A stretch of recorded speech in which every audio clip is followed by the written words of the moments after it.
Yo, yo, yo, testing 1, 2. What's up? Are we live? Are we here? What's happening, fam? Hello. We got sub hype coming in right away. B-Car dropping the 85-month, 90-month resub. Thank you. I shall marry you, Rebecca. I appreciate you. Thank you very much for the resub. What's up, everyone? How's it going? Welcome back. I'm trying to get my Facebook going. I don't know why it's not working. My Facebook is not working for some reason. I got to figure it out. So we're live on YouTube and Twitch for now, but would be good to check in with all of you. How has life been in November? This is my first stream of the month, and really excited to play some cards. I haven't played a single hand of poker in November at all. So I'll be a little rusty today, but looking forward to knocking off the rust and getting the poker brain thinking again and making some decisions and analyzing spots. It just should be good fun. So yeah, really pumped about it. I spent November in the UK, start of November in the UK, visiting some of Rebecca's family. Her sister is having a baby soon, so we're going to be an uncle and an aunt. So we got to visit her. She's due in like a couple weeks, basically, so very soon. I got to go to a Tottenham match, which was amazing. First time I've been to the new stadium. So that was an incredible experience. And I got sick in the UK, unfortunately. It does seem like the whole UK is sick at the moment, which kind of sucks, but you know, it happens, whatever. It is what it is. And so spent a good 8 days kind of just ill, recovering. But it was fine, you know. I got through it okay. Got to rest a bunch. I didn't have any work on the go or anything, so it was like a relaxed environment to sort of recuperate. And that was the vacation. Just got home on Friday night, trying to kick off the jet lag, and here we are today. So appreciate you all. Really miss all of you. Miss poker.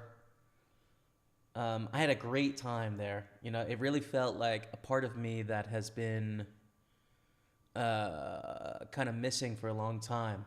You know, the travel and the international sort of aspect of my life and the UK, which I love so much. So it was really great to sort of reactivate that part of myself. Felt awesome. At the same time, it feels really awesome to do what it is I love to do, which is play cards and stream for all of you. So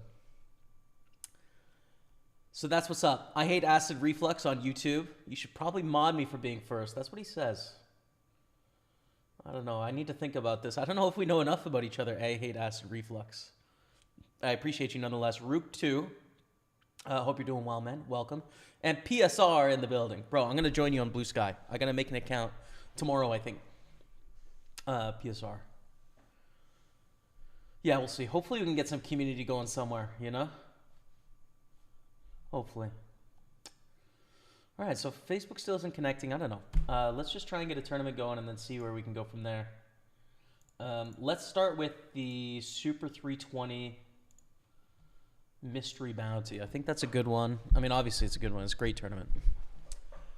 But it's a good one to start with too because it's kind of higher stakes to focus on. You know what I mean? Glucte, my friend. Thank you, Rook. Appreciate you.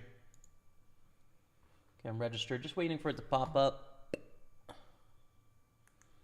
Pops up here on table 3. That's fine.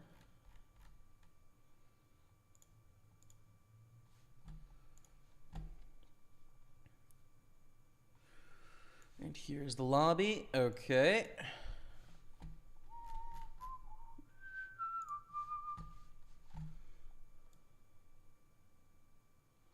Beauty. Okay, nice. And I think we go for like a black, or no, a white background, sorry. For the mystery bounty, it kind of pops, in my opinion. All right. Let's go in action, just like that. I'll mark a few seniors that we play with all the time. Eggs, Doomed, Livingston, DK. I feel like we do play with them. I don't recognize these two names, though. So let's get the 55 version of the same tourney.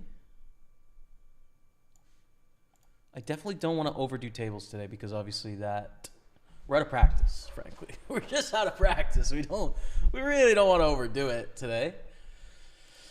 So, you know, a couple tourneys I think is good to go.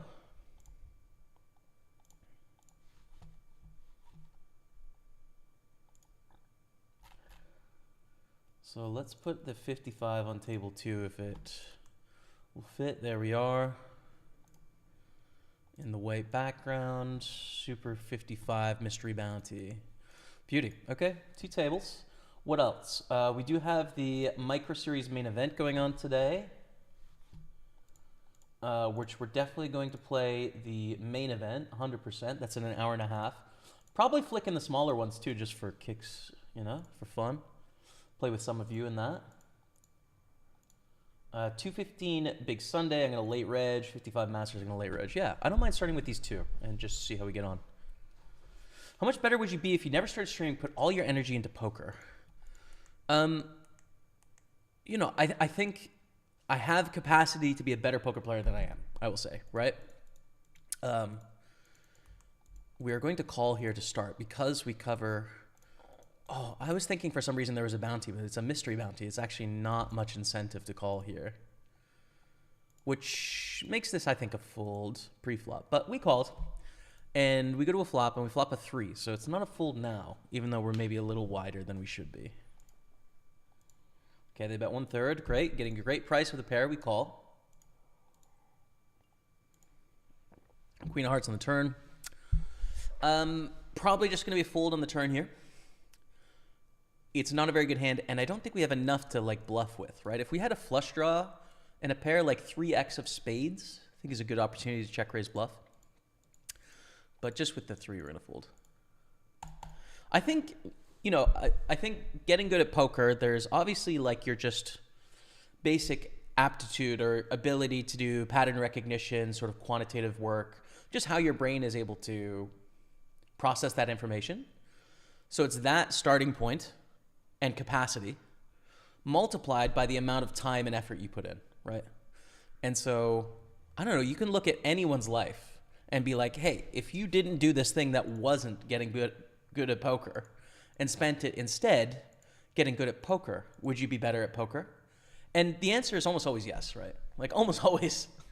Until someone hits the cap of their abilities or what's possible for them as an individual.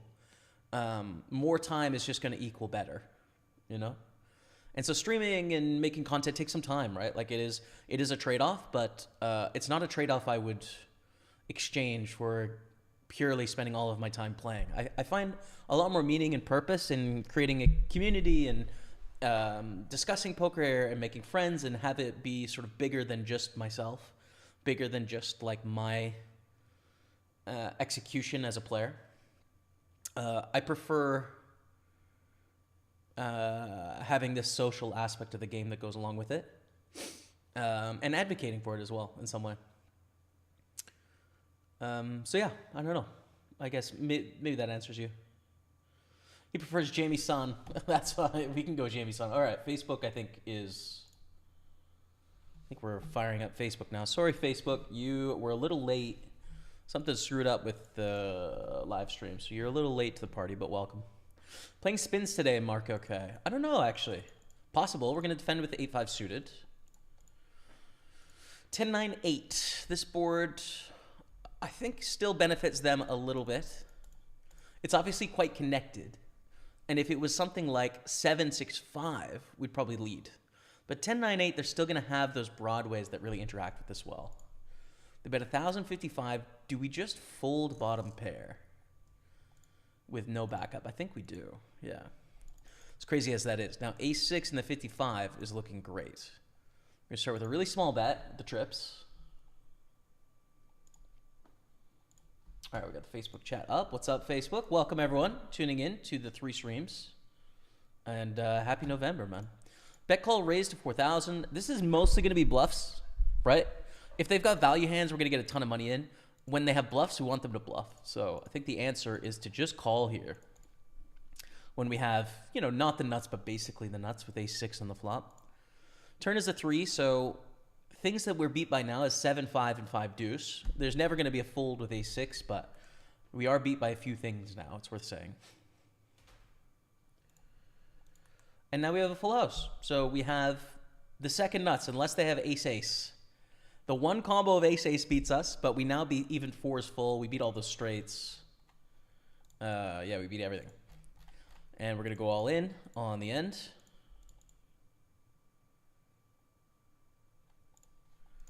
And they fold. Take it down. Okay, cool. That's fine with me. That's fine with me. Yeah, not sure on spins. We'll see. May the poker gods be with you. Thank you, whatever. Few. Thank you very much. Queens. We're going to 3-bet the same player again. With a pretty good hand. Ooh, but doomed 42 goes to the 3-bet before. And this is really awkward. 65 blinds, cold 4-bet, get it in. It's not my favorite line. I think I'm going to flat here. Because, like, you know, we don't mind getting in kings and aces and ace-king suited. I kind of like flat with ace-king and queens. And then jacks, we could 4-bet fold probably. They check on the ace-high board. I think we want to go for a very small bet here. In position. 10 on the turn is not so good. Check, check.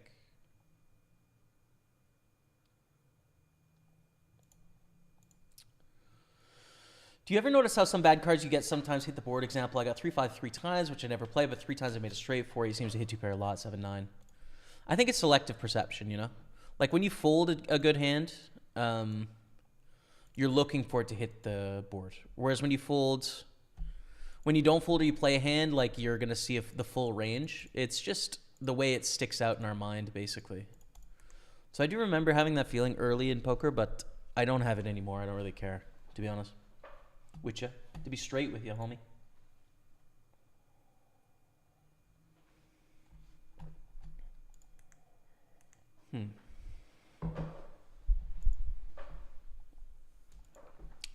King Jack 8. Pretty bad forward for ace-6. I think we'll just give up here. We'll just give up. So 2 freeze-outs and waiting. The Super 215 is starting up in 26 minutes. We want to get that bounty tournament pretty early if we can. Fold. Okay.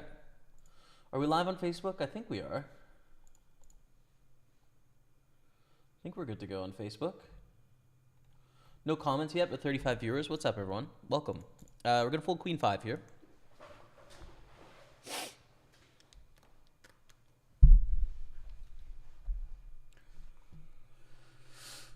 I need to adjust this camera a little bit. I think it's a little high. You know? A little high.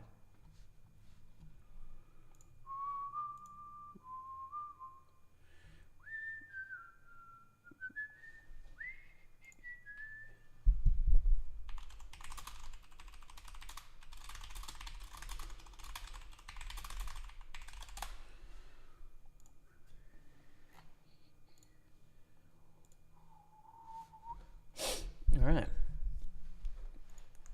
Play with Unbearable, definitely quite a bit. Didn't this player just win a Triton event?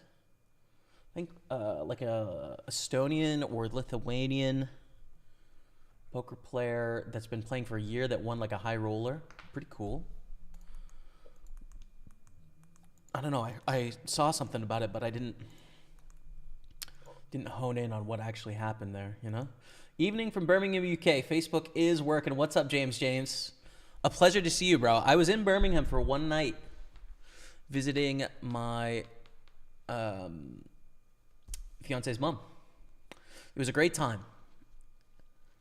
It was a great time. I really enjoyed it in the suburbs of Birmingham.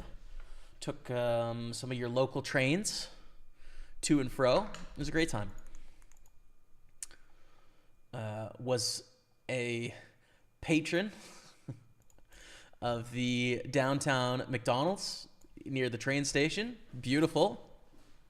Beautiful place. Not my first time. Surely won't be the last.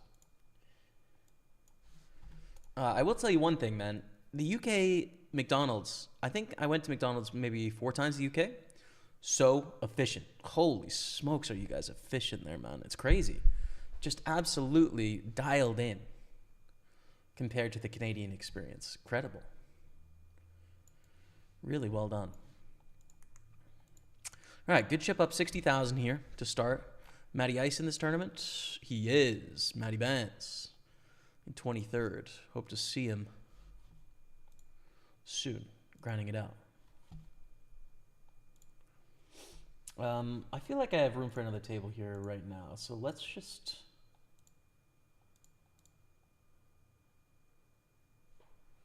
There's a 6-max hyper bounty. Let's just fire that one. That starts in 3 minutes.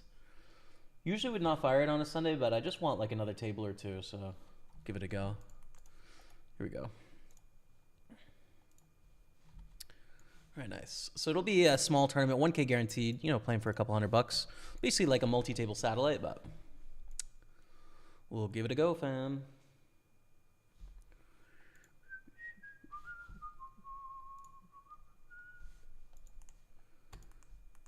Okay, so we've got some hands here on both tables. So we're going to call a 9-7 suited.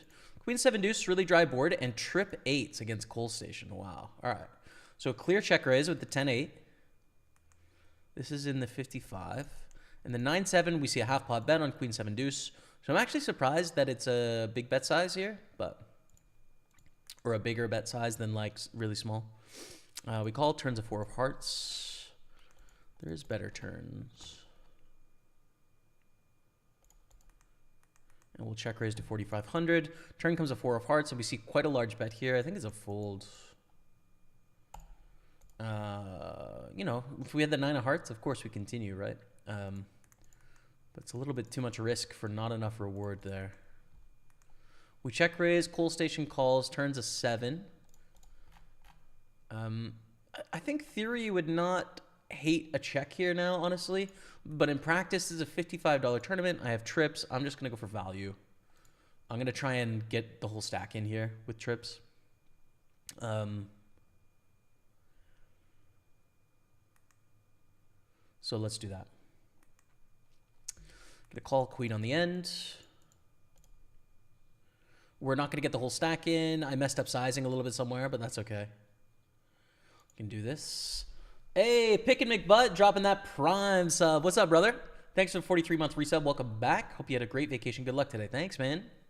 Appreciate you. Yeah, it was pretty good. I mean, I was sick for a lot of it, but it was a really nice break. I feel super refreshed, man, you know? Super refreshed and just, I don't know, optimistic, happy, excited. I said optimistic, but I'll say it again. I don't know. I just feel good, man. So, yeah. Happy to be here. Thank you very much for the resub. Welcome back to the team. Love of the chat. Jonathan Bada said good luck today on Facebook. Thank you, Jonathan. Appreciate you. Thank you, thank you.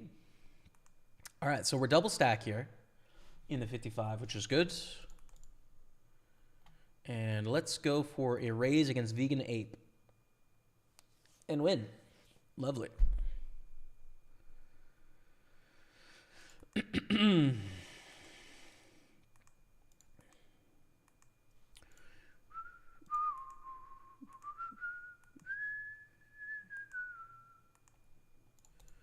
Fold 9-7, ace 3.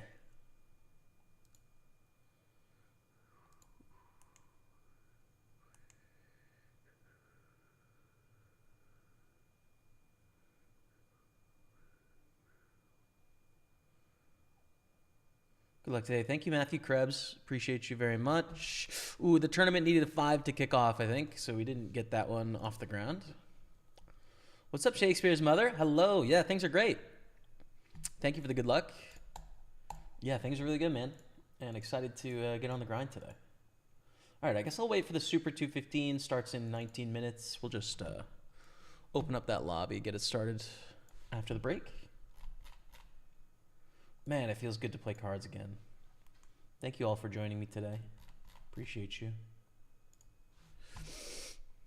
Let's get this organized. There we are. Sweet. Sweet. All right. 55 grand. Good evening from the UK. Nothing better than watching you win big. Keep the faith, brother. Thank you, Christopher Harvey. Come on, let's go, man. Let's get it done out there today. Why not us? I'm optimistic, honestly. I don't know. I feel really focused, right? It's having a long break like that from poker where I didn't think about it at all for 2 weeks. Come back really sort of, I don't know, just refreshed, right? So looking forward to it. Eagle Eye, 1099, going for the jam. Takes it down. I know an Eagle Eye from Canada, but I doubt that they're a Wolves fan. So I don't think it's the same Eagle Eye I know, but I could be wrong. Fold the 4-9 there, and fold the 10 deuce. Both are pretty crappy hands. Let's see what happens.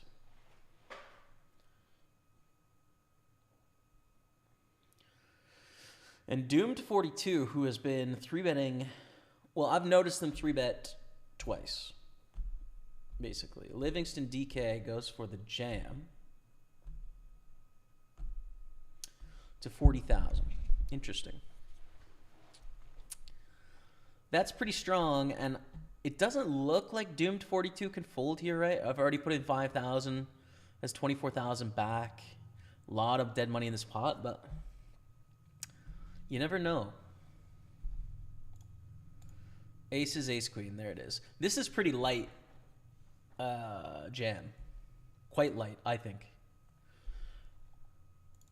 I'm going to give that the green tag. I think that's a mistake, right? Raise under the gun, flat, squeeze middle position, jam in the small blind with ace queen off. I think it's too wide.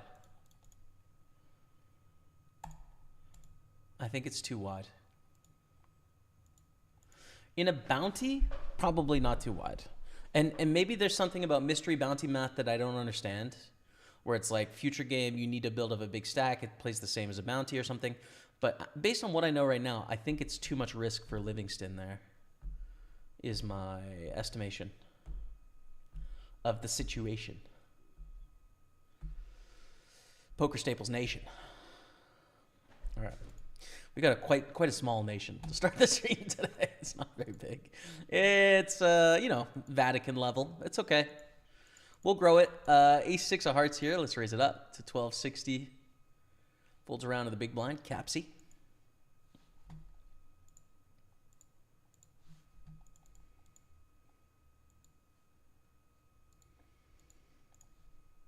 And we flop the nuts with a redraw, which is epic. I mean, we are going to check back here some, but I don't think with the nut flush, are we? Nah, I'm just going to bet, right? Like, in theory, on a monochrome, like a one-suit board, there's a decent amount of checking. And on an 8-7-5, there's a decent amount of checking. And we block sort of the things we want them to continue with the ace of hearts. The thing is, though, like, all of that said, do I want to be tricky and try and induce here when I've just got 3 streets with basically the nuts? Probably just going to bet anyways. But, like, do some checking, just not with this hand. That's my estimation of the situation. Still got the nuts. Capsy checks. Our hand looks like the nuts. I don't know. It looks like how can we ever be bluffing here?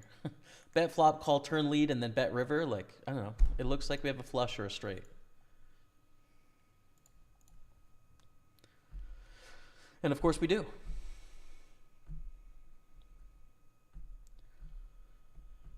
Dang, I too was on vacation until yesterday. I got sick. Glad you're all better now, though, and happy. Thanks, man.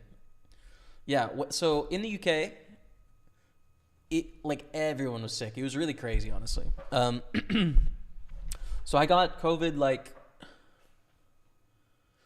I would say I started feeling not so well about 10 days ago, I think. What day of the week was it? It was about a Tuesday, right? Something like that, Monday or Tuesday, that I started feeling not so well. And then I spent about a week in York just lying at home in our rented apartment, just chilling out. And then I flew back. But I felt pretty good, pretty much got better for the flight back to where I was like, okay. And it's mostly gone now. A tiny bit of sore throat still, but nothing much. My mom caught it too, who was on the trip with us. And Rebecca had it, but a few days before. However, like when we're on the tube in London and on the trains and stuff, like, dude, everyone was coughing. Like it was like, holy crap, everyone is sick right now. This is crazy. And on our flight yesterday, there was definitely, I would guess there's maybe 4 people within like, I don't know, 5 or 6 rows of us that had COVID at the moment. Of course, I don't know that they had COVID, but they had like bad coughs that they couldn't really control. So I'm hoping that I'm recovered enough to where I'm not going to like re-up on any of it. I don't know. We'll see. The flight was Friday and it's Sunday, so I guess I'll find out in a day or two, but I feel pretty good right now. So, and all things considered, I mean, you're probably going to get sick once a season, you know, at least. And it wasn't the worst time ever to get sick. It was like I had some planned time off work. It was a nice apartment to chill in. And like, yeah, it would have been nice to take advantage of my vacation, but I'm healthy again. And here we are. You know what I mean? So it's all good. Where were you on vacation? And how was the sickness, bro? Just sad that I missed out on a lot of golf. I feel you, man. Is grinding satellites plus AV? Yeah. I think satellites are a great opportunity because it's a format where you can make lots of mistakes, and people do make lots of mistakes. And it often has players that are trying to get into a bigger event in it, so you're not getting as many like professionals or grinders as you would in a actual event, you know? So I think satellites are a great opportunity most of the time. Sending some good juju from Ottawa. Thank you, Norm Quenville. Appreciate you. What happened to the live stream inside the casinos experiment? Any success or not? I didn't really make any money. I lost a couple grand after maybe 20 sessions. That's not a lot of sample though, you know? The rake in that game was 14 plus 2, so rake was kind of high. And so I was down like, I don't know, 7 buy-ins or something. So, you know, to be determined how profitable, if I was profitable in the games, but I think I was. The stream just didn't make any money though. Unfortunately, it was just, you know, it's like the only people it made money for was Playground, I think. And it's hard for them to prove that it makes money because it's hard to measure that. And so it was just a ton of time for a fun project, but I wasn't making any money. And it was like doubling my workload. So I was like, well, this is fun, but I got too many other things I want to do for free, you know? So that's kind of where it is right now. I'm optimistic that in the future at some point, there could be some more live poker streaming or content creation. I just don't have any idea what that looks like. I don't know when. I don't know where. I just don't know. So, hey, we got a straight. Let's go. We get it in with the open ender against the top pair here. They were pretty short, right? So just a check raise is pretty straightforward there.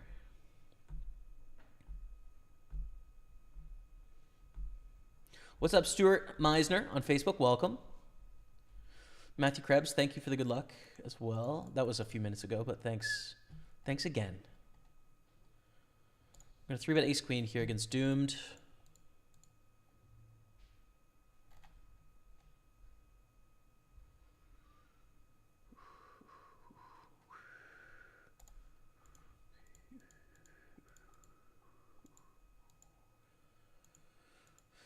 King high boards really suck. Our hand really sucks on this board as well. You think about our 3-betting range, right? Like almost everything has a pair or a gutter or a flush draw. Ace queen, ace jack, ace 10, and ace 8 suited are the biggest misses here. They're huge. I'm going to check folds. I'm not super confident that's the right move, but it's a really huge miss. So.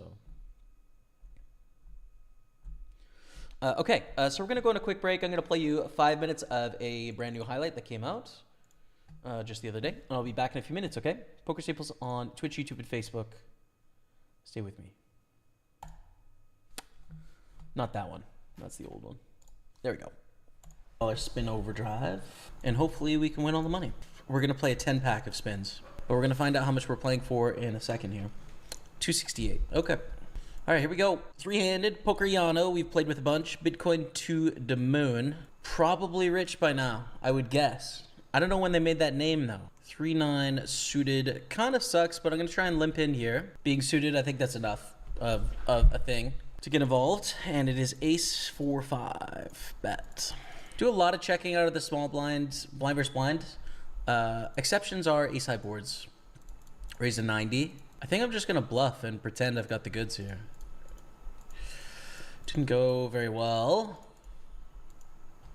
GG. My thinking here is that they're going to raise almost all of their aces pre-flop when we're 9 blinds deep. So it weights towards flush draws and then flop 2 pair or better. It's really hard blind versus blind to have that. I think enough of their range is just going to be total airballs there. Number 2. Ooh. All right, 362 is what we're playing for here. Getting it done, brother. Let's go. Congrats, man. So for the check and then bet turn and river seems fine.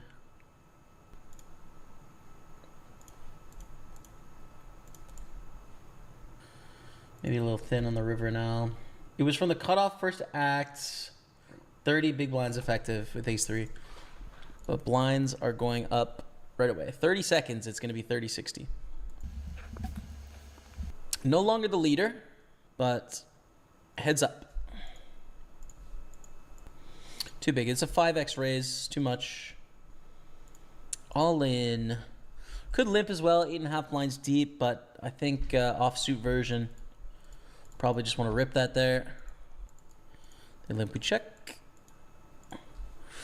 Pretty good spot for a float here, right? They min bet, we call check, check, turn, bluff, river. Seems pretty good. But it goes check, check, 10. Let's bluff ourselves. 7 high, straight draw. A lot of draws we can have in this spot, so it's a little dicey on the river, but we take it down. Jack 7 suited, not a hand we want to limp fold. It's just a little too strong. 10-7 suited. Okay, man. It sucks that this is the one we got to get it in with. Oh, and it sucks we're dominated too, man. Oh! Doesn't suck anymore, tell you that. Let's go, baby. 362 is the prize pool here. It's not over till it's over. 9 high against 8s. Ooh, they're going to get back to 560 here probably. 4. Ayah. They're back. 10 high. But for 5 blinds, dude. We got to get in 10-9.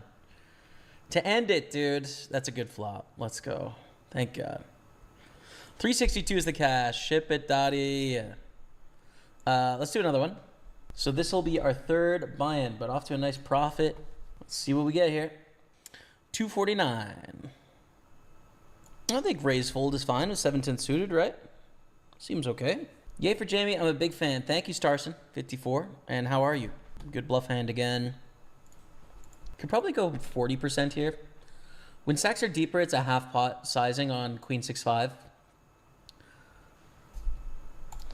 We only have 2 streets against a 6 or a 5 here. There's not a lot of point in betting. Not on the end. Probably going to call the river, right? When they have a queen, it sucks, but it's hard to have a good hand. They check. Too thin. We check.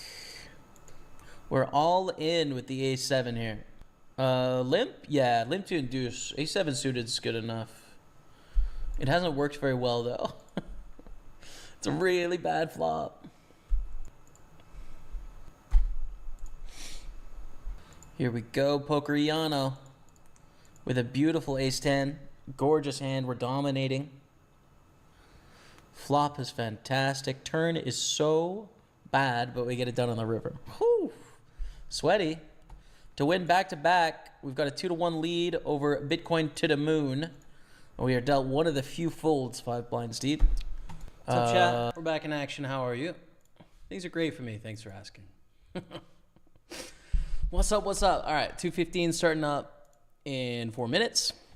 That's going to go on table 5. That'll take us to 3 tables. And this hour, we have the 2:15 Big Sunday, the 55 Masters, and probably the Super 33. So probably 3 more tournaments this hour, but we'll see.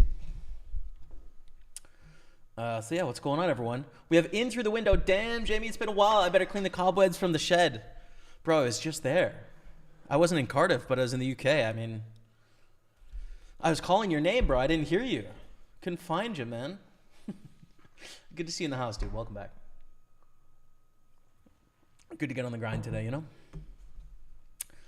Is a staycation. I'm in Arizona. The wife took some time off before starting a new job, so I wanted to spend some quality time with her.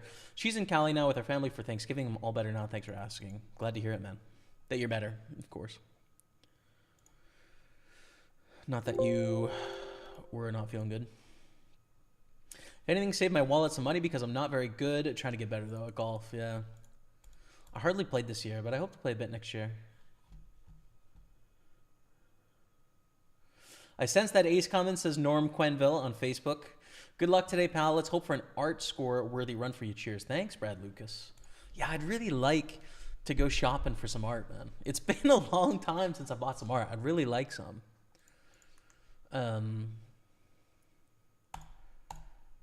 I just got to stay patient, I think. You know what I mean? Got to stay patient. But thank you very much, man. Appreciate you. Brad on Facebook. 4-9 of hearts. We're going to fold here. All right. So a nice 3 tables. Let's go. Be wary of red and blue combo hands. What does that mean, Norm? What are we looking out for? What are we worried about here, man? You tell me. Micro Series main events are in an hour from now. Perfect. Probably late reg those personally, but like we'll fire them. Any of you guys in the chat playing the main events today on PartyPoker, the micro series?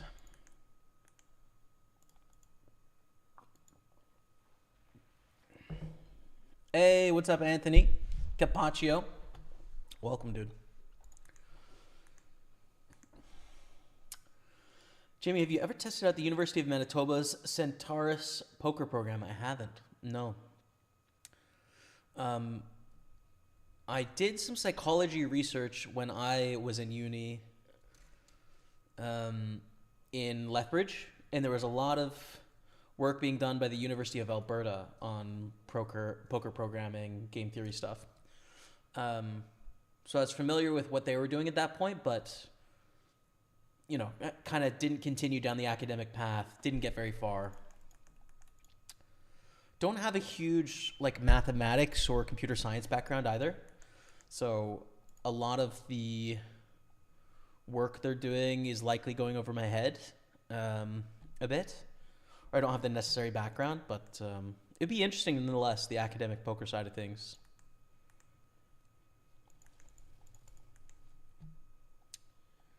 I just don't know. I don't know if it's an area that I could excel, you know? Like when it comes to really high level math, feels like the barrier of entry to getting really good at that, and then also having the aptitude to be groundbreaking in that field is hard. I don't know if I have what it takes. I feel like I'm a little bit more creatively minded than quantitative, although I definitely know I have some like solid quantitative pattern recognition skills. I don't know if it's enough of an outlier to where that's the area to put a lot of focus for me. You know what I mean? I don't know. So I've been spending a lot of time like trying to just generally pick up skills in a bunch of areas and sort of like get some broad education in time. And mathematics is interesting me a little bit more.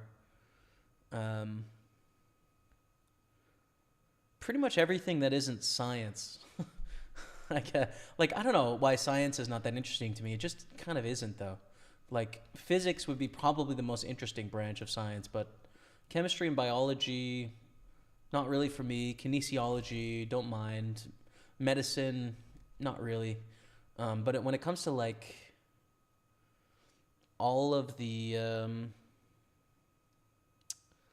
soft sciences, you know, of sociology, anthropology, psychology, philosophy, mathematics, logic, political science, economics, and then of course like music and art and film, literature, all of that is super interesting, dude. And I don't know. I'm just like trying to pick up a broad base of learning in all of the areas just for my own development. Bet at 700. I think we're just going to call here with the flush draw and the queen high. The thing is, like, we just don't have any two pairs or sets the way this hand plays out, so...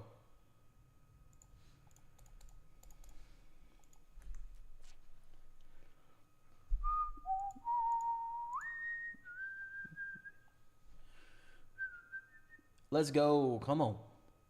What sucks with satellites is when you win a satty, you have not actually won anything yet, so it's tilting to win the satty, but then not cash the turn you win a C4.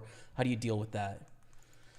Yeah, it's just kind of like extended risk, right? So if you think about the EV of winning a satellite, you know, you're going to cash the target tournament, let's say 22% of the time or something, right? So you've won a cash 22% of the time. And, you know, you've won an EV of, let's say you have a 10% return in the target tournament. And it's a $55 tournament, so you've won $66 in EV, but it still means 4 out of 5 times you're going to have $0. So there's just a lot of variance. But I really don't think you can look to your poker balance at the end of the day and measure your self-worth in the game and be very successful, right? Like, that makes it fun. Of course, everyone wants to win some money. It's fun, like, to challenge yourself that way, to see the fruits of your labor. But... to find success in poker, you can't measure day-to-day balance changes. It's about EV, it's about long-term, etc. Fold 8-4 here. So most I've played in a year since like 2008. I've played 35 times. Oh damn, let's go. Golf, yeah. That's sick, man. Yeah, I didn't play it all this summer, and then last summer I played a lot. I was thinking about making some golf content, and I kind of decided that that's not what I really want to do. Just because logistically it's really challenging. You need a large team of people to make consistent golf content, and yeah, I'm not interested enough, but it's always there in the background. Muggy W in the house. What's up, Muggy? Things are good, man. Happy to be on the grind. How are you?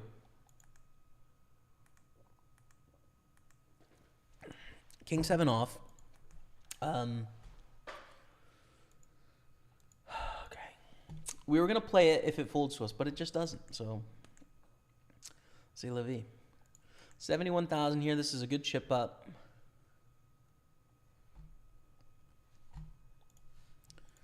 And Queen 9 off soon.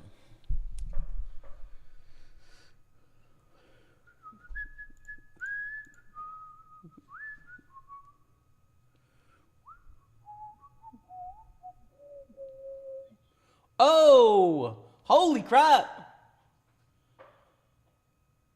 Damn. For adopting them for this postseason.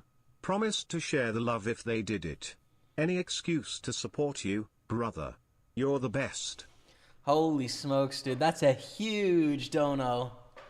Jim C. Pay It Forward with the $215 dono. We are free rolling this tournament, chat. Courtesy of your boy Jim C. Bro, thank you. A Dodgers fan. Well, man, Dodgers champs. Thanks for adopting them for the postseason. Promise to share the love if they did it. Any excuse to support you, brother. You're the best.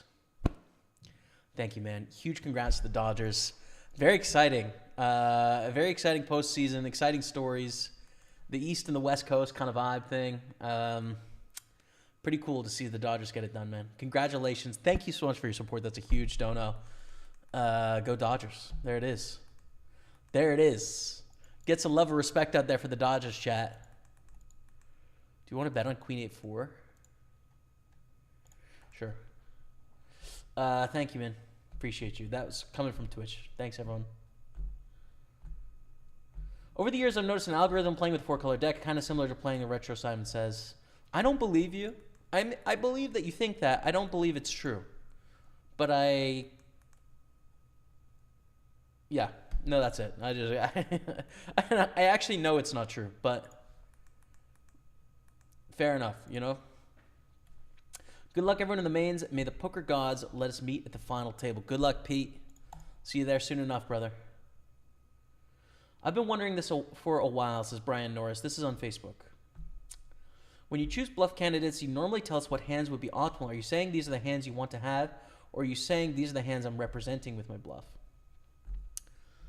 So I'll have to think about a specific scenario, but often what I find, Brian, is like the toughest part about playing turn spots or river spots is finding the bluffs to have in our range. So we start with a range of hands. The value bets are obvious, right? Like, you know, it's possible to have the sets because you raise pairs, and when you flop a set, you c-bet them, right? So you know on the turn, when you're betting the turn, that in your range contains all the sets. That's not complicated to figure out. You don't need to think about it. You don't need to talk about it, right? So you've got the sets, and sometimes you've got straights, and sometimes you've got two pairs. But the hard part is figuring out which bluffs to choose out of our whole range. Because often, the majority of the time, we have too many hands in our range to where we're not betting our whole range, right? Like, some hands we're going to check and just give up with, and then some hands we're going to bluff with that balance out with the value bets on the good side. And this is the theoretical aspect of poker, right? And so when I'm talking about spots, often I'm thinking through what my range looks like. I'm trying to visualize it in my head, and I'm trying to find the best bluffs to choose that balance out with my good hands. And the best bluffs aren't linear. What I mean is, it's not just like, okay, well, Jack 10's a value hand, and then Jack 9 we start bluffing, and then Jack 8 we start bluffing. No, the way that we choose the best bluffs is usually the blocker cards, right? So if we have a spot where we have King Deuce and the board is like Queen 8 5, right? King Deuce is going to be a better bluff than like King 6, for example. Or King Deuce is going to be a better bluff than like Jack Deuce, because that overcard King, we have some potential equity of hitting a card that makes us win the hand sometimes. So that's going to be a better bluff than Jack Deuce, for example.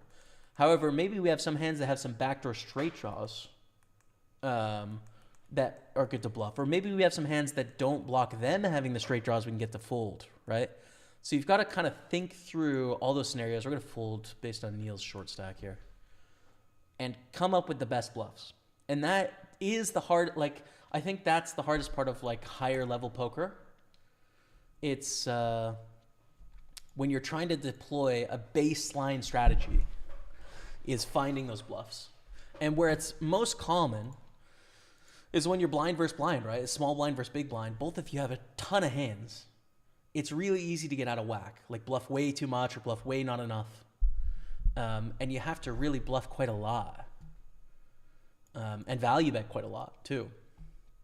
So that's the fun part of the game. I will try and like take you through some of those spots when I see them today and just clarify it a bit.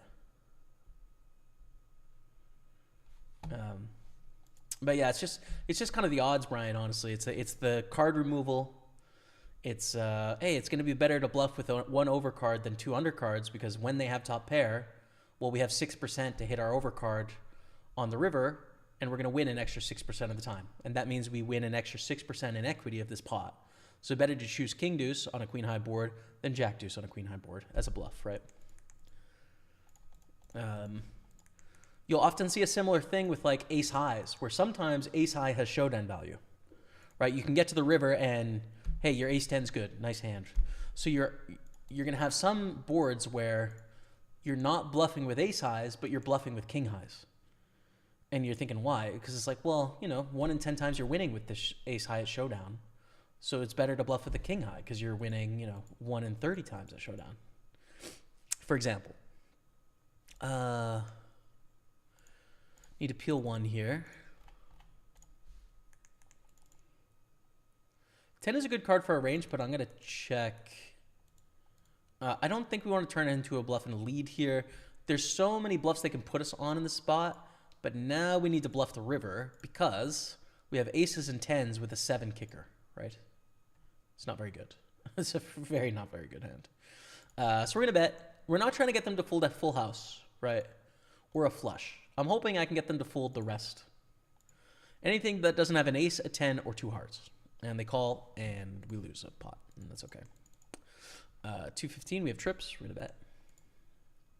Good luck, Jamie. Let's go. Poker Gods watching from the Philippines. What's up, Nix Pascual? Welcome. Thanks, man. And so the other thing, this whole discussion we've had, Brian, about choosing the best bluffs, right? Choosing the best hands to bluff. Like, for example, with threes there, that was a great hand to bluff in that spot because we had no showdown value. So our small pairs were hands we wanted to bluff in that spot. All of this is talking about poker from like a theory perspective, right? Of like, here's our baseline strategy because mathematically this is sound. Of course, we're playing against human beings. So all of that makes sense if it's robot versus robot trying to find the optimal strategy to not lose money. But if we know something about human beings and we know that they make mistakes, well, we can deviate from that baseline strategy. So often when I'm playing like a $300 online tournament, I assume most of the people I'm playing against are really competent players. A decent default for me is to play theoretically sound, right? That's like a decent baseline. But it's worth always remembering in all these spots that like, but wait a second, this is a person. Can I do better than this, right? Can I make some assumptions that will make me some money? And that is, you know, a thing. So it's a thing. GMC the legend. He really is. You do have to give him that. He is a legend. We're going to call it 10-4 suited. Check.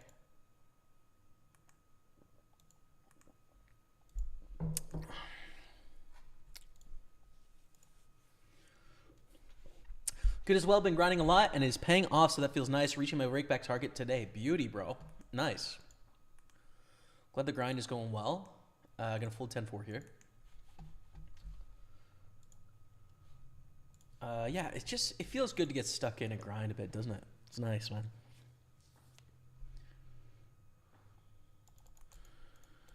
We're gonna raise up ace-10 here.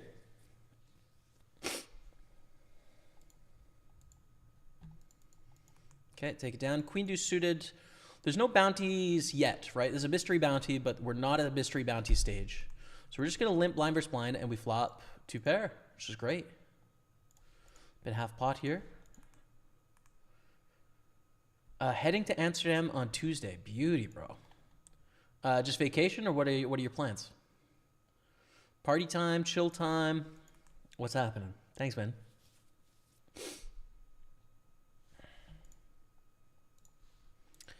Ooh, really bad river. We have queens and jacks with a 3 kicker.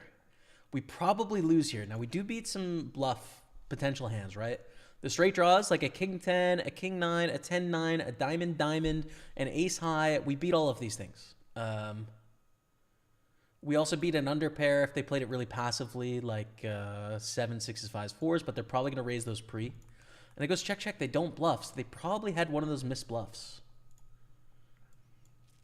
Yeah, 10-9, no bluff. Yeah, like this is, you got to bluff this hand. You have to bluff this hand on the end. I think that's a missed bluff opportunity. 10 high is not going to win. You got to bluff there, you know? And that's a good example of like on the river, they've got to decide, okay, what's our value bets? Well, every jack full house or trips is going to value bet here, right?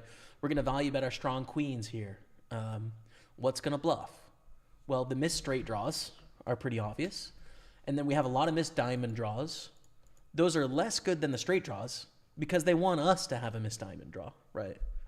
So it's kind of better when they don't have a diamond, making it more likely that we had 2 diamonds and we didn't hit our hand. But they still probably have to bluff those hands because they're on the river, they have a lot of value bets, and they should bluff the hands that completely whiffed, you know?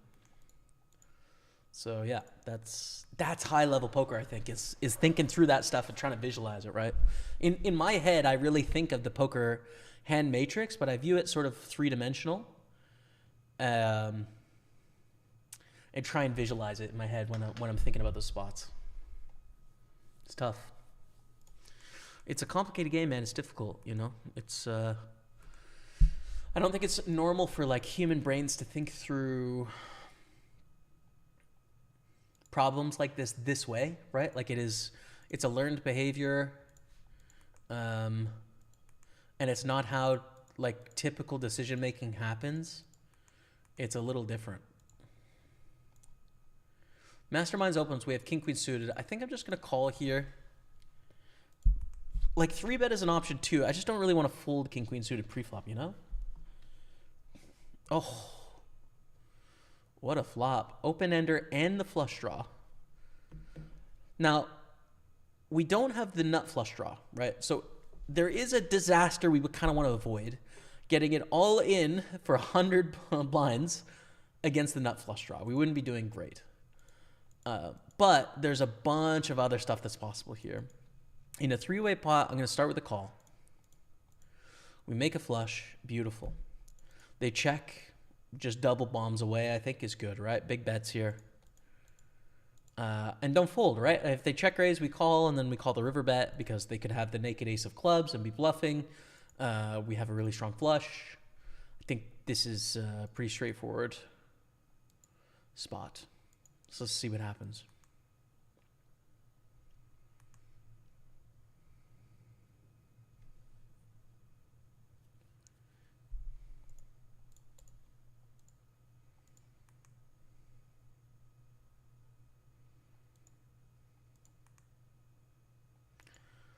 And the tank is on.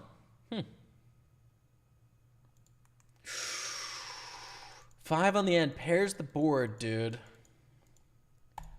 Still need a value bet, but like, ooh, against a check jam, we're probably folding now.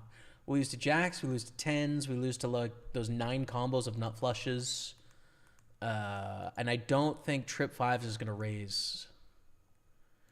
Quick call on the river. Ace jack calls down. Fair enough. And we're up to 125. Good stuff. Good stuff, chat. Let's go. Let's go, baby. Ho. Ho. Come on now. Let's get it done. Pull the 9-3. All right, so just a quick tourney check here. 215 Big Sunday, 55 Masters in waiting. And to come, we have the 109 Sunday Party and the Micro Series main events. All right. We're good.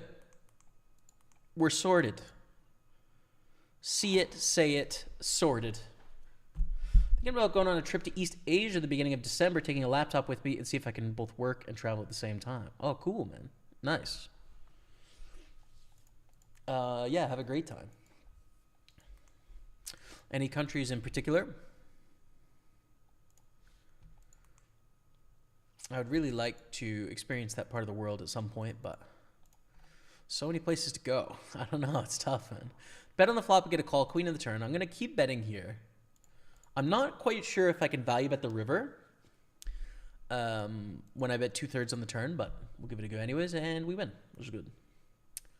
Amsterdam for live poker. MCOP 3K main event. Beautiful, man. Have a great time. That event seems really cool. I would love to play it. Queen 9 suited, we raise. Who's your idol pro poker player, then why? Thank you. Nix Pascal. I think there's a lot of people I could look up to in terms of what they've accomplished in the game for a lot of reasons. I think Phil Galfond is a guy that I've looked up to for a long time, and that he competed at the highest levels in every aspect of poker in some ways, right? Like as a player in multiple games, as on the training side of things, on the community side of things, and then also as a site creator.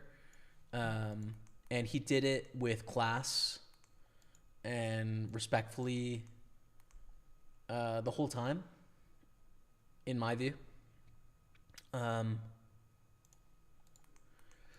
Call with trip 9s and then, figure out what the heck to do on the river here. They probably have a flush, though. I don't know. Check, check. Beat 6-3. Cool. I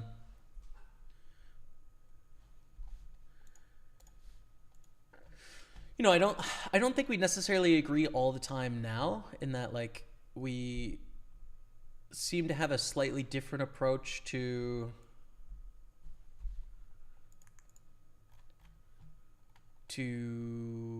where we're at in the modern age. I don't know. I think we think slightly differently about a few things, I guess, right now.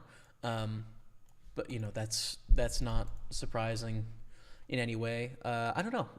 He seems like a great guy that did it the right way the whole way, at the highest levels in almost everything. So I got a lot of respect for him. You know, there's a lot of people you could look up to in poker as learning a ton from. You know, like I think I've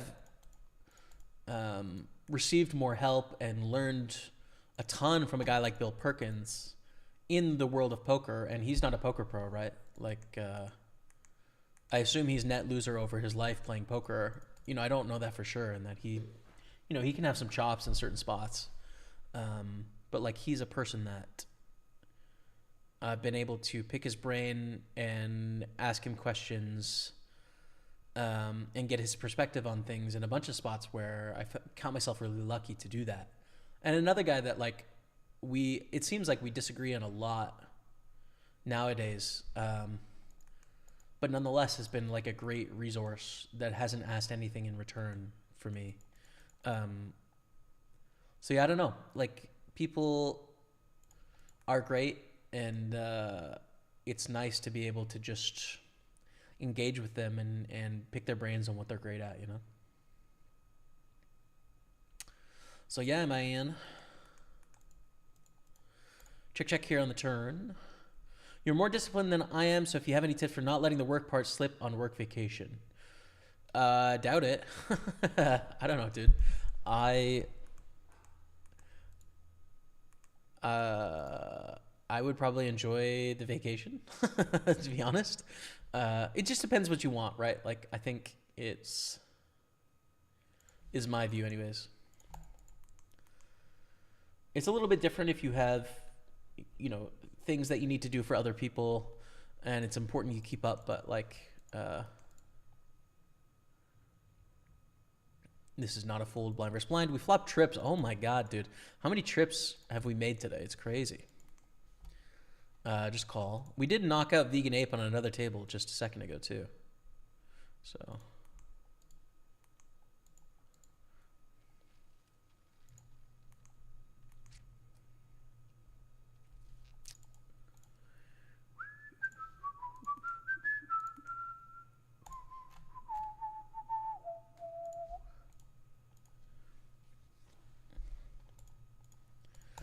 I don't know, man. If I was in your spot and like I really wanted to make sure I didn't let my poker grind slip, I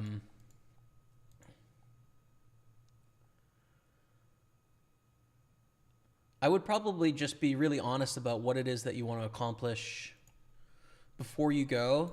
Set sort of a structure or an outline of a framework of like, okay, I want to work this much here on this trip. This is what I actually want. I know that I'm not going to feel like doing it at the time on the trip, but if I could kind of do this, I'm content with doing that, and then try and execute it in some way. But I would probably say that most of the time I regret working a bit too much in my early poker career, spending too much time on work and not enough time on being a human being. So I probably would lean towards the side of like, you know, not being too hard on yourself, actually. Personally, you know, it just depends on your situation, right? Like, when I was stone broke, there wasn't any time to be,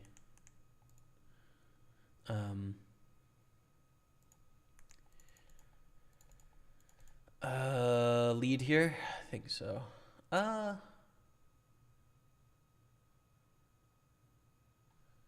No.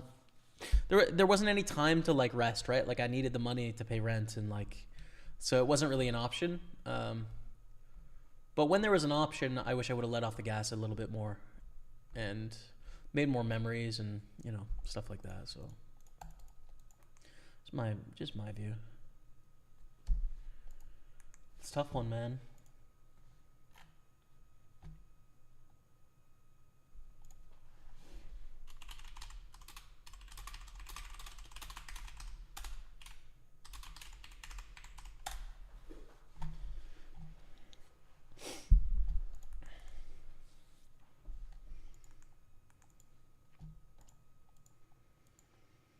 It's always a balance, dude. I don't know. It's always a balance. And I also think it's an everyday decision about who it is that you are and who it is you want to be. because it really is within your control to be like a next level end boss robot poker player. And then I also think there is the ability to be a really successful poker player, but lead a diverse and interesting life with lots of other things in it as well. It took me a long time to figure that out. And I wish I would have figured it out earlier, personally, you know?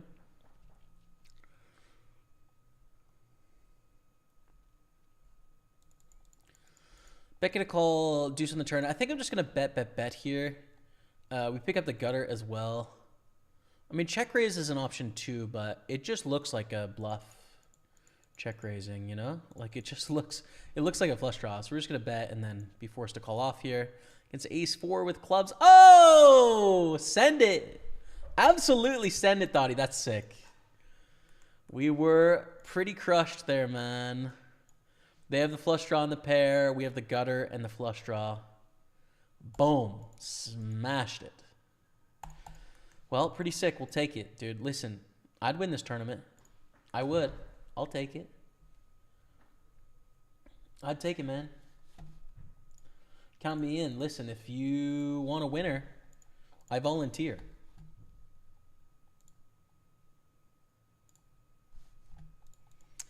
We have a full house here. This is a 4-way pot in the 320. I don't want to bet too big. I think they have a decent amount of flush draws in their range. Some straights, but we're going to get all the money from that anyways. I want to give them somewhat of a price to draw to these spades. And the river is a 3. I want them to... They're not going to fold a flush, actually. I was thinking about betting a size where they could raise the river, but a jack isn't going to call anymore. So I might as well go kind of big here. Make sure that I get a lot of money from a flush. I guess there's a chance they raise with enough flush, but I don't know. Seems thin in a 4-way pot on a paired board.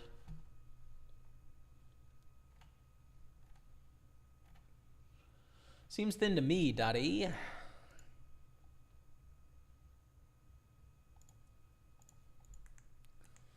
Dan, thinking about it.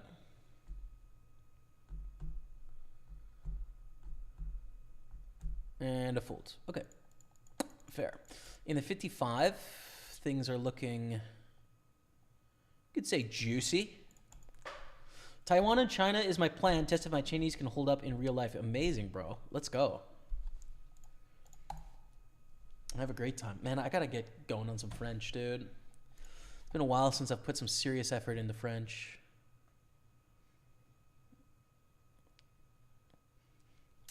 You know, it's Christmas. Probably in the new year. Put in some time.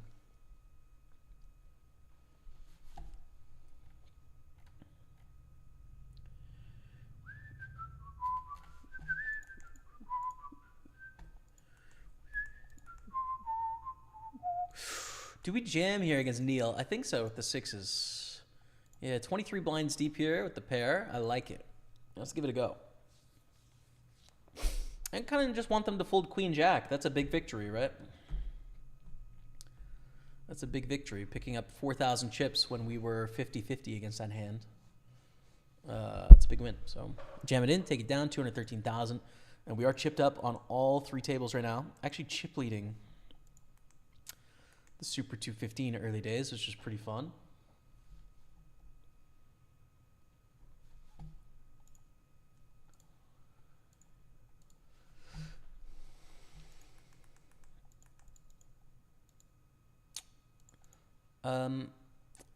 Kind of want to 3-bet. The stacks are a little awkward for it here, but we'll give it a go. They're just a little short, you know? So 3-bet fold is so sad, but we are out of position with 8 high. So, you know, if we're going to play, we should be aggressive. We take it down, 218,000.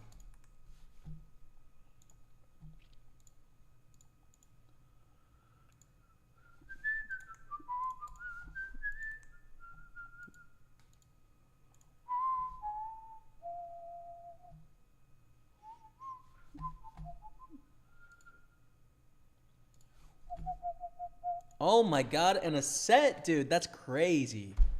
Holy smokes, are we a card rack today? We have hit so many big hands. It's fun. Hitting big hands is fun. I don't know what to tell you, chat. All right, so 3 spades get out there now. They bet into 3 people. It's good. It's good, but like we don't have the nuts anymore.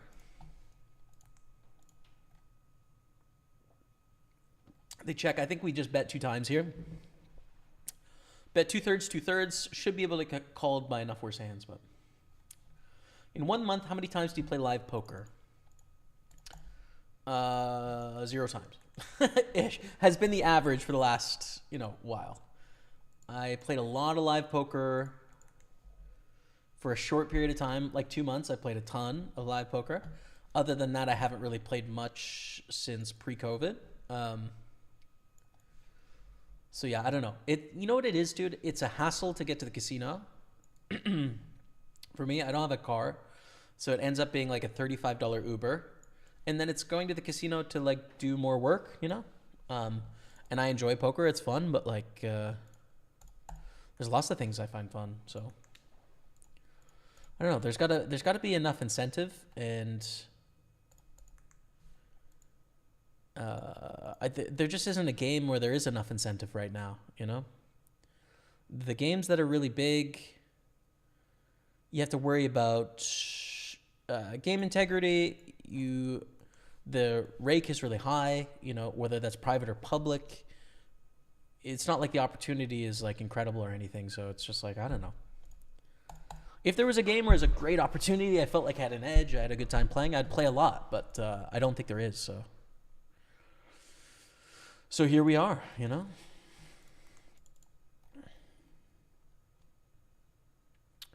Which sometimes kind of feels the same with high stakes online too, like high stakes tournaments and stuff.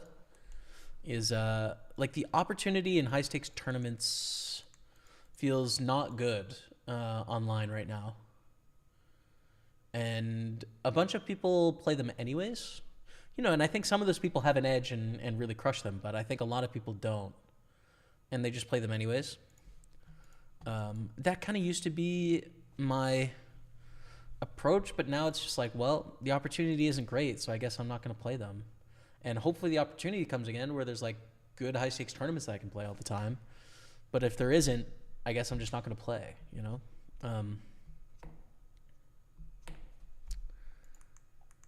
And yeah, I don't know.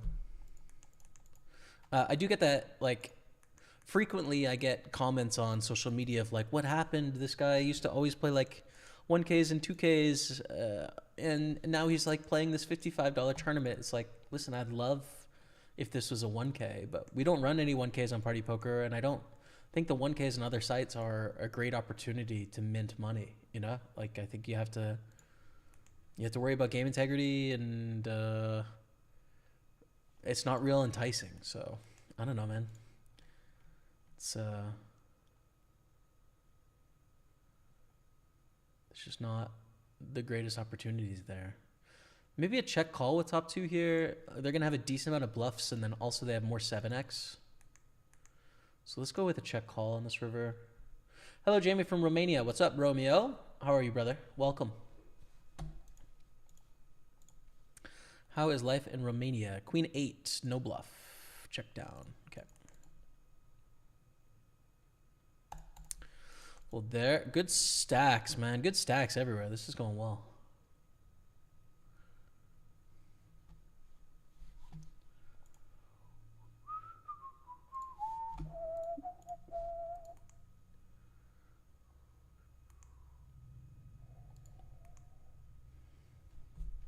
I was just talking to someone about this morning, actually, another streamer too. They were talking about like investing in crypto and stuff. And there's also like risk tolerance, which is a little lame, but it's kind of true, right? Which is, I think when you're really broke, there's only upside in going like really big, right? In just like sort of taking on the world and trying to 10x or 100x your money. At a certain point, it makes sense to de-risk a little bit in that the upside isn't as big as the downside. And so I feel that sometimes too with like the games that I'm playing, in that, like, do I really want to go on like massive swings, playing super high, not knowing whether I'm winning in those games or not? When, like, you know, I don't need the upside. The downside protection is so much more important, especially as a guy that's like has had experience over the last 5 years or so with significant mental health difficulties, you know, lots of anxiety, eating disorder, having to invest pretty heavily in myself to sort of ensure that I'm okay in my own health, right? And that costs a lot of money, you know. Having that experience, there's a decent amount of comfort in like being risk off, right? And ensuring that I can take care of myself when things don't go well, you know, which at periods they weren't over the last couple of years. Thankfully, I'm in a pretty good spot now, and don't feel the same way, but there is some comfort in being able to secure yourself some time and flexibility with money, and makes the upside not that important, I guess. I don't know, dude. I just don't really think I want to shoot for, you know, like a Bill Perkins level of wealth, right? It's definitely an option to try, right? But I don't think it's what I want. So yeah, I don't know. I don't know, man. What do you all think about that? 2,500 and then a 3-bet here. I'm going to fold this out of position, middle position stacks. I don't want to get this in for 46 blinds, ace queen offsuit. We did squeeze the very same hand in the 320, but we had room to fold to an all-in here if we wanted to. Yo, from Matt in Derby, England, as per usual, every Sunday. Good luck, bro. Thank you, Matt. Appreciate you, brother. What's up? Welcome. I was just in beautiful England. Had a great time. I don't know if I was close to Derby. I don't actually know where Derby is on the map. I don't think so. London, Birmingham, and York.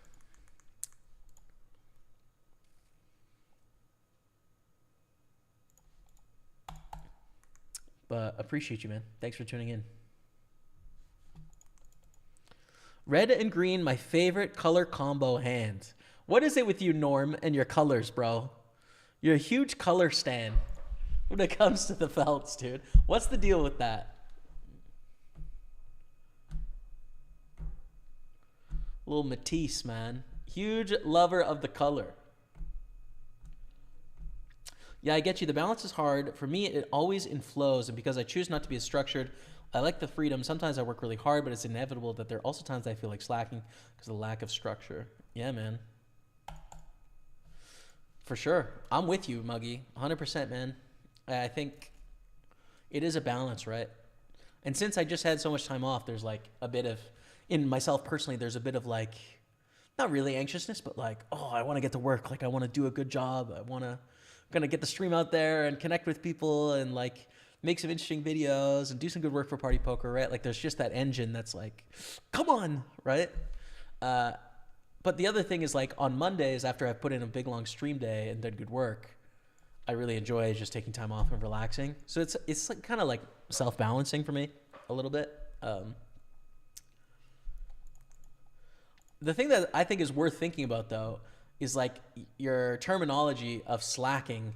Like, I don't know if taking time off is necessarily slacking, right? That presumes that like you're doing something wrong in some sense, which, you know, that could be just like a language thing too, and you could not mean it that way, but it is positioning it in terms of like you're making it an omission, right? Like you're doing something naughty in some way, and I don't think that is true actually.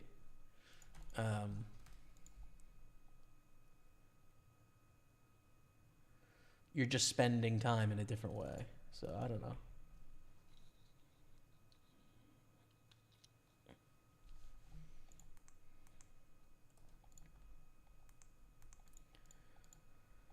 I'm just going to keep representing this 5 here. I think their raising range on this turn should be almost nothing.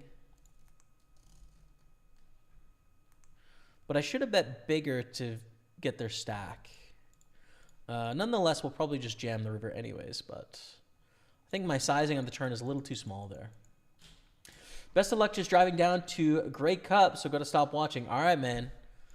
Best of luck, go Bombers today. Can never really root for the Argonauts, dude. Can't. Just can't do it. So go Bombers.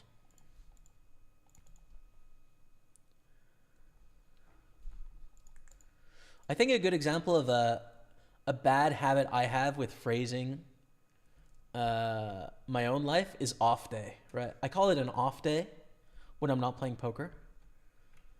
And you could call it a day off, which is a little bit different than an off day, as if you're doing something off what you should be doing, right? But there's a different way, which is like I'm spending time doing something else today, you know, or I'm spending time doing XYZ today.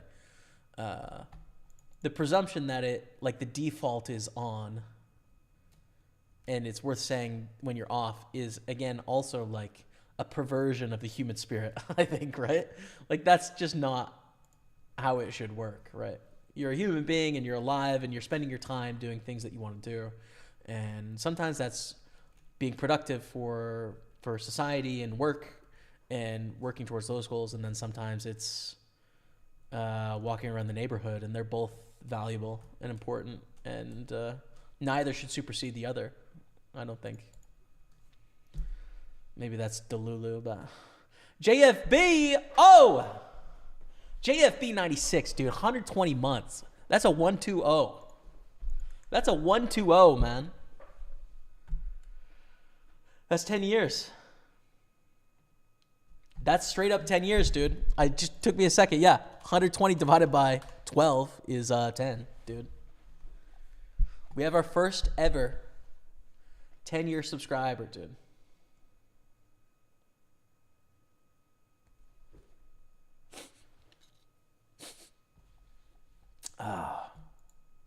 That's a long time, man. It's a touching moment. I do have a bit of moisture accumulating in my eyes. Thanks, JFB. Appreciate you, man.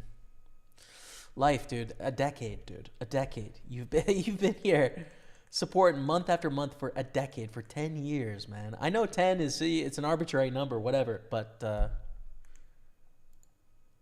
it's a lot. Thank you, man. Guess I'll love the chat for JFB. Thank you, bro. Holy smokes, man. What a life. So lucky. Thank you, man. We went through Derby on the Birmingham York train. There it is. Beauty.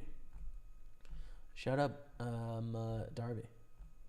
You still in Lachine, brother? No, in St. Henry. J'habite à Saint-Henri. But I sometimes bike around Lachine, close to Lachine.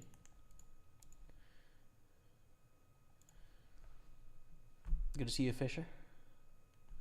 In the same tournament as me, good luck, Jamie C, on the final table. John Rax. Which one, dude? Good luck. I'll see you there.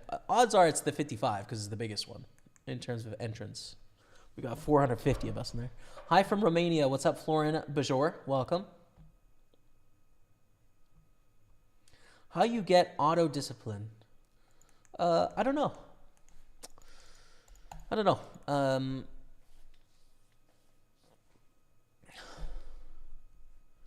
I think discipline is a really interesting concept, you know? I think it's a really interesting concept because on the one half, you can develop the confidence that allows you to execute doing things that you don't feel like doing, but you want to do.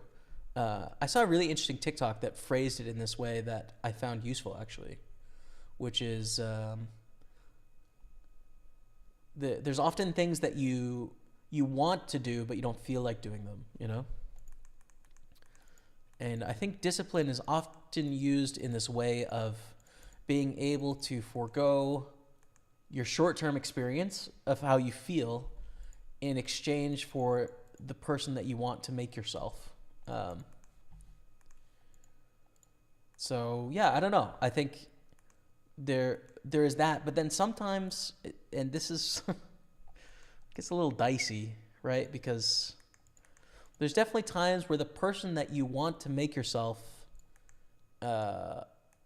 is not very good. And so, like, the way that you feel is a more accurate representation of you, of actually you, and what you actually want. And your ego might be trying to push you towards becoming this version of yourself, and your body is saying, no, I don't want to do that. Like, I want to be this. And so, that's complicated, I think, right? Of like, all right.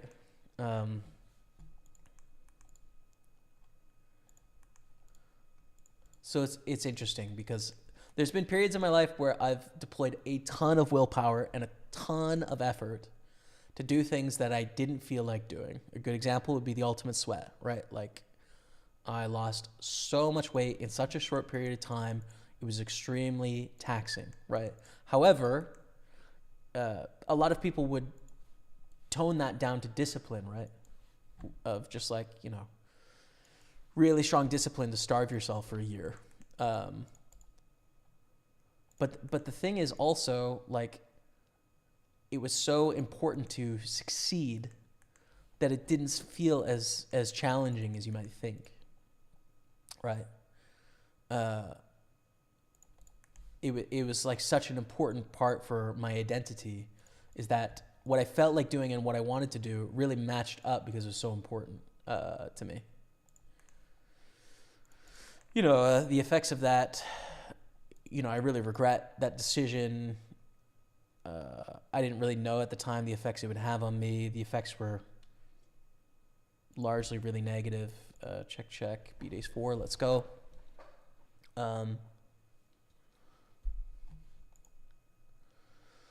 So yeah, I don't know. It does seem like an endless balance between being able to not listen to your feelings, to your feelings, which sometimes run the short term, to then the flip side, which is listening to what it is that you want to do.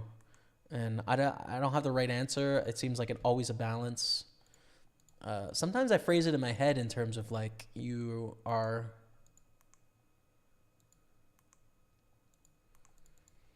There's like you, the present person that's in the moment right now. You know what I mean? Like me, the living, breathing, seeing, thinking, being thing that is right here in front of you. And that thing often is wanting something different than the version of person I want for myself in other ways, right?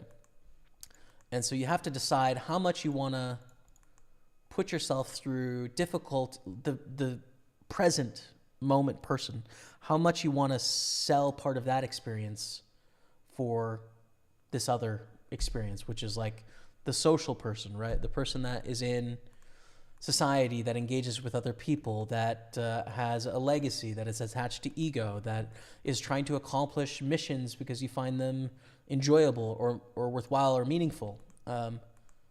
Often doing those comes at the cost of the present self. And so you've got to figure out how much of it you want to sell to do other things.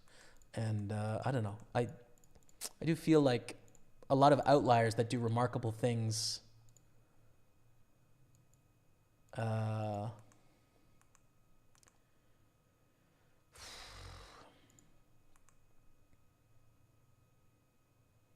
end up not being present beings at all. And I think with a bit of time and wisdom, I find that actually quite sad, like really kind of sad actually, and a bit depressing to essentially like kill the present self for an idea. And I guess there's some optimistic times where it's for a cause. It can be really noble. But when it's for something like money or prestige, it kind of bums me out, right? It feels like a individual suicide almost in exchange for an idea. such a bummer. I don't mean to bring us down, but I don't know how we got there. What I do know is I want to play this fast against Captain Wook to try and get the bounty. So let's do it. Nix Pascal, congrats, bro. Deserve. Thanks, man. Appreciate it. 10 years is insane. Can remember the first streams. Me too, man. Pretty crazy. Glad to see you happy. Wish you the best for the next 10 years. Thanks, man. Thank you, brother. Let's get it done. Let's continue forging forward for this crazy life, man. Thank you. Saw you twice at Playground where you're doing the 10K challenge, but too shy to come forward to bother you. Hey, man, you guys can do whatever you want, but here's the deal. I do like making friends. So if you see me, people don't come up to me very often in public. That's obvious, probably, to you. But, like, it's almost never a bother. I don't think I have a single example where someone coming up to me was bothered me. I enjoy making friends, so you can come up and say hi, and I'd love to chat, you know. Anyways, quick break. I'm going to play 5 minutes of highlights. You're watching Pokerstaples on Twitch, YouTube, and Facebook. More tournaments coming up after the break. Stay with me. Well, I think for 5 blinds here, yeah. Call. I'd fold Jack 4 offsuit, I think, but...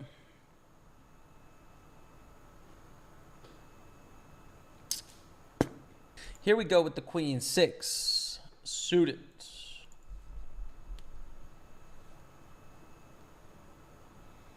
Okay. All right. Hey. We're in the lead once again. Shove the 10-8. We're getting a little too short here. We still have fold equity, so I like the shove. Call by King 5. We are kind of flipping 45%. And not going to get it done. GG on that one. We can run it again. That was the third one. We've cashed for $362. So $62 profit so far. Our fourth spin. Ooh, not a good one. 218.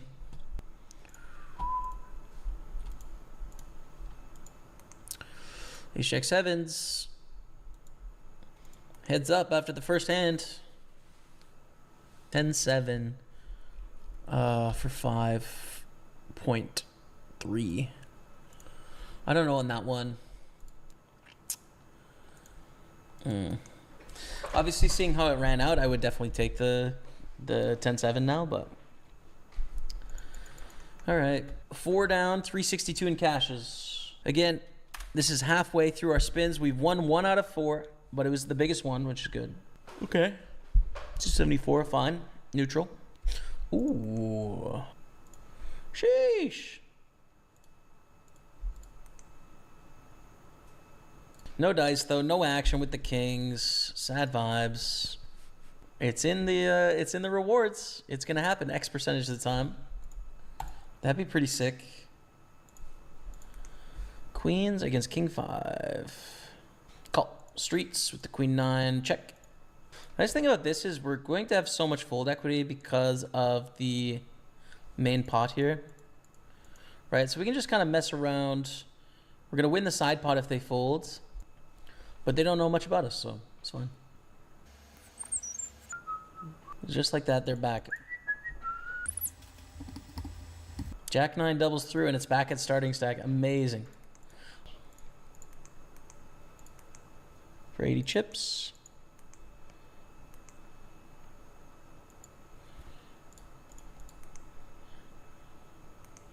King 6, King 6. How about some clubs? Okay, chop it up. Let's win this $100 spinner first. Ah.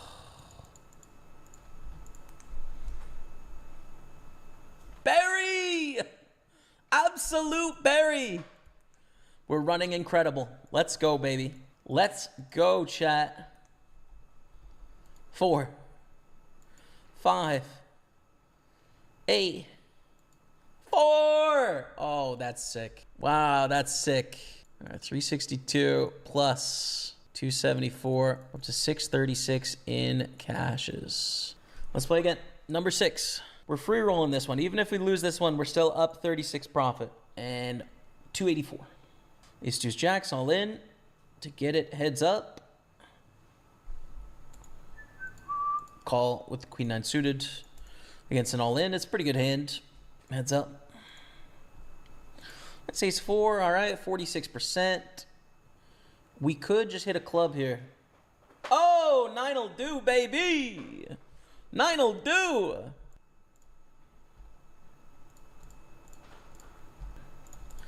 I'm glad you dig the vibes.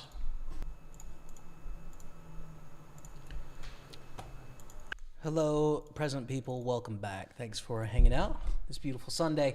We have great stacks. 4 stacks, 2 stacks, 2 stacks in the 215, the 320, and the 55. Lots of tournaments coming up this hour as well. We have the micro main events. We have the Sunday, what's it called again? The 215 Big Sunday. We have the Big Sunday, which is late registering, and then the 109 Sunday party, 100,000 guaranteed. So that's all coming up. Right now, dude. We're in it, so. Thank you for being here, everyone. Let's continue on our journey and play some good cards. Call with ace queen, 3 ways on the flop. Not so good for ace queen. And we got Pete Hall in Ripley, just down the road from Derby. Okay, so now I know where Derby is then. Close. Come in Romania. I would love to, Florin. I was planning to live in Bucharest for a few months, and I ended up living there for 2 weeks because I couldn't play poker with my account there. Technicalities, I don't know, something. But, you know, I'm sure I'll be back one day. Hi, James. What's up, Verwax? Welcome, man. Hello.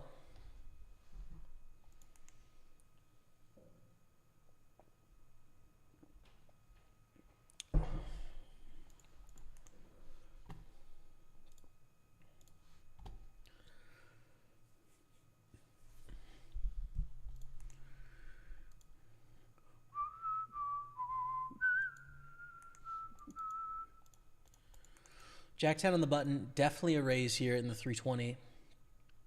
And we just take it down, that's easy. Let's go over to the 55 where we have a similarly large hand. I think I want to fire the 55 as well. There's only 9 minutes left in late reg, so, or 19 minutes, excuse me. So the blinds will be pretty high here. Don't mind giving this a flick. As, I don't know, the focus seems good today. Seems strong. I feel like we're doing some good things, even though we're probably a little rusty with some of these decisions. It's going fine, so. So onwards we roll, Dottie. Onwards we roll.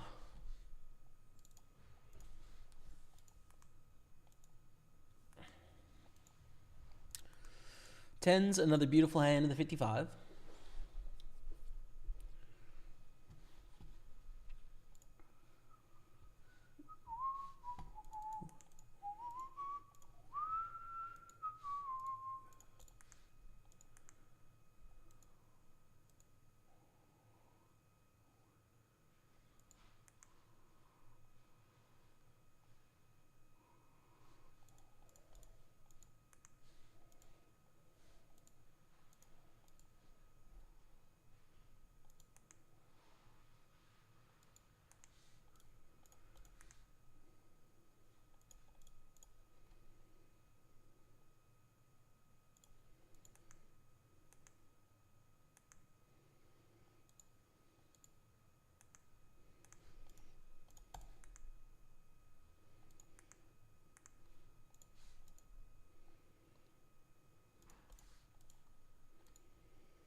Barrels.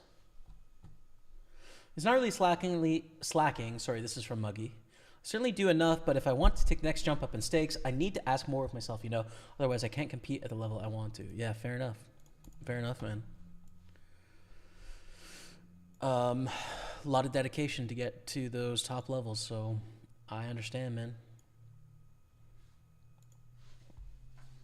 And if that's what you want, best of luck on your journey. Hey, there's that Prime sub. Gets a love of the chat from Muggy W. At JFB96 is a sicko. True, dude. 120 months for him, 20 months for Muggy. Appreciate you both, man. Thank you, Muggy. Appreciate you, man. Always nice to chat with you. You're a great conversationalist, and it really does lift my spirits on these Sunday afternoons, having a nice chat, you know? So thanks.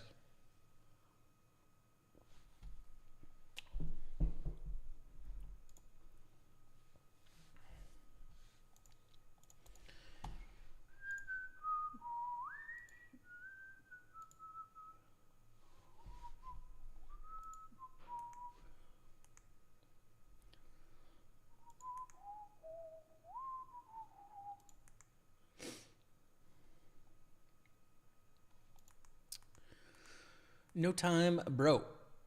Check raise, jam, call. King 8 aces. Aces take it. Now, when does the mystery bounty start here? When 20% of the field remains, we'll find out how much that is in 12 minutes. But we're in a great spot in 9th place right now. Like, we're in a really strong position. So, probably going to make the mystery bounty phase of that tournament. Similarly, here in a good spot. 35 minutes left of reg in the 320. And with a beautiful ace-king. Raise your eggs, probably the chip leader. Actually, 2nd place. There's someone also with 200K.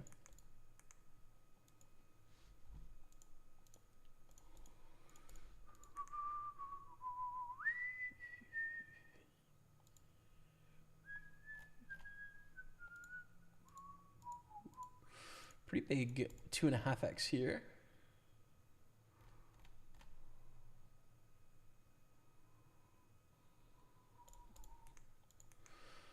Got Matty Ice on the left. It's true, man. Brother on brother violence here. Take it down. Good stuff.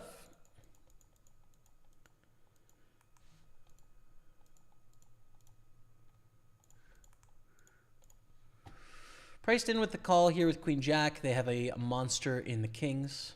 We have some outs, though. Actually wouldn't have minded the 2-out king there.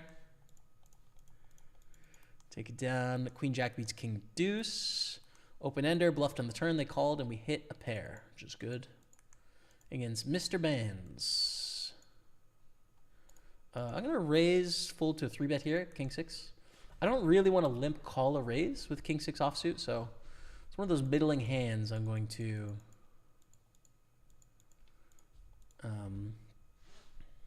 raise.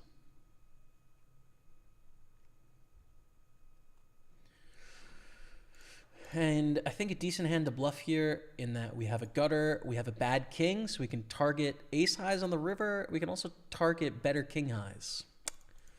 So decent amount of stuff we can try and get to fold here. And a hand that has some equity, right? We have an overcard, which is good sometimes. We have a 3, which is almost always good. And then sometimes our bluff works. So good bluff spot, and we take it down. Which is great.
I'm thinking it's too thin to bet here.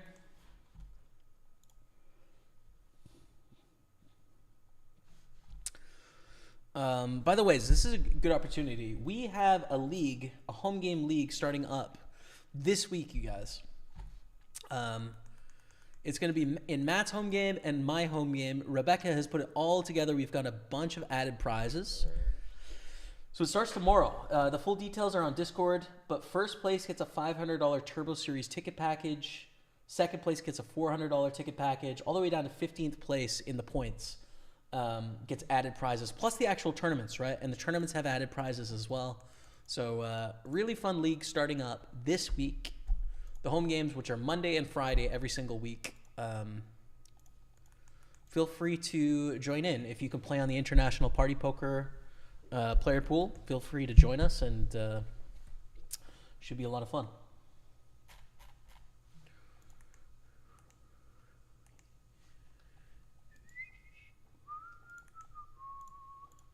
Raise up ace-5 here in our beauty spot.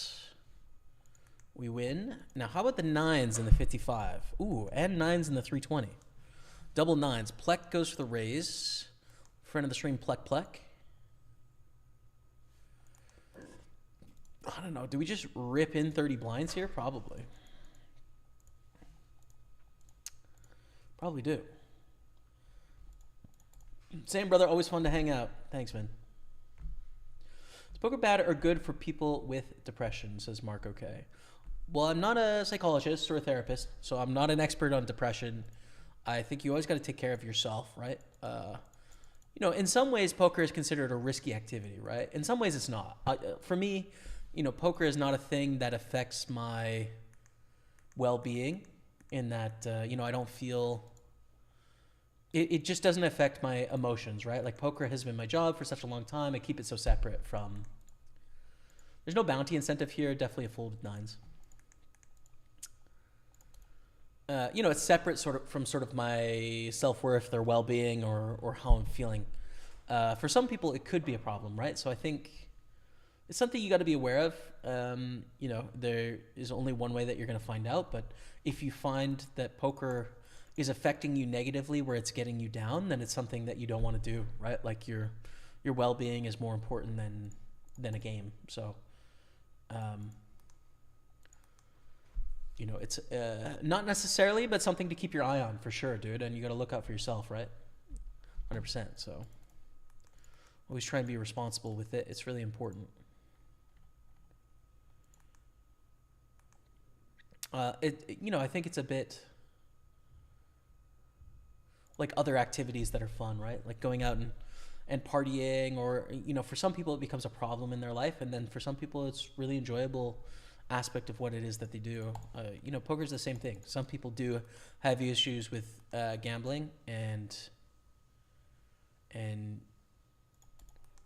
therefore, if they have an issue, they have to avoid it. And then for some people, it's a real positive in their life, and they develop community and find joy in it. So I can't say what it is for you.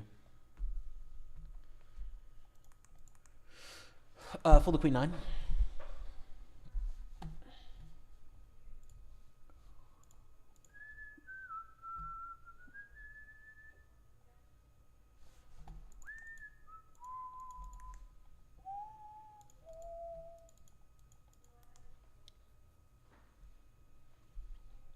Chat disconnected.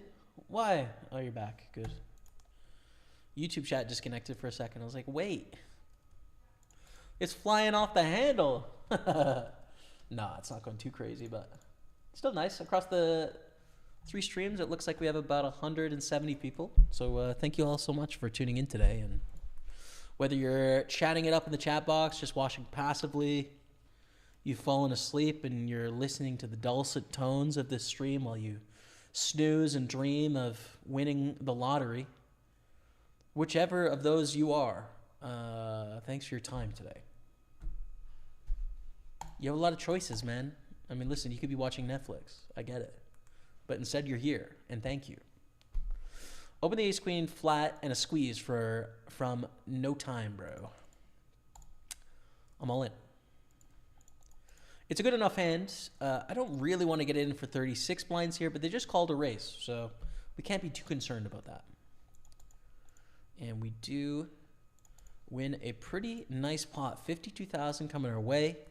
Takes us up to 260. There's not a single table where we have a bad stack. Every single table is a good stack situation, which is pretty damn fun, if I'm honest with you.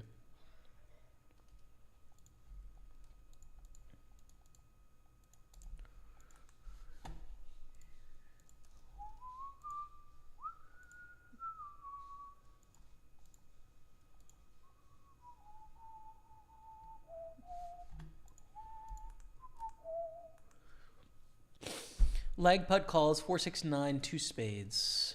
Stacks are pretty bad here for c-bet, but our hand kind of needs to c-bet. I don't want to because there's so many things that can check raise here, like all their pairs and their straight draws and their flush draws, but we have queen high, you know? Better check back our ace highs than to check back our king and queen highs. Then we're just checking way too much. So we'll bet and we win. It's fine.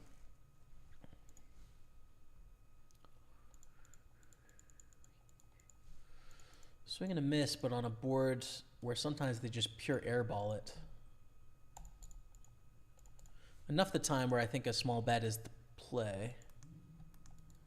And now I'm going to go for a triple barrel bluff.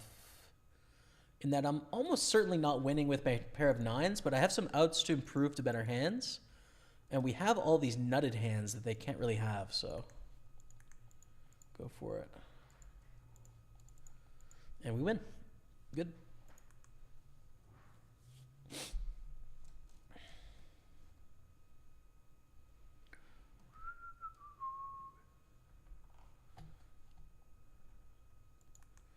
King 10 suited is nice.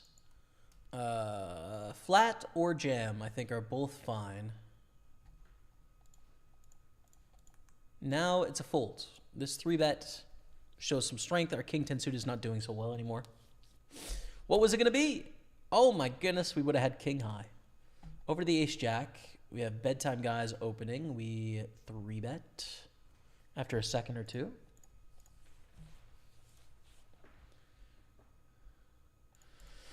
Gooberry says, poker gets me down because I can't play enough. I hear you, man. I understand that, like, when you just love it, like, just, oh, I want to grind. I remember. I'm with you, bro. I understand. Call. Print it with some spades, dude. Don't let the clubs win. How about a king? Hiya. Okay. Down to 85,000. It might be the first pot we've lost today, to be fair. We just keep winning all the pots, so I can't be too upset. It's fine. We did lose a little queen jack to kings. Fair enough.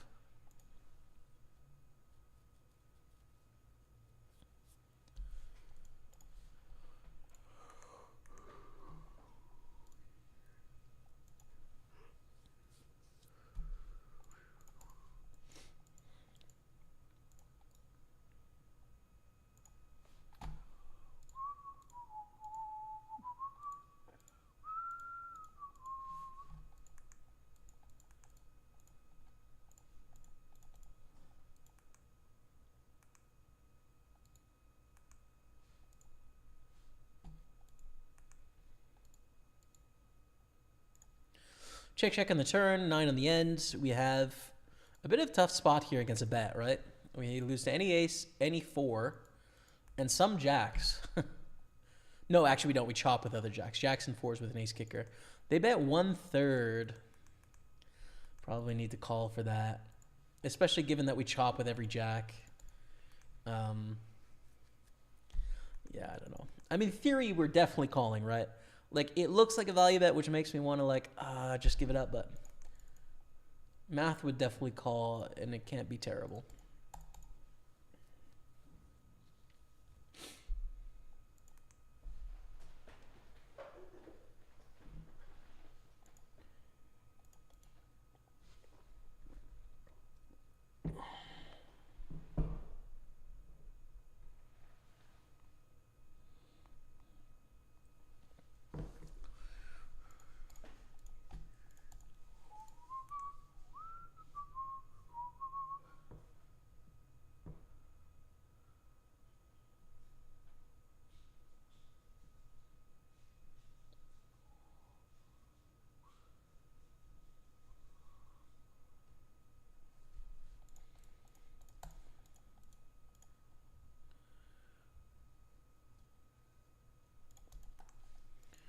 Checking here, ace king's pretty good.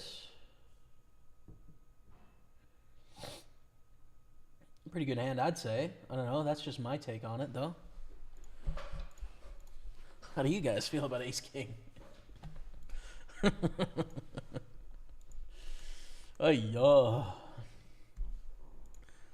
good enough to sit up.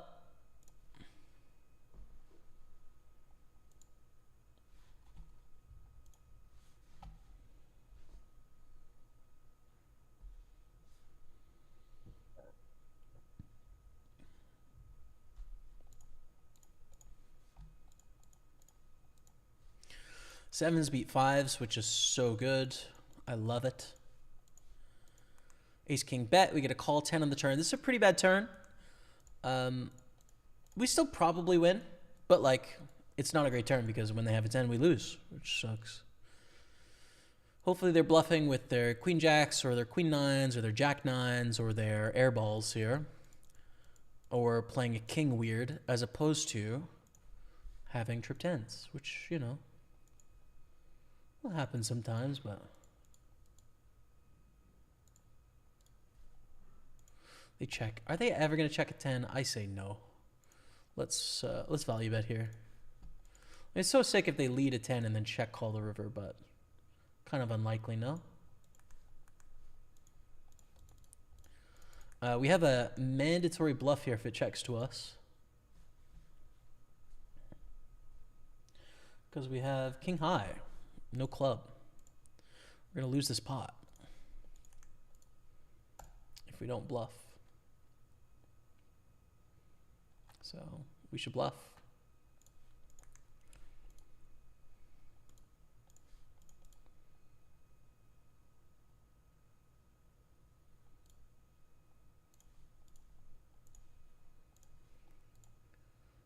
But the tank is not good news for us.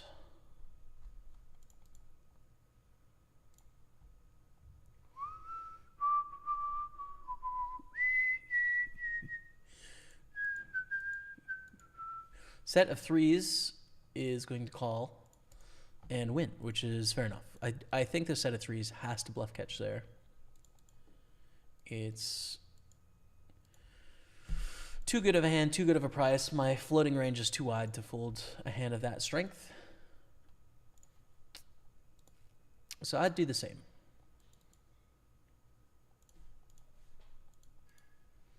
Bet get a call, deuce of spades. Good bluff spot again. So many bluffs we can have here. Clubs, spades, straight draws. Best bluffing range on the river is going to be straight draws without a club or a spade. And then the value bets are obvious as well. They're their two pairs, they're their sets, they're, you know, all that stuff. But they folded the turn, which is chill. So 73K, good stuff. Wow, a lot of action, dude. A lot of hands, dude. Wow. Jack 9 suited we're raising. We still have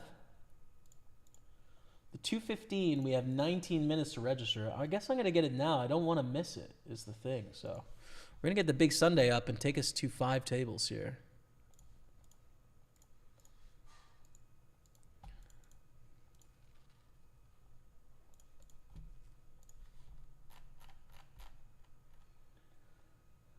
We just refuse to bust any tournaments, which is, you know, pretty fun, if I'm honest with you.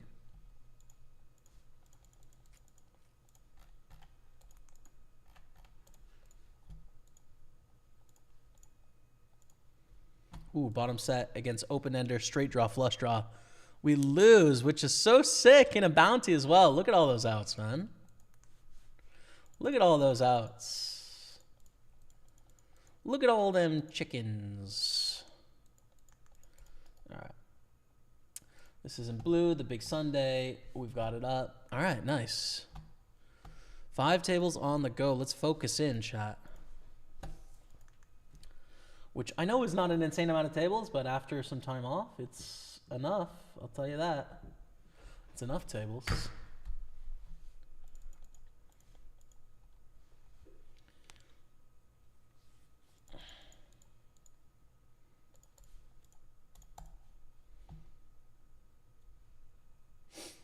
All right. Great. So almost 5x stack. The mystery bounty portion starts at 178 players, which is still a ways away. We have double stack here in the 55. We're 14 at 56, 17 pay. That's chill. Let's see what this all-in is. Ace-6 kings. In the 320, we're on 1.5 stacks.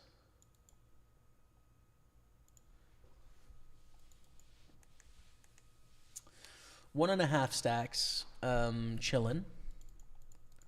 Starting stack here, and then 1.5 stacks in the Super 215. So overall, fine, you know. Raise 3-bet, 4-bet from Big Plek Plek. What's up, brother? Fold.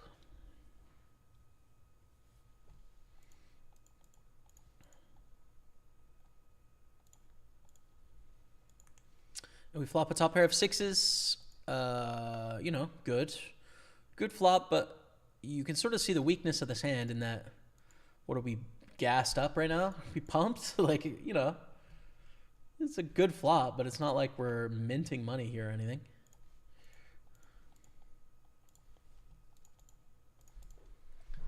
We're going to win a decent amount of small pots here, and then we're going to get in some tough spots and bigger pots, where sometimes we'll win and then sometimes we'll get stacked, and it's just not very fun. Here's a good example.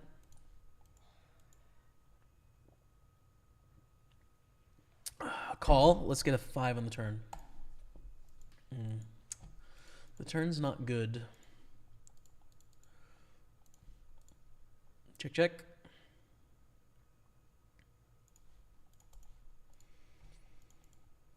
Do we want to try and bluff like kings, queens, jacks here? Problem is they can put us on a lot of misdraws with hearts, and they just block the river. Fold. I think it's fine. I think fold is fine. Wow, what a bunch of interesting pots. So bet, get check raise here. We call, they check the turn. It goes check, check. River's an ace. The thing we're worried about most here is going to be kings, queens, jacks. Too thin to value bet with a mid kicker 9. We beat jack 10, which is good. So we chip up a little bit here. We win a pot as well in the 55, up to 125. So 2 successful pots, but then we lose the 320 pot. You know, which is our main bay. Definitely the tournament we'd love to win, but c'est la vie, innit? Next, 109 Sunday party still in action. Micro series main events. We've got an hour and a half of late reg approximately on those. Feeling good? Feeling good? Ooh, jacks. Here we go. This is a chance to get moving in the right direction.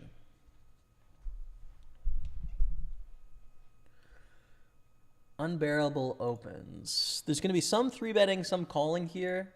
I like calling. Reason is there's no bounty incentive yet, right? 2 squeeze stacks where we do really well when they squeeze. And if it goes squeeze, re-squeeze, we could actually fold and avoid like a monster. And yeah, it's a little disguised, right? Like, I think in theory, jacks is going to 3-bet some and call some here. It's going to be a mix between the 2 strategies. I like call in this specific spot. Easy call of a squeeze if it goes squeeze fold.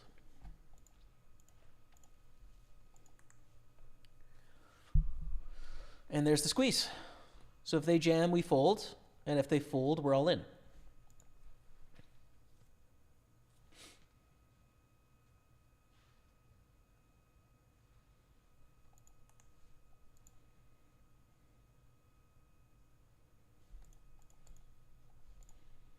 All right, good luck us. They don't have any fold equity. We don't even care if they fold right now. You know, if they fold like ace queen, great. You know, so we just snap it in there, and they have aces. Well, I think we gave ourselves the best chance of having a profitable spot with jacks there. It obviously didn't end up in this scenario that we made money, but I think when you run it out a million times, we do okay with that line. Let's go to the jack 10. Bet get raised here. We call. Bounty in play makes this spot tough. We're behind to 6s. We're behind to 4s. We're behind to ace jack. king jack of hearts reasonable. There's a decent amount of value hands there. There's also all the spade draws. We do want this bounty. A decent amount of them are going to consider checking back on the turn, though. So against a turn bet, we're not loving our life. Just because I think a lot of these spades take the free card. Right? I'm going to make a tight fold there. I think it's right. What's up, Moga2? What's up, brother? Good to see you. Good luck in the session, Jamie. Lurking well on the grind here. Consider getting second place in all of our mutual tournaments, brother. Thanks for the good luck, man. I hope you're well. It's been a while since I've seen you. Thanks, man.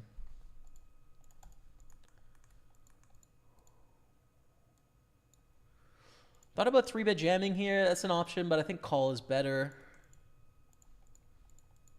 And swing and a miss on the flop. Check, check. Deuce on the turn. We could bluff, but we can bluff a lot of stuff. Is king 9 the one? You know, probably some percentage of the time, right? I think king jack, king queen, queen jack are better bluffs. And then king 5, king 3, king 6, and then up to king 9. And non-ace high club draws. But I'll just give it up, you know? Theory would say I bluff sometimes. Practice, fine.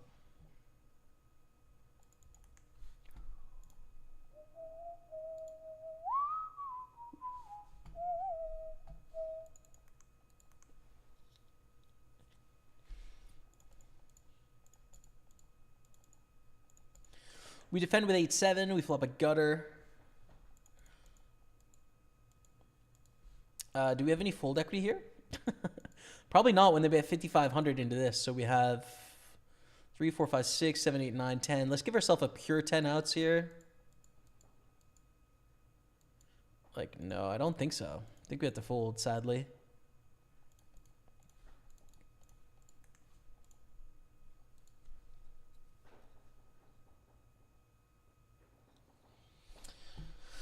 Is it sad? Yeah, of course. Of course it's sad. Oh, my aces, though. This is the opposite of sad.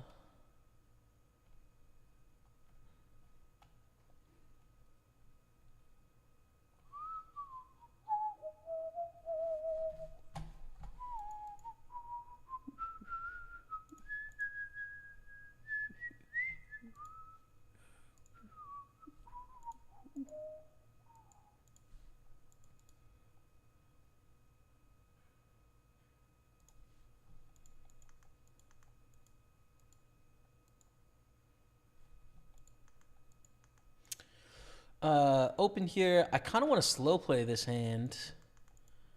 It's pretty rare, but I don't know. The stacks are so awkward to where it looks so strong if I 3-bet off 24 blinds in the small blind here. It's such a strong line, and then we also have a squeeze stack in the big blind. Let's just do a little bit of sneaky business here and see if we can't win a big pot.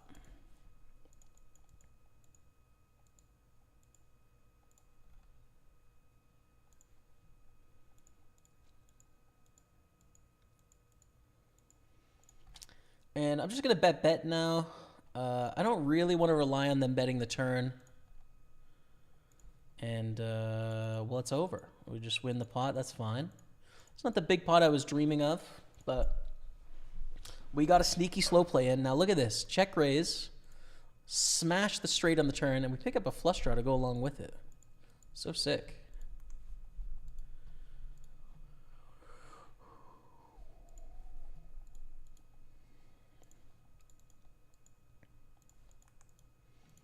Queen 10 on the button. I think I actually jammed this. They're both 17 blinds deep. Busted the 300. We're still in it. I am very short, though. I'm on 5.5 blinds. There's 7 minutes left in late reg. Let's see. I don't know. Let us see.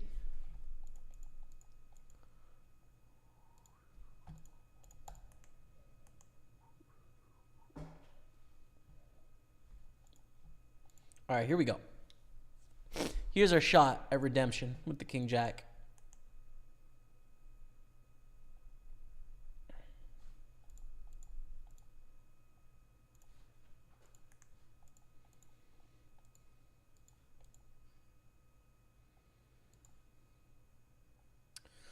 I think with the price, we probably just get this in here, right? We're almost already getting 3-1. Pretty good price with king jack and 5 blinds. It's strong, but we don't have a lot of time. So it's profitable, I think.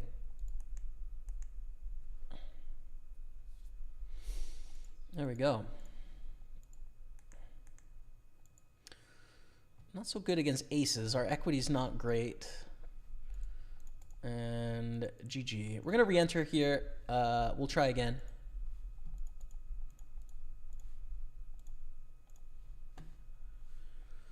So kind of a almost last minute re-entry in the 320, but hopefully we can spin something up. Rebecca, hello. Is it lunchtime? It smells delicious. Thank you for lunch. It looks amazing. Enjoy. Thanks. All right, chat. So I guess maybe I'll put you on. Thing is, the 55 is a good action, but the buy-in is 6 times lower than the 320. You know. Why don't I put you on this 215 table? You got 1.5 million there, 30 blinds. That's fun. Okay, so I'm just gonna mute myself. Give me 7-8 minutes here to have a bit of lunch, chew my food, take a breather, and then we'll continue on the action. Okay? Pokerstaples on Twitch, YouTube, and Facebook. Enjoy.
Okay, we're back. Thanks for waiting for me, chat.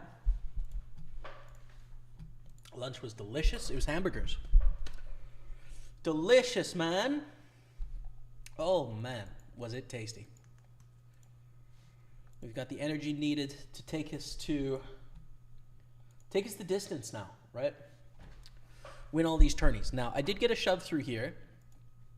I could not believe I won with a pair of nines in that three-way pot. That was crazy. We won a nice pot here. 280,000 in the Super 55. Getting close to money time. Still 1.5 stacks. So overall, quite good. I'm happy, man. What's up, Luke Brooker? How are you, man? Good to see you. Welcome back. Hope things have been good. It's been a few weeks.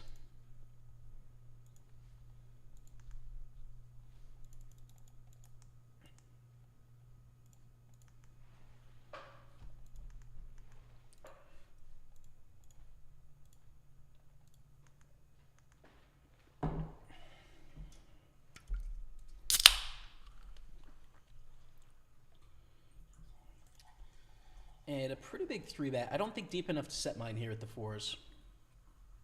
Sadly. So we will fold to Pigeon Patrol.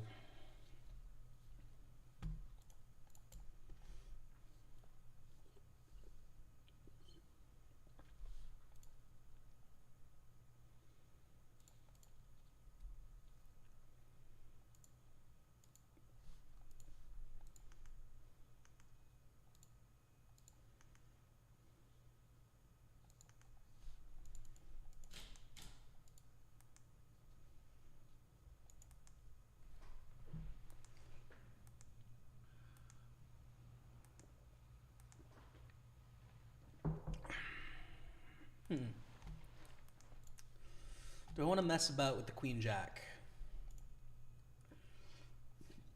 Shove stacks there too. I'm going to fold. It's a tight fold. It's probably fine though. I don't know. Seems okay.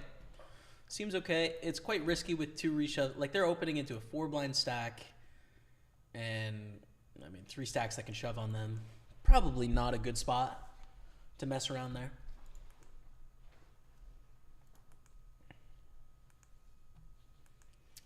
Ace-4 suited is nice. Probably going to be 3-bet bluffing here.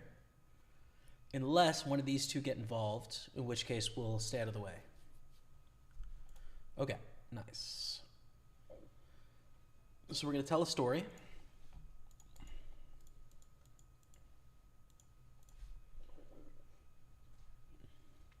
Monday morning, yeah. Happy Monday morning in Australia, man. In Perth. Anyone else can't hear on Facebook?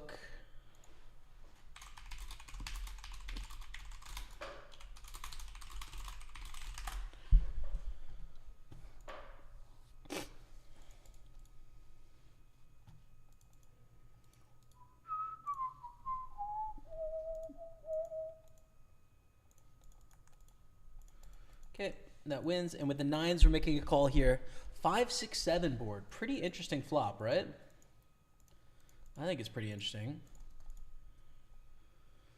And I'm happy to bet here because we can stand up to a check raise. We're not doing very well against 10s through aces, but against pretty much everything else, we're doing quite well.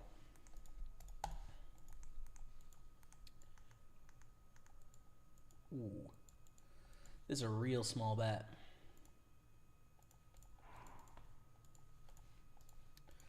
Pretty uncomfortable here with 3s. How am I not a mod yet? This is true commitment at its finest. True, man. I mean, tuning in Monday morning every week, there's something to it, and it deserves respect, frankly. Rolling with King 7. Blind versus blind against Ace 8. No! Hit me with the King. Hit me with the 7. No club. 10.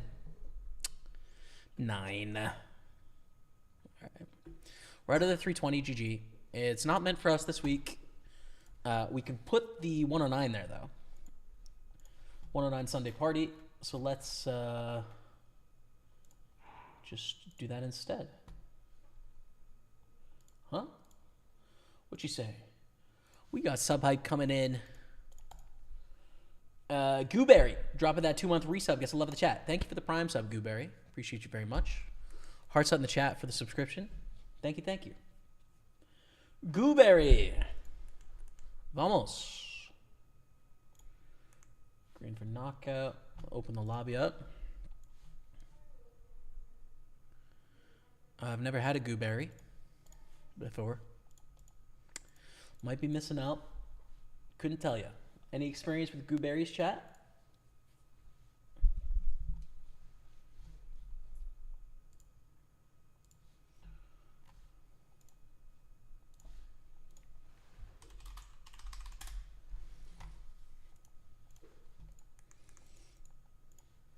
Defend with A7, start with a check. We flop top pair and a mid flush draw. Parcero, bendición desde Colombia.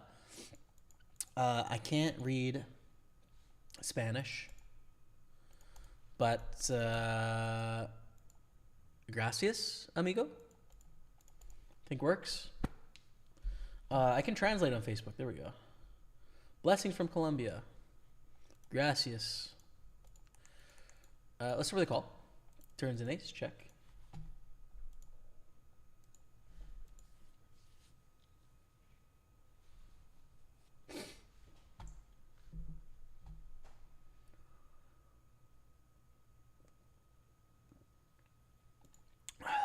Oh, you bluffer.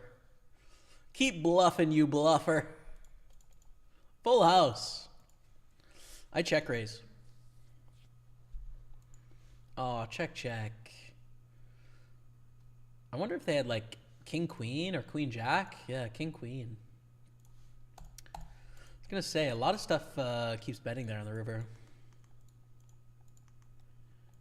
Three ways, queen, 5-6. I don't like betting here with ace jack. I think it's a bad idea. Sorry, dozed a bit. No problem, Cody. Welcome back, bro. Yeah, I was just having lunch.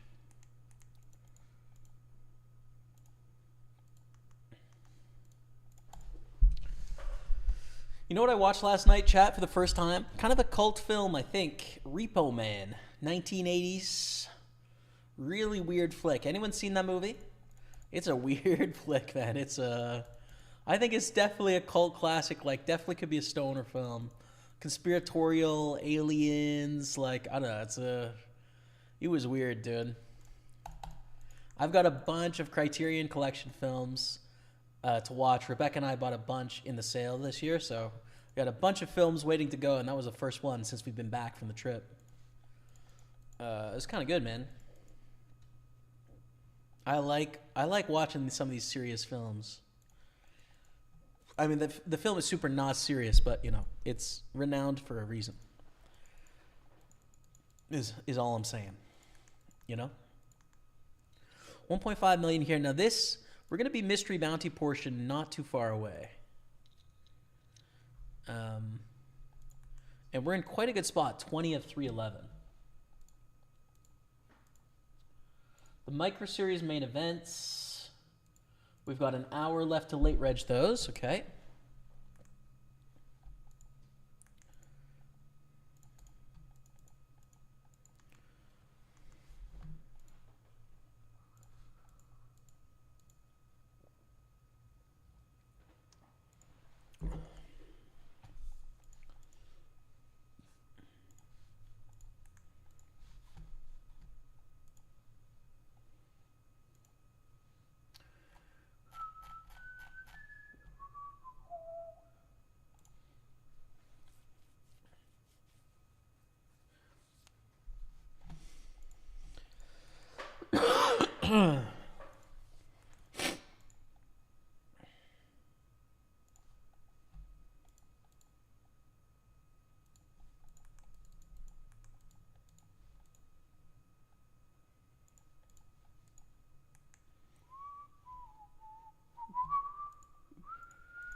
The song in my head.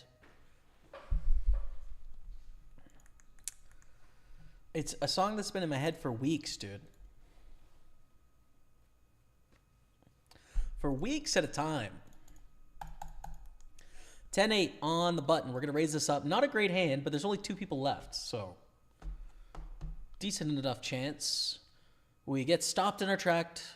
Brusler calls, and the big blind calls. Flop ace 8-7. Maximus exploit. I wish it was Maximus Black, don't you guys, man? Oh, dude, I wish it was Maximus Black, man. How's Maximus doing?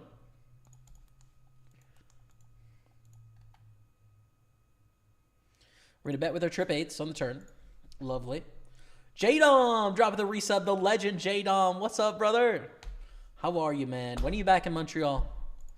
Tell me when it is. I'm excited. Thanks for the resub, man. I appreciate you as always. Hope you're great, man.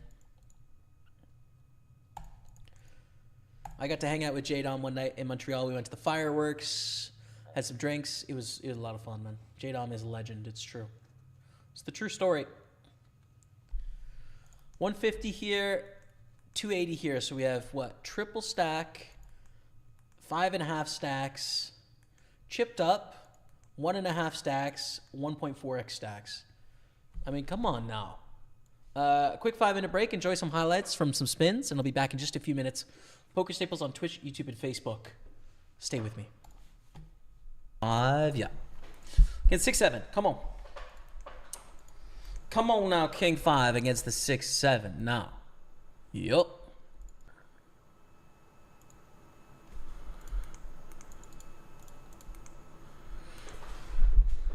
Spade. Okay. It's not over till it's over, but it's looking good.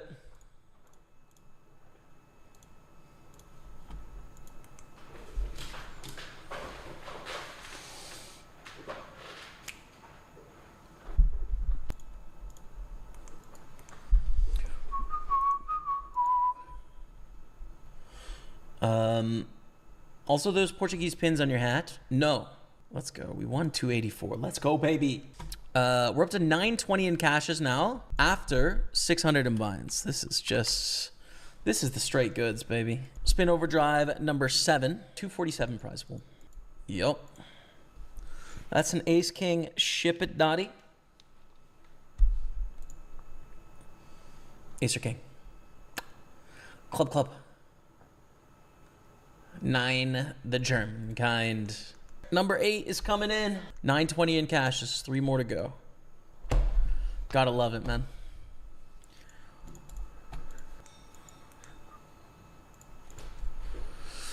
$10 deuce rainbow. Do we want to continue with king 6? Against 20, yes. Against something else, no. I think.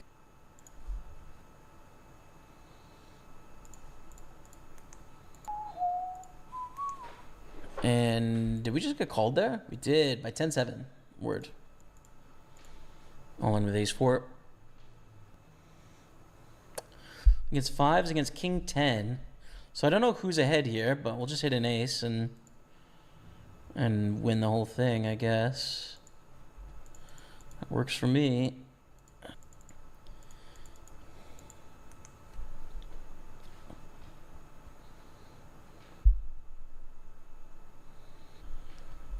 Cheers, Cootie Casanova. Cheers, man.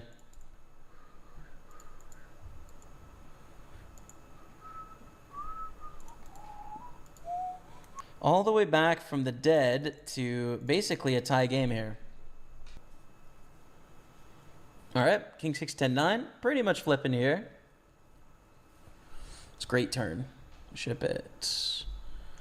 247 coming our way. What is that, man? We are 1167 in cashes, baby. This is the 9th spin.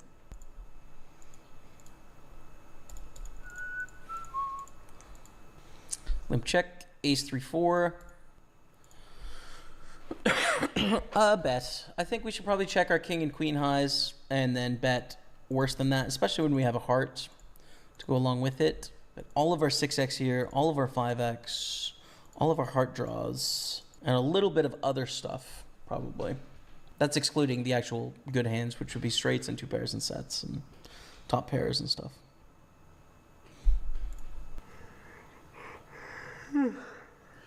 Ooh, fold now. It was going to be a pretty tough heads up here as to what to do. But thankfully we get saved because they would have had it dominated. And ace jack crushes them as well. So we are still three-handed here, barely, right? No, heads up. Queen 5 suited, definitely good enough against ace 4. But sometimes you just run hot, or do you? You do. We are tied once again. Think it's a call. I'm sure glad I called against a dominating hand. No 5, no 4. Oh! Rip, dude. All right. 1167 in cashes. One more for our 10th spin. We are guaranteed profit at least $167. At least. 231. Not a great multi. Just want to finish our spin. 10 pack of spins, man. King, queen against jacks. All right, well, that's that. Or do we have a blind left? I think we do. And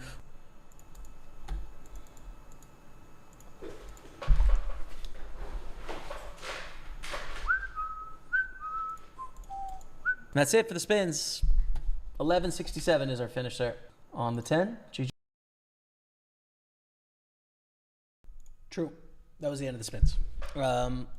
Probably do some more spins this week at some point. Get a spin episode, something like that. We have a question from Kyle Day on Facebook. Jamie, do you ever consider playing more online cash sessions for streaming? I don't often. Like, I can. You know what I mean? I can. Just when I've streamed it in the past, people haven't liked it. They're just usually kind of bored by cash games because, you know, even if we play $200 cash games, you know, we play a massive pot for $400. Like, that's the biggest potential. Whereas if we're playing like a $100 tournament, you know, we might win 10 grand in this tournament. We could win 15 grand. So just the amount of money that's up for grabs is smaller.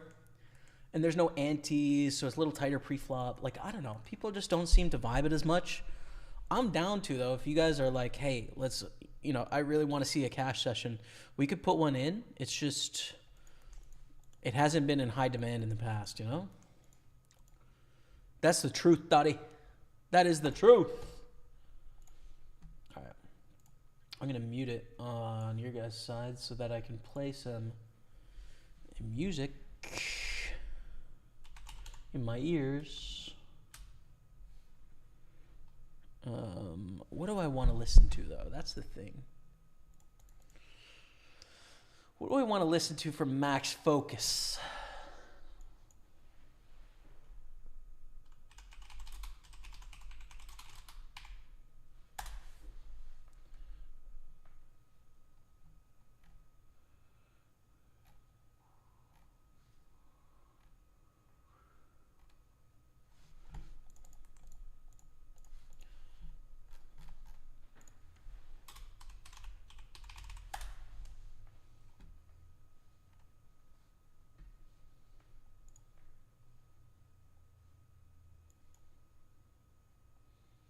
Here we go. I got a little something on the side, just to give me that afternoon kick. You know, you have a lunch with some hamburgers. You know, you got a little bit of a heavy brick going on here. We don't want that. We want to get in the zone, dude. We're gonna start printing.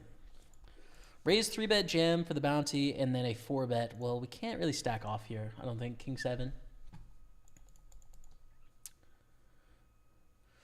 Where did you go, by the way? You were on a trip. Yeah, so I went to London for 3 days, Birmingham for 1 day, and then York for about 7 days, visiting Rebecca's family.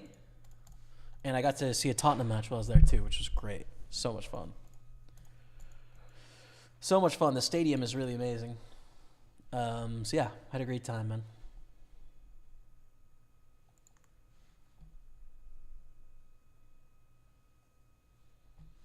Truly had a great time. And I did get sick for the whole stay in York, basically. So I only got one walk through the center of York, but nonetheless, you know, it happens, right? It's that time of year. And I still got to do some fun stuff and see people, and it was successful.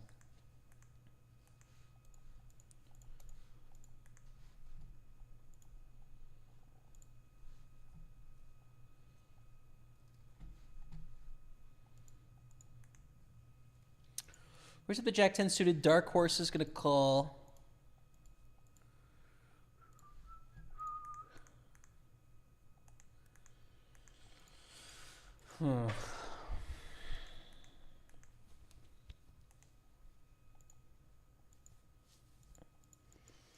How do I want to play this? I don't really know. We have 2 overs and a flush draw and some backdoor straight draws. But it doesn't seem like a great check call spot. So we bet, get a call, jack on the turn. Just going to value bet here and then check river, I think.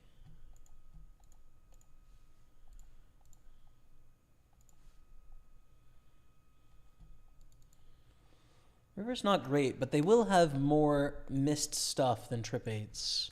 Just check, check, and we win against what? I don't know yet. Ace 9. Just ace high, not a believer.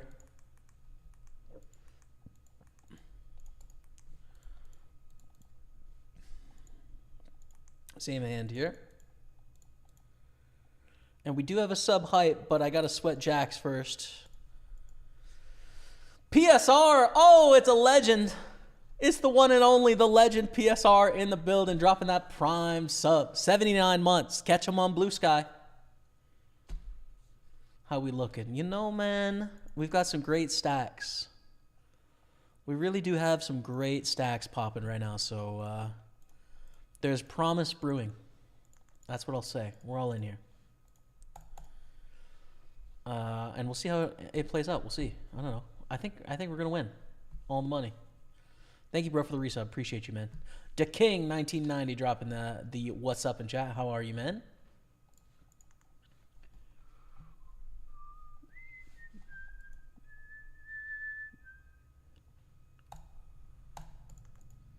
We'll do 7. 5-4 is a fold once under the gun raises.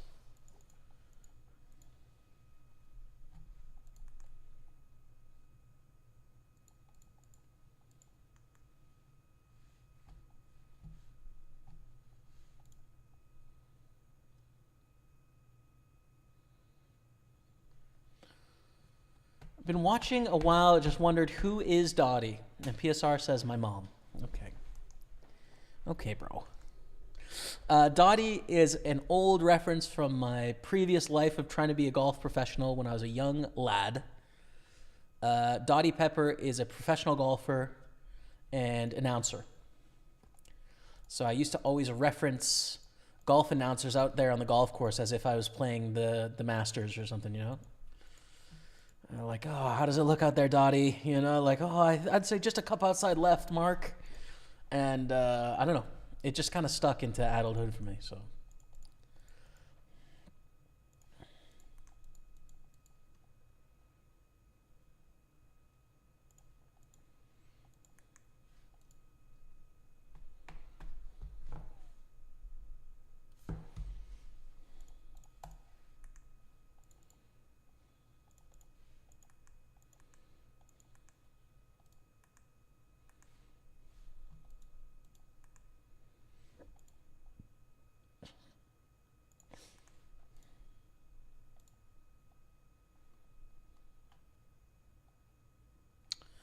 I almost want to fold this. This limp is so suspicious looking.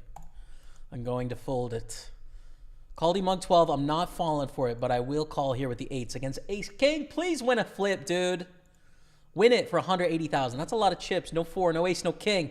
3 is just great, dude. Let's go. That'll put us in a great spot here, and we're coming up to the bounty stage of this tournament. 178 are in the bounty portion. The bounty in play, by the way, I will call here.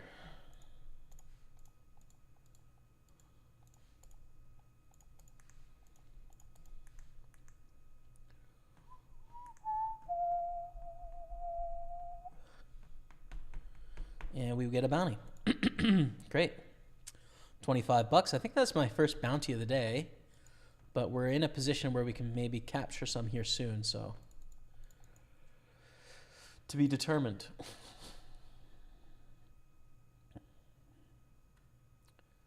Ew, watching Tottenham. How do I unsub? Oh no, Gooberry. Are you an Arsenal fan, man? Oh, Gooberry. I hope this doesn't get between us, but I am a Spurs fan till I die. It's the truth. It's the truth. And I got to see their fantastic win just the other week against Villa. And I was going to go to the match against Ipswich, but I was too sick, so I couldn't go. And we lost. So I'm really glad I didn't take the 3-hour travel time to the stadium to watch us get crushed. But yeah, true.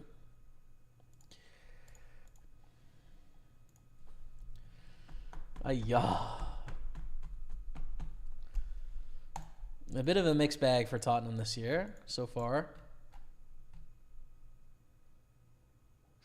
No, I don't like barreling here. I think we have so many options of what to barrel. King Jack off, not a great one. Pot size bet will win it. 14th place out of 259 here. Regular prize pool. So it's going to be maybe 7,000 for the win, something like that.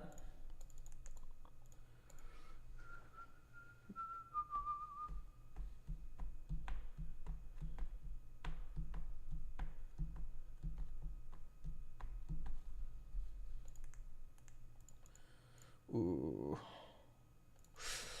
Need to call here. Deep enough set mining is going to be fine, and then also we cover our opponent, so. And it goes check on the flop. King of the turn's not great.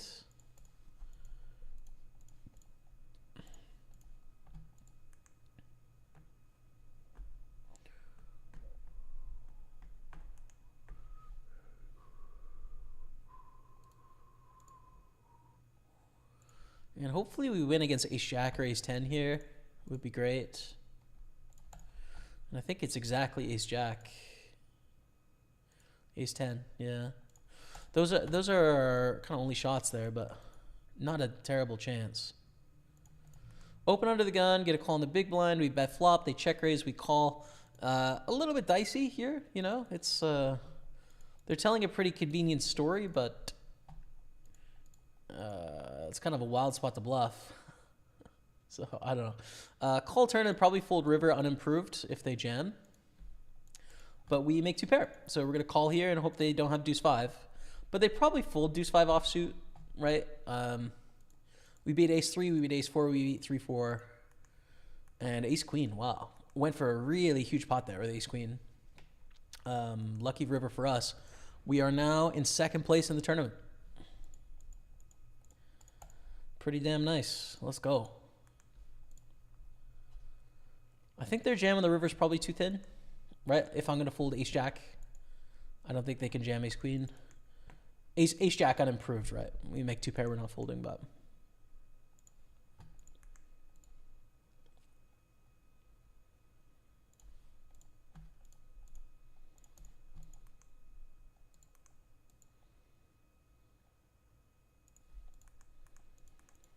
I think call here with ace 10. It should be pretty much any broadways, any pair. Doing fine. Ooh. We might as well just jam here because, like, we had to call off this rejam. But, you know, whatever. Like, if they go all in, it's only 70,000 more. So,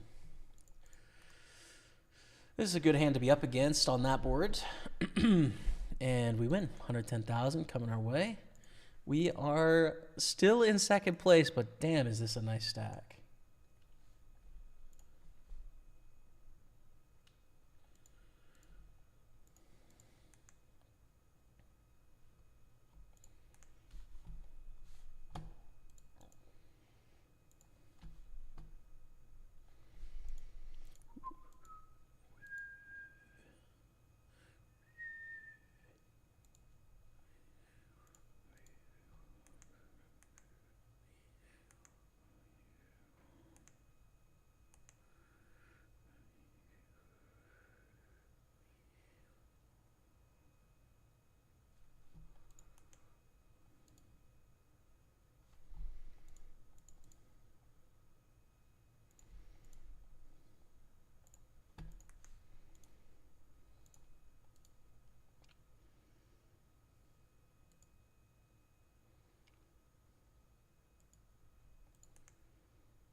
Is this too thin? Yeah, definitely is, dude. What are you talking about? There's 4 clubs up there.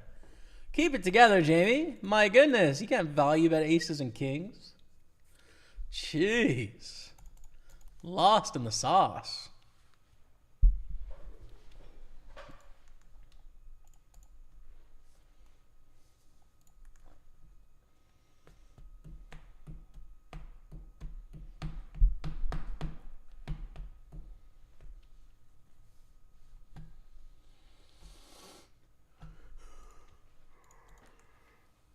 Hold the 7-5. Getting close to mystery bounty time. 25K in the mystery bounty prize pool.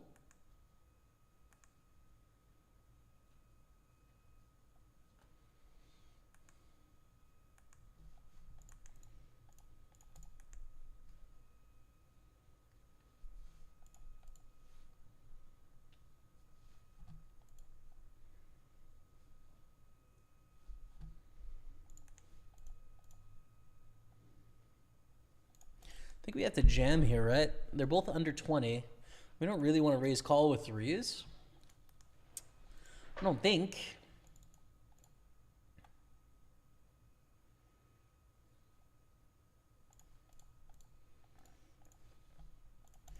We win, we raise fours. We're going to see that with ace 10. I thought about checking back here too, but...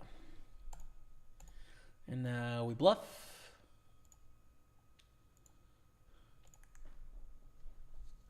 And we win. Holy set.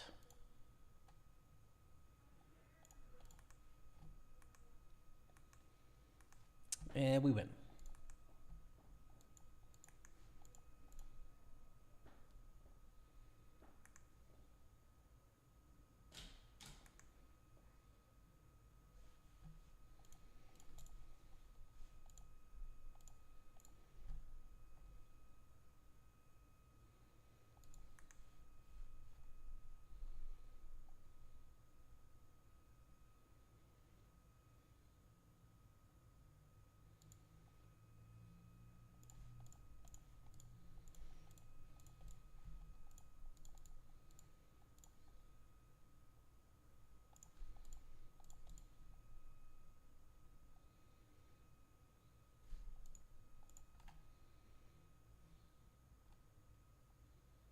Check raise.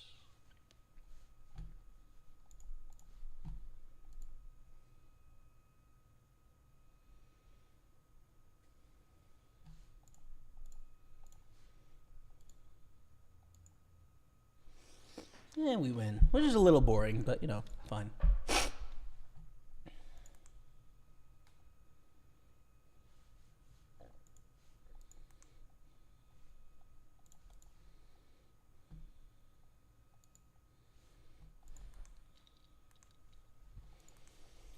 Raise 3-bet from Moscow Mule. We're going to defend with the ace-jack suited against the 3-bets.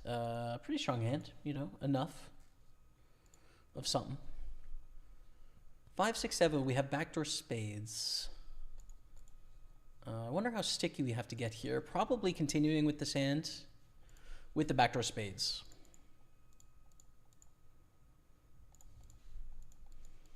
But it goes check, check, 4 hearts on the turn, check. We have a lot of bluffs to choose from here. When it goes check, check on the flop, we have all of these like queen jacks and king jacks and king tens and stuff. A bunch of them with a heart. I don't think we need to choose ace jack.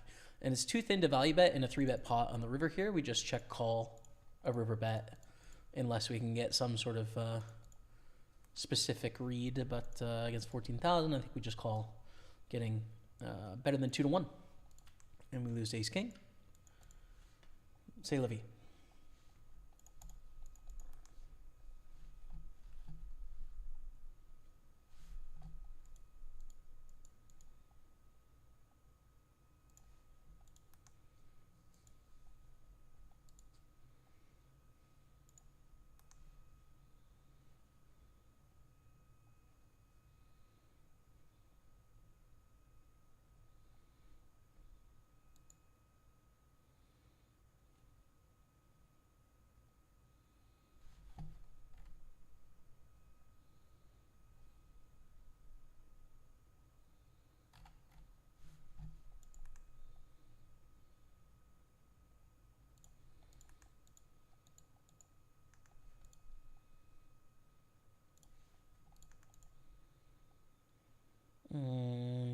Not against a 2.5x there. We just fold. We are chip leader of the 55 Super. Let's go. Tournaments we're waiting on. We've got the mini main events. And then everything else on the main schedule is good. So it's just kind of like fillers until the end of the day here. Twos we're going to raise under the gun. 8-handed. I think that's all right. And we have to jam Jack-9 suited again because look at the stacks behind. I don't know. You got to jam Jack-9 suited. Is what it is. All right, we got 45% against this hand. How about we hit the queen? Oh! Give it to me, Dottie. Come on now. Ship it.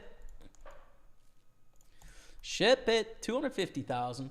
First place, $1,100, but that would be that'd be nice. I'd take that.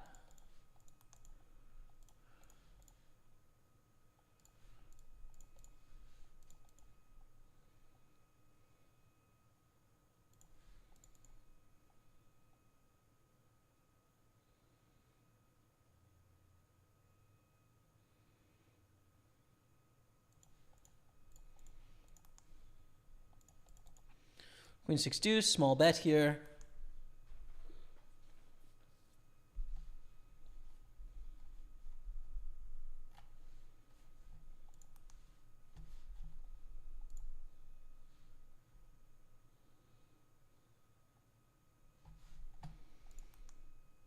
Yeah, we win. All right, nice.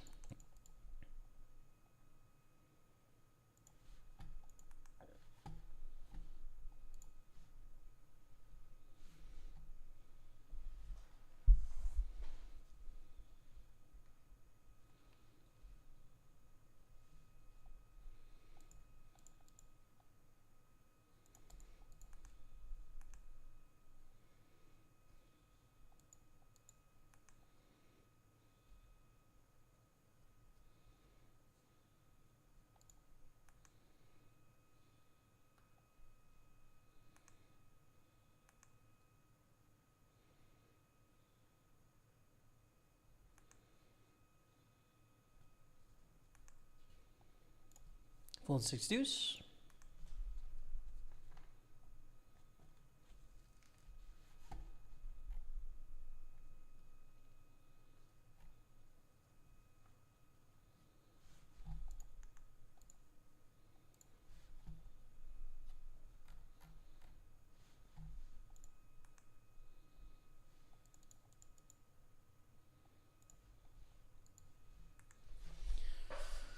Here's something playable. Ace 10 offsuit.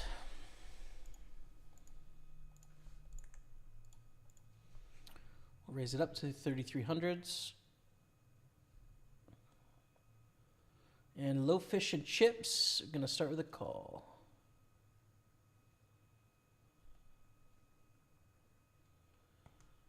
Taylor calls as well. 4-4-4 on the flop. We should have the strongest range here. I think it's a bet.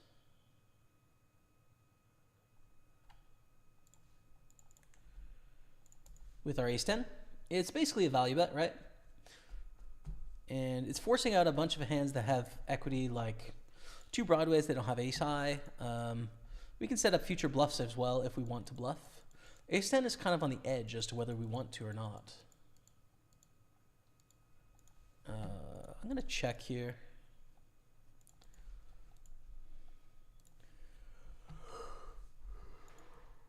We have the nuts.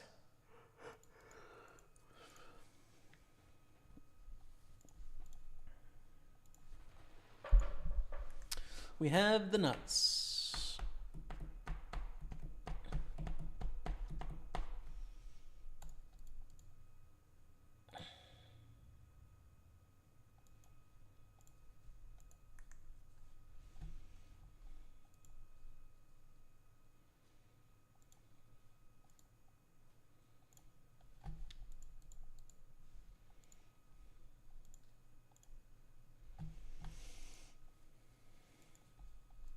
Good memes.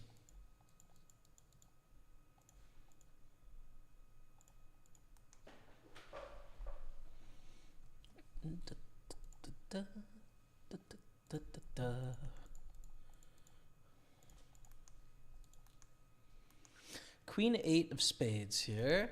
Poor student goes for the jam. I'm going to fold.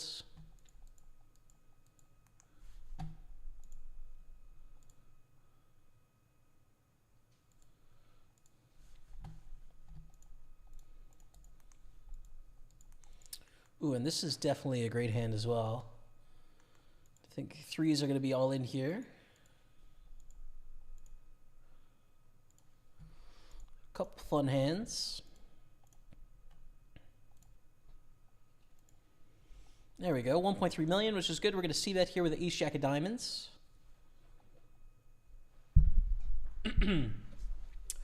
Hello, Jamie. Hope you are good and run good is yours today. Hope family and Matty Ice and Mrs. are good. Thank you, Daniel. Confirmed all those things, man. Running well today. Mrs. is great. Matty Ice is great. Having a good time, man. So I have zero complaints. Everything's fun at the moment, man. Thank you. Thank you for the kind wishes on YouTube. First message there in quite a while, about 30 minutes. Ace Jack 7-6. Boom, ace on the turn. Send it. Send it. Up to 74,000. You know, it's a wide open, but I think it's okay. Let's go back to these aces, though. We're 6 at 26, 17 pay.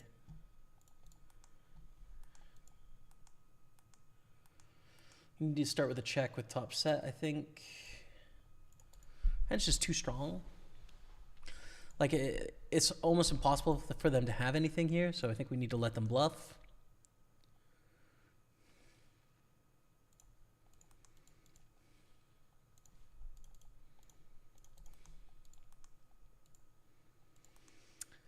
Check call, check call, check call, I think, right? Just let them bluff. Even on like a club, I think we still need to call down with our top set. It's just likely to be a whiff, you know?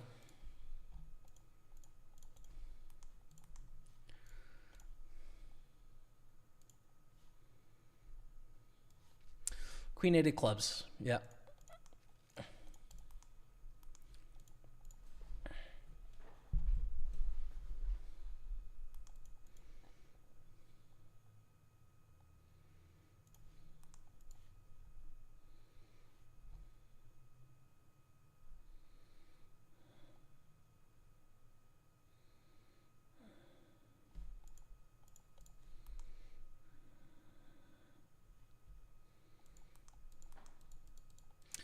And this is an all-in as well with Jack 10 suited. You can shove a few of these like suited connectors for 30 blinds to balance out with your really strong ace queens and your pocket nines.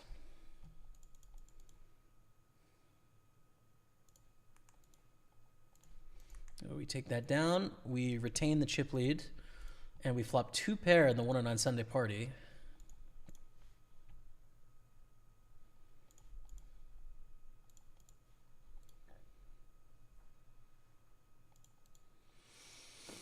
Ooh, it's a bad turn. Aces and queens with the 7 kicker. Ay-ya.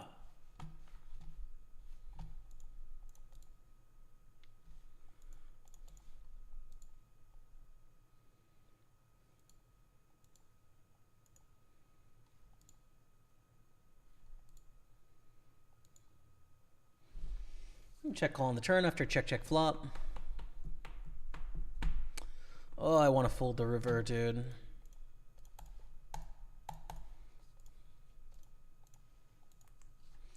Just think they've got it, frankly. Fantastic hand, 4-4-4-4 ace. It was perfect, right? Take it. We'll take it.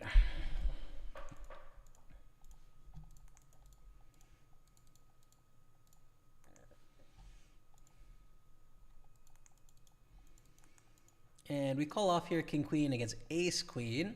It's for 10 blinds though, not a lot of chips. All things considered.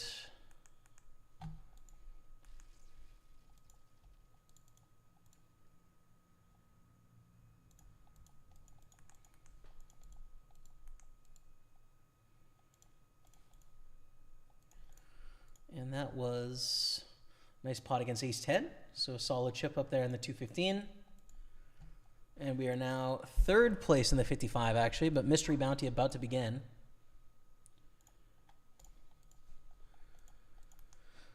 And we're 3 of 26. Raise and all in for 7 blinds. We call with ace 8 against king queen. We're slightly ahead. Hold the phone, Dottie.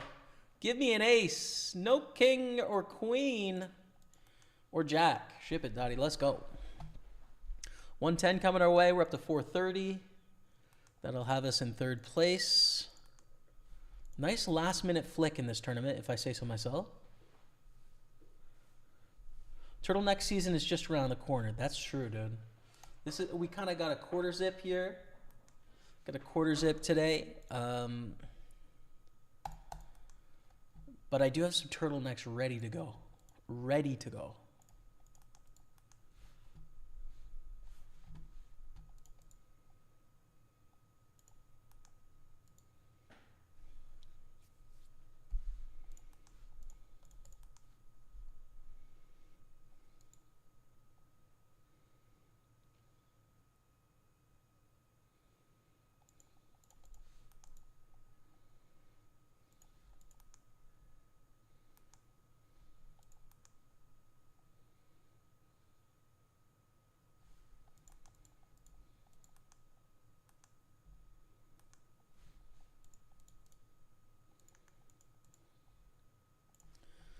Defend.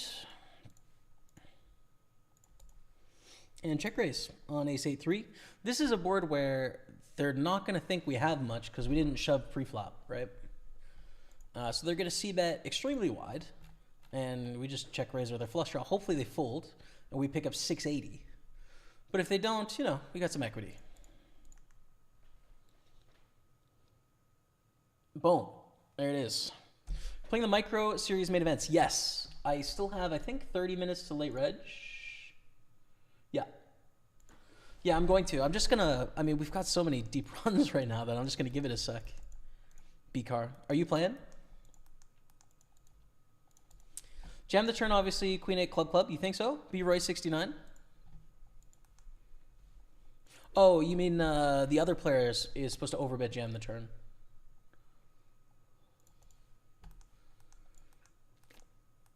I don't know. I don't know, man.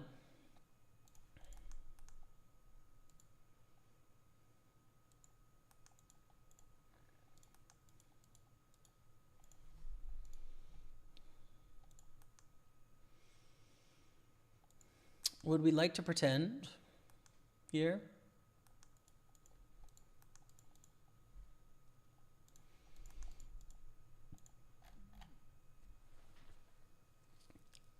It's quite risky.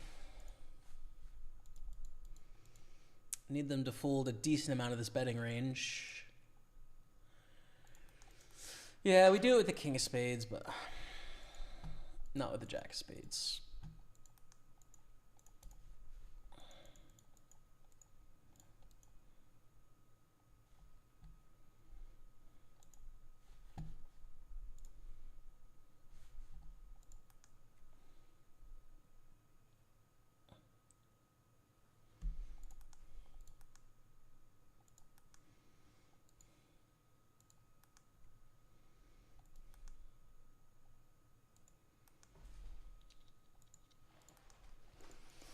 Ten-9 offsuit. I think we're all in. It's not a great hand, but it's not a fold either, given how deep we are here.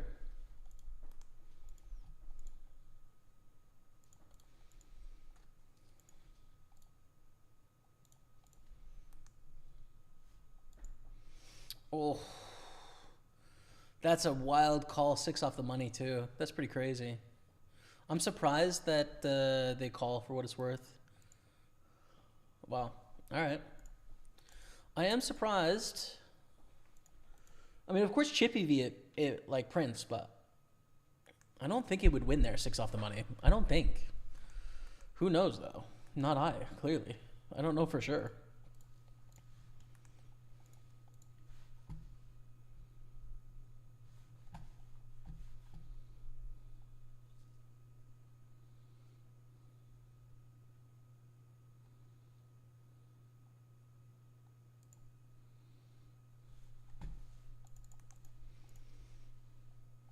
Raise it up with Queen Jack in this 215 super.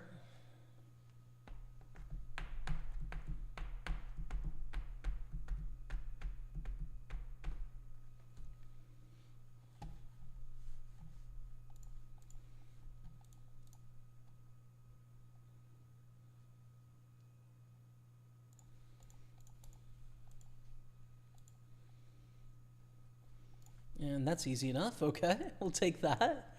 Cool.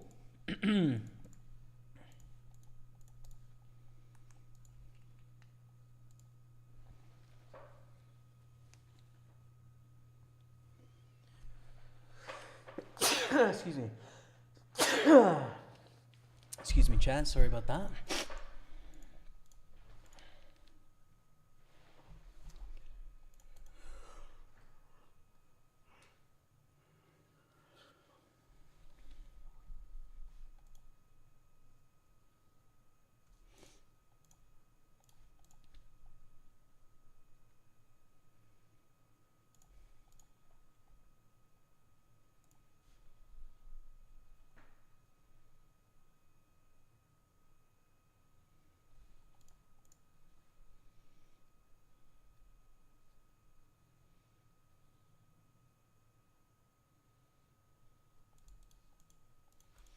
We're just calling a squeeze from generic. I think call is default here. I like call, man. I don't want to get stacked by aces here for 70 blinds.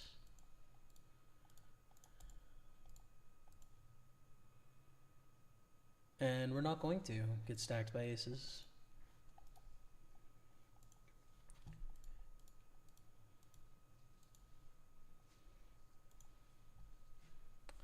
We are not. 7 of hearts on the turn. We will raise turn. Forcing the ace of hearts to get it all in right now would be good. We don't want to let them fold the river sometimes. Ooh, 16K. Yeah, I think we can get it in here. Force them to either fold a lot of equity or pay off a lot of equity.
Jacks is gorgeous.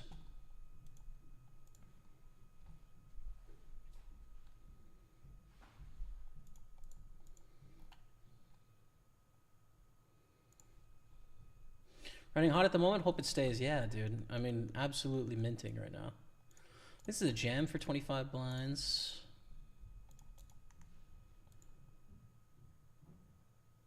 Absolutely printing.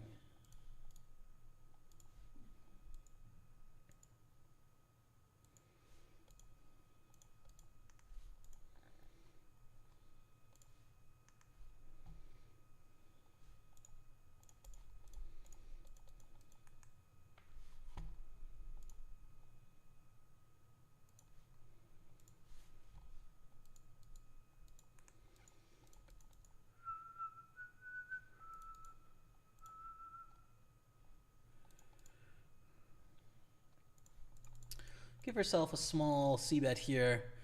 It's soft bubble. We have ace high. Bad kicker. Try and get some air balls to fold, but forced to shut down there. This is bubble as well. So a couple soft bubbles going on right now. But in some really good spots. Really, really nice spots right now.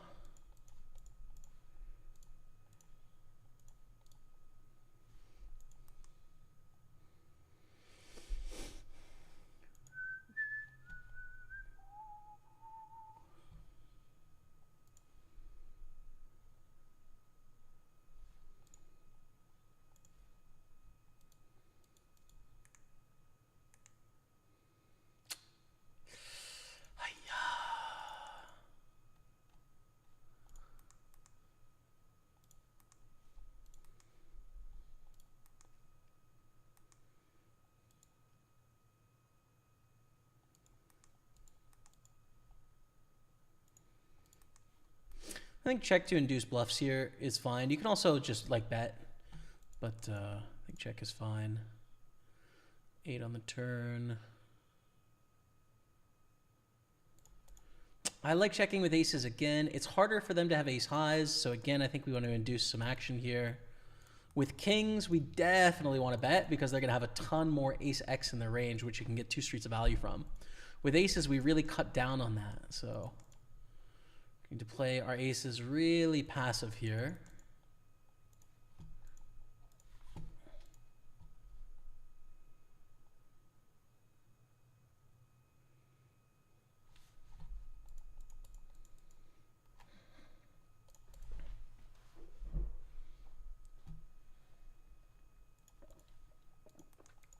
And pot size bet, just call. We lose to some straights and trip eights, so just call, and we got the max.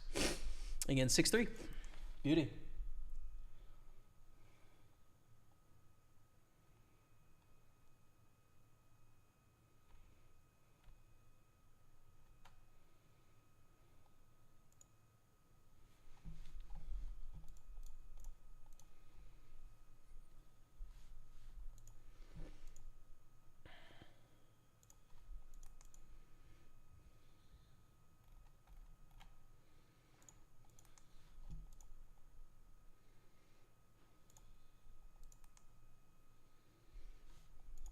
And ready to stack off, of course.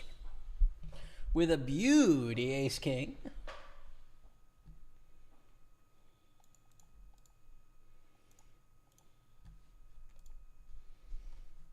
Ace king, ace queen, unlucky. No 9, no queen. Take it.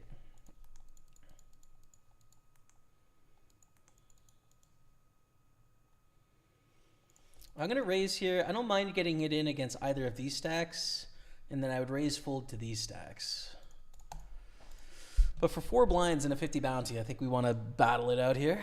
Talbot 49 jams it in, and we must gamble against them.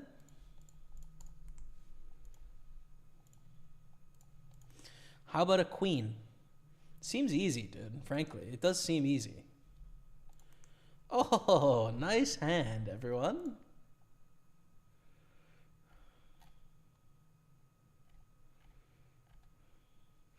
Where's the nice hand?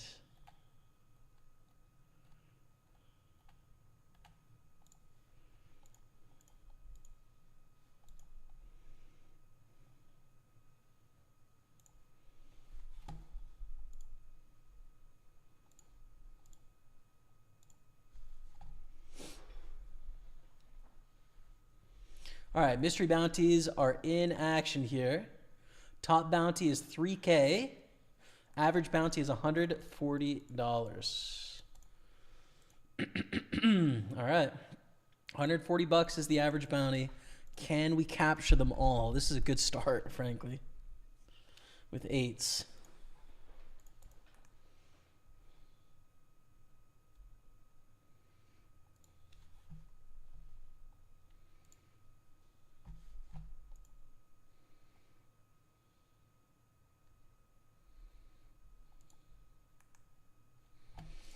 All right, here's the first one, dude. Hold with 8s. Come on now. 8s against ace jack for a mystery bounty. No, absolutely not, dude. 10. Sad vibes. Right back to raising, though. And we're just going to check fold here 3 ways with our ace 10.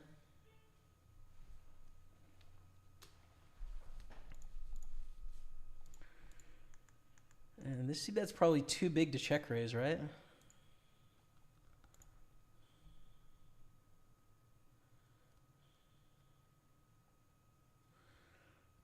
We'll try it. We'll give it a go here, man.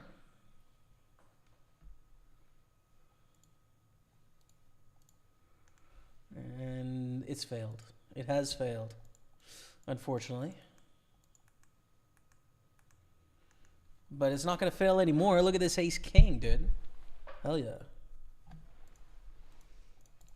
There's no way we won with his ace-10, did we? No, we didn't.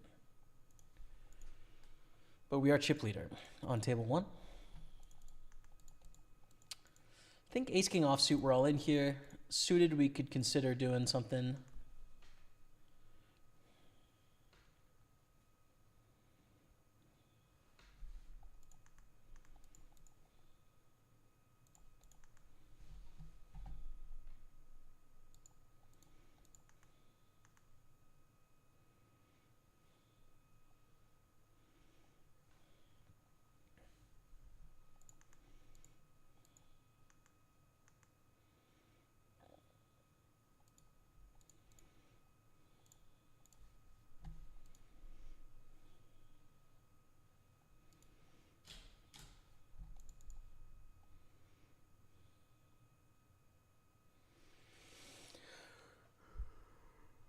Do we want to mess with our friend of the stream here on the bubble? Like, I think we do, yeah. We're in the pure bubble. With a trash hand, but like, bro, we're one off the money tie bye-bye. I got to 3-bet you here, bro. I have to.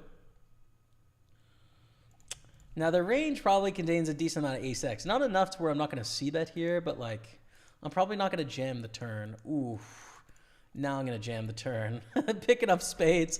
Got to do it, man, on the bubble. Risking it all for the biscuit. Tie bye-bye. Fold it. No. Hit it. No. All right, they win. I mean, you do expect ace-king to get all in pre, of course, like in 4-bet, but that's okay.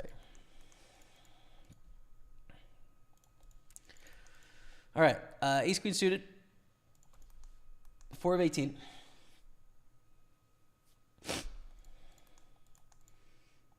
And let's burst it.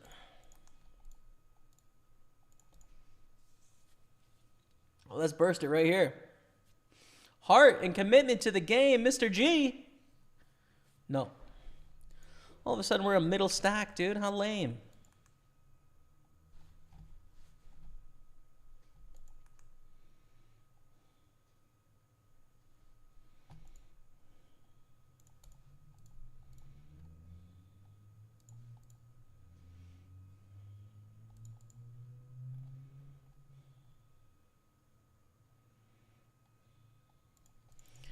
I think I'm just going to jam here, especially covering for bounties. We're shoving a bit too much through this stack, but against these two, it's great, so.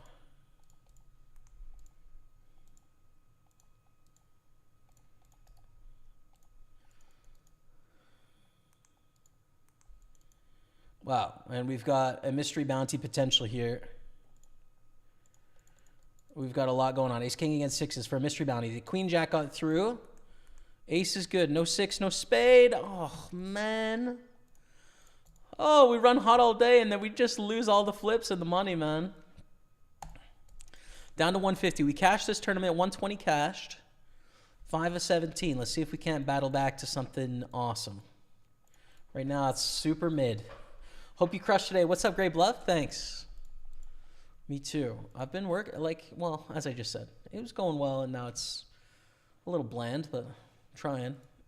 Block bet, we call. We're probably winning, but too thin to raise. It looks like a 10 for sure. All right, 400K. We are now 5 off the money here, but failing at the mystery bounties.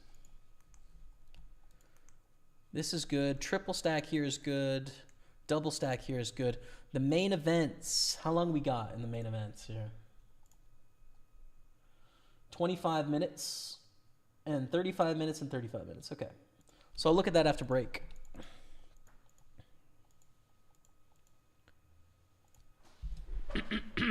Excuse me.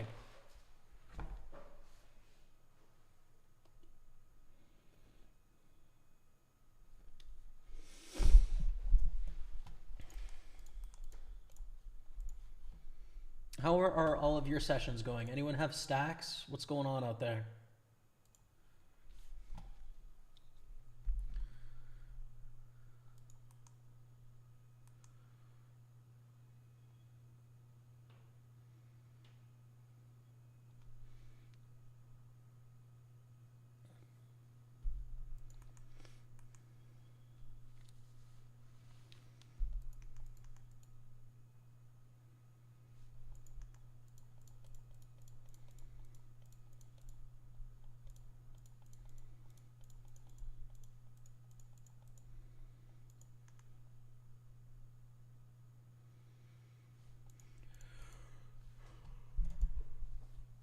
6-7, we can't really do much with here. Two like 10 blind stacks, a 15 blind stack. It looks pretty, but I don't think it's worth playing.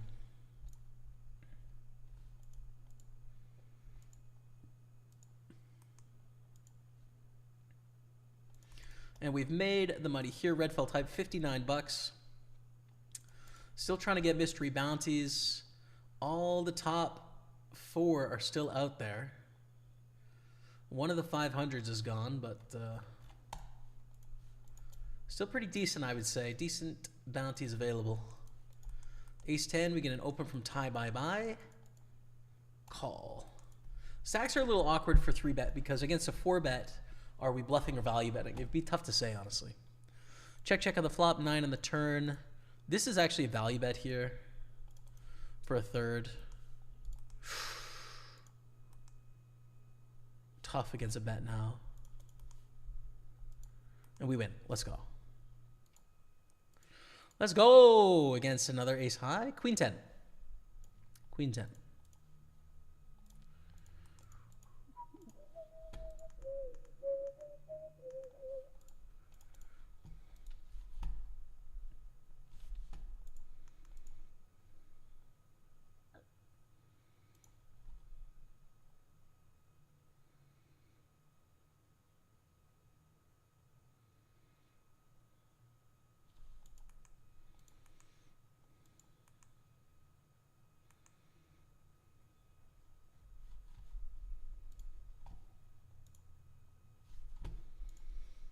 I'm all in. What do you say about that, man in bikini? What you say about that, brother? Bring the heat.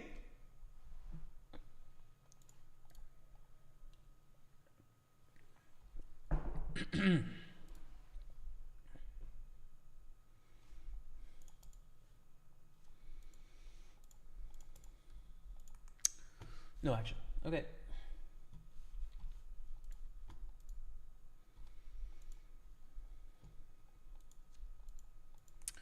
Okay, 6-8 suited. This is a bit of a frisky call, but I think covering for a bounty in position, I don't mind taking this to the flop. I wouldn't play it this way in a freeze out, for sure. And I wouldn't play it this way in like a 1K bounty either, because I think the average opponent would be a lot stronger and make less mistakes. King, queen. Oh.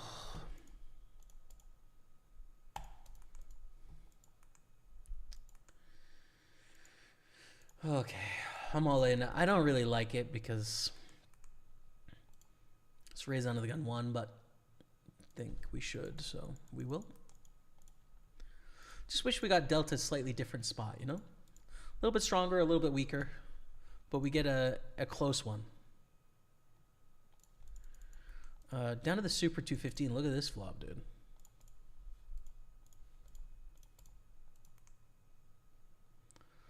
Checks around, ace on the turn.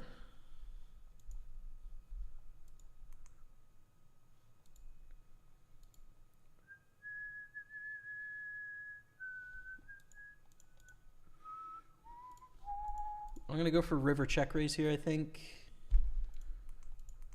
I would not be surprised to see an ace check through again here. Totally can. Knowing it's chopping with other aces.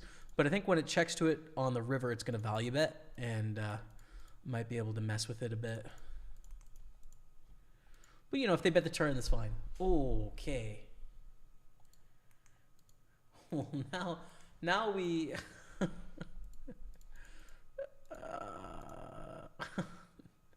now we might just lose, dude. And that I think this is a fairly decently ace-x heavy range. God. I don't know, man. I'm going to fold to a raise, I think.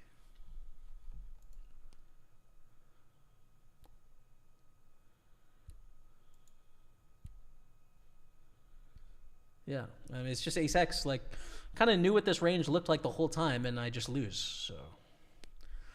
Great river. Unfortunate. Like, I don't know. This is a nice full house, and rip. Ace 10, angry regular opens. I don't want to jam here. We're only getting called by better. So we're going to call. Start with a check on 9-7-3, which is not great, but we might be able to mess around a bit here.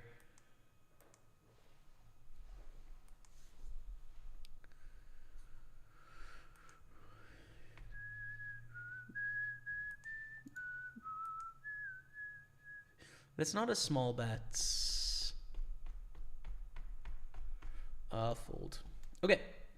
Ciao, Jamie. Good luck. Thank you, Paul Expo. Thanks, everyone, for hanging out here. I'm going to play you just a couple minutes of highlights of a recent podcast I did, and then I'll be back in a second. 3 of 14. Great spot in the money of the Super 55. Doubled up at the Super 215. Good spot in the Big Sunday. Exciting moments. So I'll be right back, and stay with me.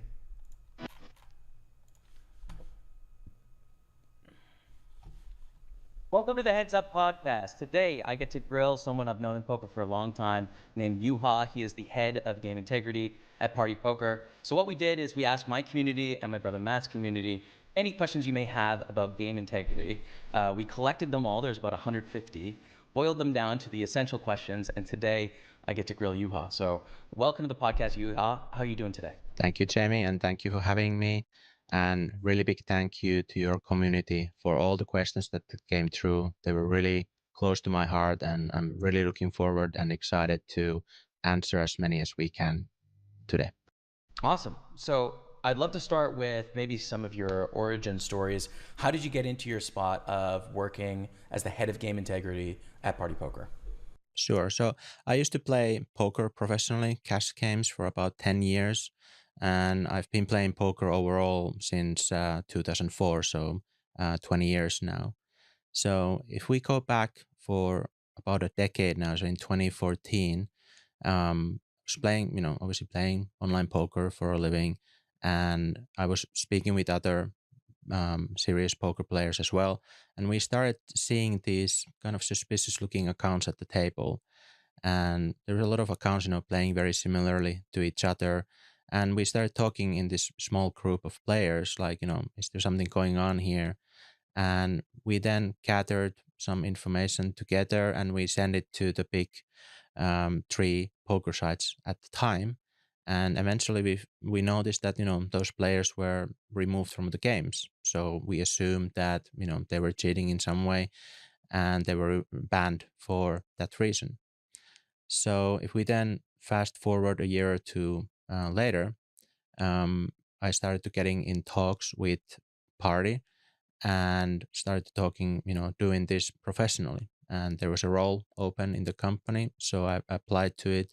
And in 2017, I joined the company and started to catch cheaters professionally. Eventually, I was asked by Party to lead the team that is now today leading all the efforts to catch cheaters in all the poker networks that we manage. Awesome. Okay. And can you talk a little bit about that team, some of their expertise, and maybe their areas that they work on?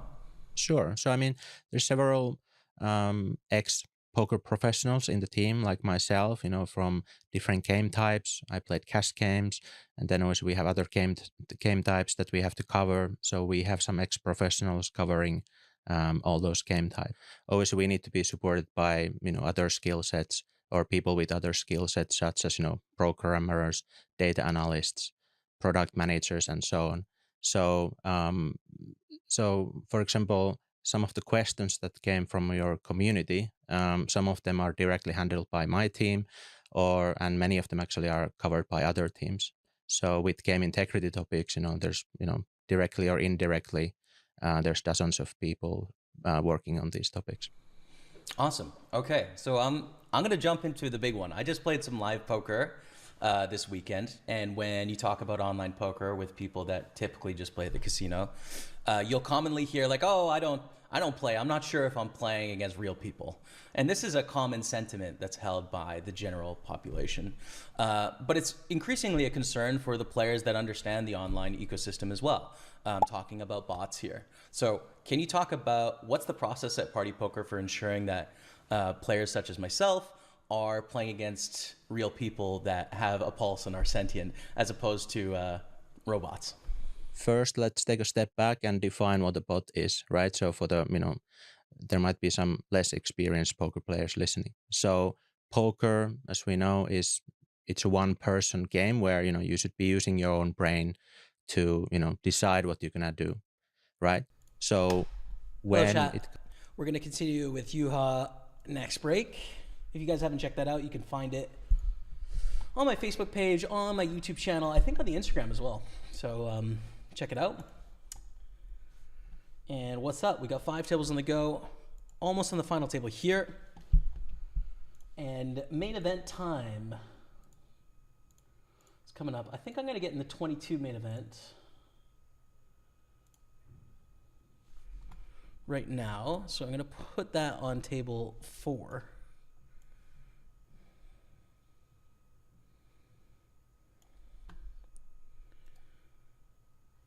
And so that's in action. And then if I have space for the other 2, I'll give it a go. Okay, here we've got a brand new 22. This is the main event of the micro series. But let's continue on. Let's go. And focus, because I didn't actually think I was going to be playing 6 tables today. And then I just busted nothing. So it's like, all right, I guess we're just going to keep adding tables then. Fine. Fine with me. Ciao, Jamie. Good luck, says Paul Expo. I think I said that before break, but thank you. Kyle Day said, just won a 3K all-in pre-pre ace-ace versus ace-king on a 5-10 table. Let's go. No tourney today, though. Only one min cash, a few bounties. I lost a third of those profit and a queen cooler 2 hands later. How she goes in it, Brie. Good luck, though. I mean, hey, that's a solid chip up at the 5-10. Keep it going.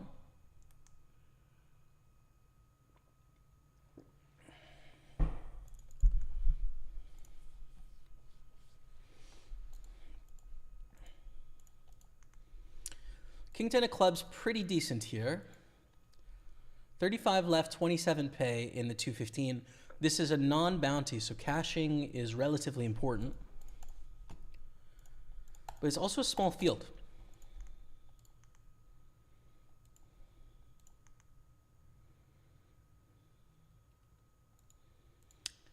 I think call, right? Closing the action, they shove in the hijack. 1.1 million to win 1.6, like 1.5 to 1. I think we have the equity with King 10 suited. We see not the best case scenario with jacks, but we still have decent equity and looks good to me. And we take it down. Let's go. 4.4 million, beautiful stuff. We're actually going to fast play here. I think I can get them to fold sometimes. And we do, which is great. Pocket 9s. Lovely.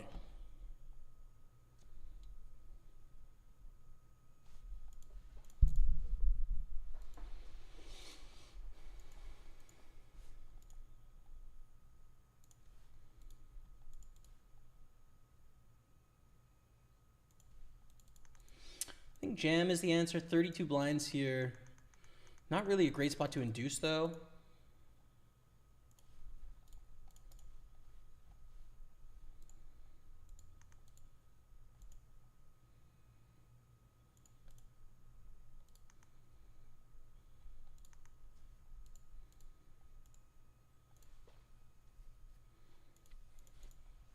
Take it down, 5.1 million.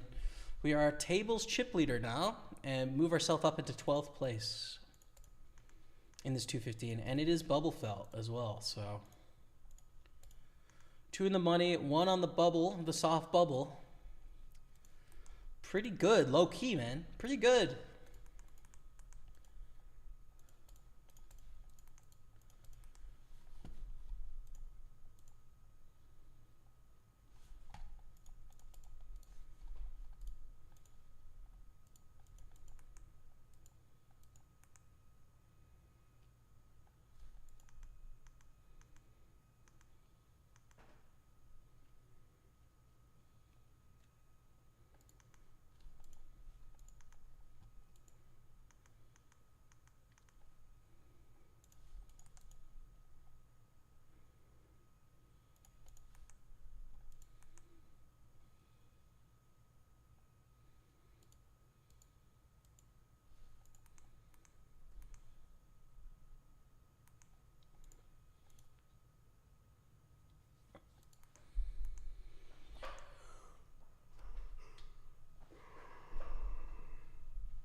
Raise get a call from Talbot 49.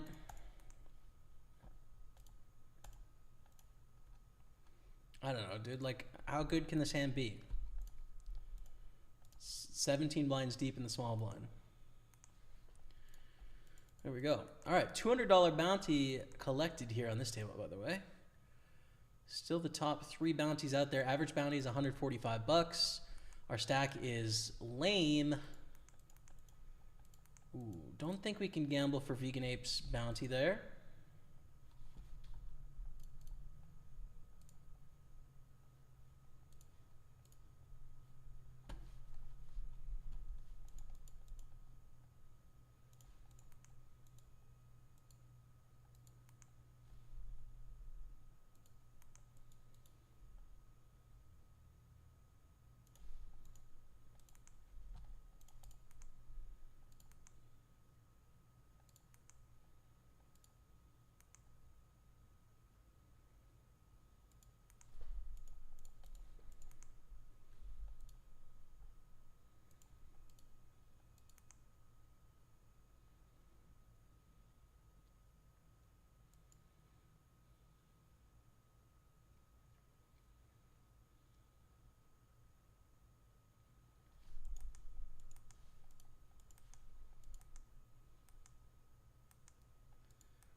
Santos is all in, and therefore we fold.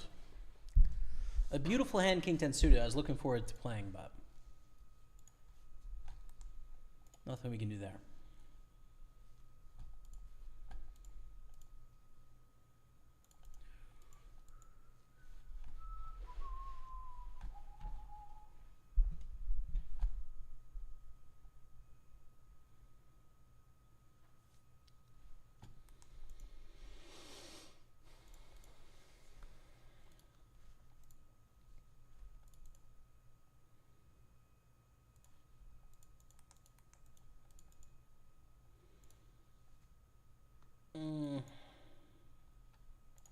Guess just raise call ace 8 here.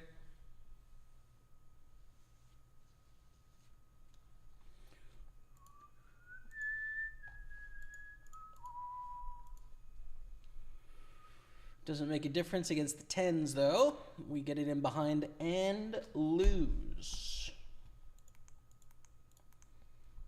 Back down to just over starting stack.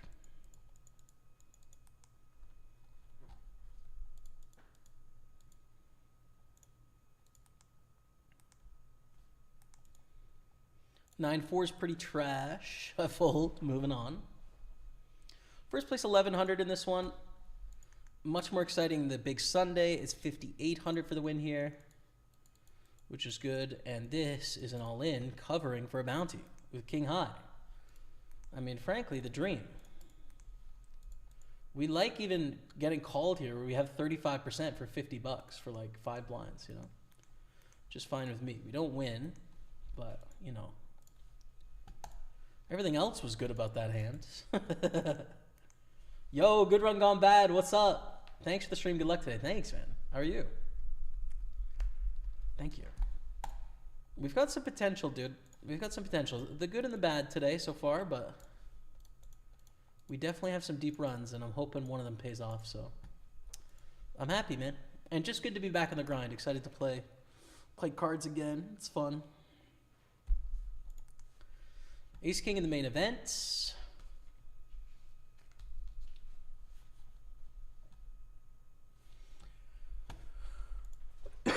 Excuse me.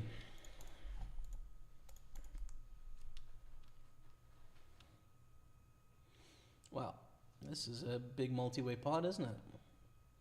And we win. Smashed. Let's go.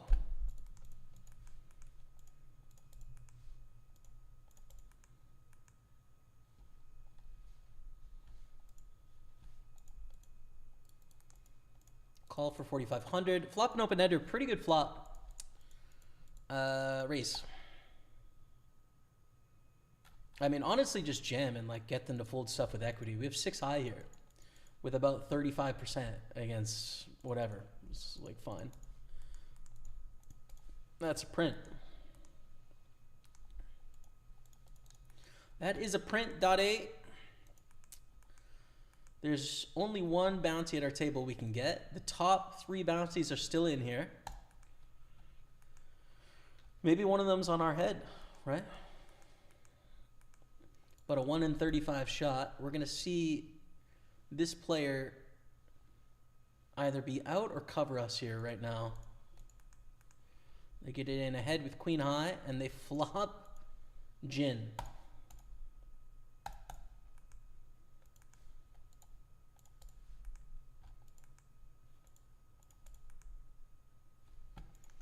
All right, 3 off the money here in the big Sunday. Matty Ice sitting on 9 million, dude. Like it's his job. Like it's his job, dude. Unbelievable stuff from the Mr. Bands.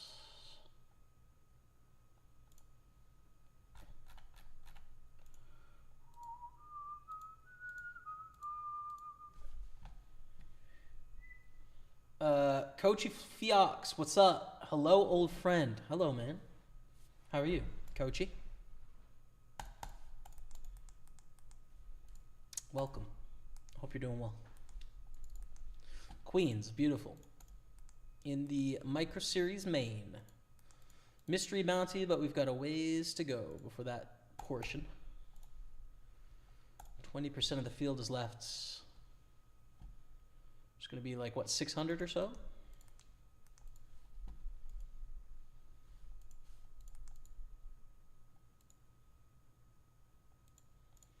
A bit bigger than I typically would to just try and grow this pot here.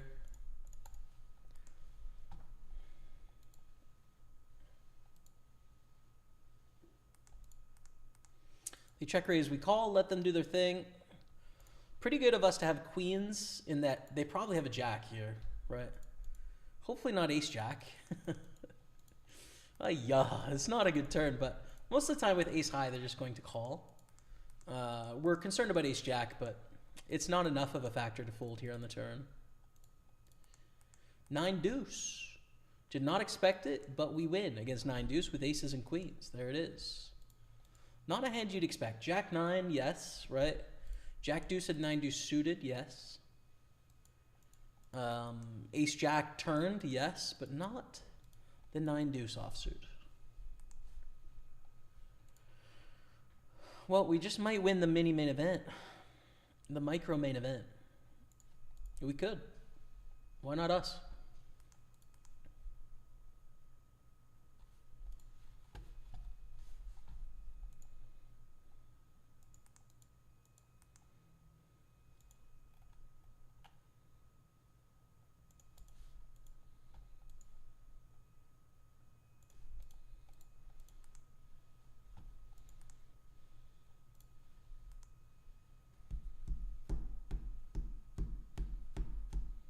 Been a while. How's it been going with you? Yeah, things are good, man. Just got back from a long trip to the UK visiting family, Rebecca's family.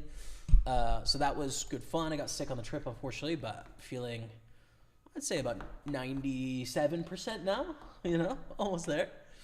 And the grind's been going great today. I don't know. It's been a lot of fun. We've played some interesting pots, I think, and we've got potential to win some solid money. So let's see if we can profit today. I'm optimistic, frankly. I am optimistic. So things are good. Coachy Flocks, how about yourself?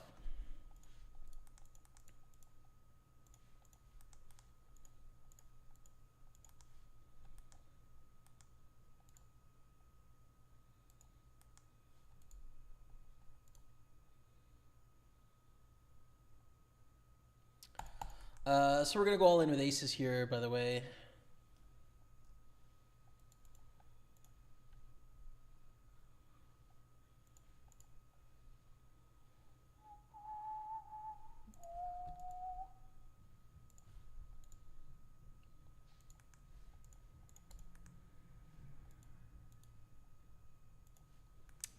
Would someone like to try and get my bounty? Could be fun.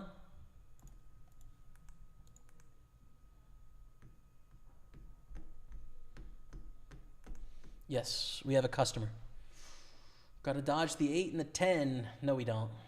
We're good, man. We're good. Let's go, dude. Triple up to 477. We're back.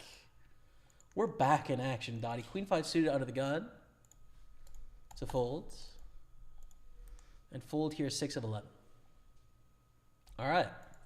Now we're totally back in this tournament. I'm pumped.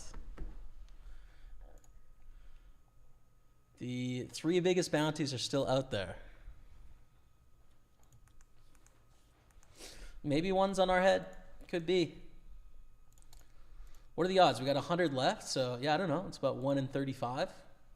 107 left. About 1 in 35. We've got one of the big ones on our head, which would be a good thing because when we win the tournament, we're going to win it. This is an all-in in the cutoff with an ace.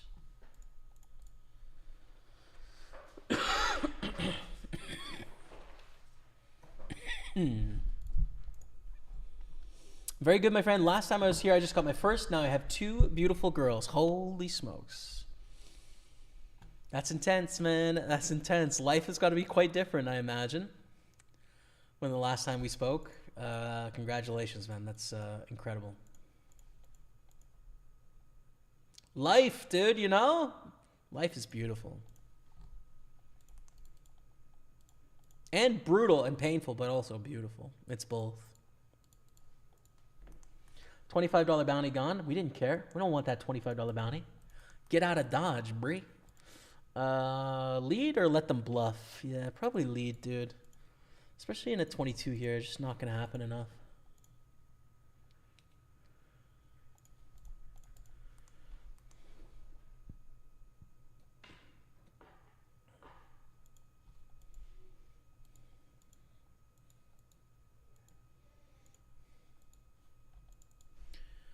Did we get called?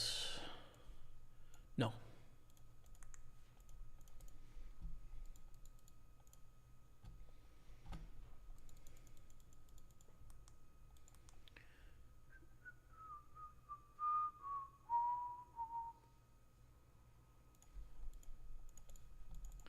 You know, if they fold, we should probably actually raise here.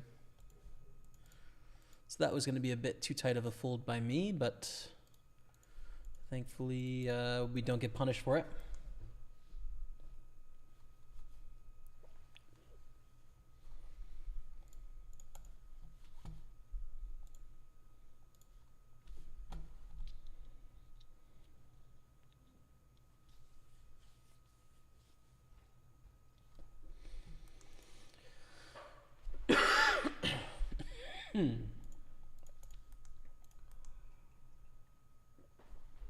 We're in the UK, dude. It was 2 days in London when we flew in. Stayed in Shoreditch, went to a Tottenham match. Then I went to Birmingham for a day, visit some family, and then up to York for about 7 or 8 days. Unfortunately, I got ill in York, so basically I didn't get to do anything up north. But I got to do a bunch of stuff before that. It was a lot of fun. So yeah, man, it's great times. I really miss the UK. It's a special place. It really is. I don't think people from the UK think it is, but it really is. It's awesome. I really missed it.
All right. You see Suited Beauty. We are on the final table bubble here.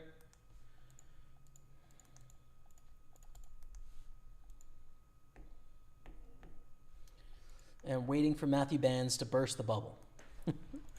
Come on now, Matthew Bands. Get it done for us, brother. Come on now.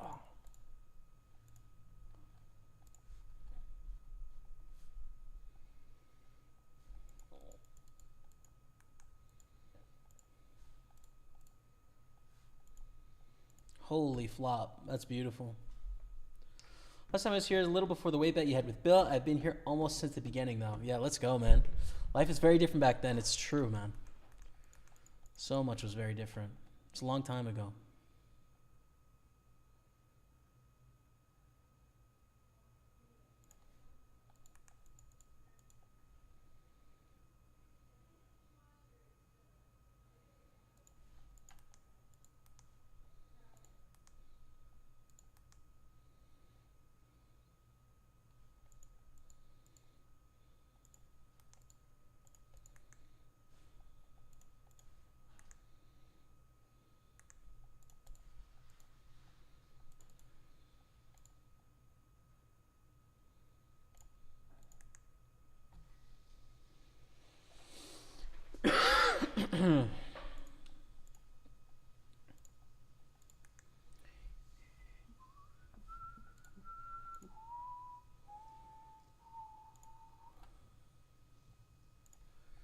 Please call me with Ace Queen. Let's go. Ship it.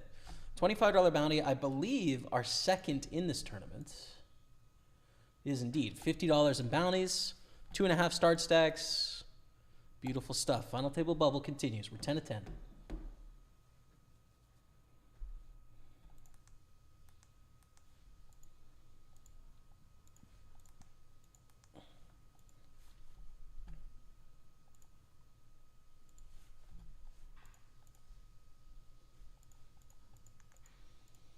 All right, we're on the bubble, but I'm willing to risk it with Ace King, I think.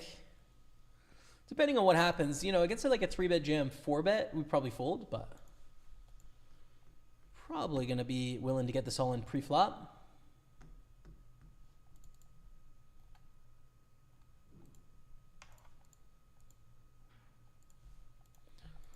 But no one's interested, which is, you know, fine. Stayed until the end of bet. Watch all the way through. Cheers, man. Appreciate you. I work in Shoreditch. Great place. Yeah, great. Love the neighborhood, man. It's really cool. We stayed at the Arts Hotel in Shoreditch. It was nice. Really nice. And when I got to live in London for 3 months, it was an angel.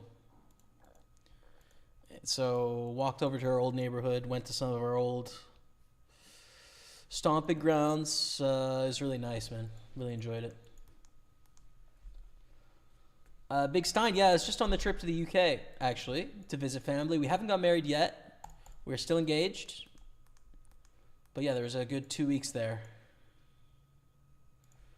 where I was away.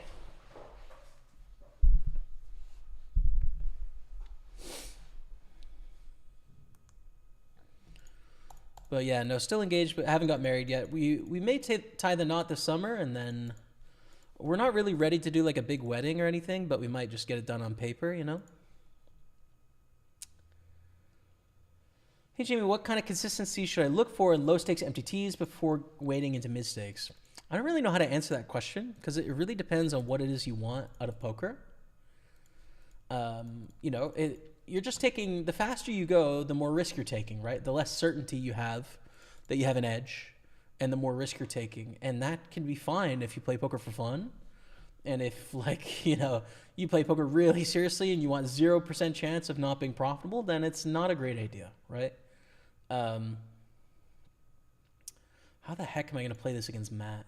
I think as a flat here. Oh, I really wish I wouldn't have flatted now. So, yeah, I don't know. Like, I just moved up whenever I could, my bankroll could afford it back in the day, which took on a lot of risk, but I wanted to take on risk, right? I think you have to determine what it is your goals are as to whether you should do that or not. Ace on the turn and a bet of 1.1 million, really big here. I think we have to fold now. especially on the bubble, totally sucks. Oh, it's just there's only 4 cards that are bad. Queen is bad too, but you know, like under 15% of the time are we upset on the turn, and that's just one of those times. The problem with check raising is like it does well in a vacuum, but against a fold we can do better. We should jam this on the bubble, I think, with kind of a trashy hand, but like they have to call really tight, so. And if they 4-bet all in, then our hand becomes like honestly about break even, like not super great, so. So yeah, we just, I don't know, play that hand kind of unconventionally. How are you, Pokerstaples? Long time no see you here streaming. What's up, brother? 3-bet D. Things are great, man. Yeah, just back from a trip. Happy to be on the grind with a decent chance at profit here today. Final table bubble. So happy, man. Yeah, how about yourself? Anything new?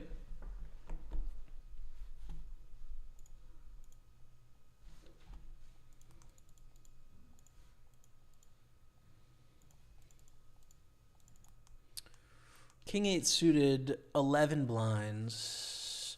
Shortest stack, probably just a jam. They have to call pretty tight. Yeah, it is a jam. It's not even that interesting, honestly. It's just a jam for 11.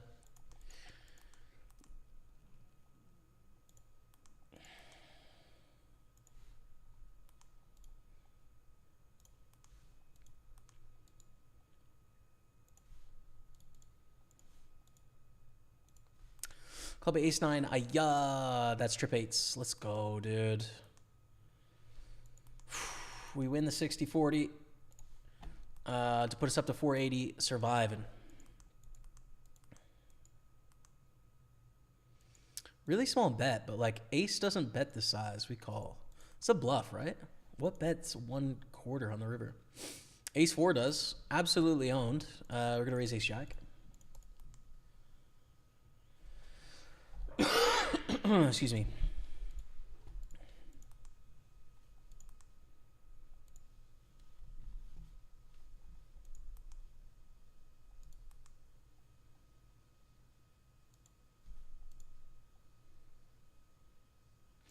Check. We want to control the size of the pot here. We don't want to FT bubble. Induce some bluffs from a deeper chip stack here. Seems fine. They check the turn. We're going to go for a bet.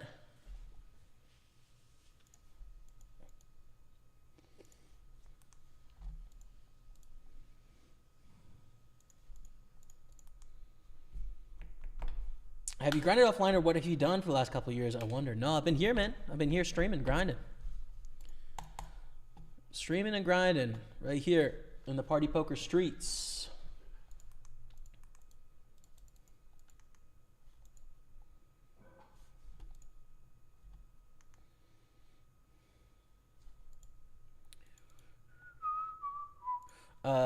Jam? Nah, I'll just raise, actually. I don't think we need to go all in. We could, right? It'd be profitable, but I think we could just min-raise folds.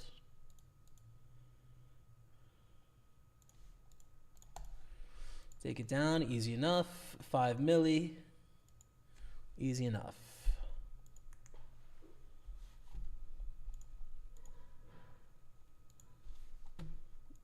Wow.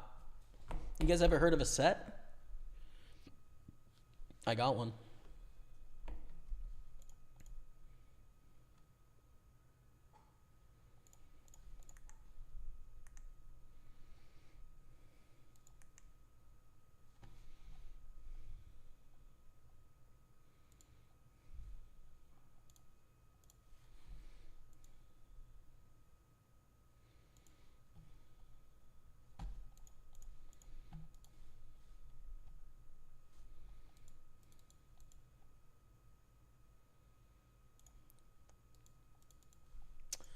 Holy crap. So I'm going to fold the mat here, which is painful, but I think right. Here we flop 2 pair against Santos.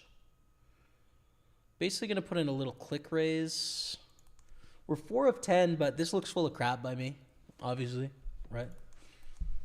They call, check, check, turn, right? Let them bluff river. We don't want to force them off their hand here. We make a full house. Like, we want them to hit flushes. We want them to bluff the river. Just check, check.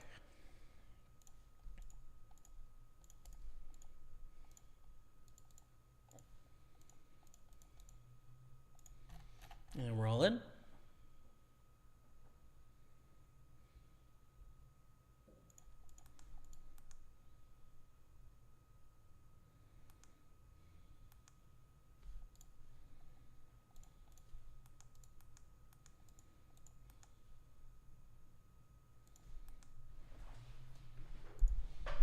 We flopped a set against Matt, which is so sick.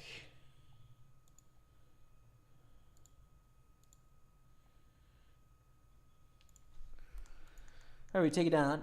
We're going to bet a third.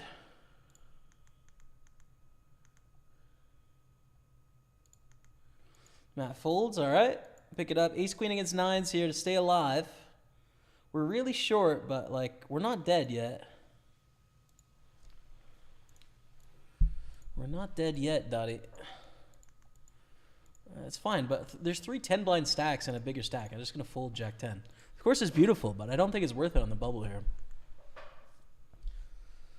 Hello, Robertus Nevardasukas. Hello. On YouTube, welcome.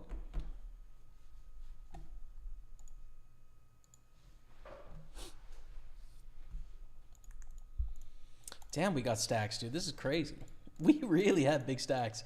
Bounty, $60, dude. We still got the top 3? We do. Top 3 bounties still in with 70 left. The average bounty is now 175. It's creeping up there. Pretty sweet, frankly.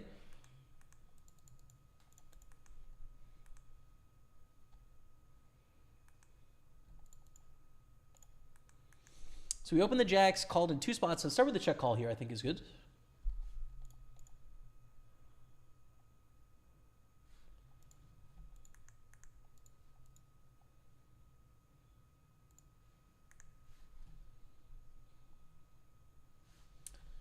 Thanks, I play super casually, but I can certainly play more often when I win. I guess if I let my bankroll lead the way, if I'm up, I might look at those higher stakes. Yeah, I think come up with some sort of system of like when you hit X amount of buy-ins, you move up. When you hit X amount of buy-ins, you move down. And let that guide the way. But like, you know, you have a job, you play for fun. You want to get better.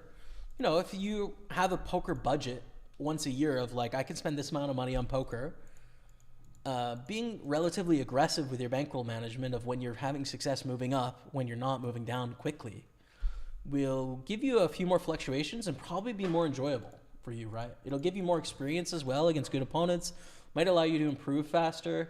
Like, I think you want to look at it as a poker budget, obviously with the goal of being successful, but like you're picking up your skills, right? So that's how I would go about it nowadays.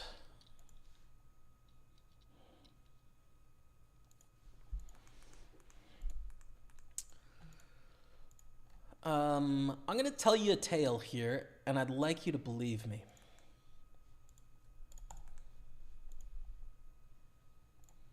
I'm going to tell you a tall tale, but you don't know that. And please, believe me. I have a 9. I have a Queen Jack here. No, I don't, because I'd probably jam Queen Jack pre-bet. And we take it down, which is beautiful. The story is believable, chat. 460,000. Let's go, baby. Let's go.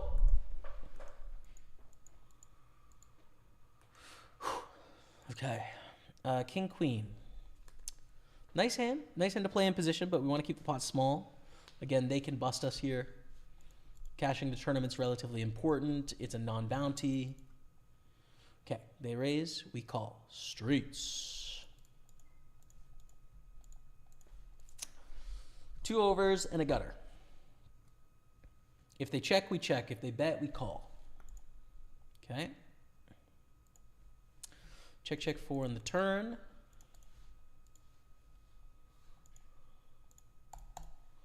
I don't want you to bet now, because then you're putting me in a dumb spot.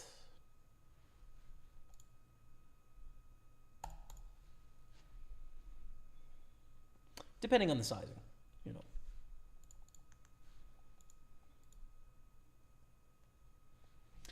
I think we check.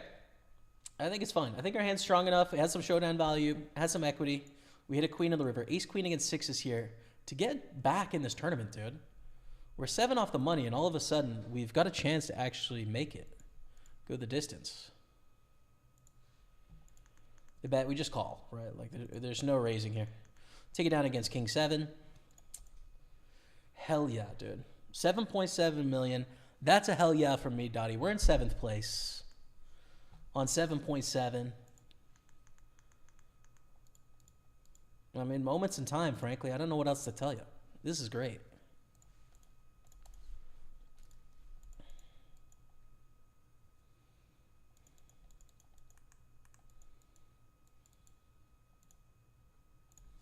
All in with ace king. In the Super 55 against Welsh Zavi.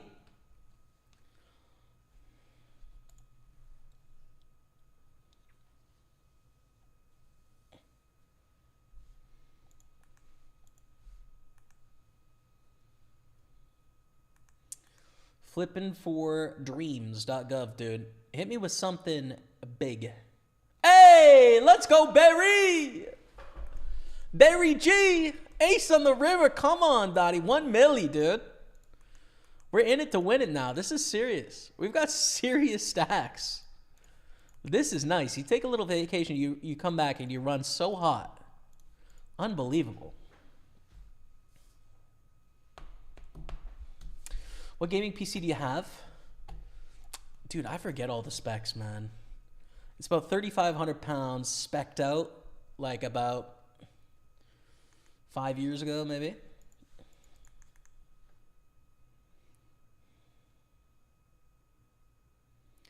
I think we want a 3-bet here, covering for this bounty.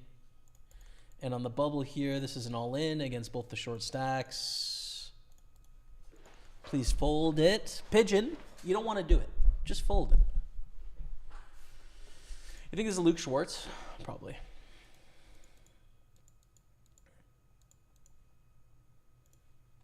We're going to fold to the cold 4-bet here. So Poker Pro, I want at least 50 buy-ins for cash. Yeah, I mean, that's aggressive for a pro, I think. For an amateur, I'd do a lot less, you know?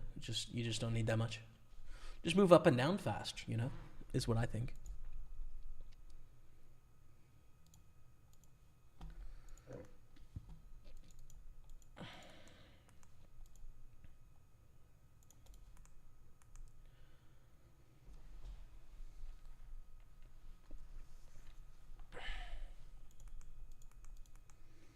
So they didn't 3-bet pre. I think we just flat, though. They could have ace-queen here. Beat 4-6. Of course, those hands aren't going to call a raise, right? So it's just about whether we can get worse hands to call a raise ever. And I don't even think a set is ever going to call a raise there if they decide to bet out on the river for that big of a sizing. Like, pretty polarized.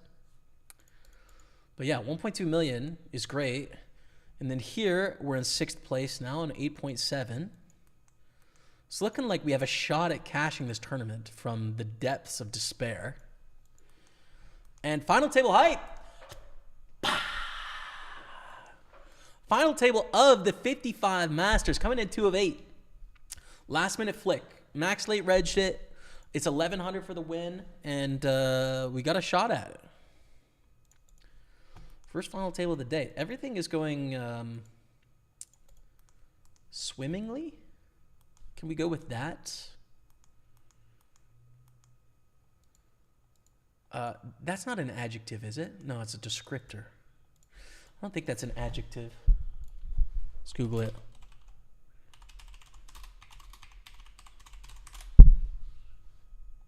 No, swimmingly is an adverb. There you go.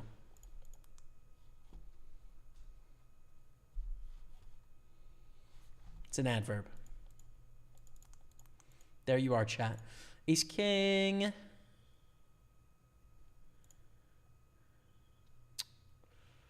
Ugh. Yeah, okay. We're going to go for a raise. It's a little jammy here on 13.6 blinds, but we'll give it a go. Ooh, an eggs flats on 10 blinds. It's kind of cool, I think.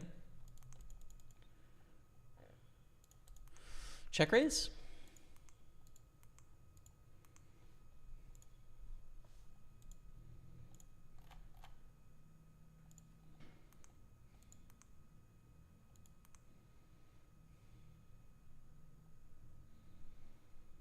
And all of a sudden, from last place forever, we got a $50 bounty.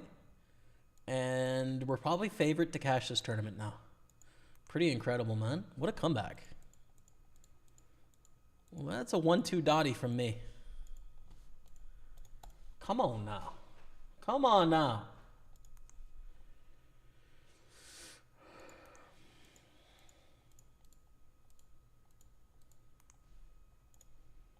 Going for another $50 bounty. Queens against sixes. Ooh, yeah. You really hate to see that 5 turn. No longer favored to cash the tournament, but possible.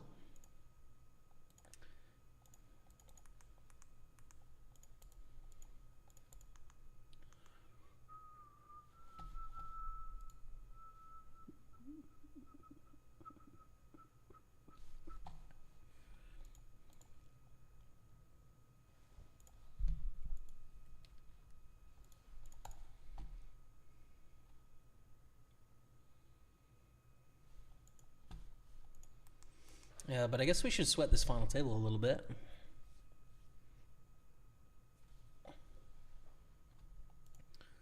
Dude, the mystery bounties, the top 3 are still in.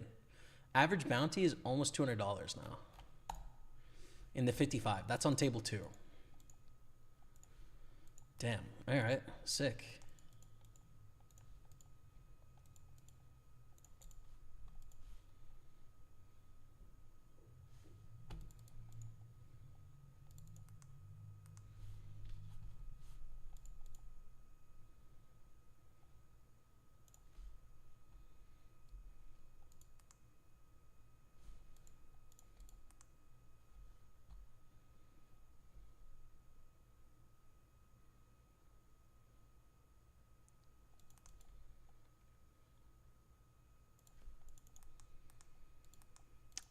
Do we raise 4s? We're kind of indifferent, honestly. I think no. It's always going to be all in against the big blind, right? Which we're going to flip-ish, and then we've got the whole table to sweat behind. Bunch of stacks that can put us in dumb spots. I think we just want to preserve our 730. Not preserve. Preserve. Let's go kill bunker. Come on, man. Let's go.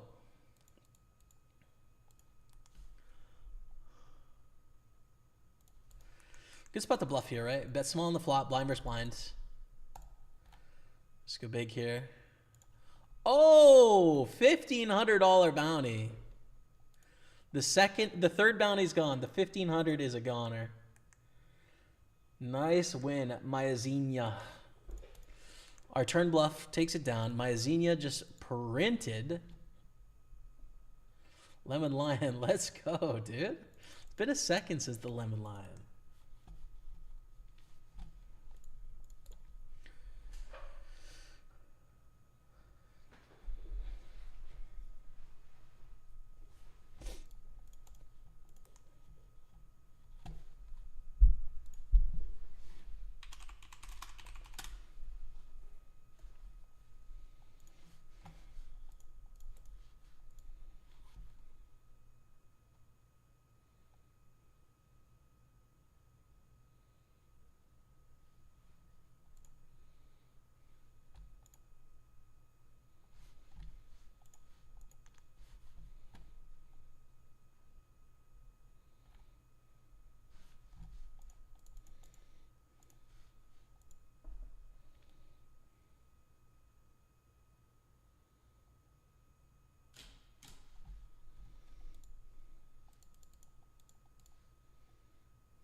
Just all in here.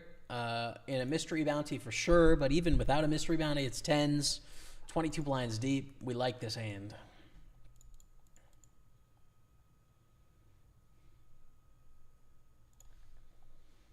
Ooh, and very interesting flop against Matty Bands. Our 10s shove gets through, okay. No mystery bounty, but some chips. We're 8 of 55 there. Great spot. It's Matty bets a quarter. I think we want to call here, which we're going to have a decent calling range. There's a deuce of diamonds. Check.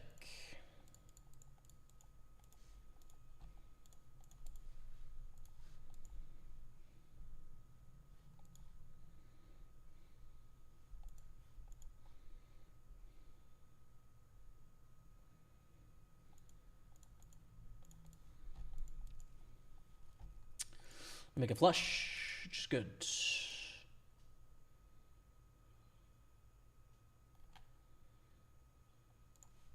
We're gonna bet. And we have a really tough spot in the 55 final table, but take one down against Matty Ice there. Now, we have a pre-flop spot. We're up to 10 million. I think jamming with 8s is bad. I think we actually have to flat here because we're not gonna get called by 7s. Yeah, so we got to make a sneaky flat with 8s. We go to a pretty good flop here. Bit of a quarter.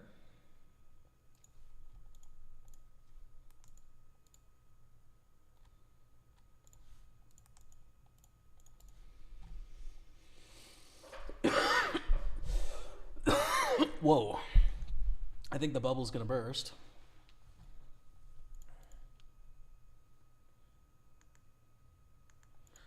All right, Redfeld hype. We're in the money. $510 min cash. Let's try and spin it up to a victory. Check, right? Probably not enough incentive to try and fold out hearts or get them to pay. Want to control the size of the pot when we're going to lose 2 pair 7s here. We see a block bet.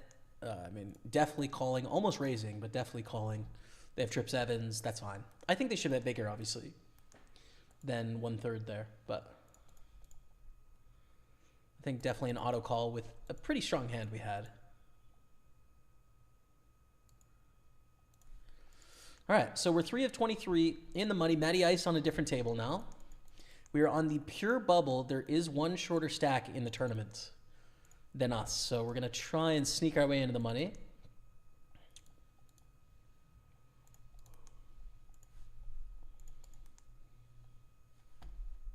Do you ever play Casino Leicester tournaments? I've never been to Casino Leicester. Those bounty's gone. How are they? Robertus.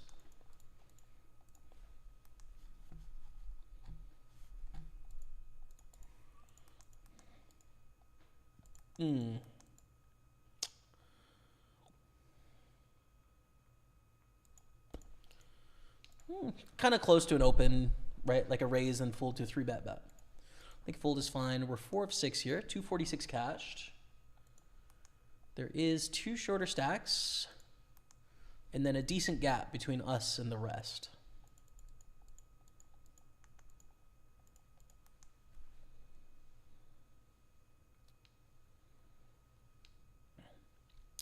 But we are almost in the money in 4 tournaments right now, which is pretty fun, right? That's a pretty solid setup, if I say so myself. Pretty good times. I mean, they're not all like 500s, but, you know, they're good.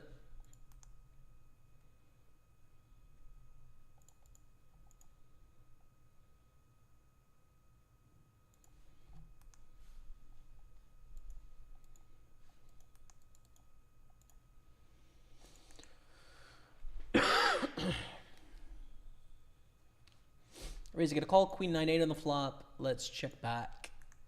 Ooh. Check. Ayah. I'd love to get to showdown for free here. I mean, could bluff, but not the right opponent to bluff against. And we beat ace deuce. Here we're priced in. King queen against an under the gun shove for 5 blinds. They do have the goods, but we still have decent equity, or we had, I should say, decent equity. We're now the shortest stack.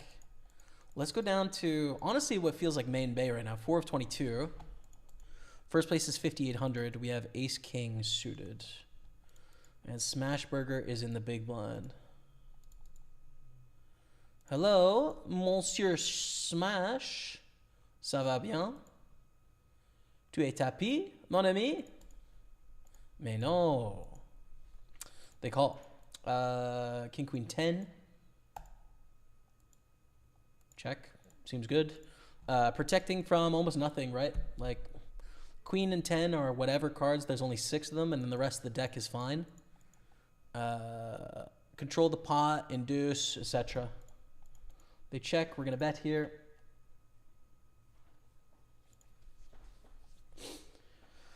We're at the straight.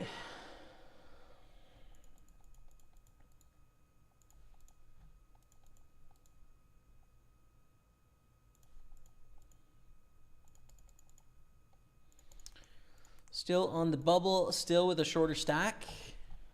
The shorter stack has 32,000. Oh, no, wait, we both have about 32,000, actually. So they're the same stack. The other table. Now to our final table, ace on the button. We're all in. 6 of 6. Called by 10-9. This is a bad call. You shouldn't, but they did. And they shall be rewarded, unless Barry can save us, but they can't. It's a mistake. There's no bounties. You just fold 10-9 there, but 246.44 is our finish in 6th place. Unfortunate for us. All right, 246. We got a cash on the board. That's good.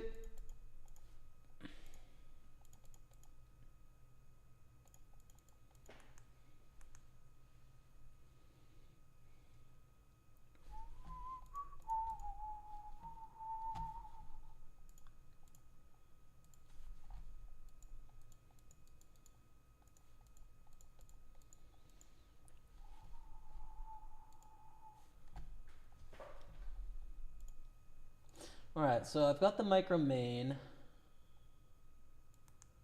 Whoops, wrong table. There's no table there. I think I'm good. I do have room for another table, but like, I don't know. We've got some big spots. Might as well just leave it as is. All in here for 6 blinds. We call with an ace for sure. Blind versus blind. Against 2s, we actually are flipping here. Ace 3 against 2s. Not often a hand you flip, right? It's usually 60-40 or something, but it's a pure 50-50 there. We take it down, 12 million. Low key, dude. Is it an art score if we win first? It's not technically, but I might consider buying some art if we win first place, you know?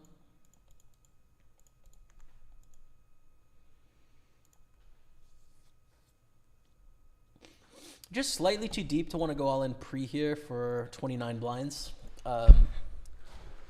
So I was just going to play this sort of passively as a limp. You could also raise, call a 3-bet. This is a value bet here on the turn.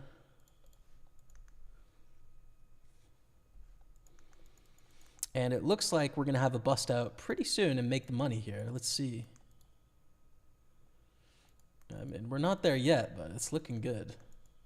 Bet call. I mean, I don't know. Let's value bet the river. Like, check flop, bet turn call. It's really tough for them to have anything good there. All right, we're going on a 5-minute break. When we come back, we're on the pure bubble from last place to like probably cashing here, plus a bounty. We are 3 of 20. We are 14 of 42 with the 2 biggest bounties still in the tournament and 42 left. This is a huge field tournament too, 900 people, so bounty equity is really high. In the Micro Series main event, we are in a great spot in the 22. And the 109 Sunday Party, we have 2.7 stacks. So everything's great, man. Vibes are high. Thank you all so much for being here. Back in just 5 minutes. Enjoy this discussion with Yuha, Game Integrity at Party Poker. Stay with me. Kind of being a bot in the definition that, we have. It's when you have something or someone else is actually deciding what action to take. So that is the kind of, one way to define what the bot is. So how do we catch people who might be using bots. So I'm gonna name a few kind of like the basic ways to highlight them. So we could be looking at players who play a lot. They might be winning a lot. They might be playing very close to GTO. Or when it comes to like big bot groups, we might be looking at players who are playing statistically very close to each other. So these are some of the basic ways to highlight potential bot suspects, but we have to kind of find a good balance between having something to talk about.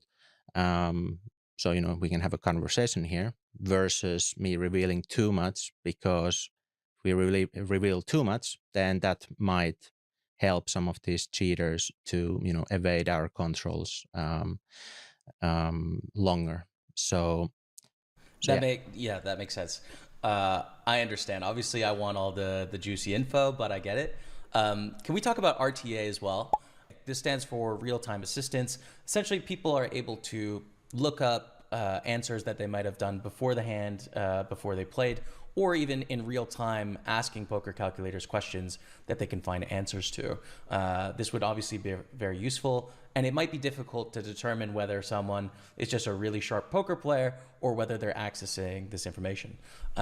So how do you go about finding these players we sort of already talked about, but investigating players if you suspect them of using RTA or suspect them of being a poker bot?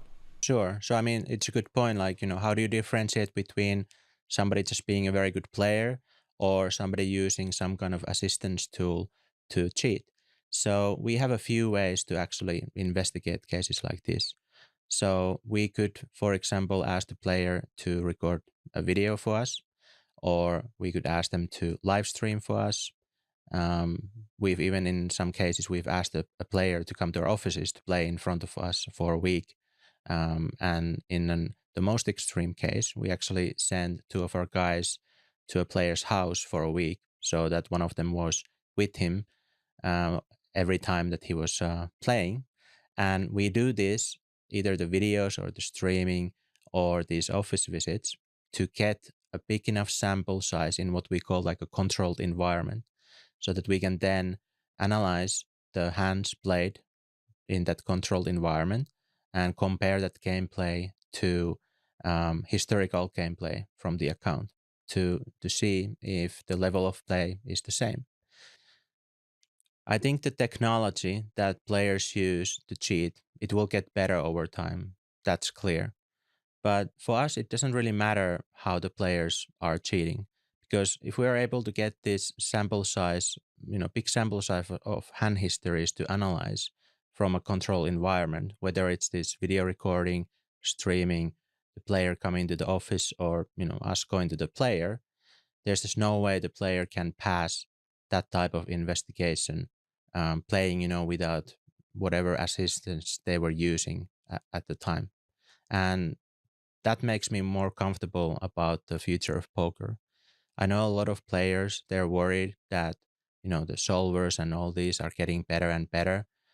But I think if more poker sites applied the type of investigative methods that we have, I think more players would be more comfortable about the future of poker, and that more operators can keep providing fair and safe games. So I want to ask you about probably the most controversial question today, because it's something we do differently at Party Poker, and that is hand history. Hello, chat. We are back in action. Thanks for being here. What's up? So we have cashed the day for $246. We have 1,300 in buy-ins. So we're down about 1,060 right now. Currently on our screen, we have 510 cashes here. 93 in cashes here with the two biggest bounties left. We have $50 in bounties here. We're on the stone bubble with a $50 bounty here. And in a great spot in the micro series main. So we're definitely up in equity. It's just, can we execute on that equity and actually win some money? We're going to find out. Hope you're all having a great day. Thank you so much for spending your time with me on this blessed Sunday. And good luck us, man. King 3 off. I don't love opening here. I'm going to fold.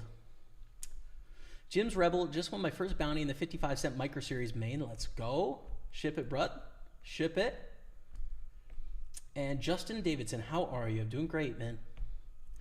Just woke up because early morning. Well, welcome to the day, dude. I don't know what time zone you're in, but welcome.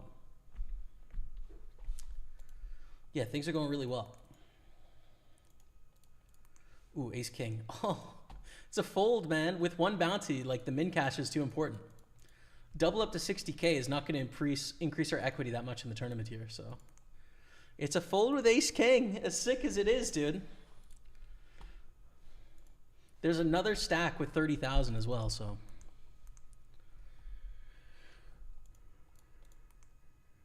Charp33 watched 3 consecutive streams this month.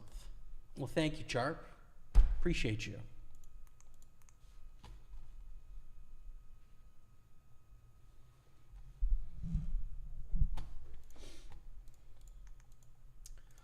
G4s of folds.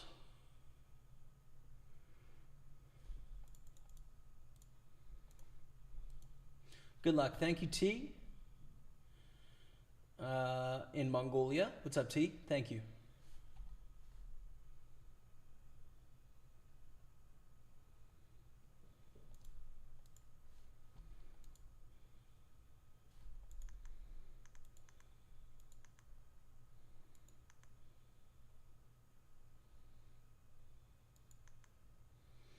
Eggs and Smash split up some money from Meg, and we're down to 19.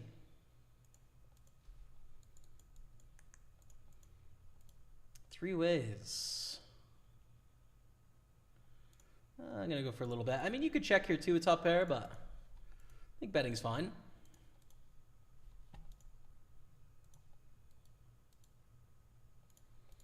And we're going to steal-ish with ace-9. I think it's a decent hand to steal in a decent spot.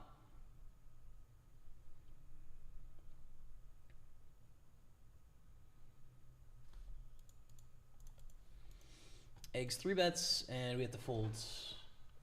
Bottom of our range, right? Like worst hand we're gonna have here, definitely folds.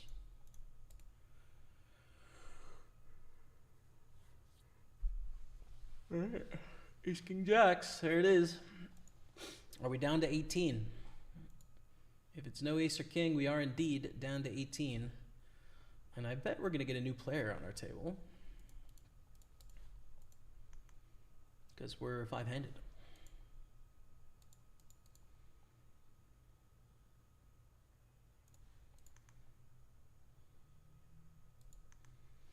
Technical gamble moving in. Smash goes for the min raise. We're going to call. To the streets, we flop top pair, which is cool.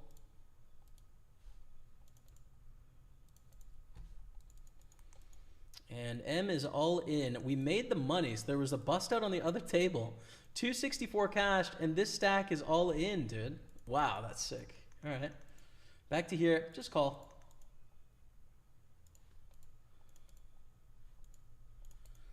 I would love to see a check here, honestly, but bet is fine. We can be concerned about some strong hands here. On the river, right? Turn is fine. If the hand ended here, it's easy. We see a hot size bet. Our life sucks here. Folding.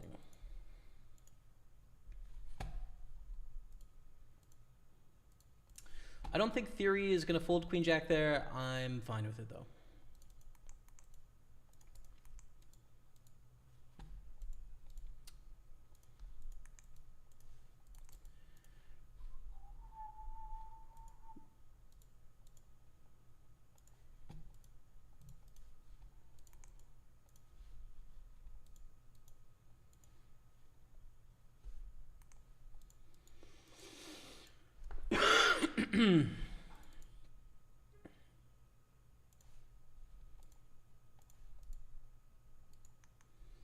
We bust the FT? Yeah, 6th place. 6th place, man. Kevin Martins is back. Good luck greets from Belgium. Hello, man. How are you? Hope you're doing well today.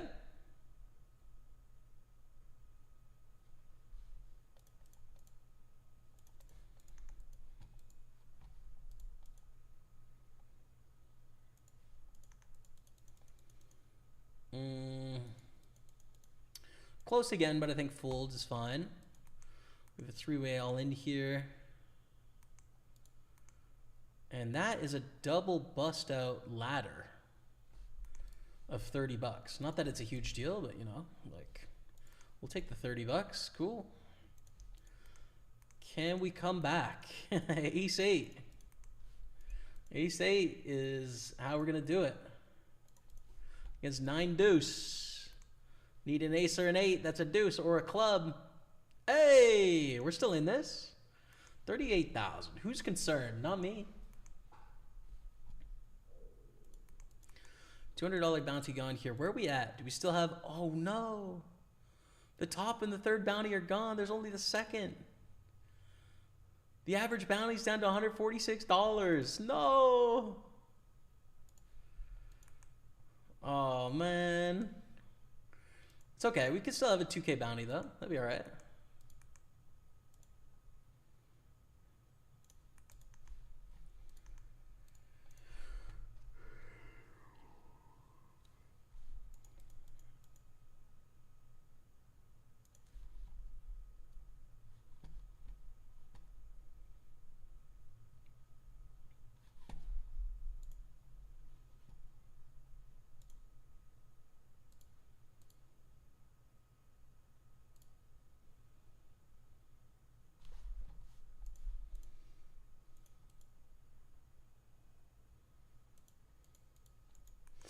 All right, we got a new table up here with a big spread, dude. 3.7 million and then a bunch of like shorter stacks than us. Interesting. Pocket 4 is probably playable. 417 here, although I bet we're down to 16 because of this full table. We're actually down to 15. There you go. 584 cashed. Now let's go up to the 109 Sunday party. We have aces. We have aces, dude. 3-bet. Why can't you show chips with big blinds? I just find chip totals more interesting for new poker players, which is why I just leave it in chip totals. Because I want to make poker look fun and interesting as opposed to look simple, you know? We're all in here with 4s, by the way. Aces just get through. And here for a mystery bounty, we obviously call ace-jack against aces, dude. How about a jack? A jack in 2000. How about that? Yeah. Brutal. Sad times. Our 4s get through, so that's good. But we didn't want that. Currently 64 out of 2,000 in the 15K guaranteed. 942 left. Good luck, James. Good luck, brother.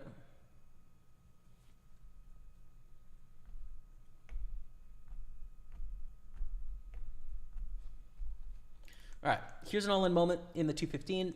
Probably the end of the story here. You never know. But a really great comeback from like nothing to a profit in the tournament. So it's good vibes.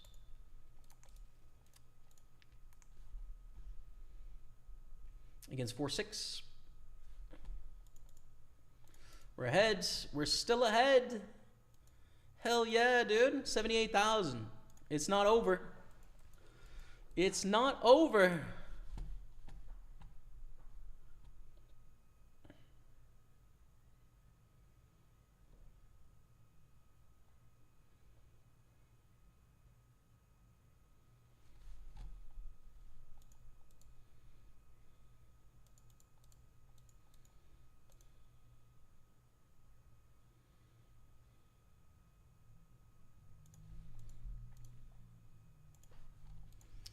We get 3-bet from Blue Boy 1. This is going to be an all-in.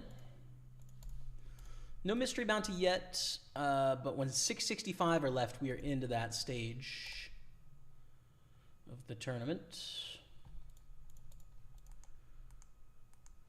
And it's looking like we're going to have a good stack for it, but I mean, to be determined to some extent.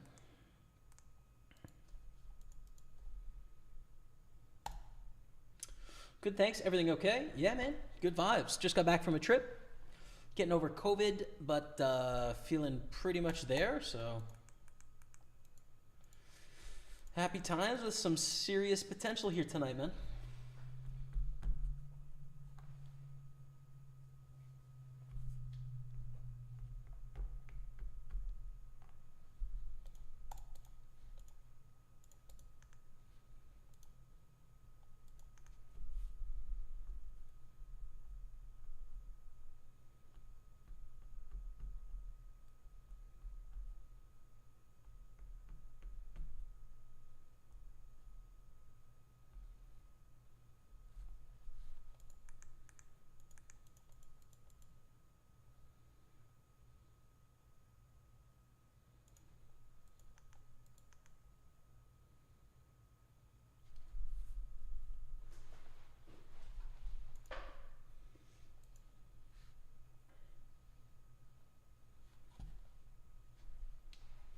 All right.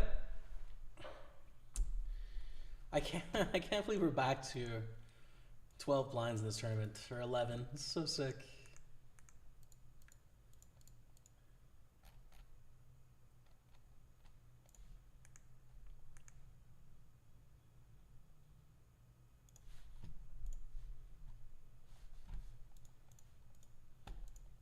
Wow. All right, 3-bet get a call, flop a pair of 8s, start with a check, but we have aces in our 215 super.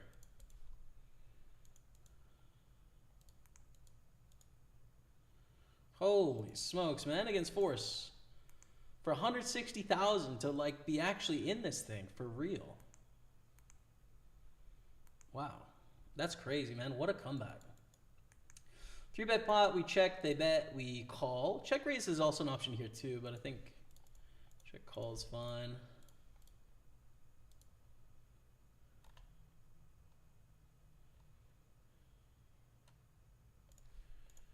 Check. And we win. 200,000 coming our way in the party, which is good. Down to the 215 big Sunday. We 3-bet ace 10. I don't like flatting. Seems like a decent 3-bet bluffing hand. If we get called, like we obviously play a flop to ace really passively, right? Like we don't want to play big pot at all.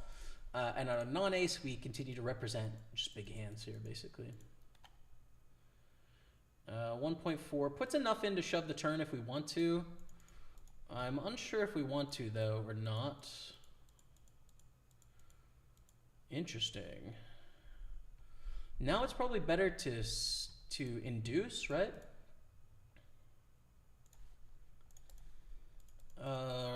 We do protect against this card, but I think we just check down now. We beat force.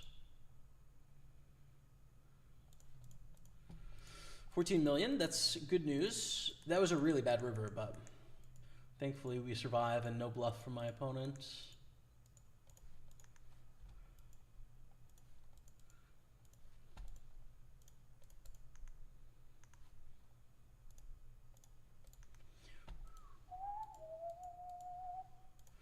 Check call with the nut flush draw. Turn brings in a flush. Bet. How are we all tied in chips, by the way? Chip leader has 16.2 million. And we're like 8th place has 13 million. Everyone has the same stack. I'm chip leader now. That's really crazy how close together everyone is. Really wild. Holy smokes, we all have the same stack, dude. What the hell?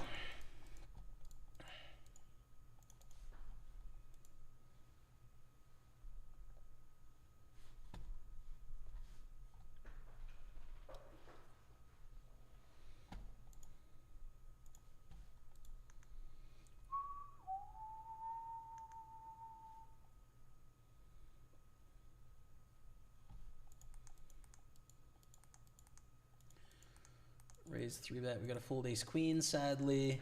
King 4 covering for a bounty. Easy all in. Even without the bounty, it's an all in with king high here.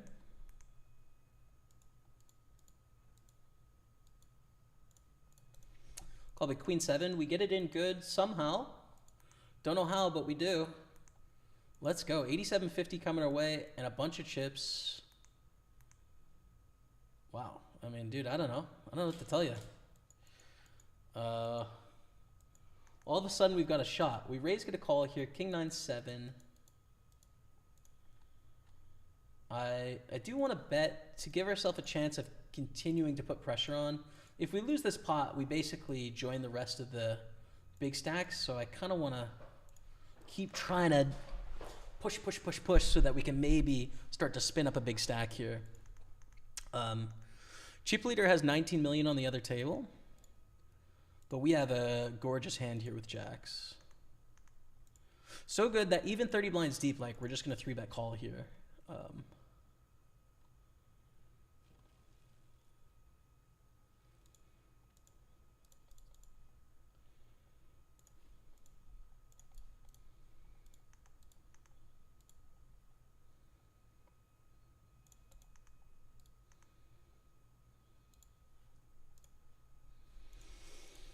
Big spot. Big spot, dude. Come on, let's go. Big chip lead in the big Sunday, baby. Let's go, chat. Come on now. 30 million chips. First place is an art score. We'll buy some art, man. First place is some art. Kind of feeling it. Wouldn't mind that at all. Okay.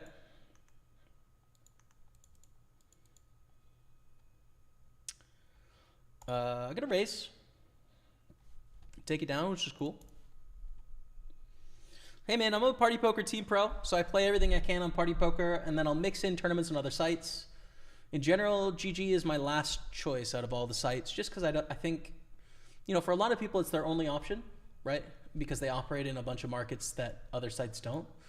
But if you have other choices, I think in general, GG's rake structure, their general changes is like maximize revenue in every corner.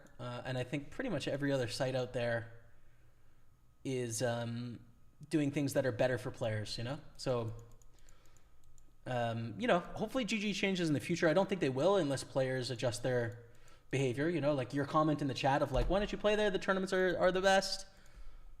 They're not, I don't think, right? Like the rake is relatively high. The structures are really poor.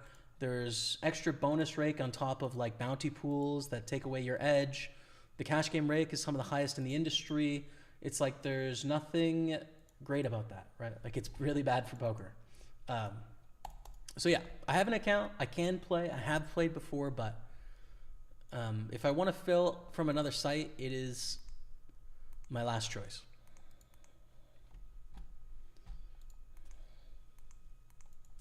Raised to 15, 3-bet 48. Nines is beauty, but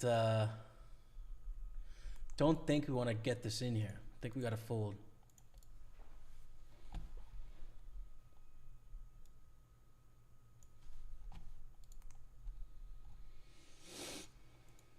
Holy crap, dude. We are 1 of 11. Make it 1 of 10. Make it 1 of 9. Final table height. Oh my goodness, chat. Come on now. Come on now, chat.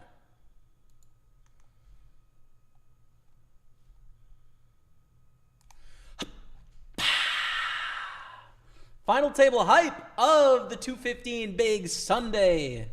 Coming into the final table, 1 of 9. 766 cash. First place is 5,800. You can see all the payouts in the bottom left-hand corner. It's a non-bounty, so what you see is what you get. And let's try and win this damn tournament, dude. Why don't we just win the whole damn thing? Let's go.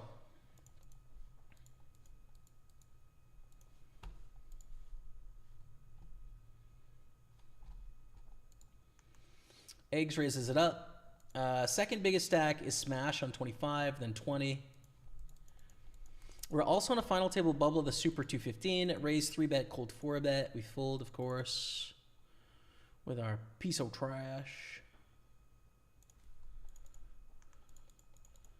And this we want to play. I think it's almost too strong to 3-bet here. It's just going to be flat.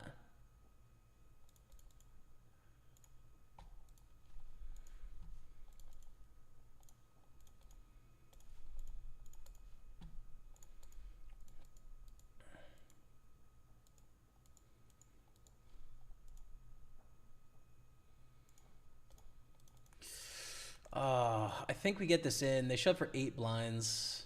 It's a little risky.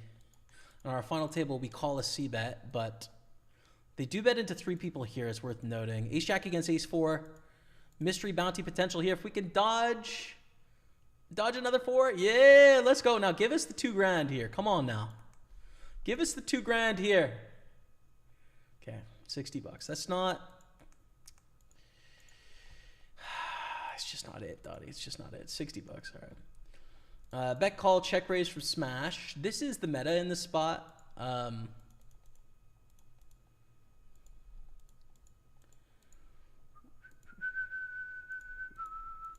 But what are we going to do? I don't know. It is the meta, but what are we going to do? Call here against a pure bluff. Not a pure bluff, but an obvious bluff, I meant. Up to 900,000.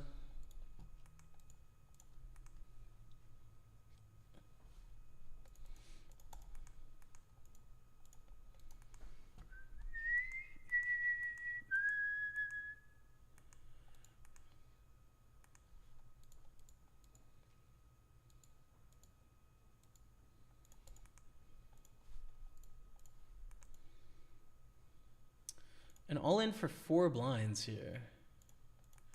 That's why this 3-bet is in, yeah? All right, I am going to call and see if I can see a flop. I don't know. I don't know if we can, but we're going to try. Because there is a 2 grand bounty out there. Average bounty is 160 bucks. I think it's okay. Bet at 120, we will peel again.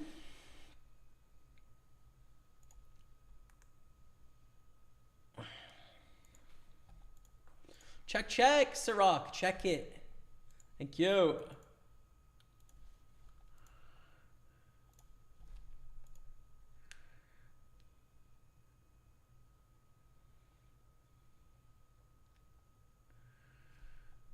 Hold to the jam. Straight is good. And 60 bucks. Let's go. It's not the big bounty. On the final table, 3s are not that good. Just not that good of a hand.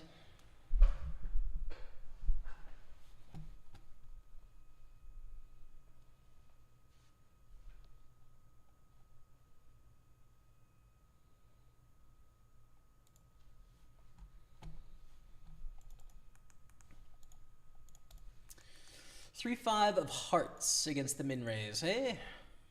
Yes. No, never mind. I'd like to take it back. I'd like to take it back and not play. 4 is not super valuable. We are chip leader here.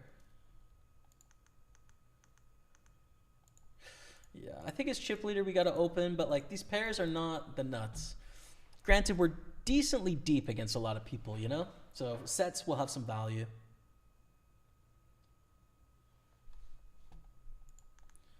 We need this flop, this hand, against ace-9.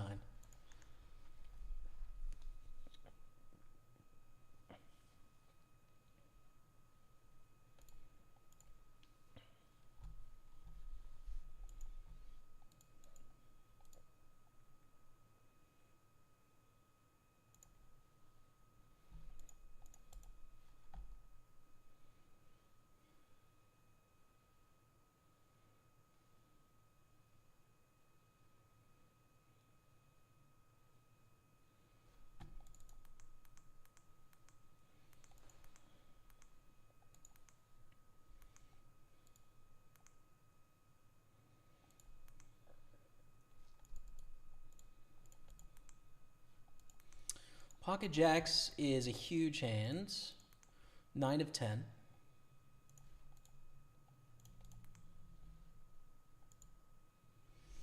And 8 folds, fair enough. 186. Let's go over to the ace queen where we raise under the gun, and that gets through. Our chip lead stays ours. Onwards we roll.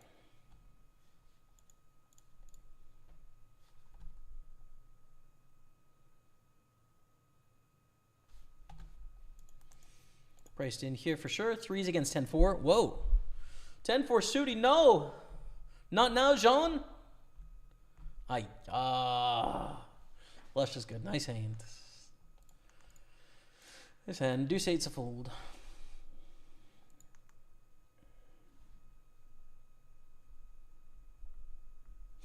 Do you brother bust? Yeah, this is the final 9 here, so Matty Ice is out in 15th.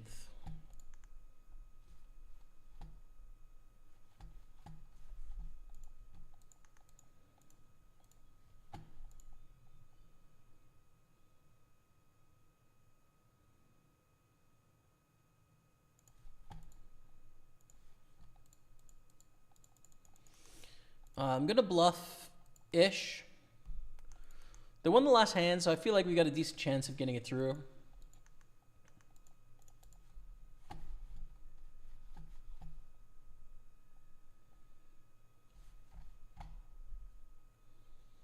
Thank you all for tuning in today. I appreciate you. A bunch of new followers today. Appreciate you all. And welcome.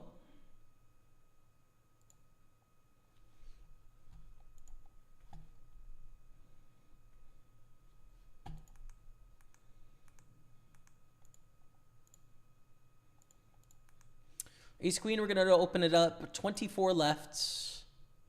There's still a 2K bounty out there, which is sweet. Ace Queen's pretty good. It's a kind of a tough hand to play in this spot, but call.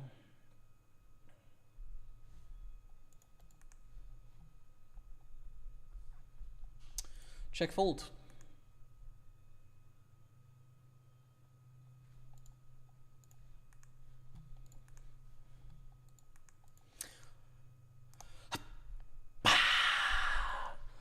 Double final table hype. Let's go.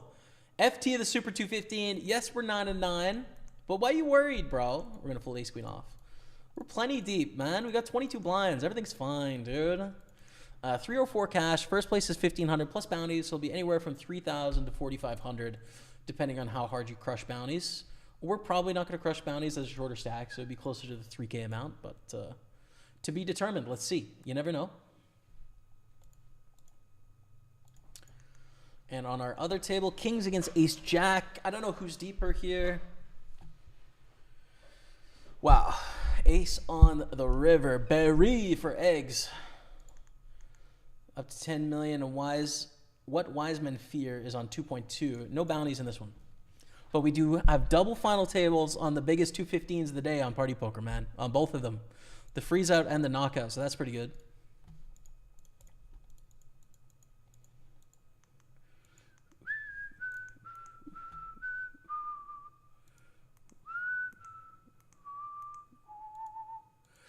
I don't think I want to play here. Given the bounty on our head, I don't want to get it in pre for 23. I don't want to flat, so I'll just be a knit and fold and try and find a better spot.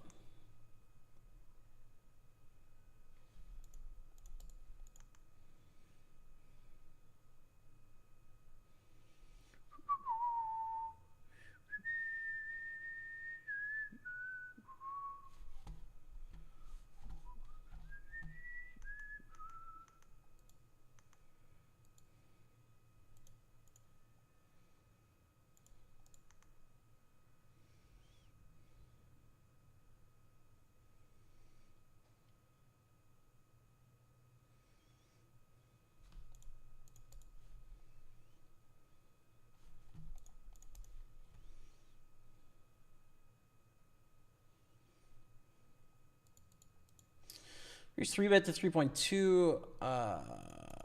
Can we 4-bet fold here? That's my first line of defense, I would think, is 4-bet fold to 7.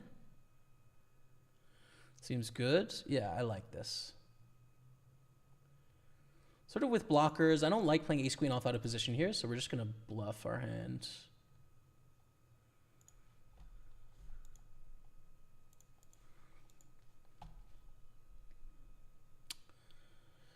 We're going to bluff our hand and hope they don't have the heart for the 5-bet. But they might. You know, they're playing very aggressively.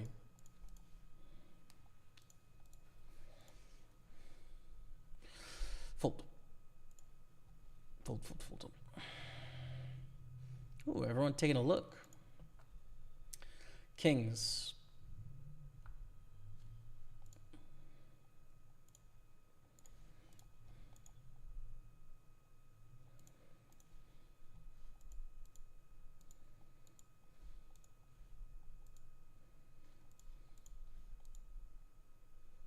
Yo, Coffee Time USA. What's up, yo? Thank you very much, man. Appreciate you.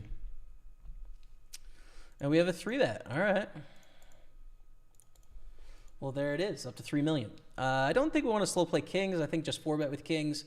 With aces, we'd consider it, but I don't know. We're pretty primed up for a 4-bet here, no? Like, with our history, seems fine to me.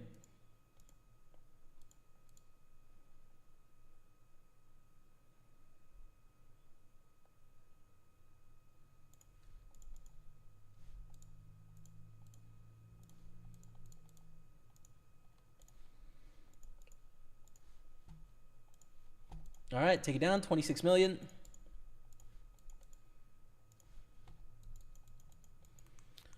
Playing a pot against Matty Bands, and we flop a flush here as well.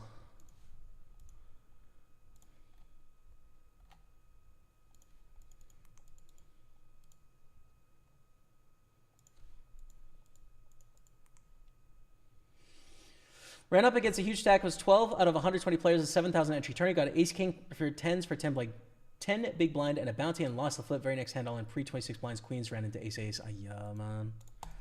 It's sick. Like, it's really painful to bust final 3 tables of like 7,000 person tournaments. It's really brutal. I mean, I don't play many tournaments that size anymore in terms of entrance, so it's rare, but I remember the feeling, and it's tough, man. So condolences, but yeah, the ups and downs of poker indeed.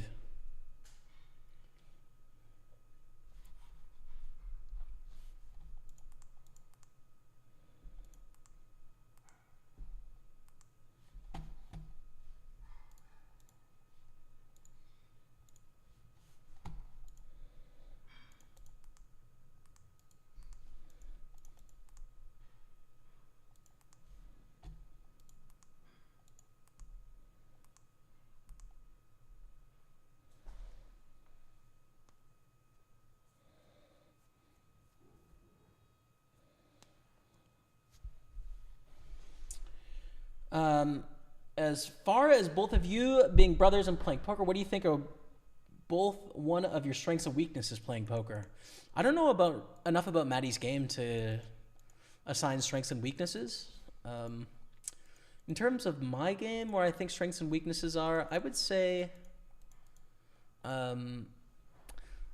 there's sometimes when I'm learning that I don't have enough attention to micro details, right? So a good example is learning flop structures, right? So like what sort of hands are going to bet on different board structures. I really like learning general sort of like how does the engine work philosophy, but I don't like memorizing like XYZ strategy on like, oh, okay, on, for example, like queen low board, right? Like on a queen 4 deuce, you know, against the cutoff hijack and the button, like we're gonna play a heavy check raise strategy. Like some people really get in the weeds on remembering all of these sort of like small hacks, like these small little tricks. To me, that's not as interesting. I like the more macro sort of, they're 3 blinds deep here, so we're going to not fold. I like the sort of more macro like understanding of the general theory of poker as opposed to the minutia. And I think if I spent more time on minutia, I would probably make more money in certain spots. So I'd say that's a weakness just because I find it uninteresting. I don't really care enough sometimes. I also think like motivation for me has waned. You know, I'm 14 years into playing poker full time now. I've been able to find some success. So, you know, it's like the same engine is not driving me that was driving in the beginning. I think that's normal for any career, right? But I constantly have to find new challenges and new reasons for doing what I'm doing.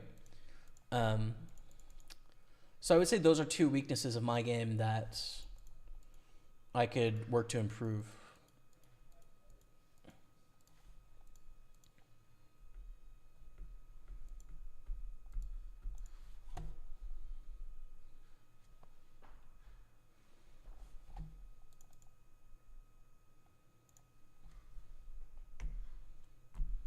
Still in James in 27th at the moment, 695 left. Let's go, Jim's Rebel.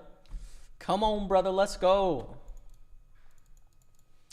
We probably have the best hand here with a jack, right? Probably.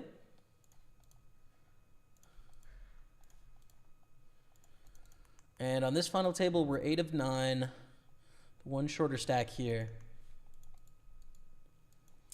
21 of 22 here, chilling out. 4x stack in the Sunday party. And then we are on the bubble here as well. Soft bubble, but mystery bounty portion starts at 665, so we're almost there.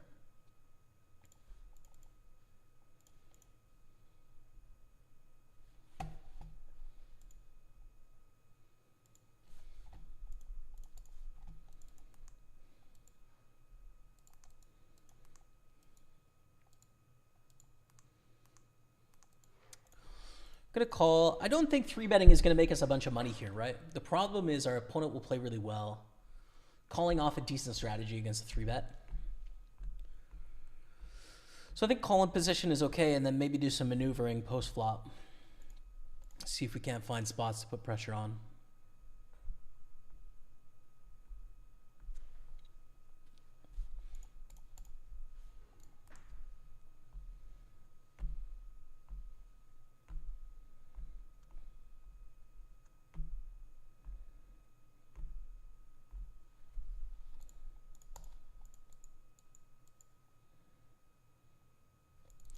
Do we call here? Probably don't even call here, honestly.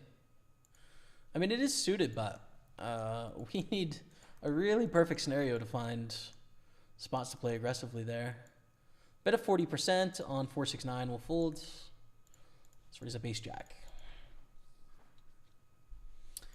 And so we're down to 8 on both tables now. 888 cashed, 336 cash. We've officially got a profitable day on the boards. Lovely. We love that, dude. Come on now. But let's go the distance.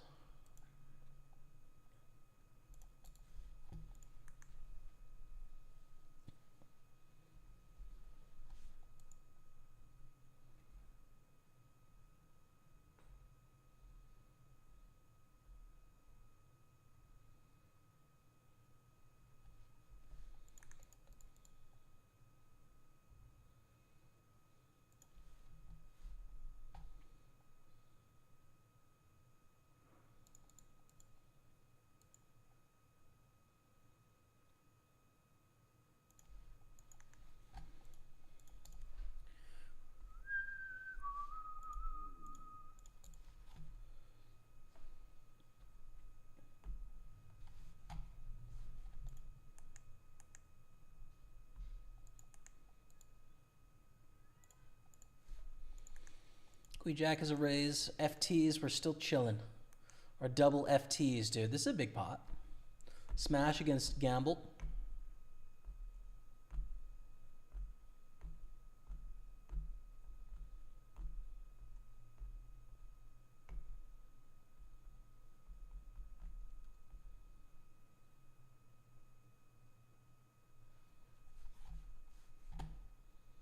Fair enough. Thanks for your answer, sir. No worries, Thomas.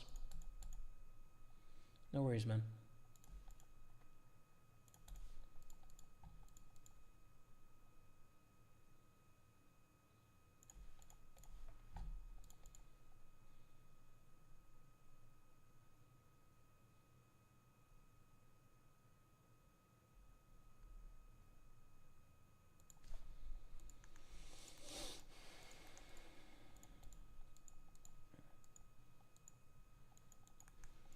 Ace-9 reshove against the button open. We've just kind of been dwindling this tournament for a while. We need some good things to happen. And this doesn't look like a good thing. There's a mystery bounty, 2K out there. It could be us, 22 left. We're flipping for 1.2 million. That's great. We love to flip here. I don't think we won. We did not. $200 bounty. We are out of the tournament. GG. We cash for something. Let's see. 161 plus 60. All right. Call it 220. Let's add it to the cashes. But the end of the road there on table 2.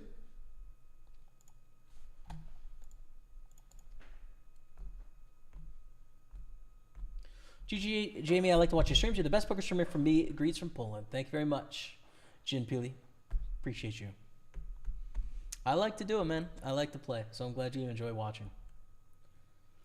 What's your view on field sizes versus skill? The bankroll to play higher stakes with a smaller field. I don't know if I can beat the games.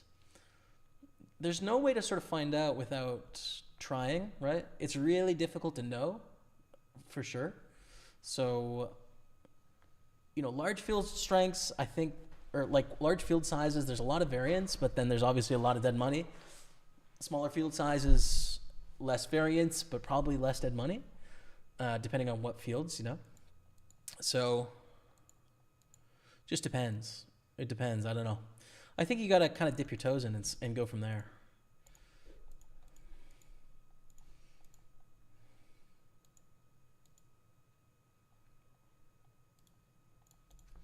Open ace queen. All right, cool. Folds all the way around to the button. And against the small blind and the big blind, we can play really simply. So let's see what happens here. Against a button flat, life is hard. Yeah. Because this can really easily be a slow play. But it can also be a bunch of other stuff too. 9-8 deuce with clubs. Let's check.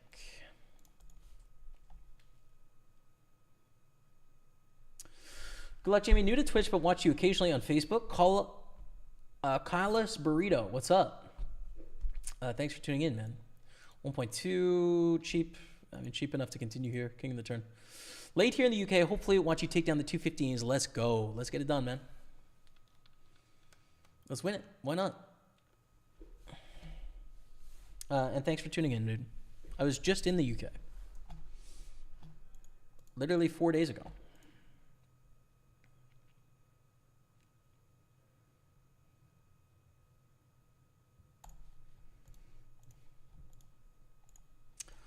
Full to the turn barrel. Big bet there on the king, you know? Big bet.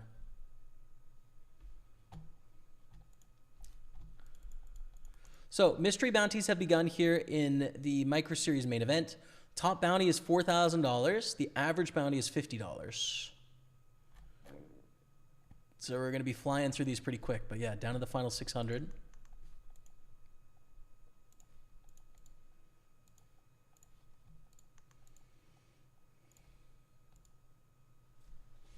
Hi, bro. What's up, B? On Facebook, I don't know how to say your name in Cyrillic. Lives in Moron. Welcome.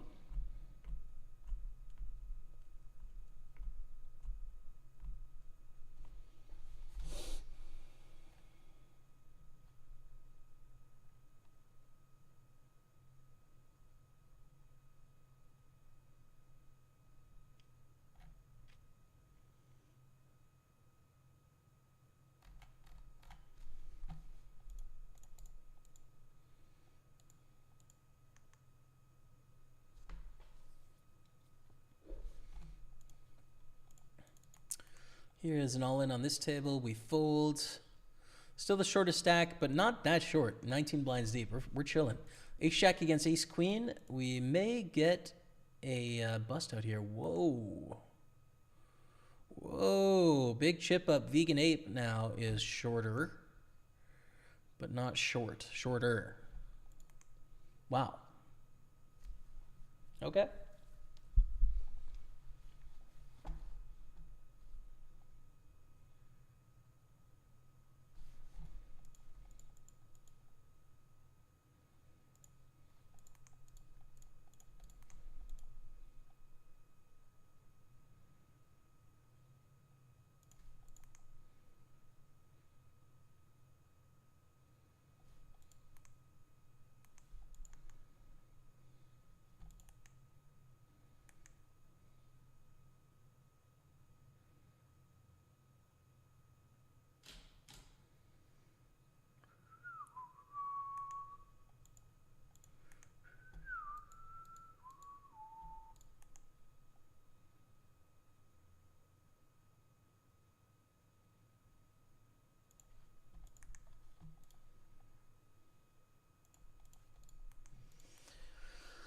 Ace, king, kings.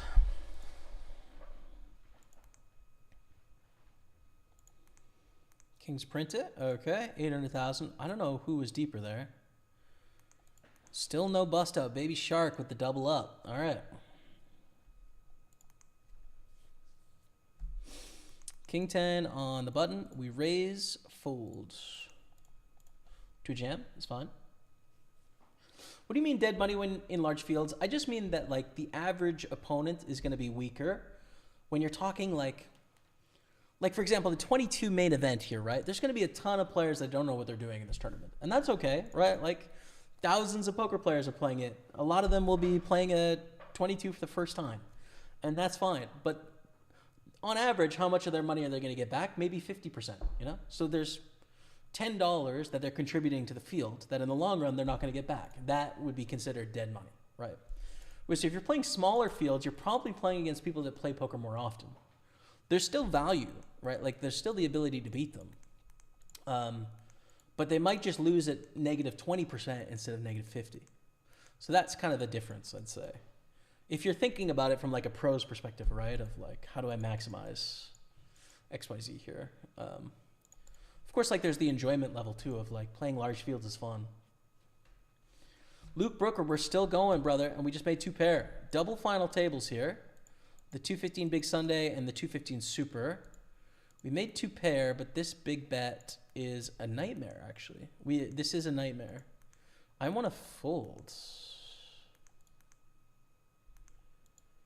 This is a bet of 80%. It's almost too big, though.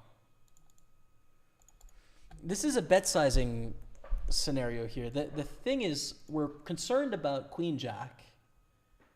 This bet sizing can easily be Ace 10 and Ace 6. Ace 6 is not going to flat pre. Queen Jack is going to 3-bet against our stack pre as well. What the heck is this, dude? I think it's really unrealistic that they have Queen Jack. They just 3-bet it pre. Ace 6. I assume they also 3-bet that pre. I don't know. Like, I don't know what this is. This is King X. No, it's not King X of Hearts. We have the King of Hearts. Is this Ace X of Hearts? I don't know. I don't fold. I raise. I don't know. I don't know here, man. I'm not sure. 8, 9 hearts, yeah. I mean, the bet sizing was super weird there, dude. It really couldn't be a lot of hands. It was a very specific bet sizing. It was too big to be Queen Jack. Like, Queen Jack just doesn't bet 90% there. There's no reason. They're not going to do it against this stack. They're going to try and get more value. And, like, a lot of their 2 pairs, they don't have pre-flop. So it's just like, what the heck could this be? And it's just a flush draw. A flush draw gutter, was it? What an interesting hand. Interesting because, like, there was just alarm bells and, like, it was very specific, the psychology of that bet size, I think. Anyways, we're 3 of 8. And here we are now, we're 4 of 8, dude. Back from, like, 3 blinds several times to actually have a shot in this thing. But, you know, you work it back several times and then you just punt it off with Ace-5 suited. That's just the way it is. That's just the way she be, chat. All right. Raise. 3-bet. We 4-bet. They call. They have kings. We win.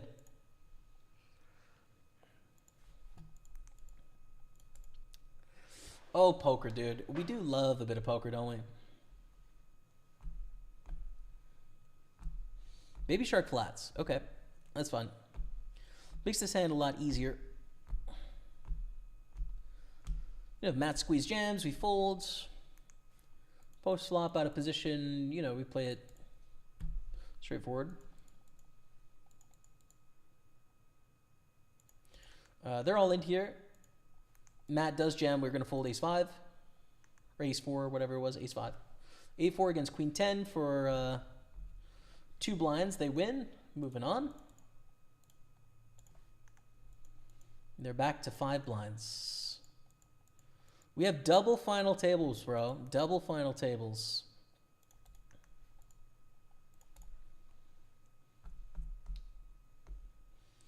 Two of 8, 6 of 8. And we're on the bubble here. And 4 stacks here, not far from the money. Guaranteed profit on the day, just how much? That's what we're finding out. Ooh, I don't actually like raising here on this stack. Kings. Now this is the business right here, dude. 3 of 8. Technical gamble opens. Great spot to 3-bet this stack. Right. It's not a terrible spot to slow play, but I like 3-betting, especially kings.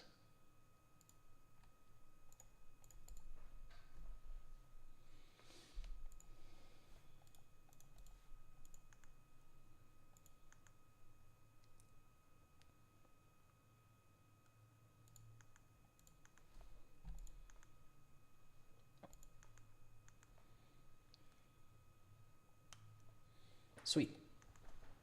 I mean, we prefer a jam, but, you know, sweet. We're in second. There is a big gap between third and fourth. Big gap. Very big gap. I think ace-7 is going to be a fold in the cutoff with the chip leader in the big blind as well. Especially with how aggressively they're playing. Probably not enough upside there.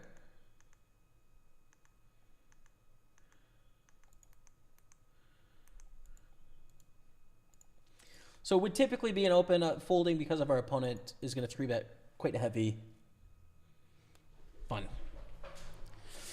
All right, bounty is gone. Matthew Bands, GG. King 6 is a fold. We are 5 of 7 here.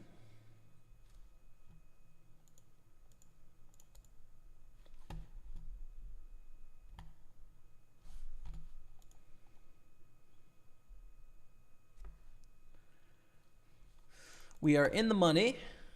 Redfeld hype. Now, the bounty is worth, on average, 50, which is pretty big, but Jack 3 is probably still too weak. But triple Redfeld.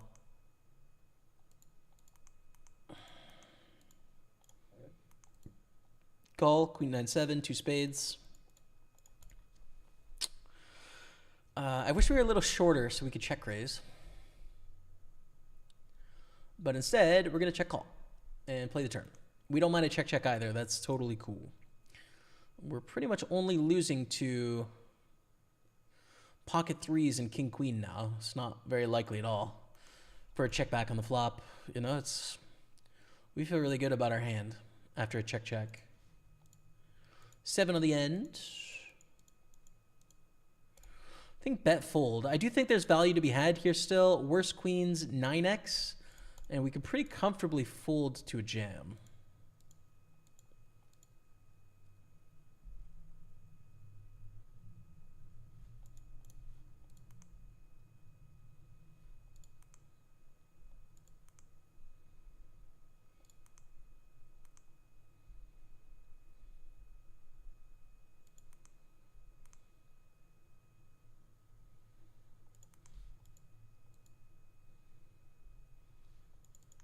I have to fold to this reshove. Too many chips.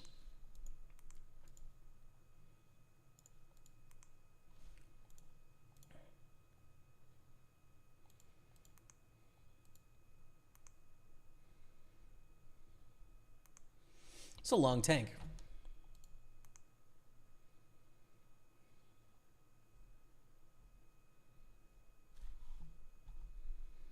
I wonder what they're thinking about.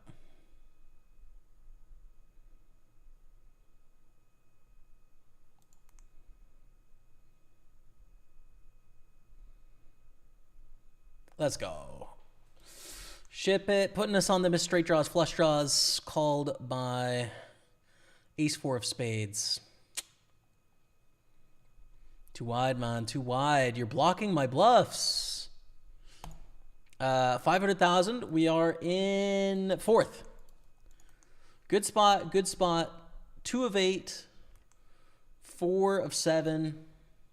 We're on the bubble here now. Bro, this is a full-time vibe, chat. I don't know what to tell you. I'm excited. Watching Pokerstaples on Twitch, YouTube, and Facebook. 5-minute break highlight. Discussion with Yuha.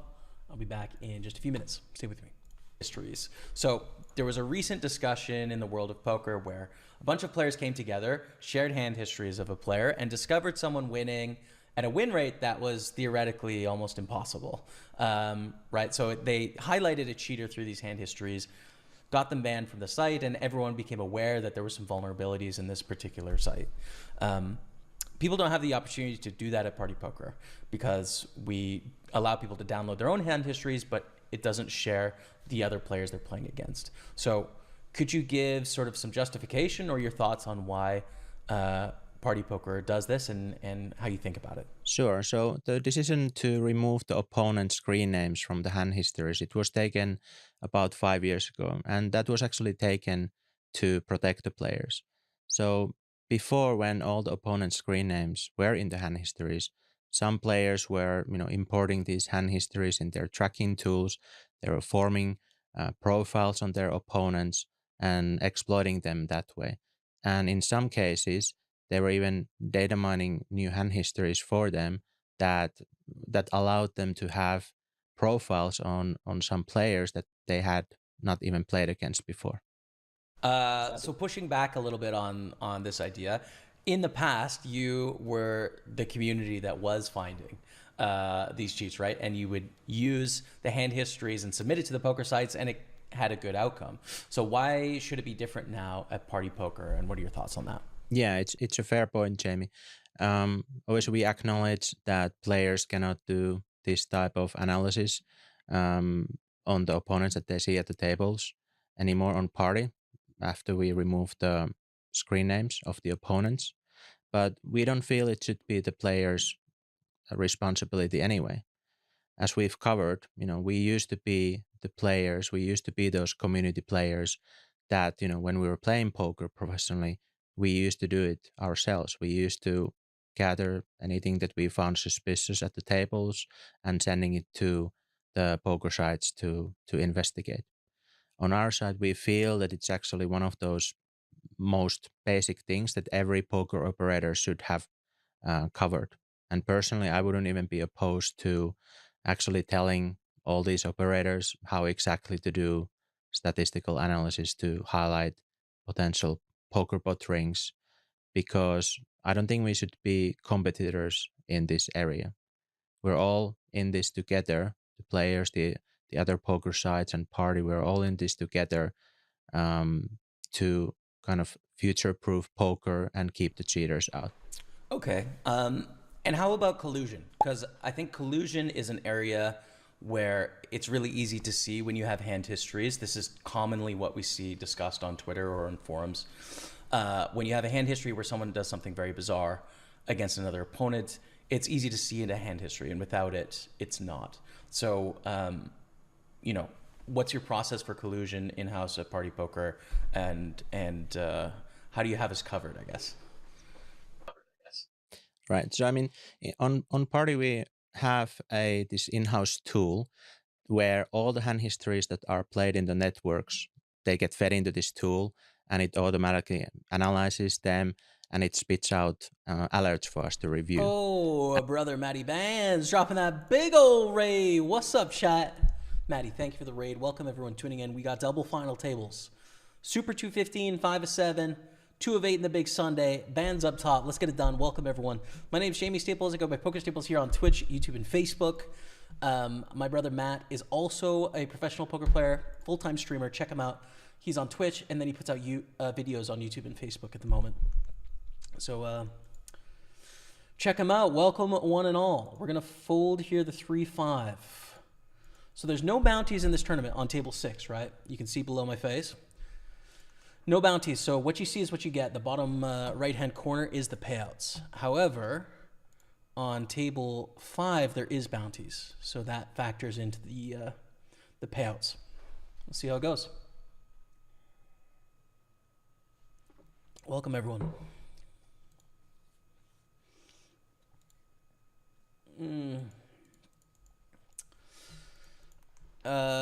Making a tight fold here.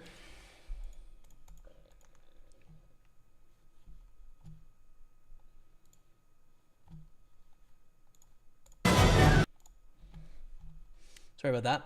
I've been listening to music on the side. I just muted my own volume so that I can listen to it without copyrights. Smashburger opens, 3-bet from eggs. I fold eggs. 4.5 million with 10 back. Probably not a 3-bet fold stack. It's maybe possible with ICM to 3-bet fold here, but anyways, they take it down. Our ace jack wins on the other table. Onwards. By the way, we are in the money of the Micro Series main event, and we are on the soft bubble of the 109 Sunday party. So 1,300 in buy-ins today, 468 in cashes right now, not including what's on the screen. So guaranteed profit. The question is how much. Let's go on with the ace king here.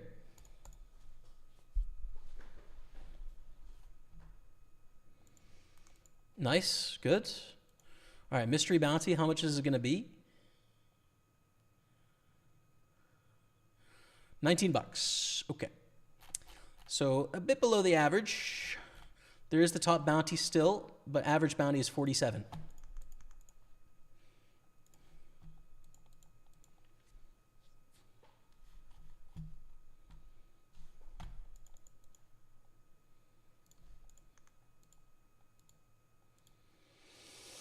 Queen Jack.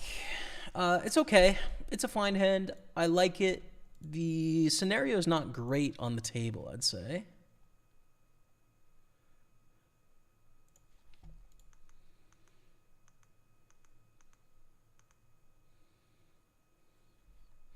What in the world is this from I Hate Acid Reflux? It was a podcast I did with Party Poker Game Integrity, where you guys asked me some questions, and then I asked Head of Game Integrity, and we had a convo about it. So that's what that was. And that is Yuha, the head of game integrity at Party Poker. So I was able to ask him a bunch of questions about how we handle security stuff at Party Poker. Which was cool of him, you know? Because that whole department, their job is to catch people trying to break the rules, right? Like, they are not social media people. They're not like creating content. They are all about quantitative, technical analysis of catching people trying to break the rules.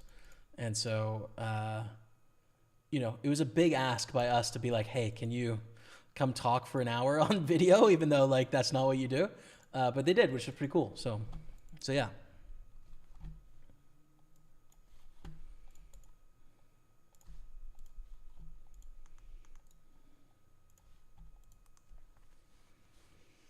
Queen 8 of diamonds.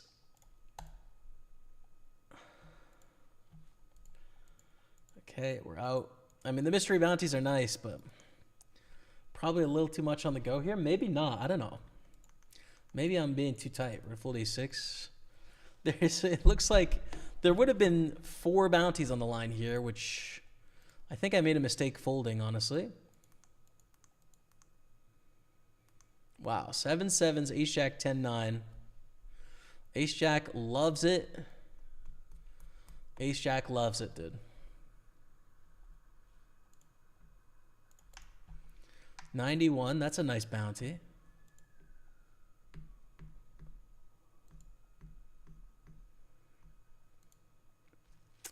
$45, all right. It looks like this player was not. Oh no, they were. Never mind. It's a triple bounty, 36. There it is. 9 threes of folds. Still 2 of 7.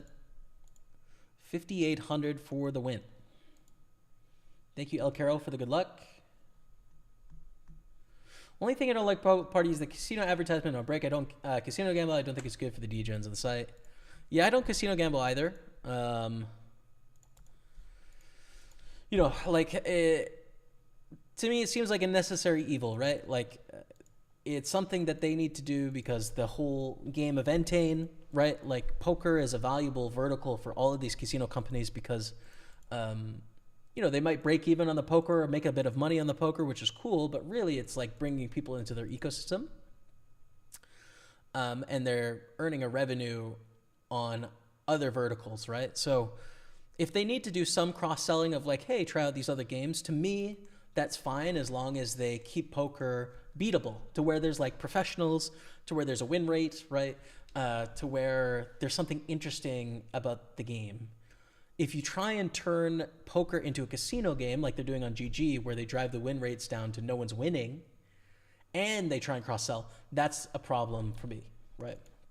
So it's I don't care about those things either. I'd rather people play poker, but I think it's a reasonable decision for a company to make. Driving down win rates to zero is not a reasonable decision for a company to make, in my view, right? Like, of course, it's legal to do. I just, I'm not interested in it, so. Jack 10, we get a jam on the button. I fold. I'm in chip EV, of course we want to call, but our stack's a little too valuable here, and our 9s get 3-bet. We actually have to fold here. Given the way stacks are, I think it's going to be a fold. 9s are a trouble hand there. So staying out of the way, I think, is a good idea.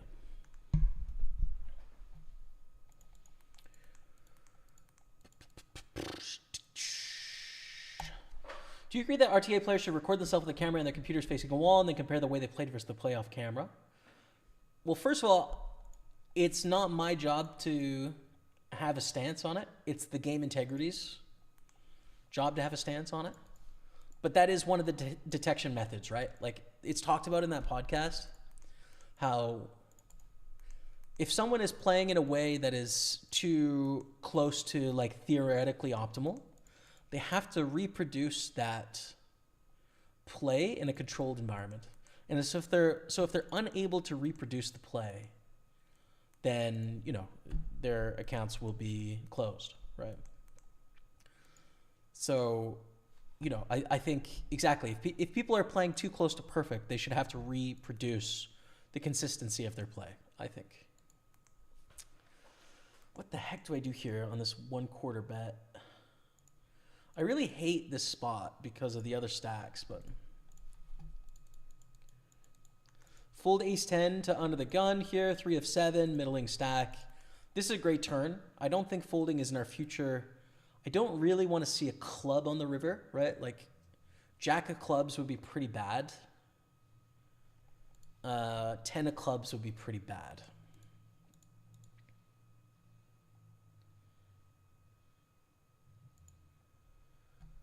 Nine of diamonds is not great, but it's not terrible because we have the queen of diamonds, right? So we block the nuts, which is pretty good. And it goes check, check, and we win against, I'm guessing, a value bet ace, jack, ace 10. No, 5-9 just shuts down. Okay, cool. 673, that's good. Jack 5 is going to be fold on our 20 million here. 35 million, 30 million, 20 million, basically 20 million. 17, 16, and 9. All right. Battling it out on the party poker tables.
Seven nines of folds. Onwards we roll.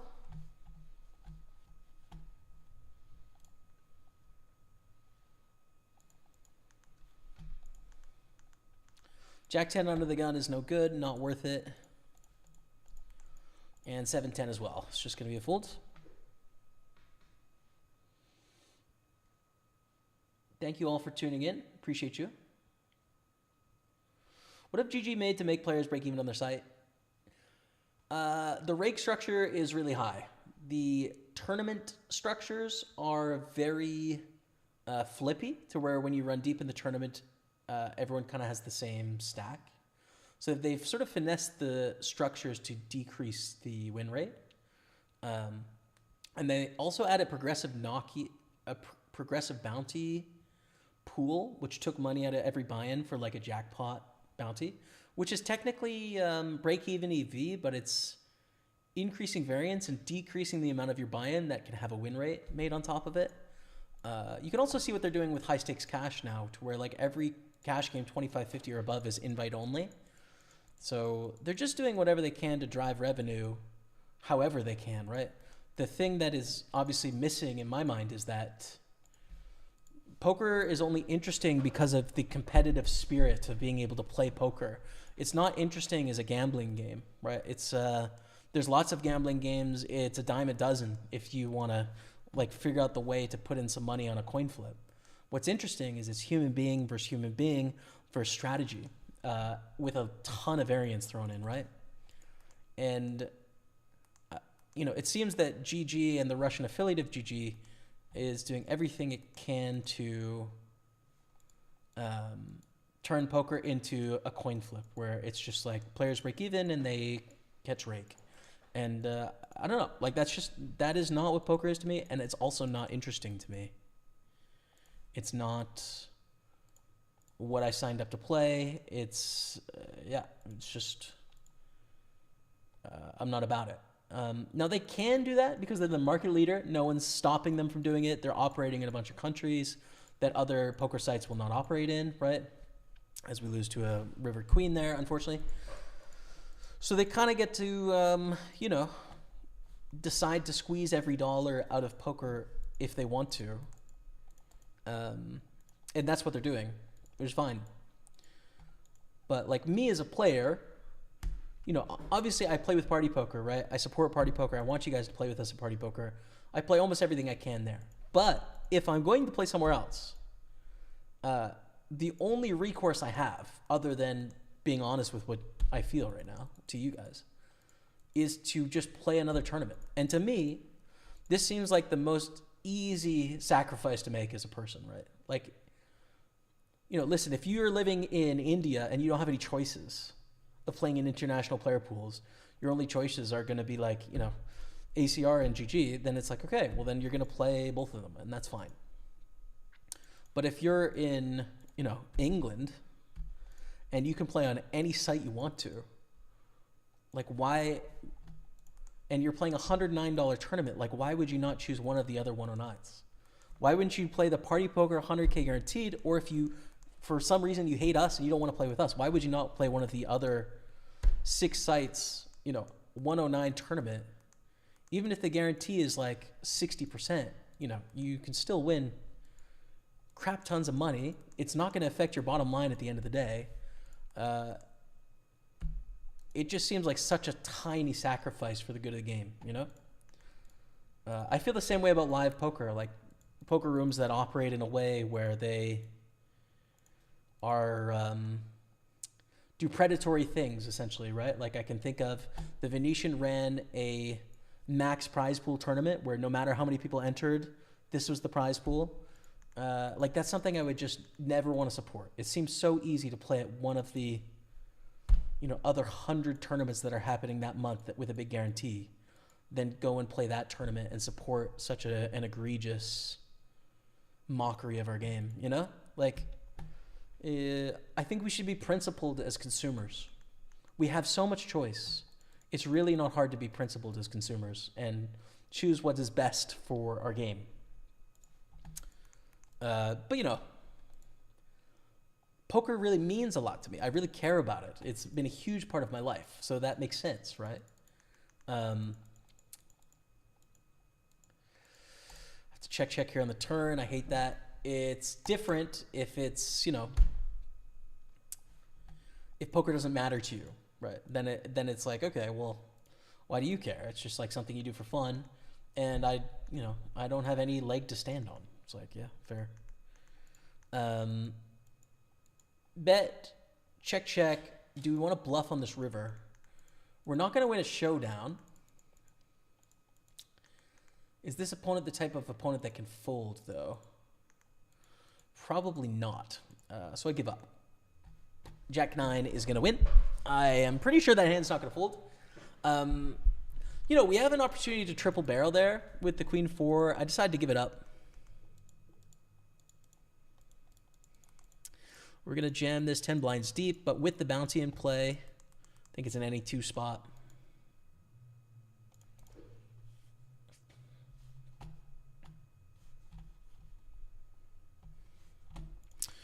Jack 4 ace queen. We hit a 4. Let's get the biggest bounty in the tournament. How about a $10? Okay. Well, that's the smallest bounty in the tournament, but that's fine. The biggest bounty is still out there. 4K bounty is available. It's gettable. 2 of 7 here, 5 of 7 here on 13 million. All right.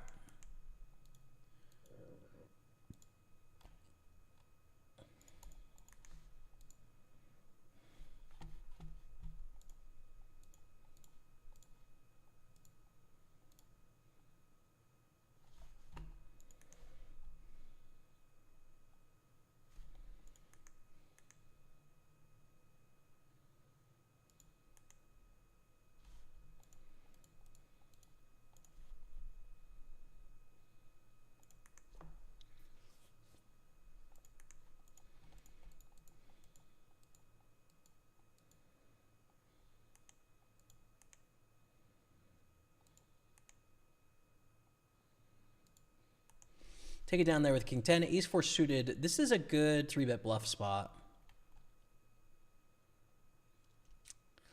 And stacks are set up really well as well for a 3-bet bluff here.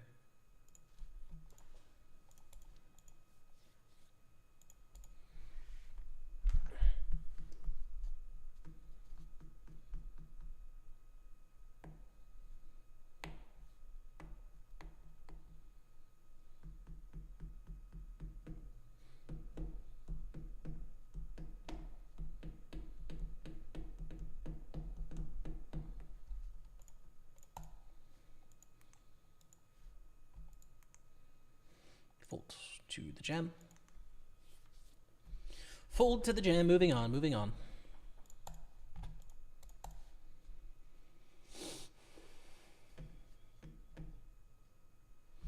And if you live in Australia, you can't gamble online at all.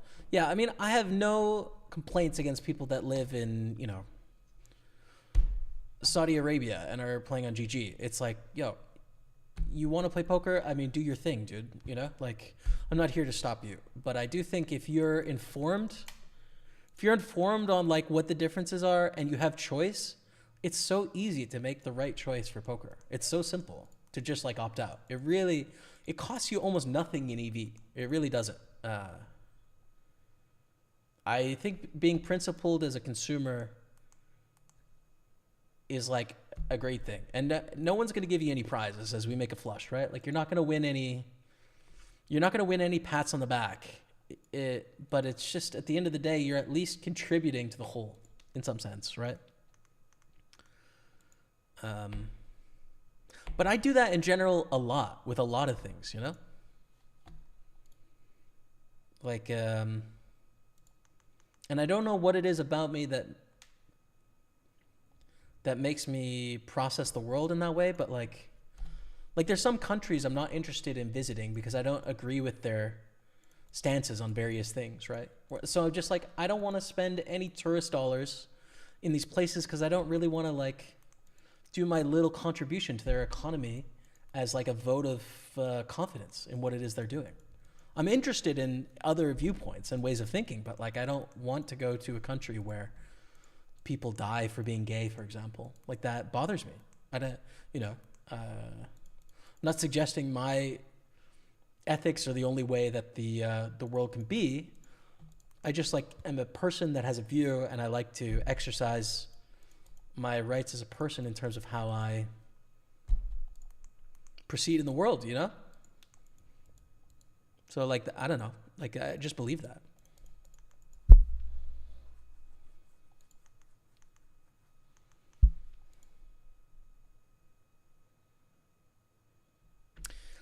Not at all in with fives here. Our spot kind of sucks now. 3 of us are tied at the bottom, but vibes are not high anymore. This is going to be a call off with the bounty in play.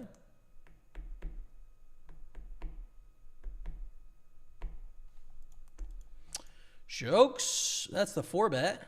We're out. Ace, king, ace, 8.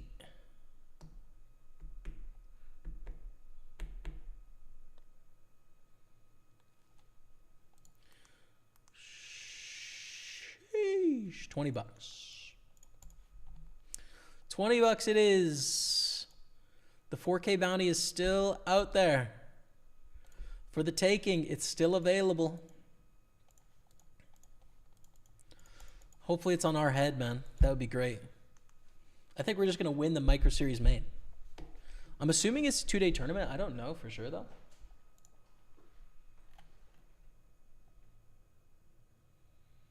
I don't know. We'll find out. No, it looks like a 1-day tournament, actually. I don't know for sure, but... Anyways, that's fun. 4s for 11 blinds. I don't think this is a jam. I don't think you make anything here. I do not. Honestly. Swear to God. Where are you located, Jamie, if I can ask? Canada.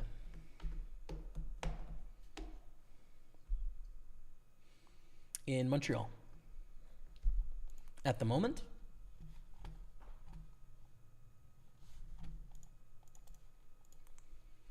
Just got back from the UK.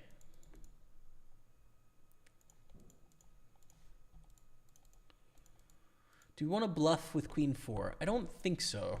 I don't think we're getting enough to fold. It would be queen 8 through queen 5 and like ace 9 through ace 3.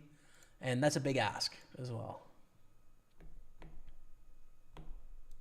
Ace deuce wins, 2 pair.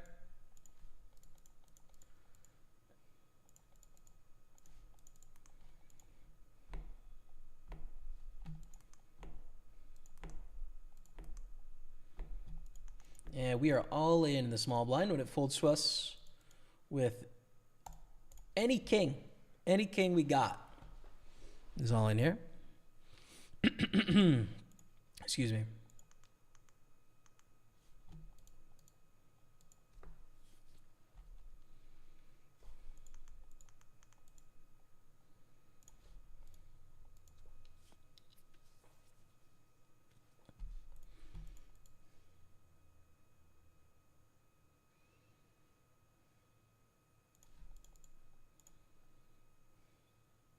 All in with king jack. I think good spot. And how about you all fold? Would be great. They do. 13.8. That's good news. Now, ace queen we open. I'm not planning on folding here. Bounty's in play. We cover both of them. Opening on the button. Sub 30 blinds. Like, this is we're playing for all the biscuits here. If it's a pre-flop spot, right? Like, of course, we could go post-flop and things can change, but they 3-bet to 112. Like I said, every biscuit is entering the middle.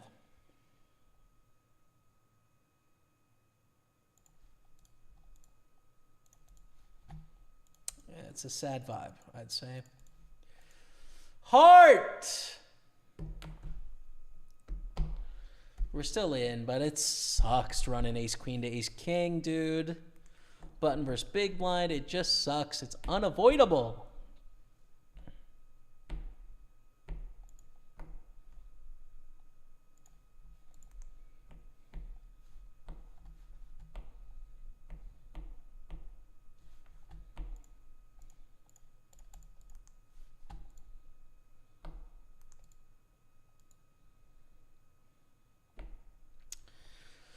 Well, we'll try and fight back from the depths of despair once again. And, you know, we're still alive here. It's okay.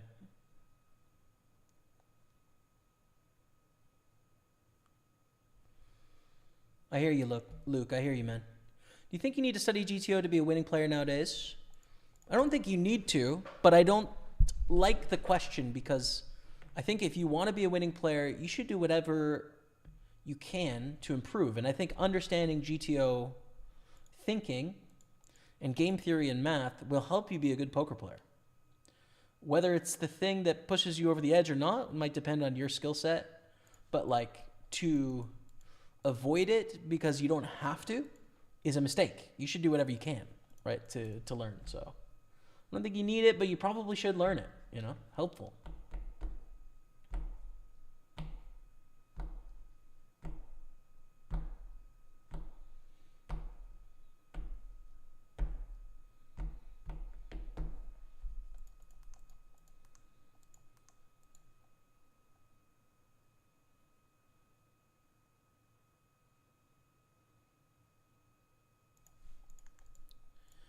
Fold 5 deuce, fold jack 9 as well. Are you on Twitch or YouTube? Both, Christian. I'm on Twitch, YouTube, and Facebook. Welcome.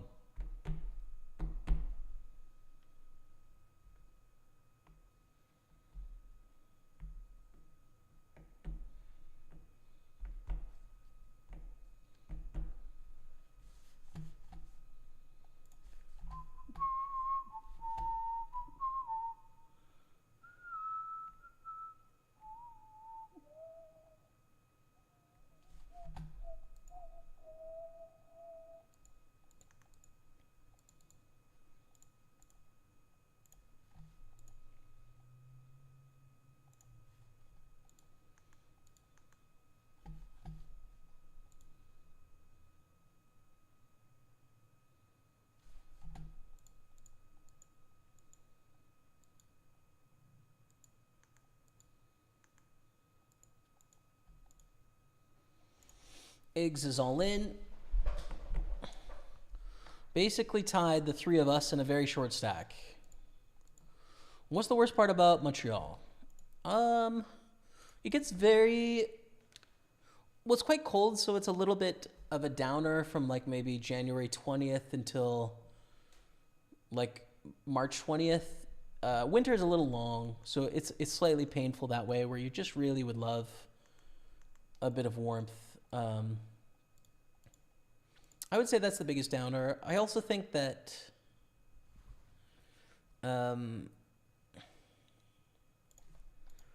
sometimes it can be a little contentious politically, and occasionally people can assume the worst of you based on some of your demographics, right? Like, I think there is a protectionist sort of mindset from traditionally French-speaking people that live here for good reason, in that they are completely surrounded by Anglophone speakers in, you know, the rest of the landmass, you know, and I guess Spanish in Mexico and below, but dominant cultural powerhouse. And, you know, so they do everything they can to preserve the language aspect of their culture. You know, I think sometimes it can be applied in appropriate ways, and sometimes it can be applied in little heavy-handed ways to where, you know, some portion of people are just going to be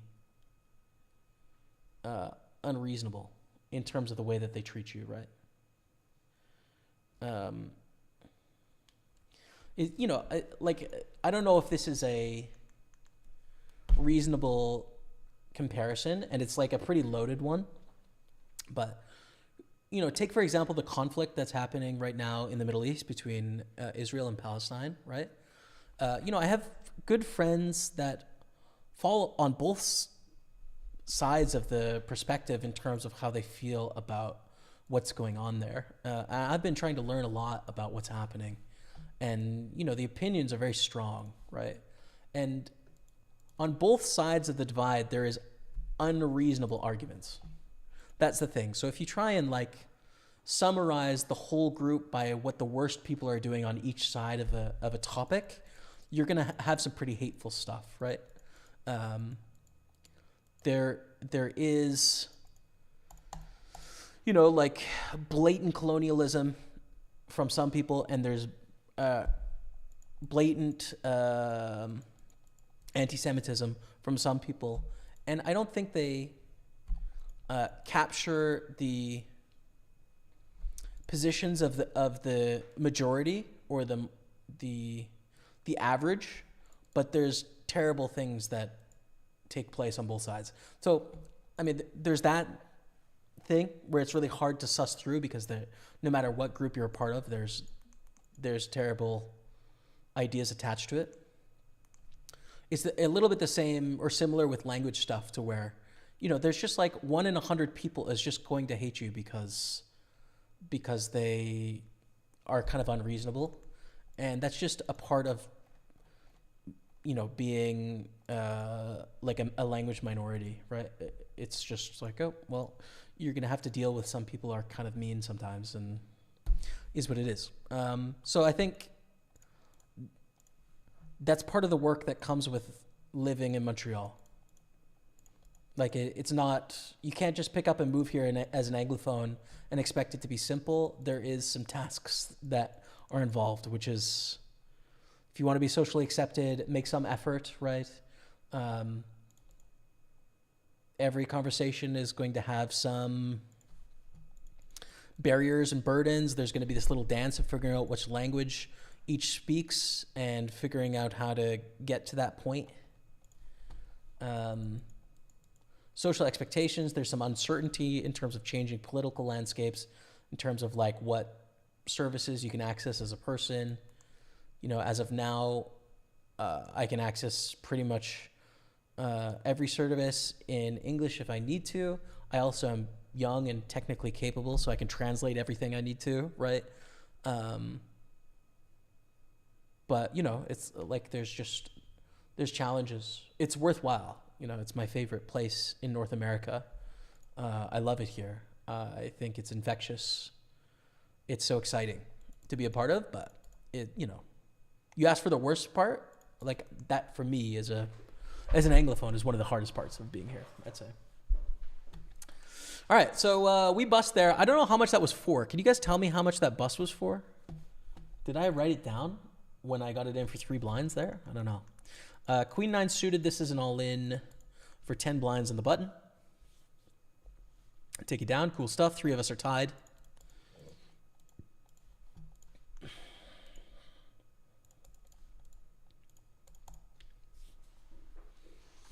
I think it's I don't know. It's really hard in my view to talk about groups of people because you can always point to the extremes of that group, If you're talking about 100 people, and if you want to make a point against that group, you can point to the worst of the 100. If you want to make a point for the 100, you can point to the best of 100. And pointing to the average is not particularly useful because it's not descriptive of all the individuals in the group, right? So it's just, humans are endlessly divisible and reducible to a group dynamic, and it's just never good enough. And that's just not a nice part about being alive, right?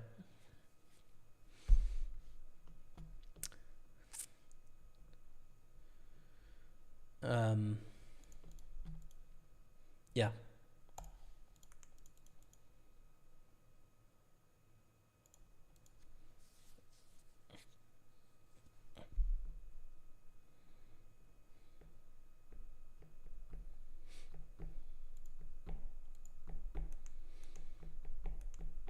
I also do think that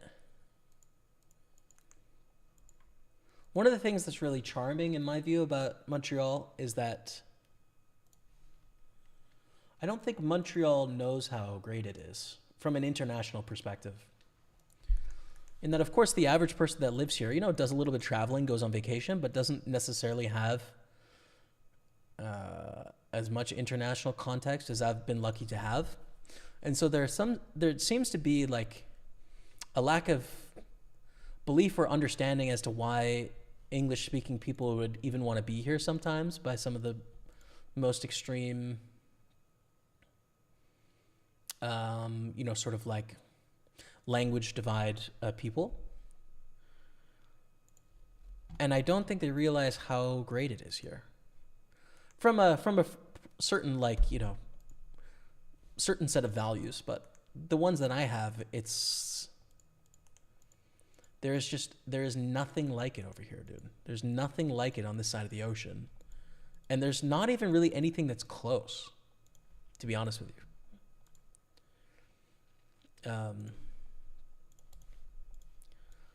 So like, if you hold my values, someone might say like, why would you move to a place where you speak French when you speak English? You have the whole country. And it's like, because I think this is the best place for an English person to live. Like, I think it's the number one choice if you speak English. It's great. It's amazing. It's like fantastic. It'd be even better if you spoke French, but like, I think it's the best. I love it.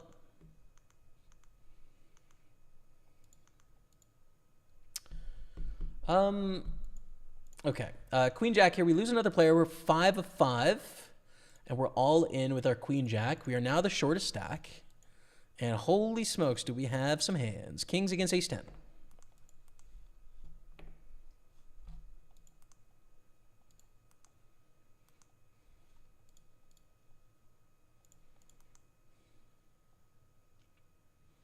$19.35. All right.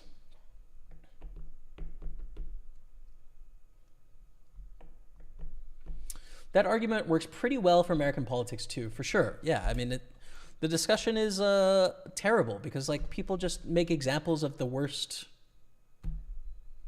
They make examples of the worst people and describe it as the entirety of a position. And it's just like, I don't care where you fall on the political spectrum on any issue. That's obviously just a dumb way of looking at things, right? Of like, oh, they believe this or they believe this. It's like, bro, there's 80 million people. Like, there's a diversity of thought. And you can disagree with people's solution towards things, but like pointing to outliers and then characterizing the whole group is top tier moron stuff to me. Like, I just find it so brain rot. Like, just, not brain rot, just like it makes me just want to close my eyes and shut down my body for a couple seconds, you know?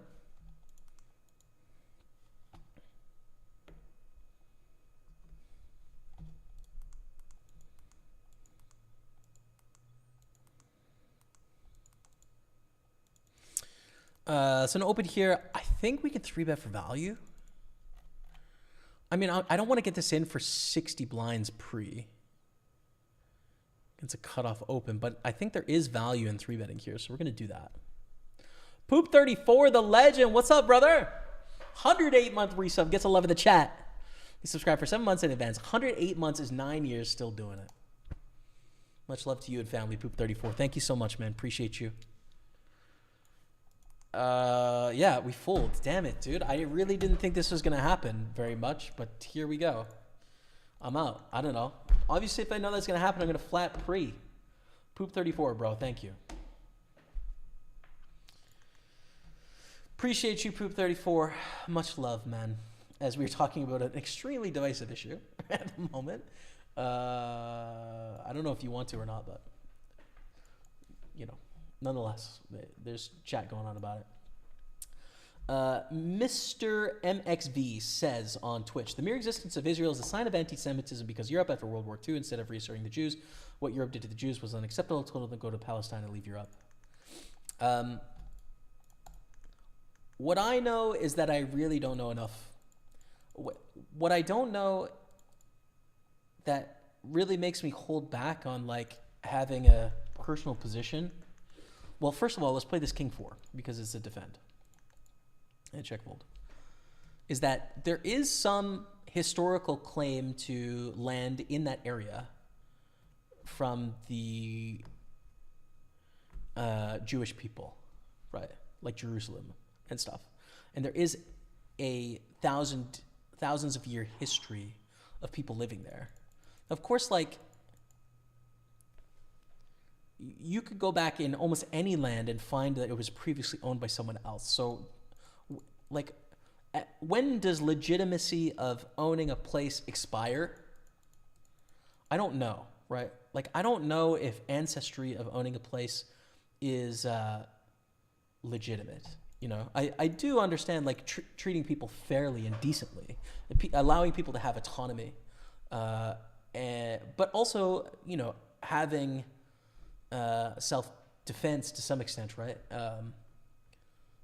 You know, not to the extent that I think we're seeing, but like all of these things are really difficult. What I don't understand is I don't have enough historical context pre-World War II to the Jewish claim to area in the Middle East. I don't have enough context. So I really, I don't know where I'm at with it. I just finished reading a book. I'm trying to educate myself. I'm reading lots. I'm talking to people about it, keeping an open mind, but I just am out of my depth in that I don't know enough, you know? I guess one of the things that I've felt is that it feels like this is downstream trauma from a Holocaust, right? Which is, one of many ethnic cleansing events in history, right? So it is perhaps the worst example, but not unique. Come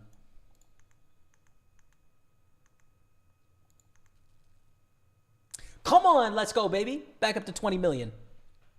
Let's go. And so the defensiveness of the state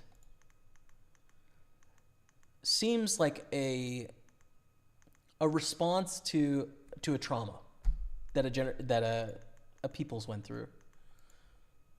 The lashing out of Palestinians also feels similar as a downstream consequence of lack of autonomy and loss of land. So they both seem like somewhat foregone conclusions, and they're both terribly sad, right? So I don't know. Every time I try and sort through how I think about it in my head, I just feel really hopeless, and that I'm quite convinced that there is injustice happening. I just know there's injustice happening. I've read specific examples of injustice happening.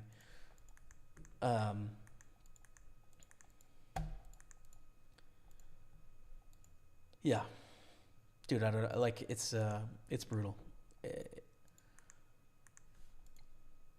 I'm just trying to learn, but I don't think I am the guy, because I'm really not knowledgeable enough. I really have large gaps of knowledge in the historical context. And I have not been able to figure out claims to land in terms of a framework. If you take Quebec, for example, right? You have First Nations and Métis and Inuit claim to Turtle Island, North America, right? And then you have the French that come in, and the Quebecois, and then the Métis, right?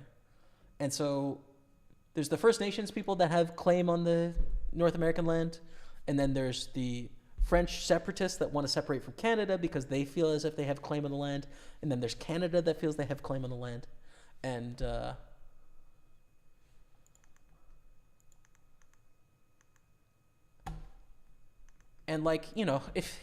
if there was a best before date, it'd be very easy to figure out, but there isn't. So I just find it so difficult to suss through having a personal framework on that. I don't know, dude. It just seems really brutal. It's so complicated. It seems, I think colonialist land ownership is the most complicated thing that I've come across in terms of trying to figure out how I feel about it. I don't think there's anything as confusing to me or as difficult.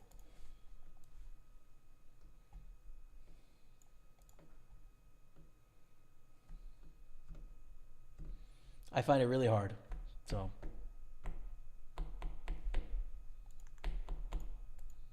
are you on Kick? I'm not. No.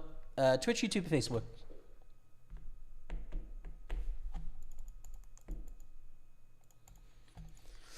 But I read This Way to the Spring, which was not a comprehensive,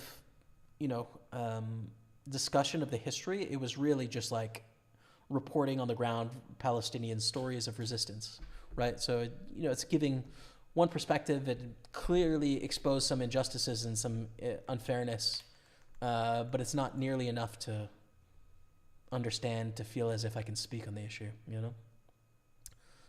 Especially when it's so contentious and the stakes are so high and people are so passionate about it. Yeah, it really makes me... Like, who cares about me? But, like, if I'm just thinking about me in my own head, like, it bums me out about myself that...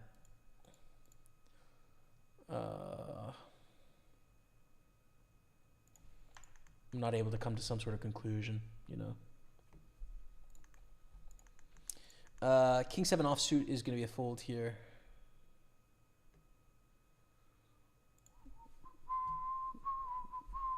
KC, what's up, brother? KC the Stranger. Hey, Jamie, from one divisive topic to another, I only bring it up as you've talked about it in the past. I've been on Monjaro Ozempic-ish for a few months. Have you investigated? I haven't particularly. I spoke with a doctor about, like, I had like a gallstone issue over here. My current doctor's stance is that, like, you know, obesity comes with all sorts of increased risk profiles to a bunch of different diseases, but it also is just one piece of the puzzle in terms of general overall health. So we stay on top of, like, what's going on with my health and my body. But if blood work seems relatively good and quality of life seems relatively good, you know, like trying to finesse specifically weight into a particular area is going to have effects on the rest of my body. Now, if things were going wrong to where my blood was wrong, or like it was looking like I was pre-diabetic, or there was some issue with like fatty liver or something like that and the readouts were wrong, it could be something we would look at, like doing some medication around stuff like that, but that's not the case in that. Effectively, I'm, you know, next to carrying extra weight, my numbers are all good. So yeah, not something I'll be investigating. But since I've, you know, had an eating disorder, like, it's really, things are a little bit complicated for me because there is a whole nother layer of things on top of this investigation, you know, and health. So Queen 7 here, getting pretty much 2-1, but I don't think we want to call off. We get a $10 bounty, King Jack against King 10. There we go.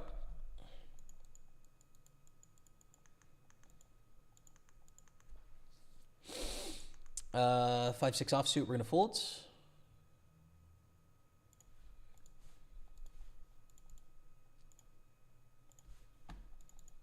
We're all in here.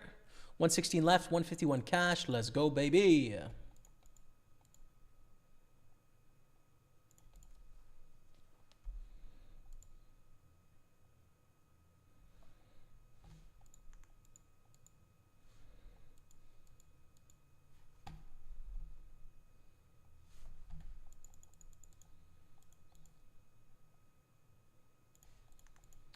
All right, and we're three-handed. 2,800 cash.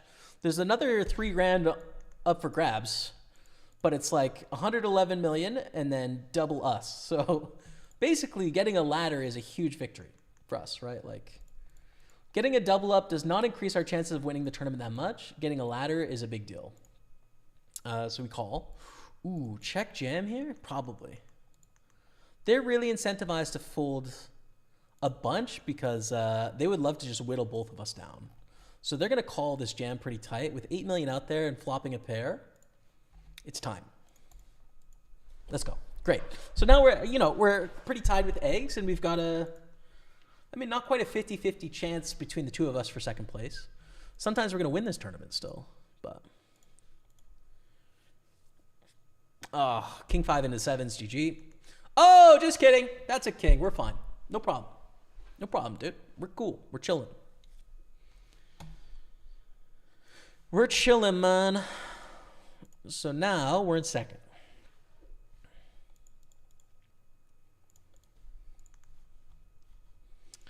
And now the risk averseness has flipped, right?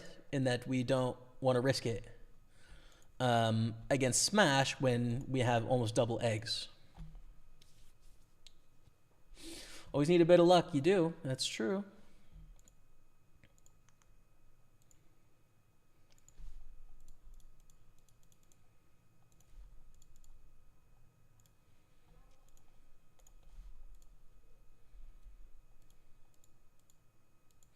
Give me back my ace 3. Give it back.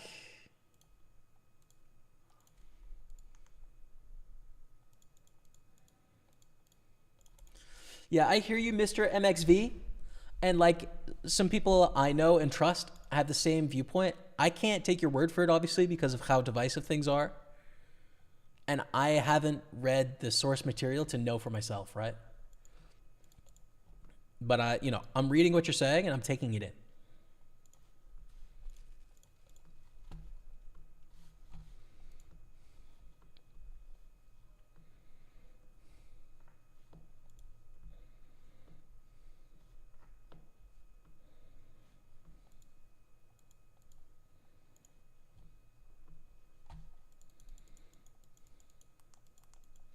Wow, this is a interesting stack to have with 9s. Get a flat, I guess. Fold queen 8.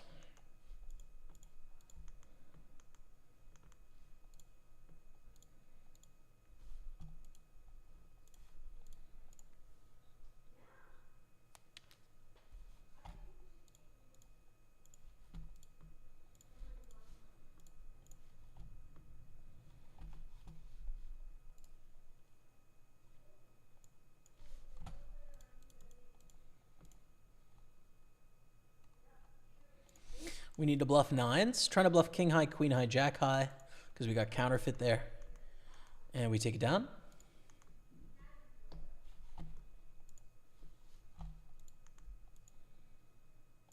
Check with 10-5. Hand is pretty trash.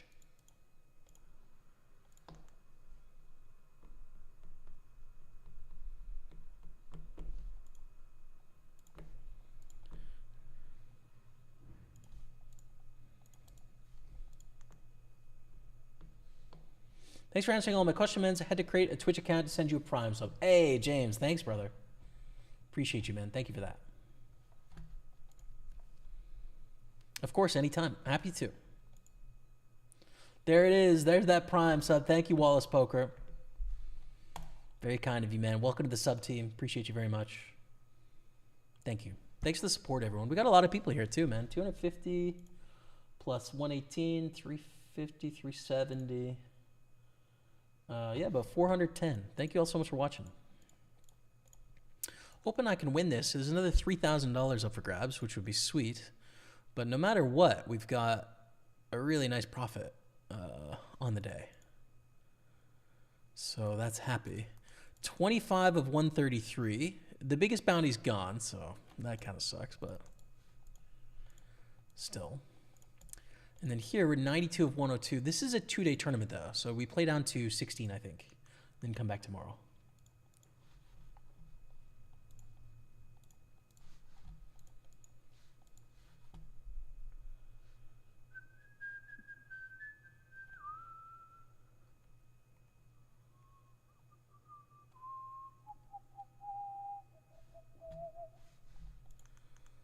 Five deuce is trash.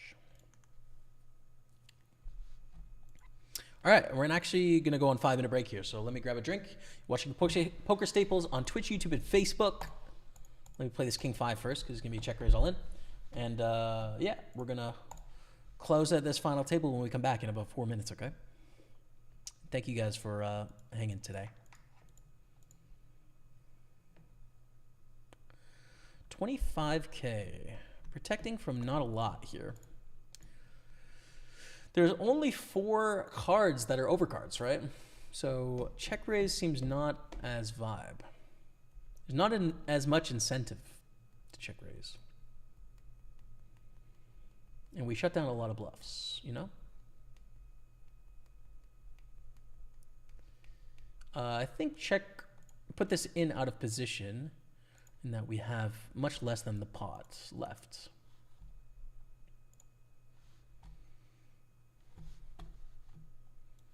So you're going to get 5 minutes of convo with Head of Game Integrity at Party Poker, and I'll be back in just a few minutes. And, you know, this is done 24/7 on all the networks and covers every hand. So this is some of the ways that we highlight collusion. We combine the statistics and the information from the hand histories with some of the non-gameplay information that we have that other players may not have. So the community that does the investigations, they would only have kind of the hand histories and the statistical information to use. We have so much more information in our disposal when we try to highlight and investigate, well, collusion in this case. When it comes to collusion, the team that manages the collusion cases is the team is led by someone who used to play six max turbo SNGs for a living, and he might be the player who has played them actually most in the world. So he has a lot of experience in this area with SNGs, which we know is one of the most vulnerable game types when it comes to collusion. So I also know that Nick, who does this job, when he was playing poker professionally, he used to highlight collusion to the operators. He noticed that the site wasn't doing its job, so he was doing the same thing as I was doing for the cash game bots. He was doing it for this SNG collusion, and he also later found out that some of these, or well, he noticed while he was playing that many of the players that he reported were eventually banned. And that's just one example of an area where we have specific expertise. I want to ask you probably the most common question that people have about poker broadly that don't play poker. This is an endless debate. You've seen it on forums if you've played the game at all. And that is, are the games truly random? Is the RNG random? How's the deck shuffled? Are the poker sites rigging it against me? Are they juicing pots? Everyone's seen this discussion, especially from brand new poker players. So I'd love for you to touch on this and explain how the RNG works, the deck shuffle, and are games truly random and fair? So let's get the easiest one out of the way first, which is how does the shuffle work? So on Party, the deck is shuffled before the hand is dealt, and there's no further shuffling that happens during the hand. So that's that one covered. When it comes to rigging the games, quote unquote, there's no incentive for us to do so. We charge rake from cash game hands that reads the flop, and always there's the tournament fee as part of the tournament buy-in. So regardless of who wins the pots in cash games or wins the tournaments, we make the same amount of money. So for us, it doesn't matter who wins or loses. When it comes to the random number generator, we actually have those numbers audited by a third-party company monthly, and this information is actually visible. It's published on our website, so anyone can check those reports at any time, and we can probably add a link to a description somewhere for players to quickly check those out. Entane also. Entane is... What's going on, chat? Welcome back. Thanks for being here. Appreciate you. Okay, 20 seconds left, and then we're back in action here. 3 tables, 76 of 100, 159 plus bounties of 50. 3426 plus 95 in bounties. Oh, what a printer. And then 2800 playing for 5800 total. Basically tied for second as we have aces.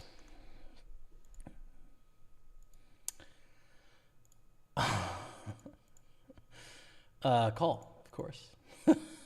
Great. Great. Okay, that's fun. Why don't you call too? That'd be fun. You come along as well, Smash.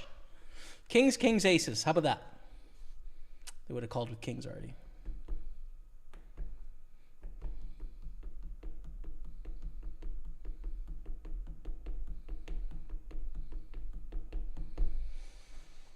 Don't do it. Thank you. 51 million. Eggs is now very short.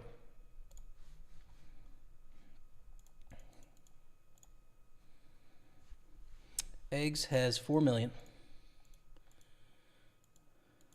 Going to be 8 million if they win this pot. We need a 6 and just a 6. Okay. They have 8 million. It's not over yet, but we're in a spot where we might win this tournament now, though. We're not too far behind Smash.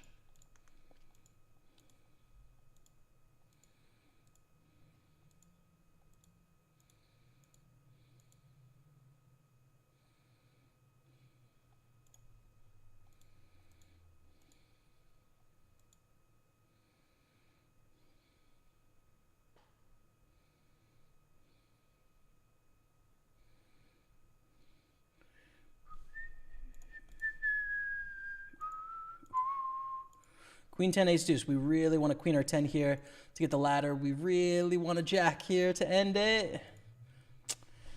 We're back up to 18 million, and the vibes are lower, I would say, than they were just momentarily ago. Okay.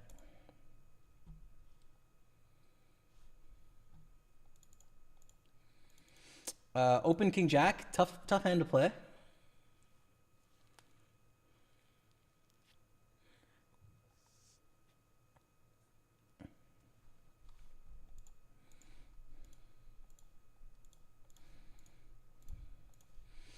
Get a call, jack 9-4 on the flop, small bet here is good vibes.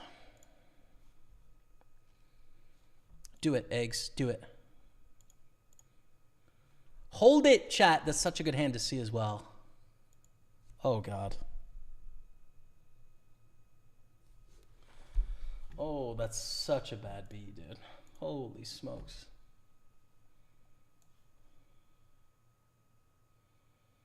Oh my God. That's really tough. Holy smokes, man.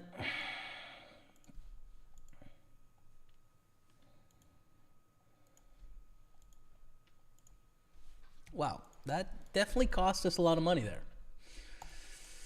That Bob Costas is a tough one. Wow. Wow, sick. Well, at least that clip is going to make at least $3.72 on social media. So I should get a nice rebate from the thousands of dollars in equity I just lost.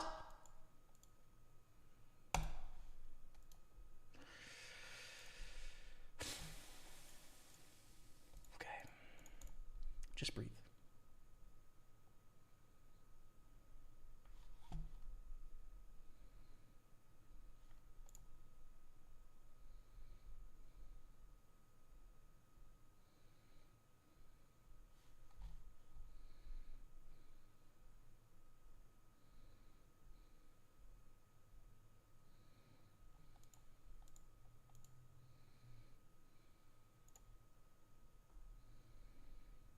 Oh, man. I've got a disgusting taste in my mouth. Disgusting.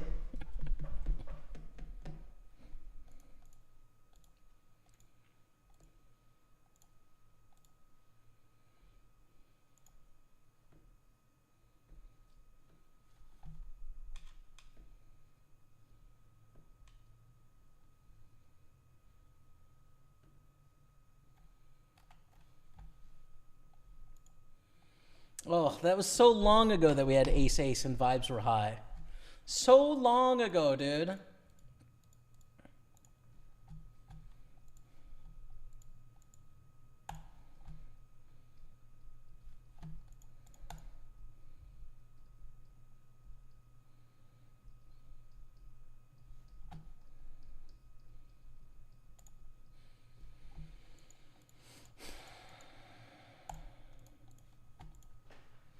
Brutal. All right.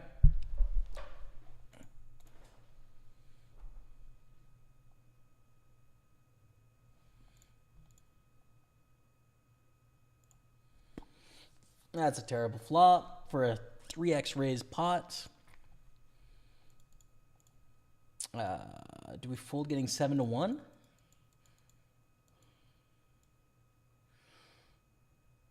Like theory-wise, no, but realizable equity-wise, yeah, I think we do.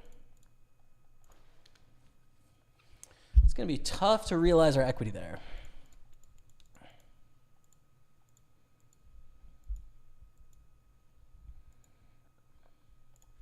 think this is a limp fold hand.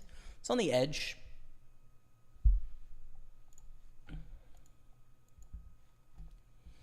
And they want to be much more aggressive against eggs than they do against us.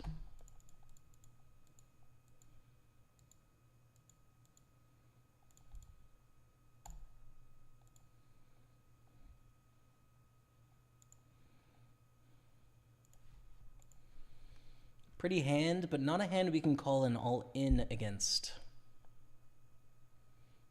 Right? They limp, we check. Plays very well post-flop. We don't need to jam this hand.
King 9 all in. I think that's fine.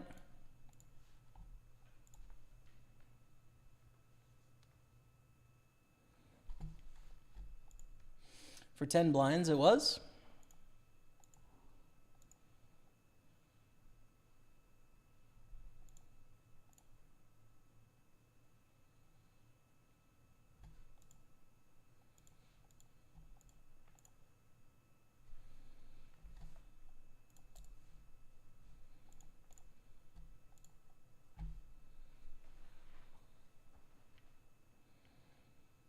Six eight, come on now, 6-8. It is time for 6-8 to win a pot here.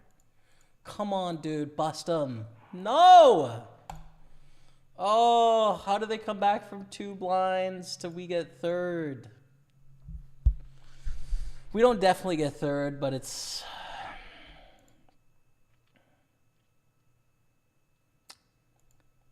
not a vibe. Oh, man. All right.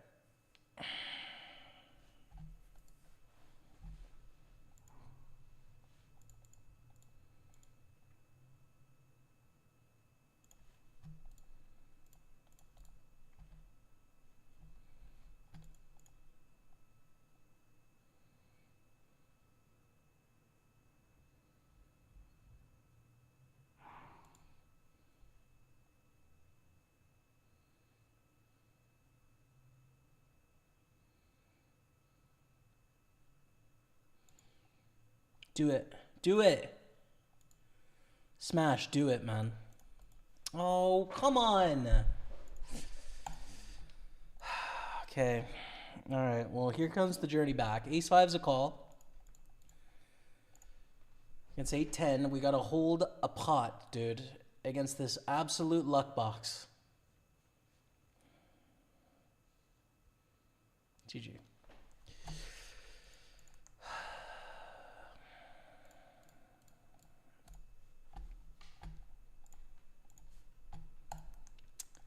Fours. We raise. All right, 111 left in the Micro Series main event. 111 people left, and we're 86 of 92 here. We've cashed for $3,800 today, so we're $2,538 profit, not including the 2 cashes we have on the screen. So vibes are very high. Very profitable day. We've more than tripled our buy-ins. It's good. It's great. But I want more. So, there you go. Ace-9 is going to be fold. Oh, I really don't think I should have gotten third there. That's not how poker works. It doesn't matter what should have happened. That's what did happen.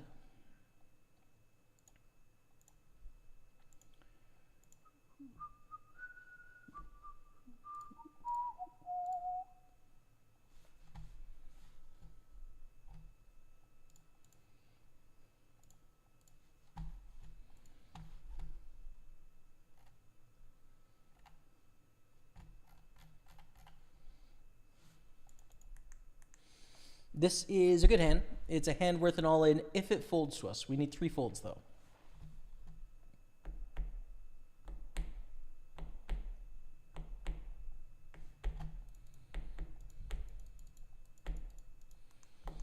I don't think we need to jam Queen 7. This is an all-in, though.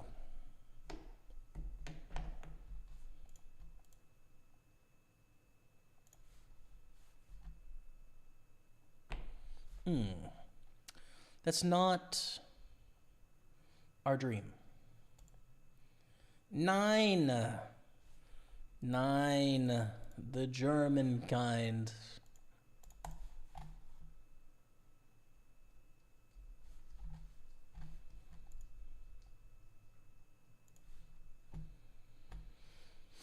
$219 there is our finish. To 4,000 in cashes, 1,300 in buy-ins, pretty good.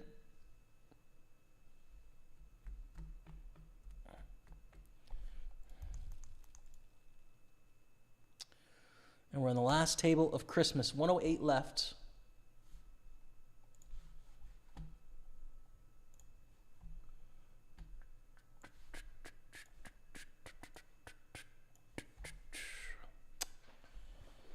Interesting. And I do think it's a one-day tournament. I don't know for sure, but it does look that way.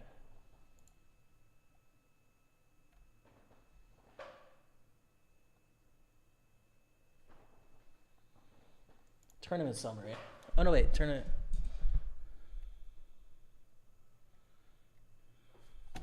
I can go to the tournament summary and find out.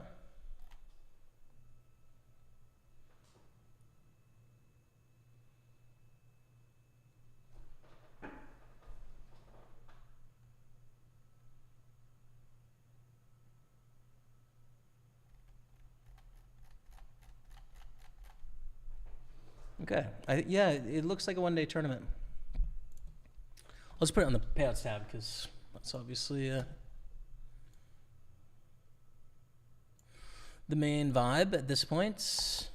The average bounty left is $31, so like they almost don't matter.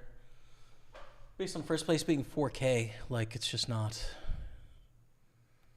It's not that they don't matter, but they're not super important. You know, definitely not super important.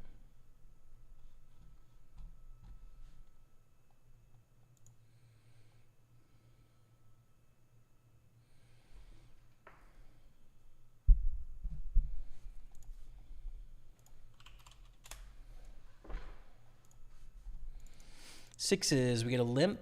I'm going to raise here. I mean, there's a chance this is a slow play nutted hand, but they did just limp the small blind against us when short as well, so I'm okay with trying to give it a go.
Queen 3 is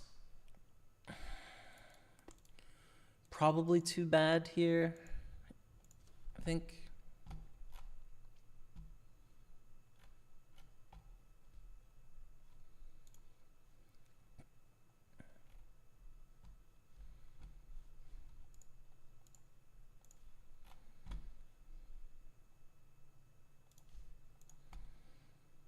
And let's go for a little bet.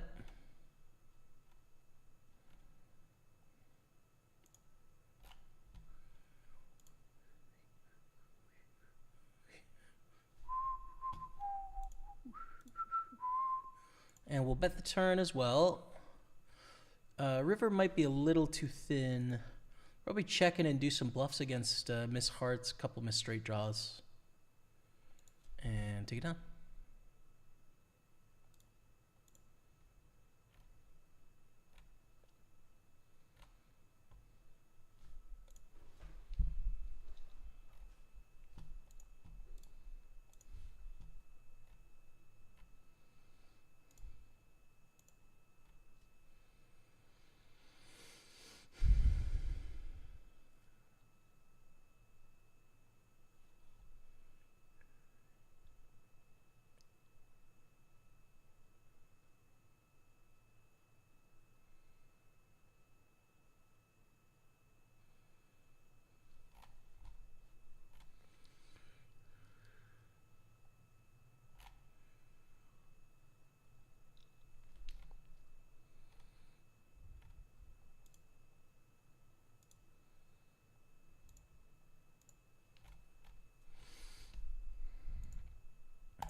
And deuce no good. Oh man, I really wish we won that table. That would have been great.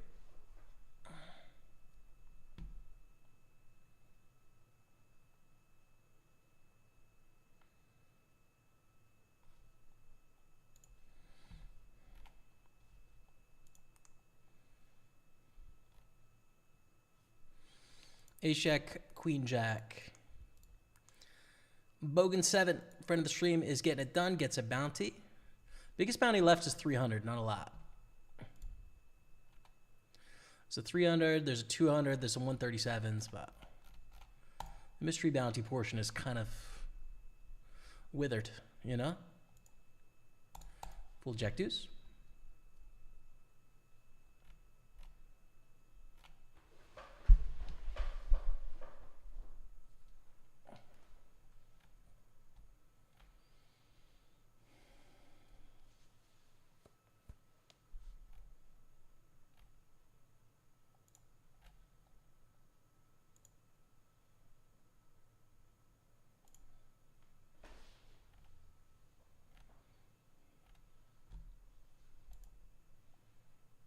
Full day 9.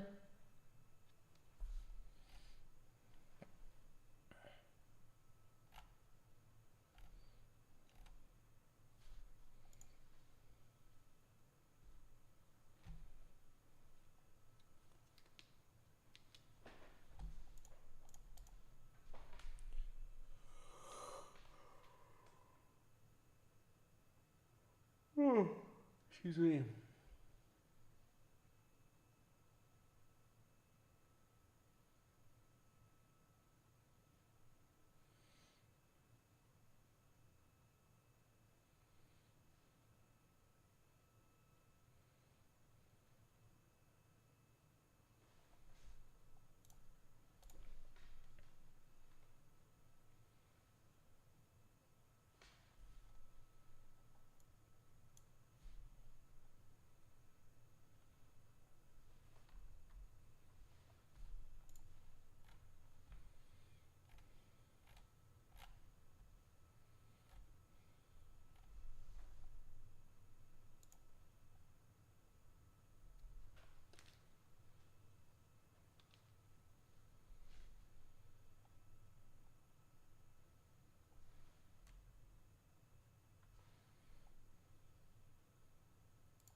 Fold the all in, ace 9 against kings.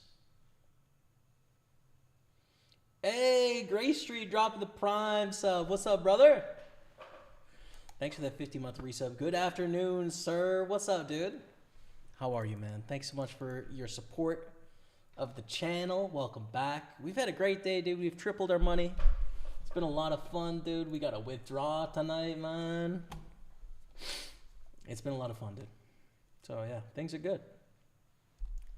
Happy to be here, and we got one last shot. It's chunky bands up top, probably 4,600, And this is a $22 tournament, so I should have an edge on the field, I would say. I think. I hope. I hope. You never know. It's tough to be objective about your edge, but I feel like I got an edge.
Pull the 4-9 of diamonds.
Raise, get a call. Let's c-bet here and tell a tale.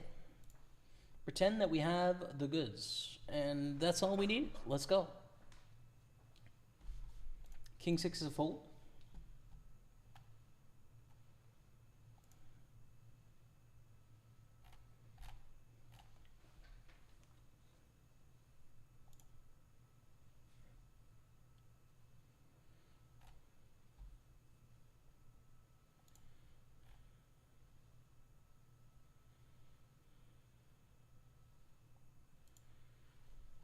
Ace deuce against King 8. GG, friend of the stream here.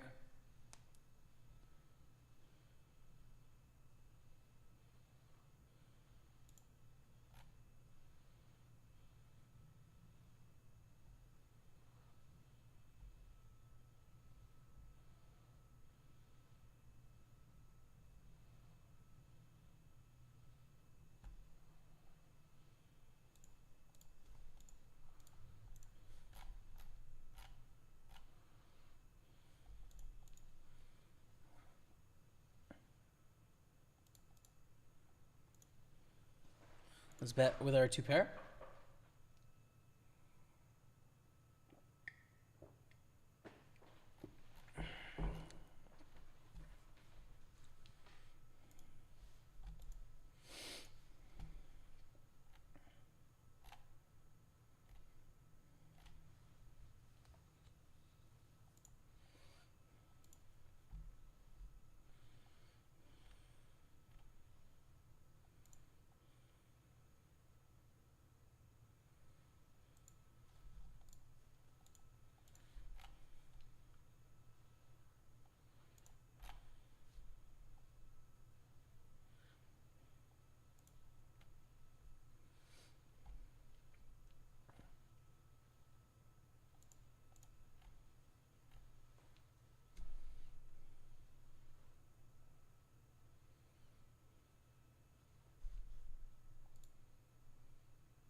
Ace Jack 8s. This player is vacuuming up chips here.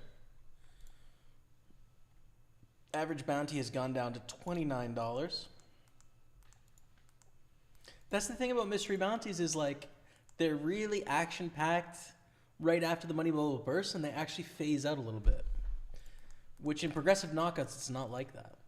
But it works pretty well, I would say, because obviously the final table has enough money to play for anyways, right? Like there's plenty. So.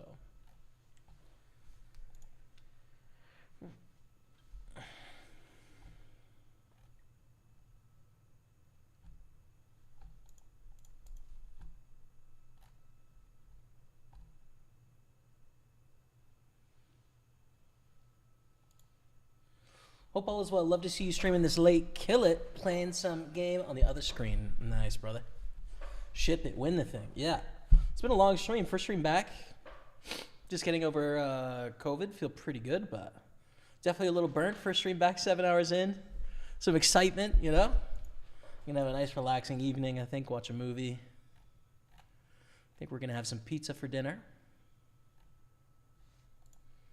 Should be nice.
King 10 sixes.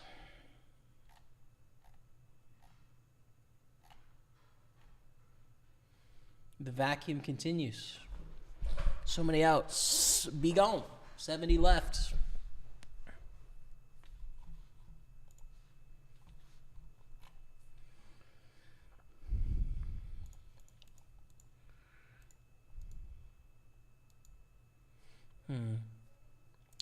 I don't think we can raise twos under the gun. 32 blinds deep. Probably not enough upside.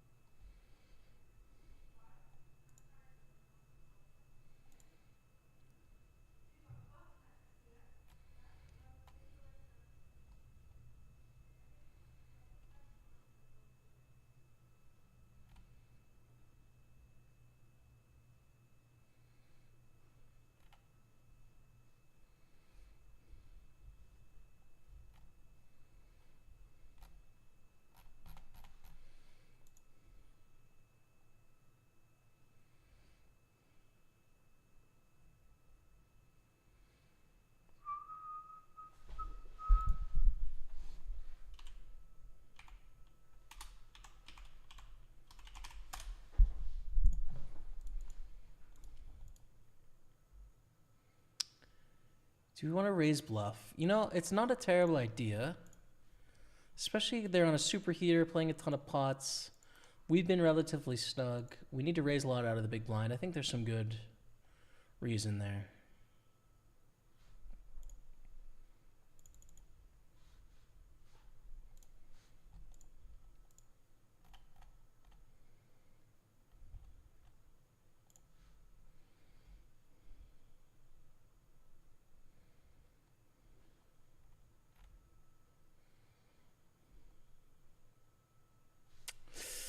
We 3-bet, get cold 4-bet. It's a fold.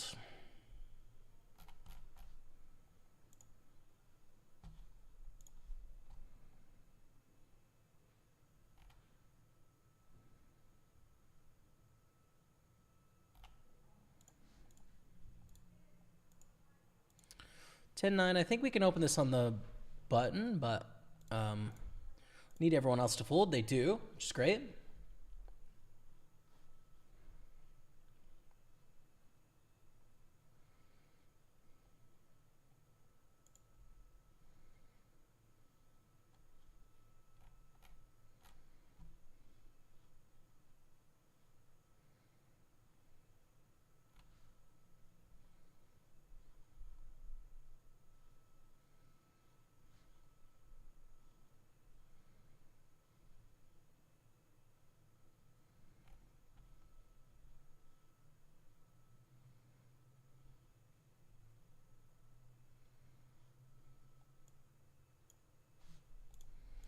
Let's raise up ace king.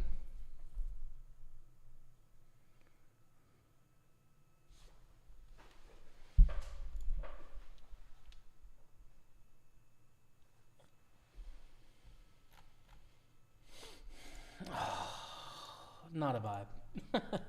Seem to get COVID a lot. Yeah. Well, I took a trip to UK. And so it's everywhere in the UK right now. Like on the plane, and then went to a party in Birmingham where someone had it in like a pretty small room, and yeah, it's just sucks, but you know, it's okay. You're just kind of, I feel like if you're gonna take a plane and be on the tube and be putting yourself in a bunch of spots for a couple weeks, your chances in November are pretty high of like getting sick, and it happened. I don't know, so. But feel pretty good now. Place in the 215, third. Big Stein, third place, man. Hi, bro. Have you discovered any nice art recently?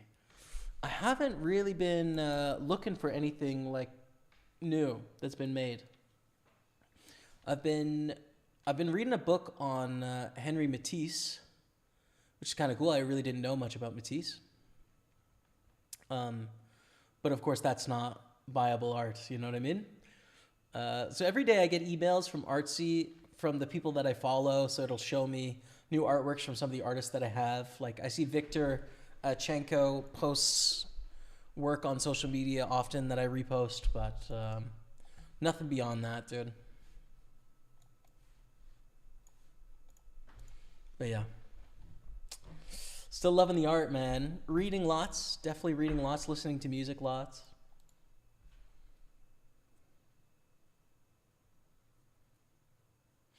Has it been a winning stream? Yes. Our buy-ins so far are this, 1311. And our cash is not including the one on the screen so far are this. So we've tripled our money. And we could make it about an 8x here if we win this thing. Let's see.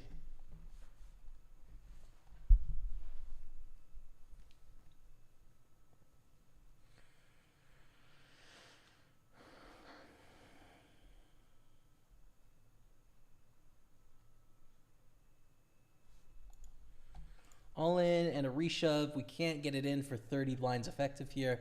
Although against King Queen, certainly would have done so.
Let's raise in the button with the ace.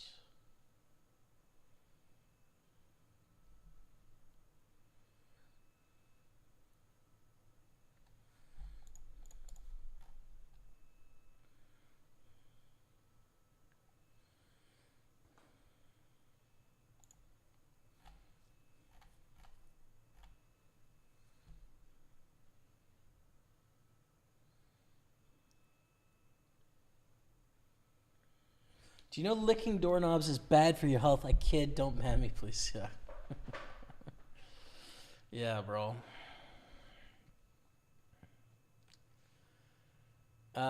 We were screwed, dude. On the flight, like a couple rows behind us, there was a very sick family. We were screwed from the get-go, but we got some good hands in there. What's up, Jamie? You and Matt got another weight loss gain challenge happening anytime soon. That was a sick vlog. Thank you, brother. No, definitely not. Definitely not in the plans. You know, I was thinking about vlogging the other day. I was like, you know, man, it'd be cool to do some vlogs, but they'd be very different now than they were back then, you know? They would definitely be very different, but no plans like that, man. No plans. I may throw a vlog out there pretty soon, though. I've kind of had the feeling in my mind of maybe throw a vlog out.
Yeah, third place, man. Third place, Big Stein. The last tourney of the day, 58 left.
Pull the 6-8.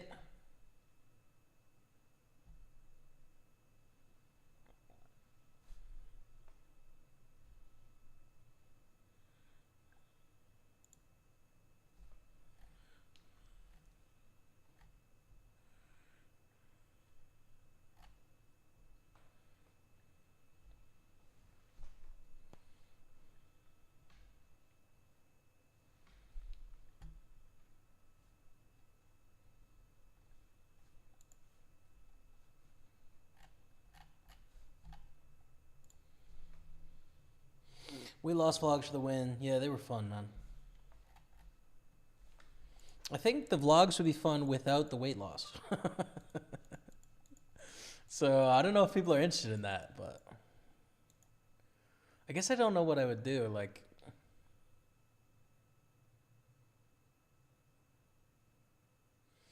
I don't know. It kind of feels like, well, obviously poker days are about playing poker, but and I could showcase what that's like, but really it's just like I play poker for 55 minutes and then on break I go get some water and I say hi to Rebecca. My mom's visiting right now, so I say hi to her, and then I come back down and I play poker again, and then when I'm done I'm gonna eat dinner and watch a movie because I'm tired. You know, like I don't know, I could always talk about something, right? But like poker days are kind of dry in terms of like vlog content because it's obviously a lot of just sitting in front of the screen. And not much else. And then non-poker days, like I could do stuff, but I don't know if poker people are interested in me doing stuff. I don't know, man. Maybe. Have you read any good books lately, my brother? Oh yeah, on that reading grind. One second though, I gotta play these fives. Gonna jam over this limp.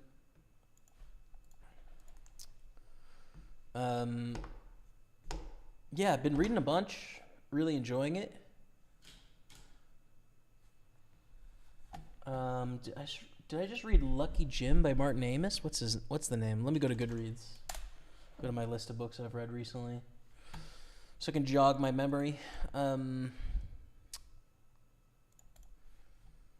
Reading Libra by Don DeLillo right now.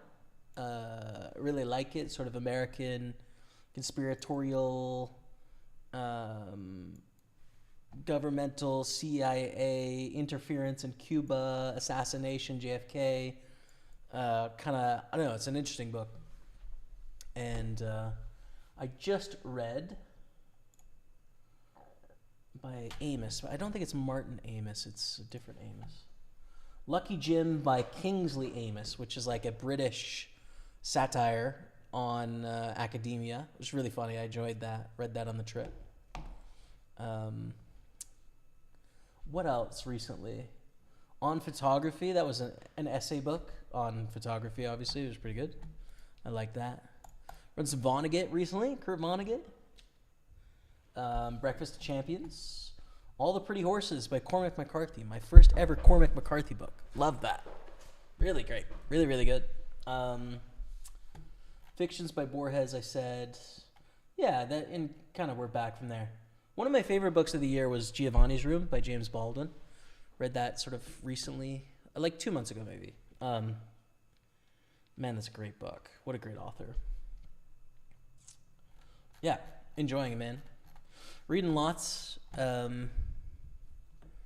Enjoying the process. I don't know. Find it hard to travel most of the time. My anxiety goes crazy when I'm traveling. I hear you, man. I hear you. I really didn't have any anxiety when I was traveling, actually, which was pretty nice, but I've definitely had periods where it wouldn't be doable, so I get you. Come on, JS, hang in there, brother. We're hanging, man. We're hanging. 54 left. Trying to find our spots. But even if we don't, dude, we've already made boatloads today, dude. $2,700.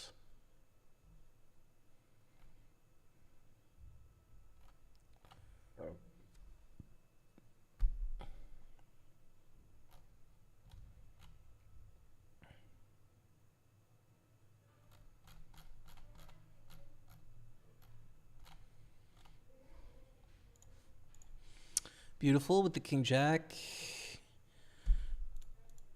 I mean, again, I think I'm just going to jam here.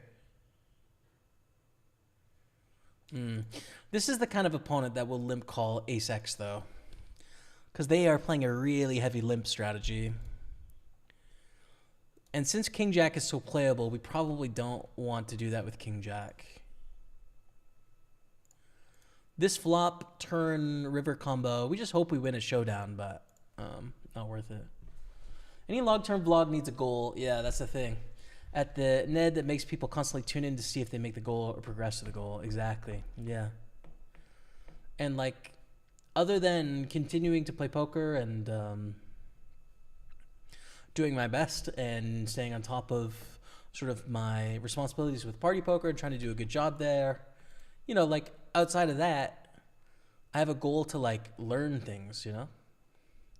And it's not really like, oh, I need to learn X amount of things. It's more so I'm just like soaking up a bunch of general knowledge of the arts and literature and stuff, and it's really fulfilling. I don't know. I just feel like I'm more fulfilled, well-rounded person, and like I've filled in some gaps in my life in some way.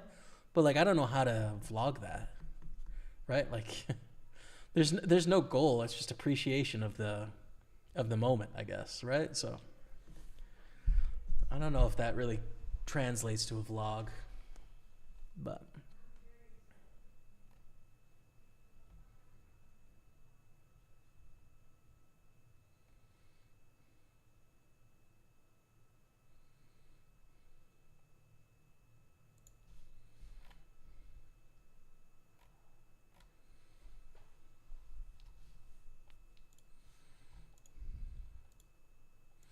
Leo Zick goes for the raise. I fold. Yeah. I do indeed fold.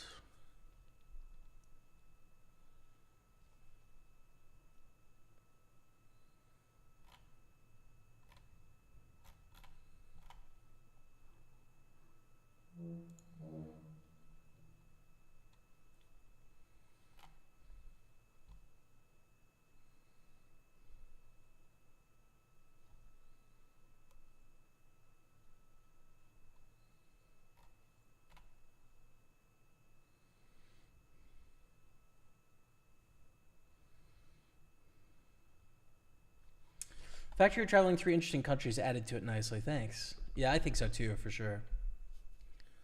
Like there was just new territory to see all the time, you know?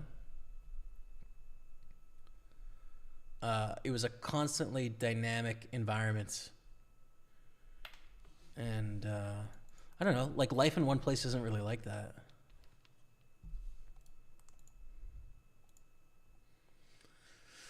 I had an idea for like a series that was about parks. And I still might do that. We'll see. I don't know.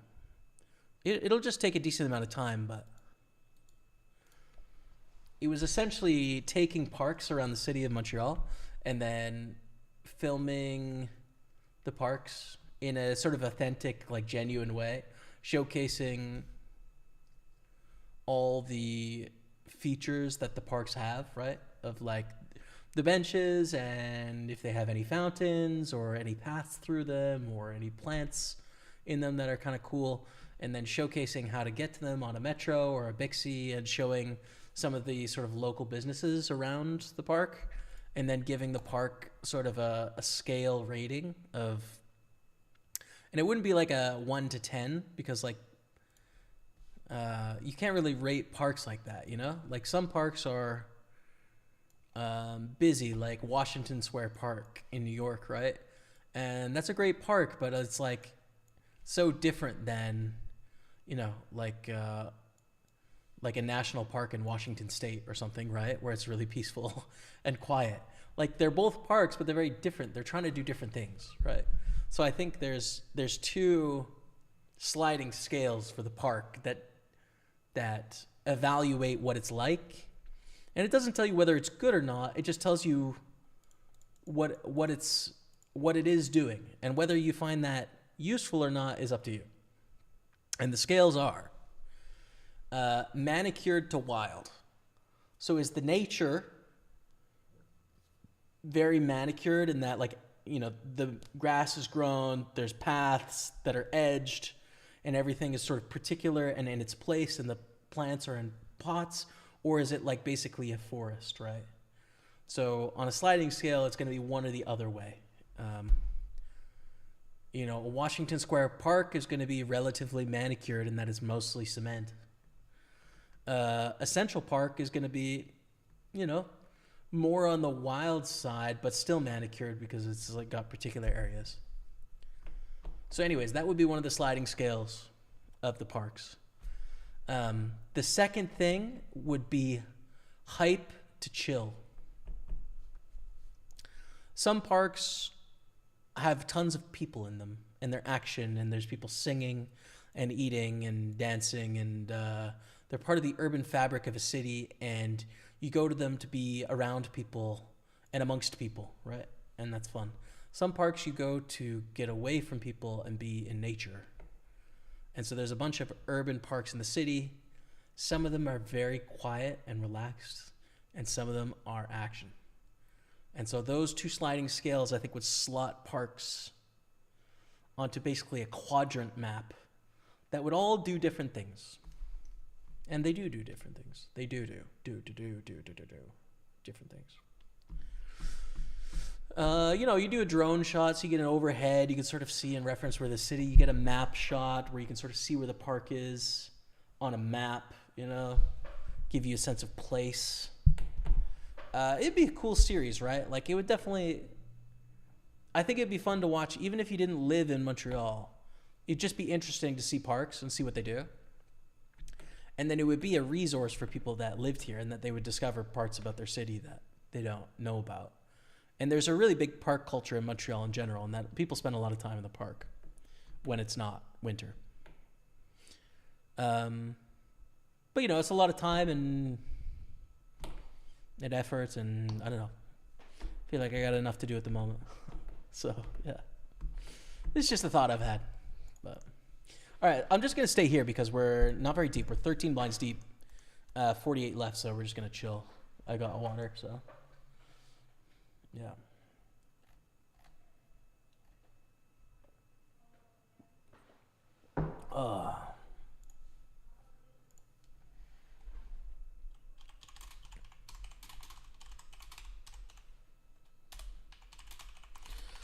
They're having dinner right now. I might actually take off my face cam so that I can have a bit of dinner. Appreciate you, chat. And I'll be back in 4 minutes, okay?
What's up?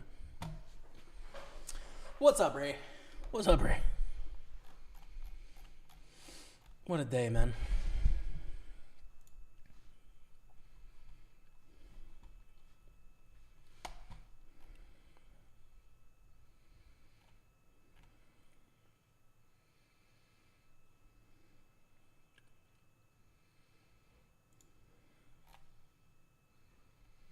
What a day. 2 minutes left. Excuse me. Chip leader has 20 million, but I think the blinds are pretty fast here. Yeah, 8 minutes. So it's not a turbo, but it's faster than most freeze outs. So we should get down to business pretty quickly here.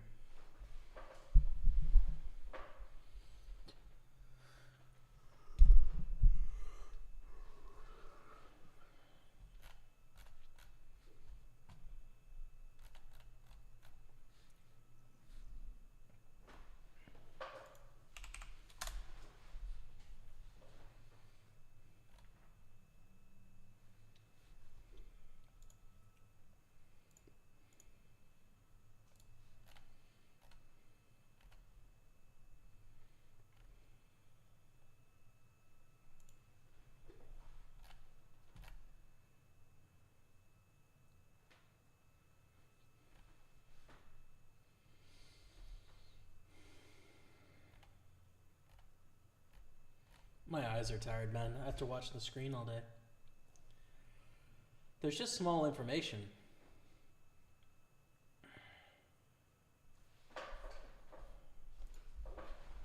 Very small. Excuse me.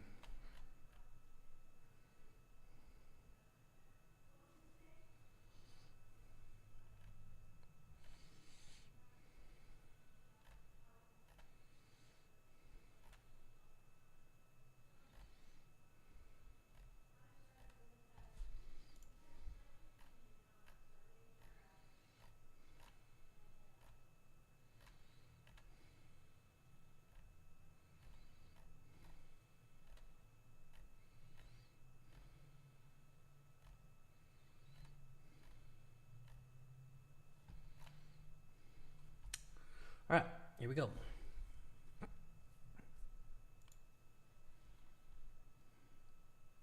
Was the final cash in the 300? It was for 28.78, Kyle. 6-10 of hearts, we're going to defend.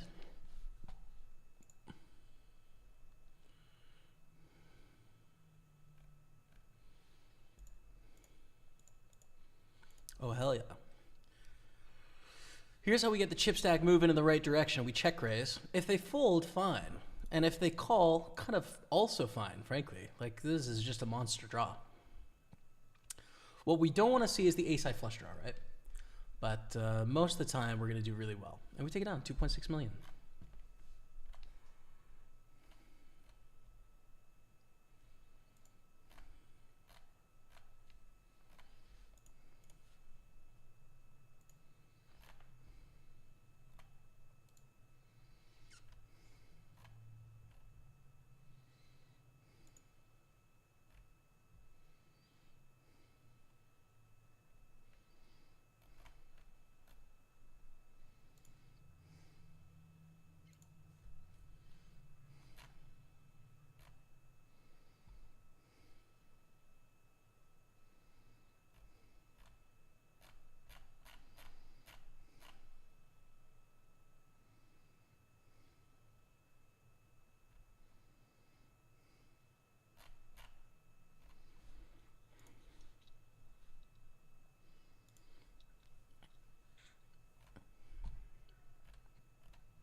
Nipes.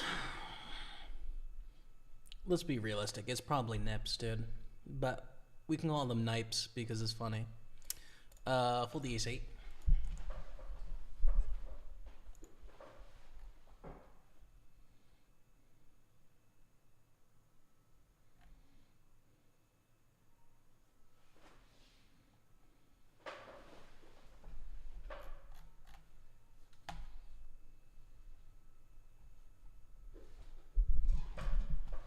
Nines against ace king, top set. Oh, it's a straight.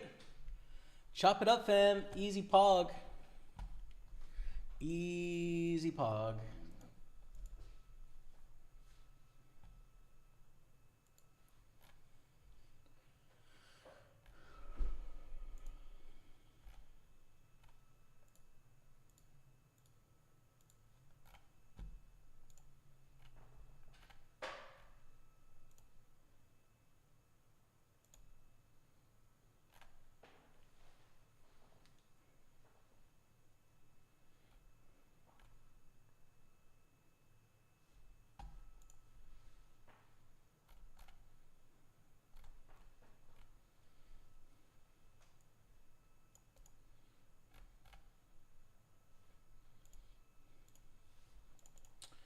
Four, five offsuit limp from Martarfia. Based on their strategy, I think we want to raise here, right? They're limping a lot, and they're playing pretty passively post-flop. This is a problem. I'm going to go for an exploit small bet. I think that they're just going to hit this so often, right? But if I bet 300,000, they're going to overfold. They're going to fold too much.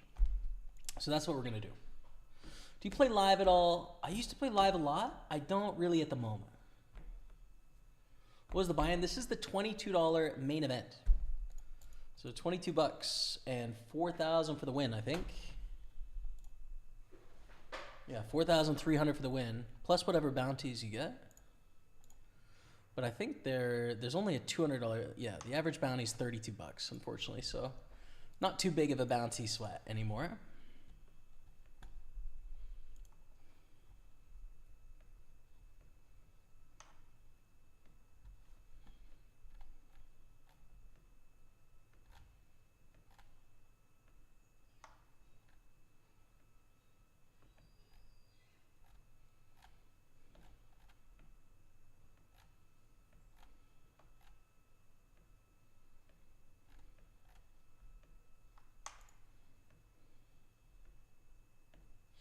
Any plans to get a new dog? Not at the moment. Eventually, I would love to, right? Like, having a dog is such a nice part of life, but I think we want to travel, have some, you know, freedom of mobility that a dog kind of prevents a bit. So one day for sure, but probably not for a while.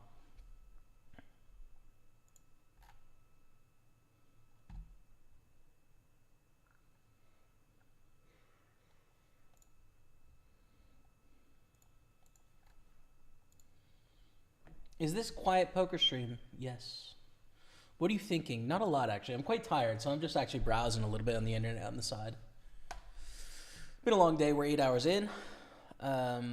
First stream back in a while, so yeah, I was reading some of The Guardian, seeing what was going on. Right now I'm on Reddit, just browsing, seeing if there's anything interesting. And then, you know, talking about poker hands when they come up, basically. And I'm also listening to Beethoven's Ninth Symphony right now in my ears. But you guys can't hear it because it's copyright, so. Oh my aces, Brie. Sheesh. Raise.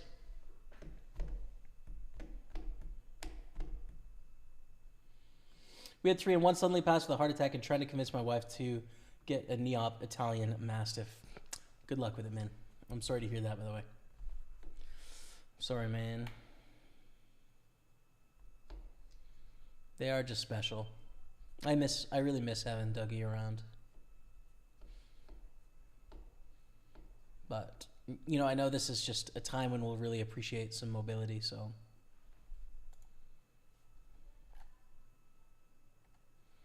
Consider playing this pot, Pavk.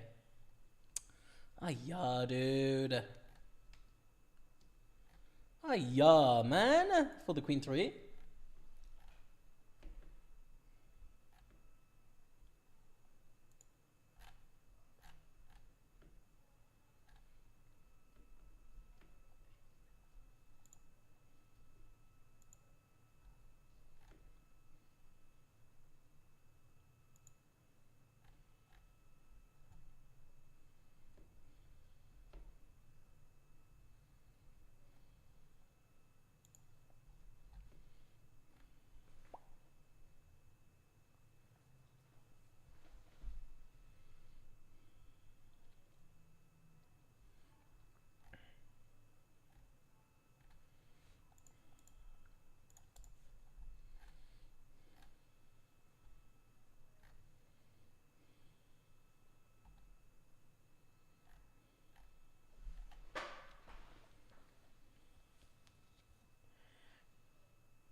King 7 of clubs.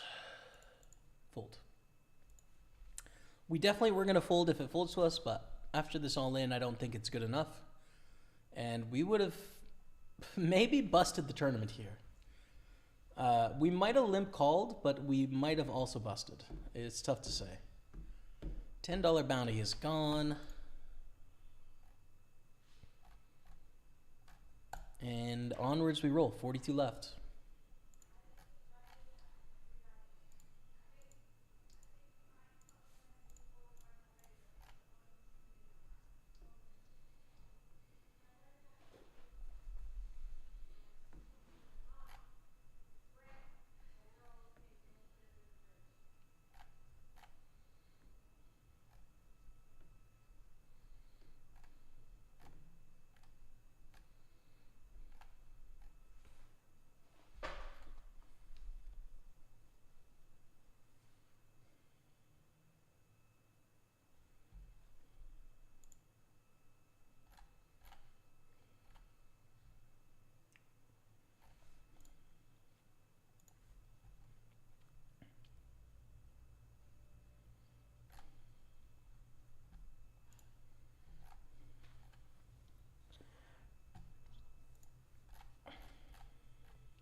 Jacks against ace 10. Jacks print 16 million.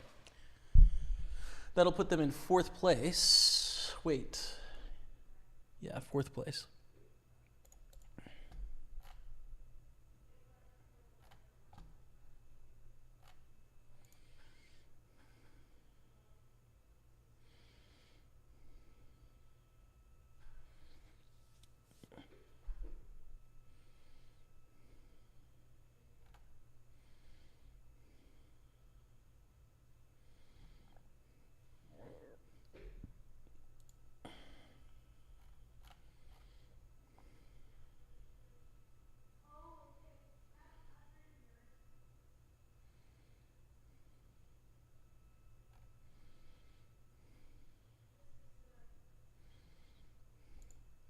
King, queen, ace 10.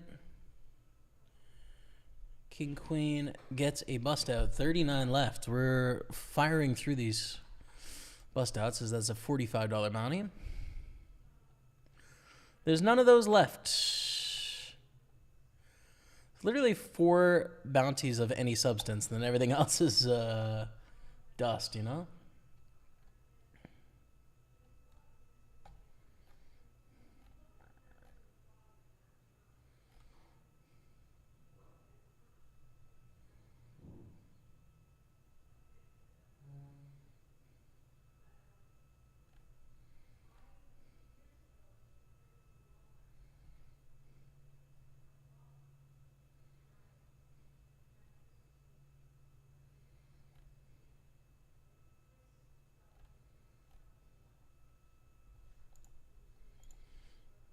Let's defend queen 6 for a min raise.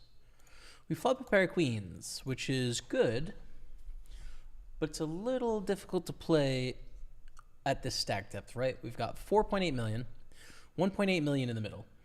So likely we have the best hand, but the times that we don't, are we stacking off all the time? Like, it's tough. Now we're definitely stacking off. For sure, man. Been a little while. Good luck, Sanderson. What's up, Coco? What's up, brother? Good to see you in the house. A pleasure. Yeah, you can check out Hybrid Poker below the stream. I think you'd like it. We have 2 pair now. Kings and queens with a 6 kicker. I mean, maybe you could value it, but probably better to check, though, against a really wide, weak range. And we win. And they had ace 9. We probably could have got a bet against ace 9, but...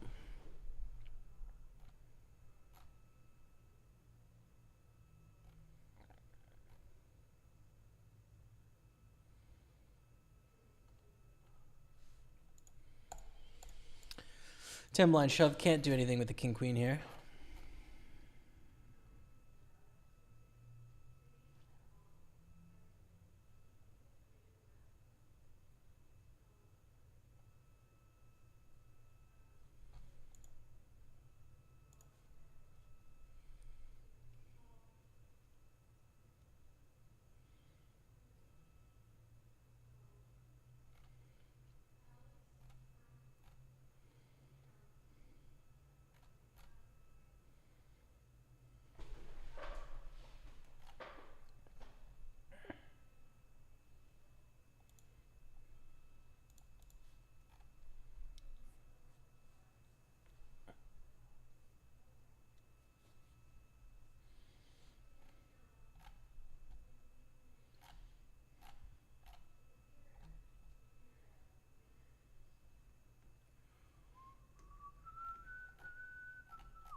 Ace jack, jack 9. There's another bust out. 36 left.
Uh, 10-8 defend in the big blind. Swing and a miss.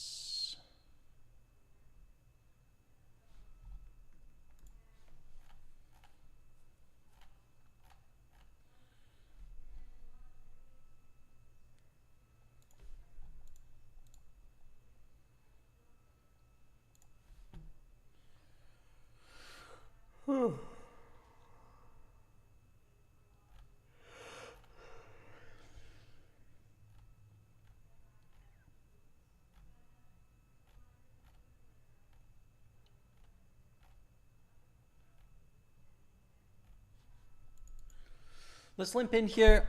I don't really want to just fold, but it's also not strong enough to jam. Don't really want to raise it either.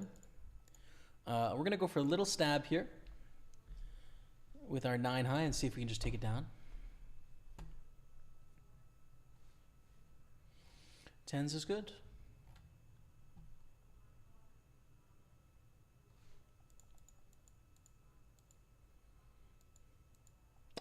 I think just all in. I'm trying to find a reason to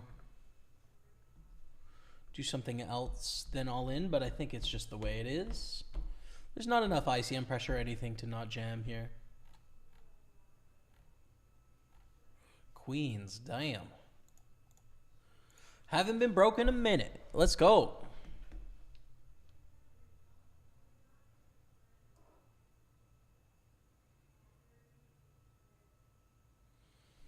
Okay. Might actually win the tournament. I might actually win this tournament here. I'm a little surprised, to be honest. Oh, just kidding. Just kidding, bro. I was totally kidding, man. My goodness.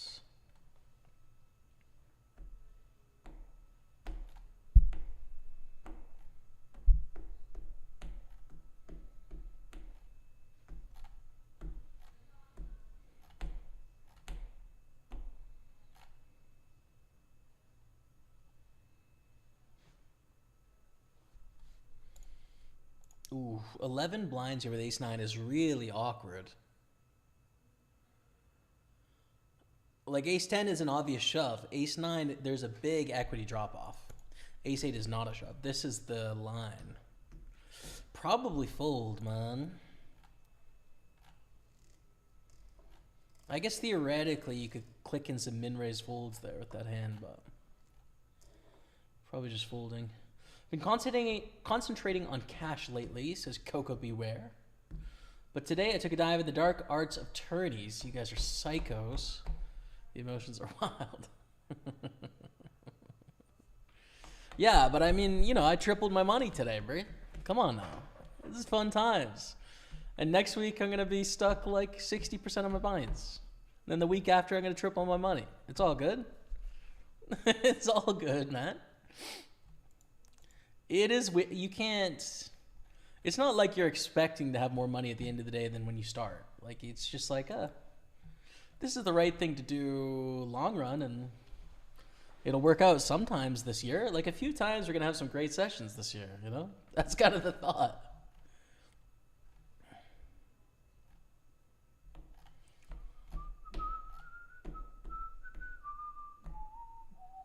Deep in a day saver, but the swings aren't for everyone. Gotta love a late day day saver. This would be a perfect day saver if I was stuck, by the way. But I'm already printing, so I'm not. But just that mass field 22 where you're like final 4 tables, you need to like win it. You know? Yes. MTTs, bro. Love it. Jam from Varco. A fold.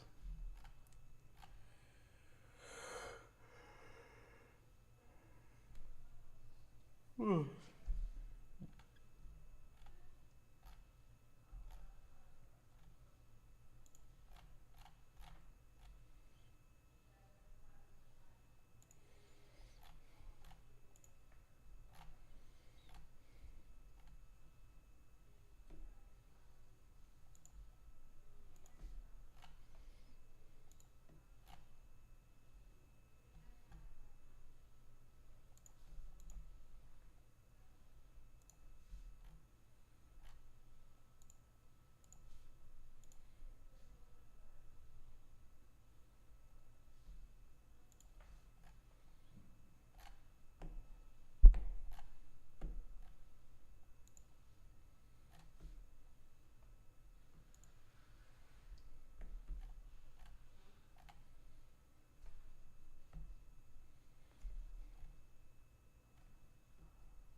Ten seven's trash. We're down to 9 blinds. We do need some vibes here. We do need some vibes.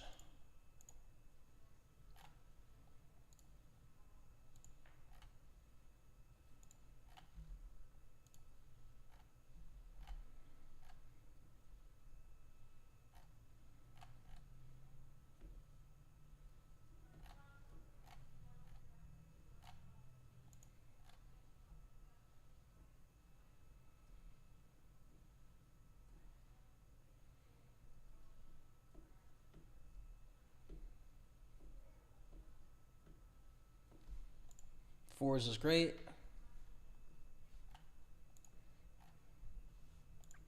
We are all in for 9 blinds.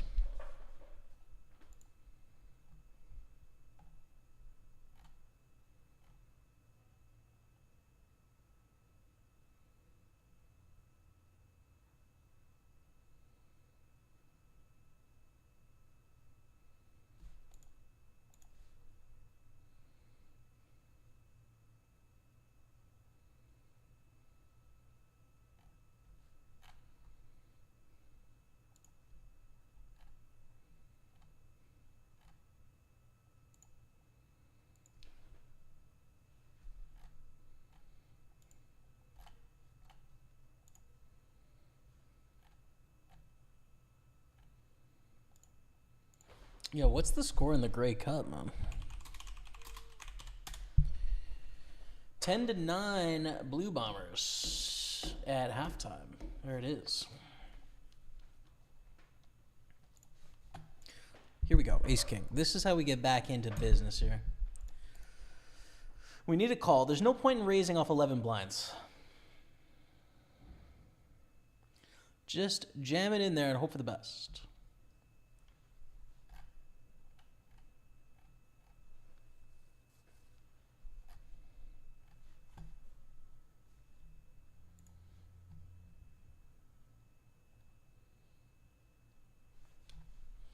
And everyone folds. Fine. Oh!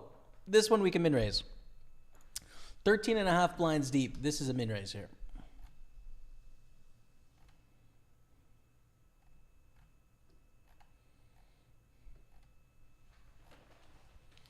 And hopefully someone plays.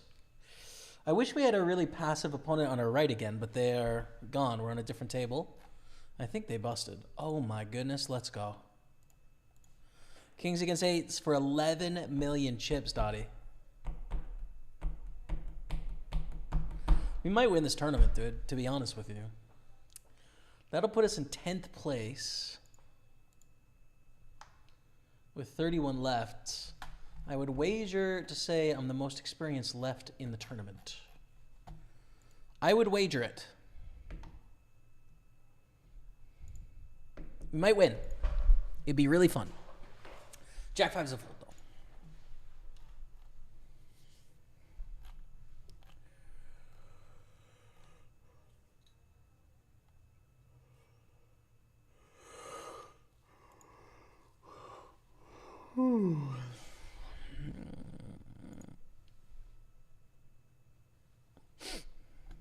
The $10 bounty is gone.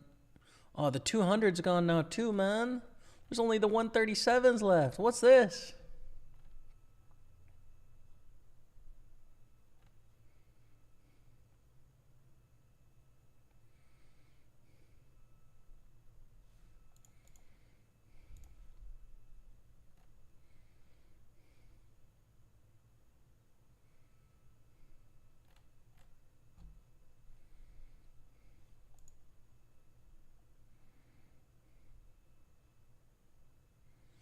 Don't think we want to play Queen 7 off here.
Well, the king four.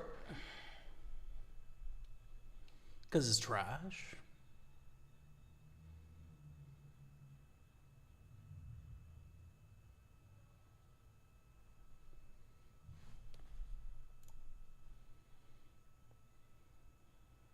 I think min raise here, hope to induce from pretty much anyone, just not two people at once.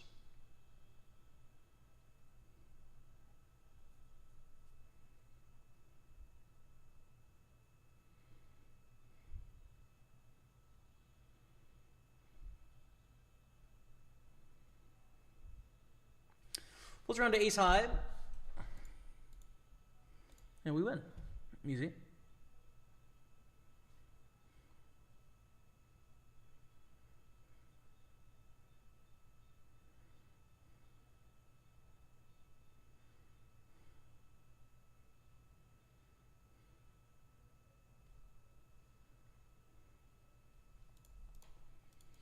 Flavino goes for the raise. We're going to call in the big blind. A little bit too weak to want to rejam right here. It's just a call. And a swing and a miss.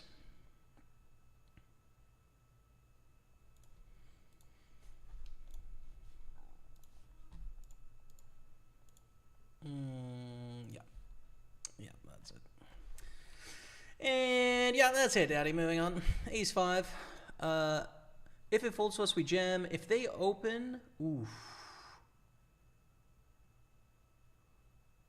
Min raise on the button is pretty tough. Honestly, I think I'd fold. It'd be really polar. Flavino opens, it's a fold for sure. It's a fold. 29 left. Jack 7 of diamonds. Playable. We want some folds here so we get to play it, but no. Signature raises. And honestly, it's not a great spot, right? Like 10 blinds, 8 blinds. It's not like, oh my God, what a dream. Vanko calls on these 8-minute levels. Let's open up one other table too so we can just sweat. Just one table. I don't want to sweat them all. Just one. It's fine. Let's put a cover on this table. There we go. So we can sweat other all-ins and stuff, you know? 3-way pot on our table. Whoa. This table's going crazy.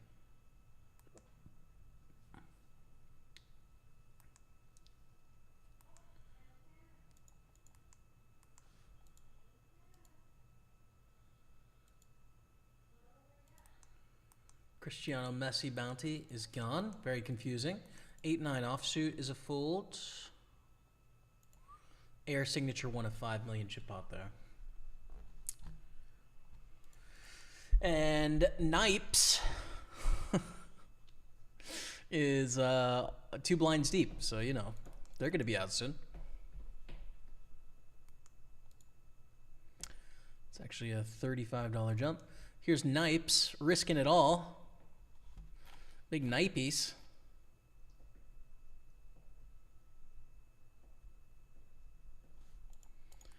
All right. Nipeys is gone. Well, let's raise it up with the ace-king. Love this hand. Want action from anyone. AR signature. Go for the jam. We'd love it.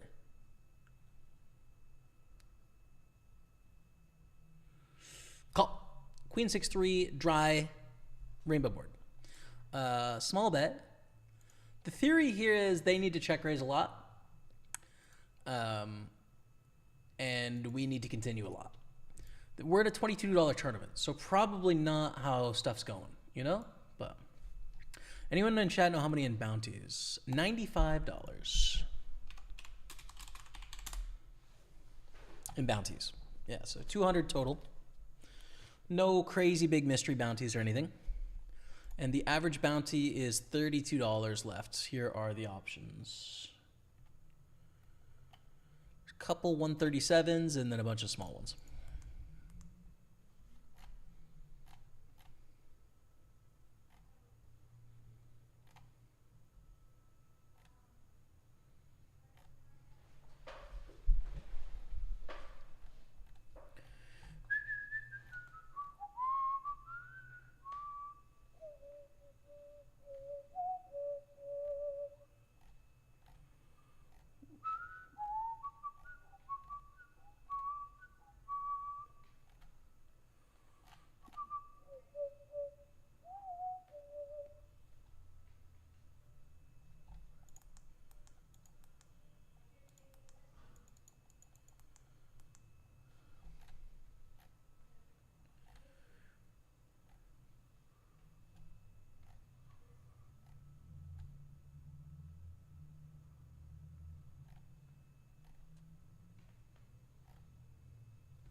Whew.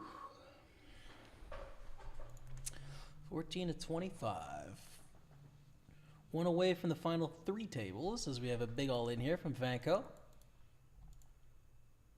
Man, it would be sick if I could win the Micro Series main. Come on now. That'd be good for Party Poker, right?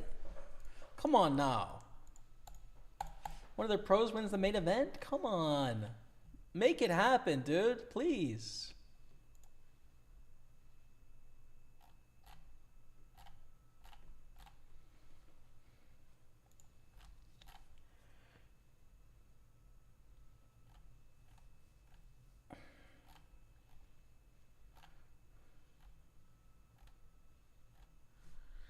King, queen of diamonds.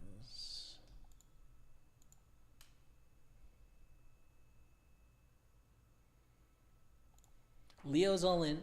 This is for 6 blinds, not a lot. Now, the bounty's not worth anything, really, so we don't care about the bounty.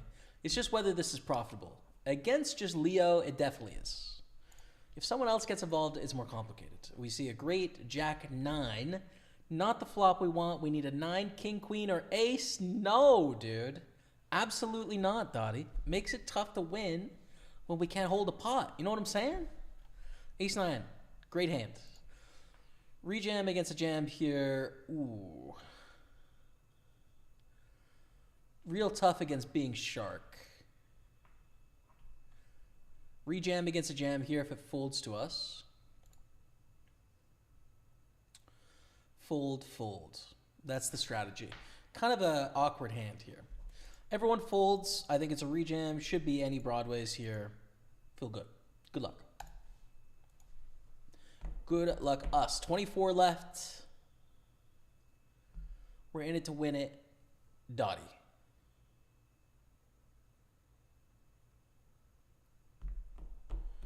Just going to use their time bank to try and hit one payout jump. That means probably they have worse than ace 10. Probably, you know. But I guess they could have like 2s or 3s or 4s or something, you know.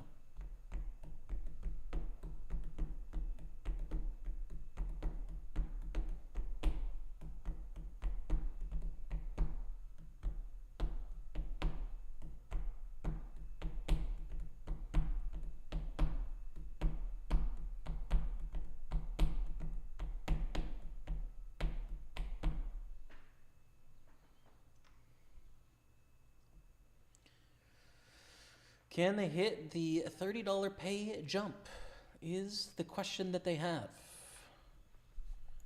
On the other table, ace, king, ace 6. It looks like they actually will, guaranteed right now. There you go. They've hit the pay jump.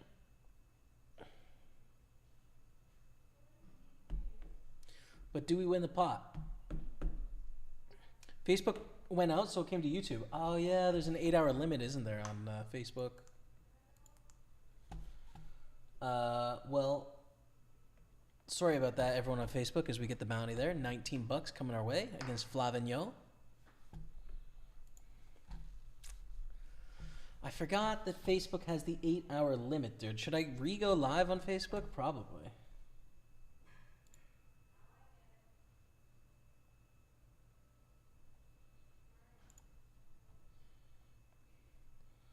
Let's try again.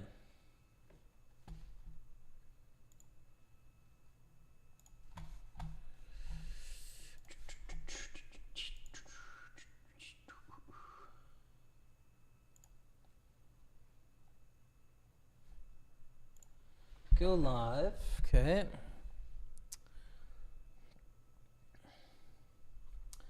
And 15 to 22.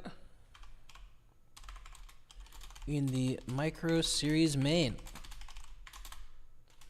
Okay, up top. That's cool. Definitely want to raise here.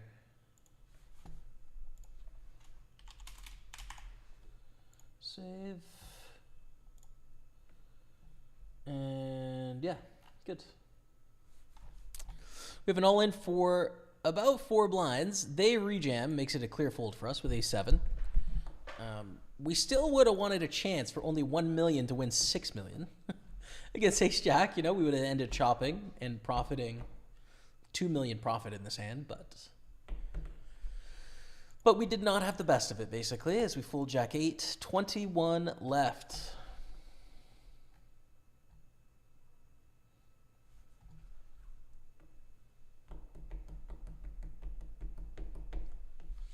Guess I can close the Facebook live chat because I'll have to launch a new one.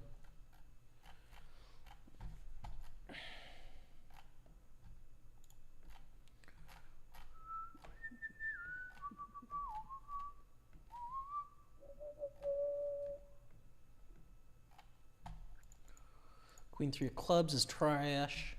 Trash!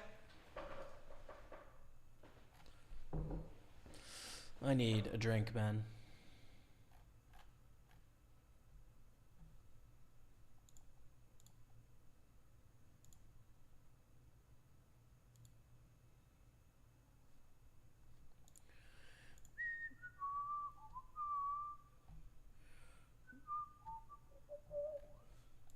Ooh, 6 is kind of a tough hand, actually.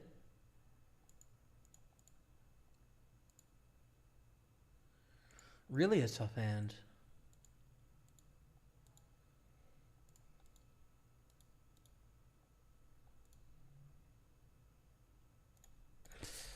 I don't know. I'm really split on this one. I'm going to raise, fold to these two, fold to a jam here, fold to a jam here, and then I think be forced to call off here. Everyone folds, which is good, but it's pretty uncomfy, I would say, that spot. I would say.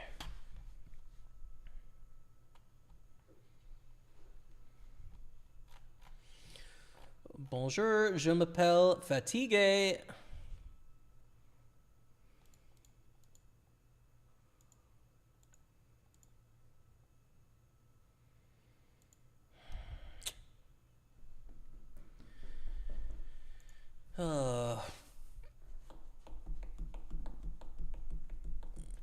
If I know their raise fold gap is really high here, I should rip in their face.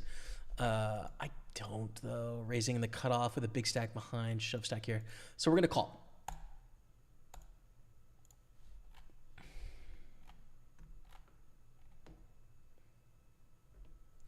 Let's go, more money. Come on now. That's true, actually. 144. Goes check, check, deuce on the turn. Thing is, I don't think I'm getting a lot of ace highs to fold on this board texture. Every ace X is going to peel the turn, can talk himself into a river call. I think I just want to take the free card here.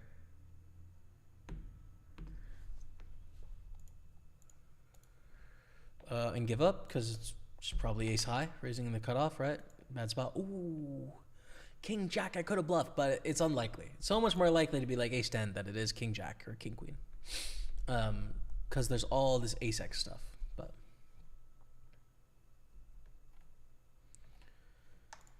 King 8 suited.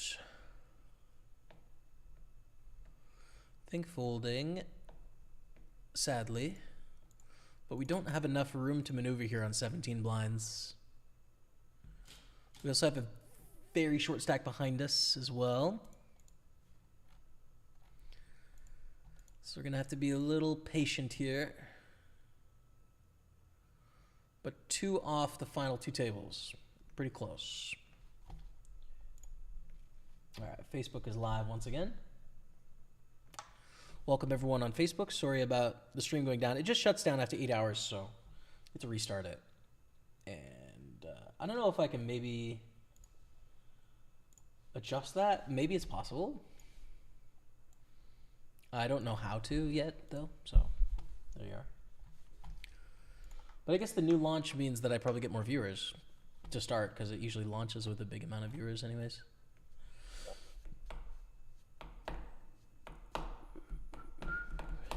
Someone in the PokerStars 24/7 channel was asking about you, couldn't find you, so I explained to him your channel is called Pokerstaples and you have a 24/7 channel. He was pleased to know. Oh, cheers, Sharky. Thanks so much, man. Appreciate you letting people know like that. That's very kind.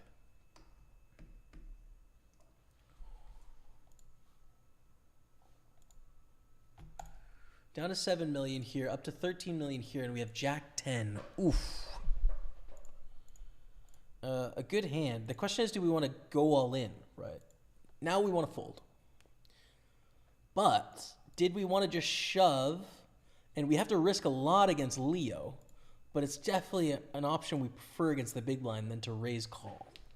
I think it was going to be an all-in on the button. I do.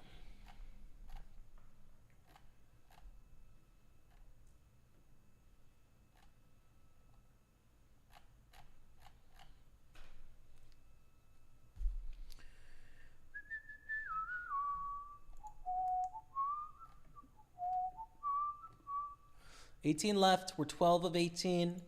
It really sucks to bust in 18th when it's a field with 3,300 people in it.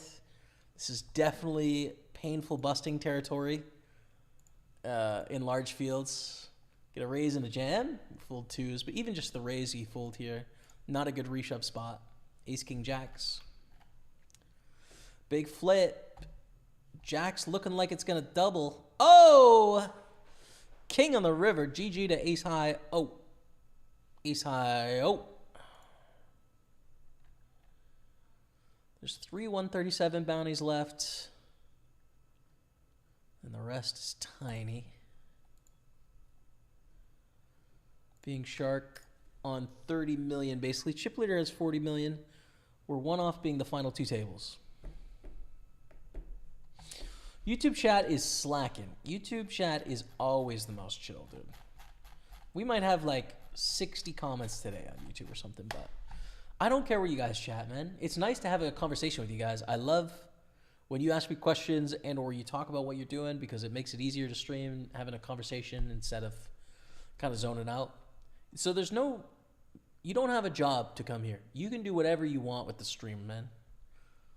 But if you're on the fence about whether you want to chat or not, I mean, do. I enjoy it. I like it. AR signature ships it in, and I say fold.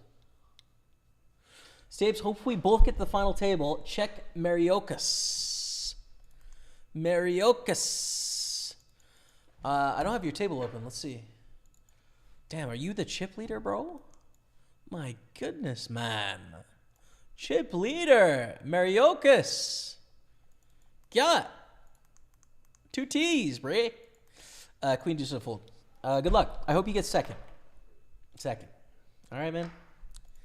I'm rooting for you to get second place. It be what it be. I don't want you to win this thing. I want to win it, man. 17 left. The sand is trash.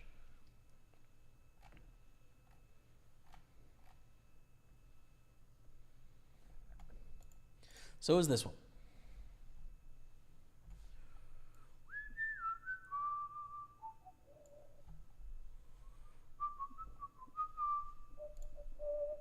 The buy-in was just $22. This is the Micro Series main event. So, yeah. Small buy-ins. This is the main tournament. And I'd love to come in here and just swoop the main event out from under you guys, man.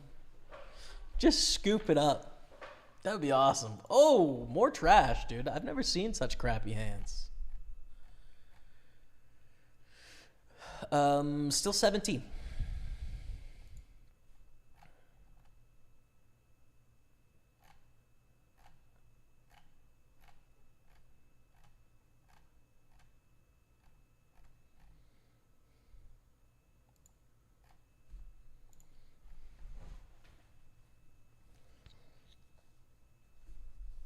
King 6 is whatever.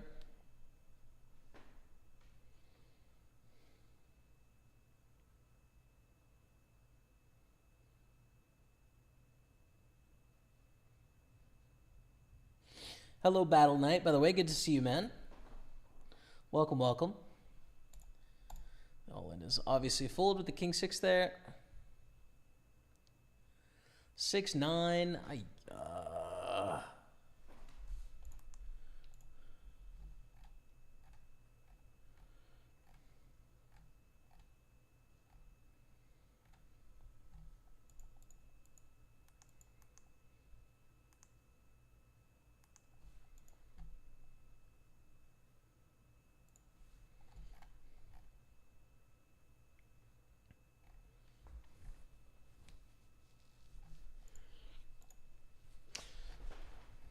Patience is a virtue.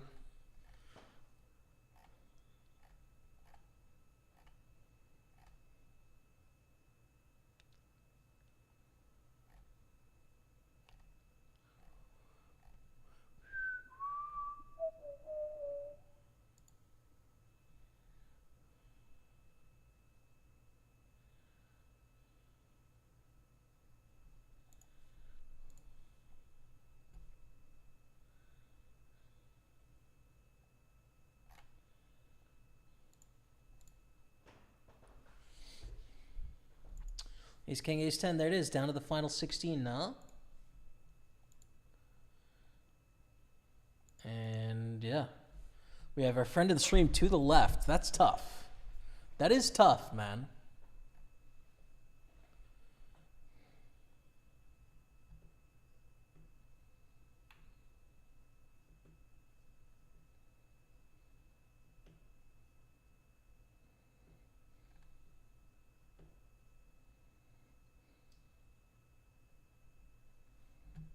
Here we go with the queens, man.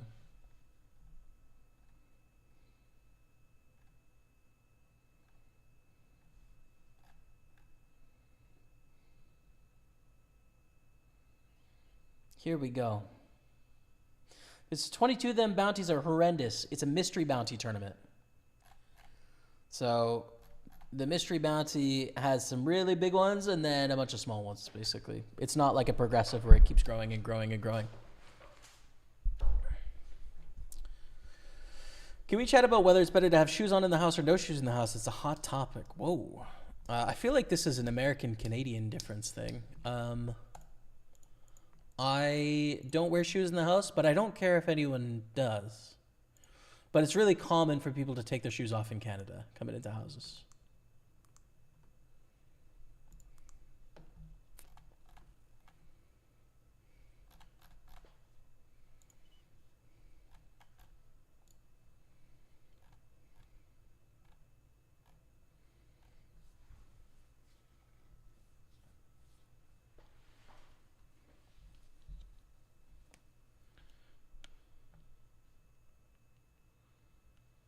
Hey, we got a raid coming in from Connor. What's up, man? Thank you so much for the raid. Welcome everyone tuning in. 173 of you. Just doubles our viewership. Thank you so much, man. I really appreciate you. Down to the final 2 tables in the Micro Series main event. Last stream of the day, so. Appreciate you very much, Connor. I hope you had a great session out there. I had a really good one today, actually. 1,300 in buy-ins and 4K in cashes, not including this table, so. We'll take it, man. How about everyone else from Connor's stream? How did you guys fare today in your grind? And if anyone of my channels on Twitch, YouTube, or Facebook hasn't checked out Connor, make sure you do. He's supporting the show, sending 170 people my way, so would appreciate it next time you see him out there. Been following you a long time. The first time I see you live, hi from Denmark. What is up, Marie Larson on Facebook? Welcome. Floyd Green, hello. Hello, hello, hello. 6 or 7 places paid, still only playing 144 if you go out. It's very top heavy, right? Like first place is 4,300 and 16th place is 144, right? So this is like in large field tournaments, the most painful places to bust is in the second to final table, right? Like this is where you 7x your money, but you beat 99% of the field. But then obviously when you win, you can multiply your money by a lot, so. Final 16 here. What time is it? 9 p.m.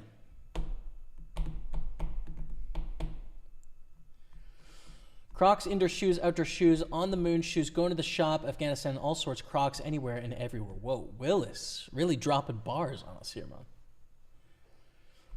I do wear slippers inside sometimes, that's true.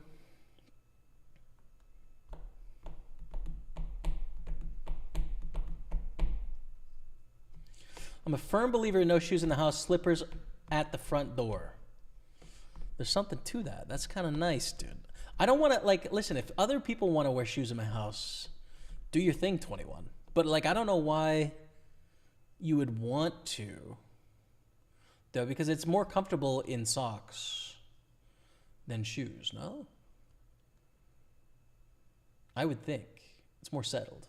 But, I mean, you wear, like, if you guys ever come to my house chat, wear whatever you want, man. Do your thing. Listen, have a good time. I'm not here to impose restrictions on you in my house, man. I want you to be comfy, dude. That's it. I don't know. That seems right to me. But you're not going to catch me wearing shoes in my own house. Why would I want to do that, man?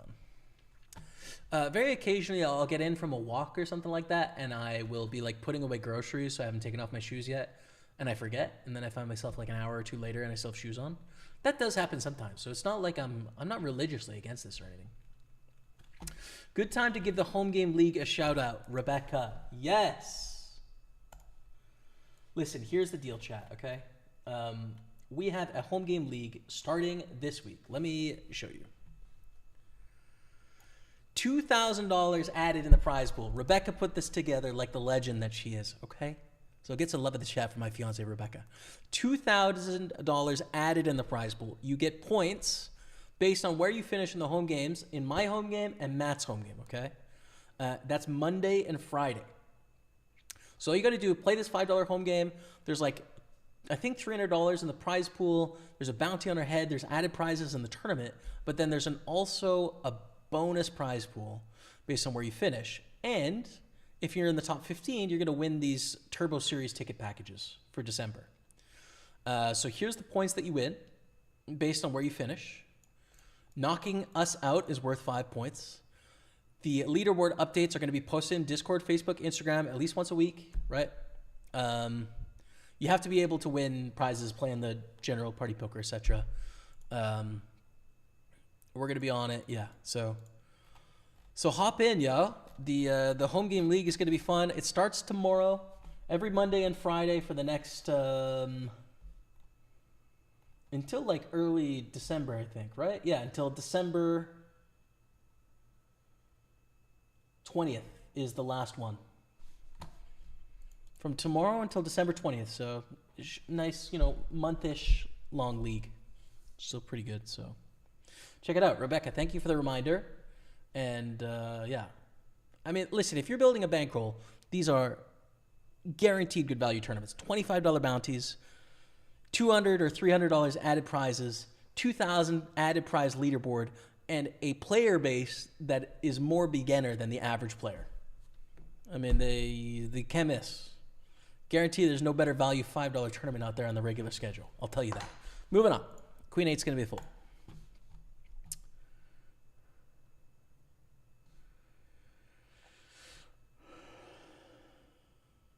It's the opposite of progressive good luck, bro. Yeah, thanks, man. Yeah, it just gets smaller and smaller over time. Exactly. Thanks for the good luck, man. Appreciate you.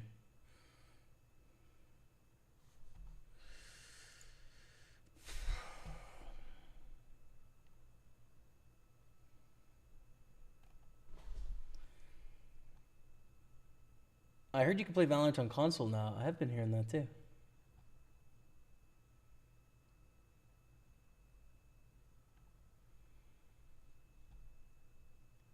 Mullavan is playing with my chips. Where's Mullavan, dude? Mullavan took your chips, yeah? Borislav, best of luck. Thank you very much, Stefan. Stuart, what's up? Carl, thank you. Thanks for the good luck, everyone. Good job today, man. Not sure what happened in the live I was watching. After 8 hours, the Facebook Live goes down and you have to restart it. So it shut down because we hit 8 hours and I had to restart. So you guys missed 5 minutes, but we're back. So, and a bunch of people are tuning into the Facebook for the first time today because we already have like triple the viewers we had, right? Like Facebook is weird where it launches with a large amount of viewers and then it slowly dwindles throughout the day. Twitch and YouTube work the other way where they launch with a small amount of viewers and then they grow throughout the day. Facebook is opposite. This is my Twitch viewers today. This is a raid from Connor just now. Huge difference. This is a raid from Matt like several hours ago. And so you can see the general trend is just kind of like slowly up depending on how long you stream. Oh, was I on the wrong table there? I think it was, yeah. Here's the graph. Raid from Matt, raid from Connor just now. Of course you're going to lose half of the rated viewers, right? So you slowly lose those. And then you start climbing again. So yeah, that's how it works on Twitch and YouTube. Similar. YouTube is a lot quieter, but still cool. That's where you're wrong. The only people who are allowed to wear shoes in my house are those who come to my house with no socks on. Oh, interesting. Raw dogs out all day long. Bcar loves the raw dogs, Bree. That's interesting. Listen, Gray Street, I'll take my shoes off in your house, and I'm not here to tell you that's wrong, okay? I'm not here to... listen, I don't want to start a war with you, man. I'm just saying that I'm laissez-faire when it comes to the socks and the shoes. No, Jamie, it's 3 a.m. Good evening, Central Europe. Or is it that UK 6 hours right now? Thanks for tuning in. I am in Eastern time, so it's 9 p.m. for me.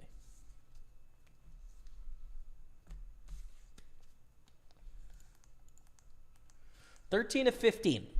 186 cash plus our bounties of $100 as well. Or 115, I guess. So 300 total cashed right now. But obviously much more for first, like 4,500 or so, if we win. Which we could.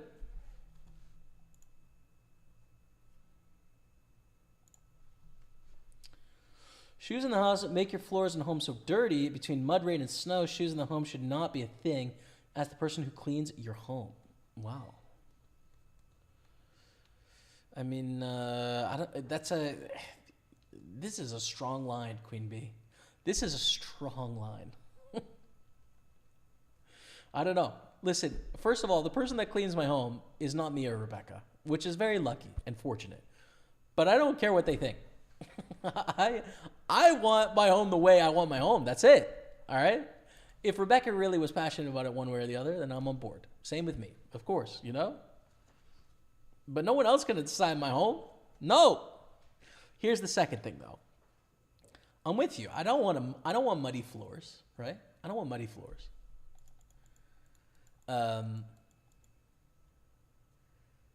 Sure, I'm with it. But if someone comes over, they got their shoes on, they're coming in for 3 minutes, and I'm just like, hey, come look at this thing in the kitchen or whatever. I just don't expect it. Listen, I'm gonna get that mopped for you because your time is more important than mine as a guest in my home. That's the thing. I don't know. Is that crazy? Don't think I've ever seen you stream at this time. Good luck, man. That is a rare burn because this is when the deep tournaments are. Yeah, usually not on Facebook this late though, for sure. You can see the payouts to this tournament in the bottom left corner of the stream, right? They're a pretty small font, but it's 4,300 for first place. What video games have you been playing lately? I haven't been playing anything, man. Been doing a lot of art, a lot of reading stuff, some movies, video games. I haven't played anything in like 3 weeks. I play a little video game on my phone every day for like, I don't know, 20, 30 minutes. But I don't feel that really counts. It's more like a mindless, like, helps shut my brain off kind of thing as opposed to actually a game, you know what I mean?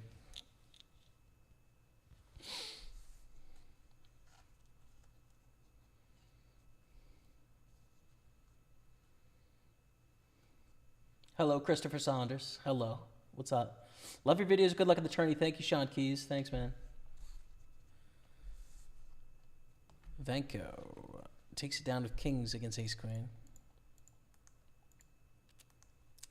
24 million. 14 left. Jack 9 suited.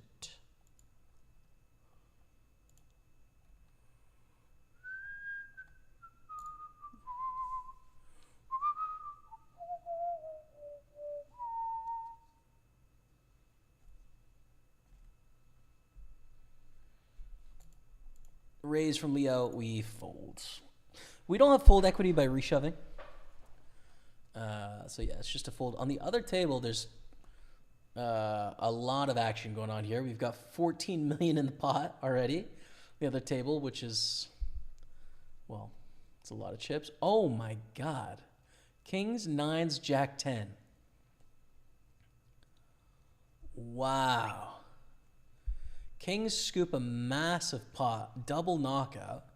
Do we just get a ladder right there? Holy smokes. 7-4 is a fold. His blinds are up to 500K, 1 million. We're back on 8.7 blinds. There's one of the 137 bounties gone. Holy smokes, man. So double bust out on the table. White Lion now has got 58 million.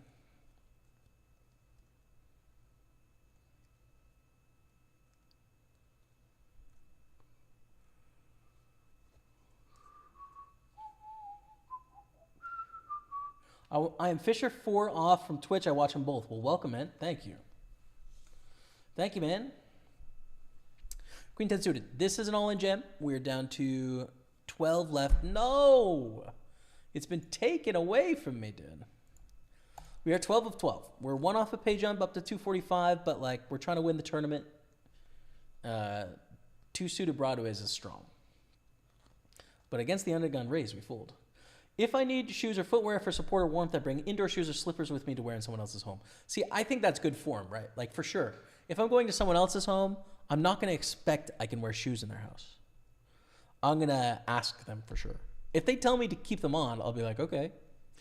But like, my default assumption is going to be to take them off. That's my default assumption. And if I, like you said, if I need some warmth or something, I would bring something. I don't know. To be honest, I've never been in a situation where I'm going to someone's home and I'm like, I'm going to bring indoor shoes. I'm usually just planning for the socks, to be honest with you.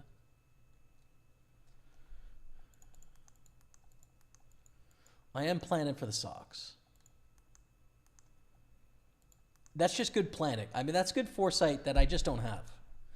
It's just, I'm just not there yet with planning. Queen deuce off is going to be a fold. We're down to 11. That's it. 245 cashed. We get that pay jump. Next pay jump is the final table. Although I would like more chips, please. Ideally, I could have a bunch more chips for this final table.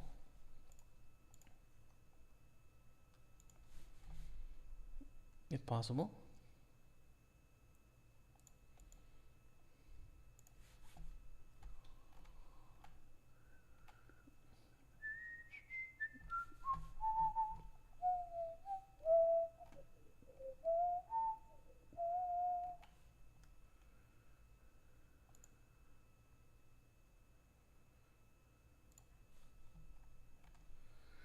I think in my house growing up, how the shoes off or on worked is when you first came into my house, there was a linoleum floor and then there was carpet. Wearing shoes on the carpet is weird, but there was sometimes you'd have like groceries or something, or you'd come in from a walk in the front door and you would walk with your shoes on to the back hall, right? So like shoes on the linoleum was not the norm, but it wasn't weird if you were coming into the house to have them on for like 5 minutes as you're doing whatever you are doing.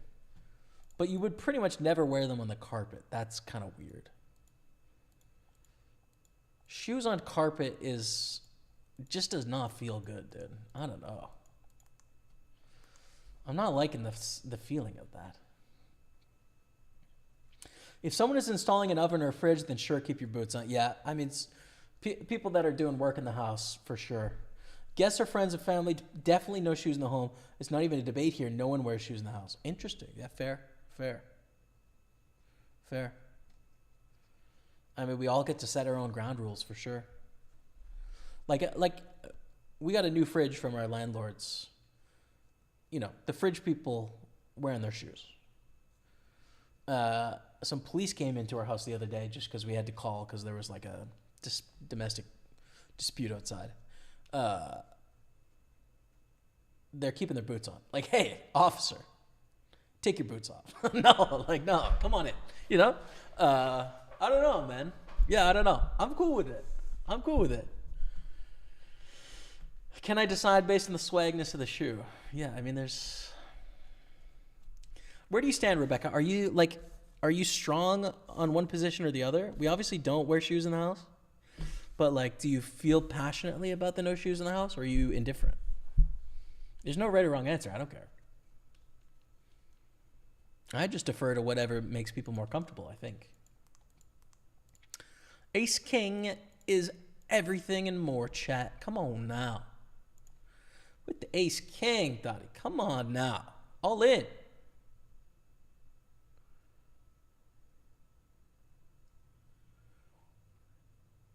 Vanko calls. Have ace queen would be awesome. Mariokas overcalls. How about both of you have ace queen?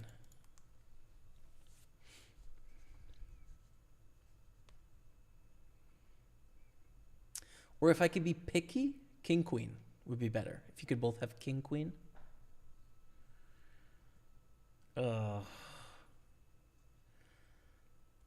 King, queen. I think we need a queen, king, or ace here, chat.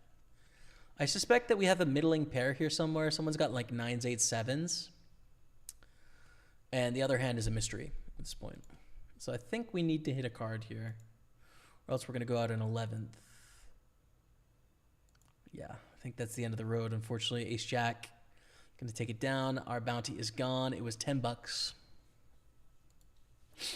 Both hands get the showdown.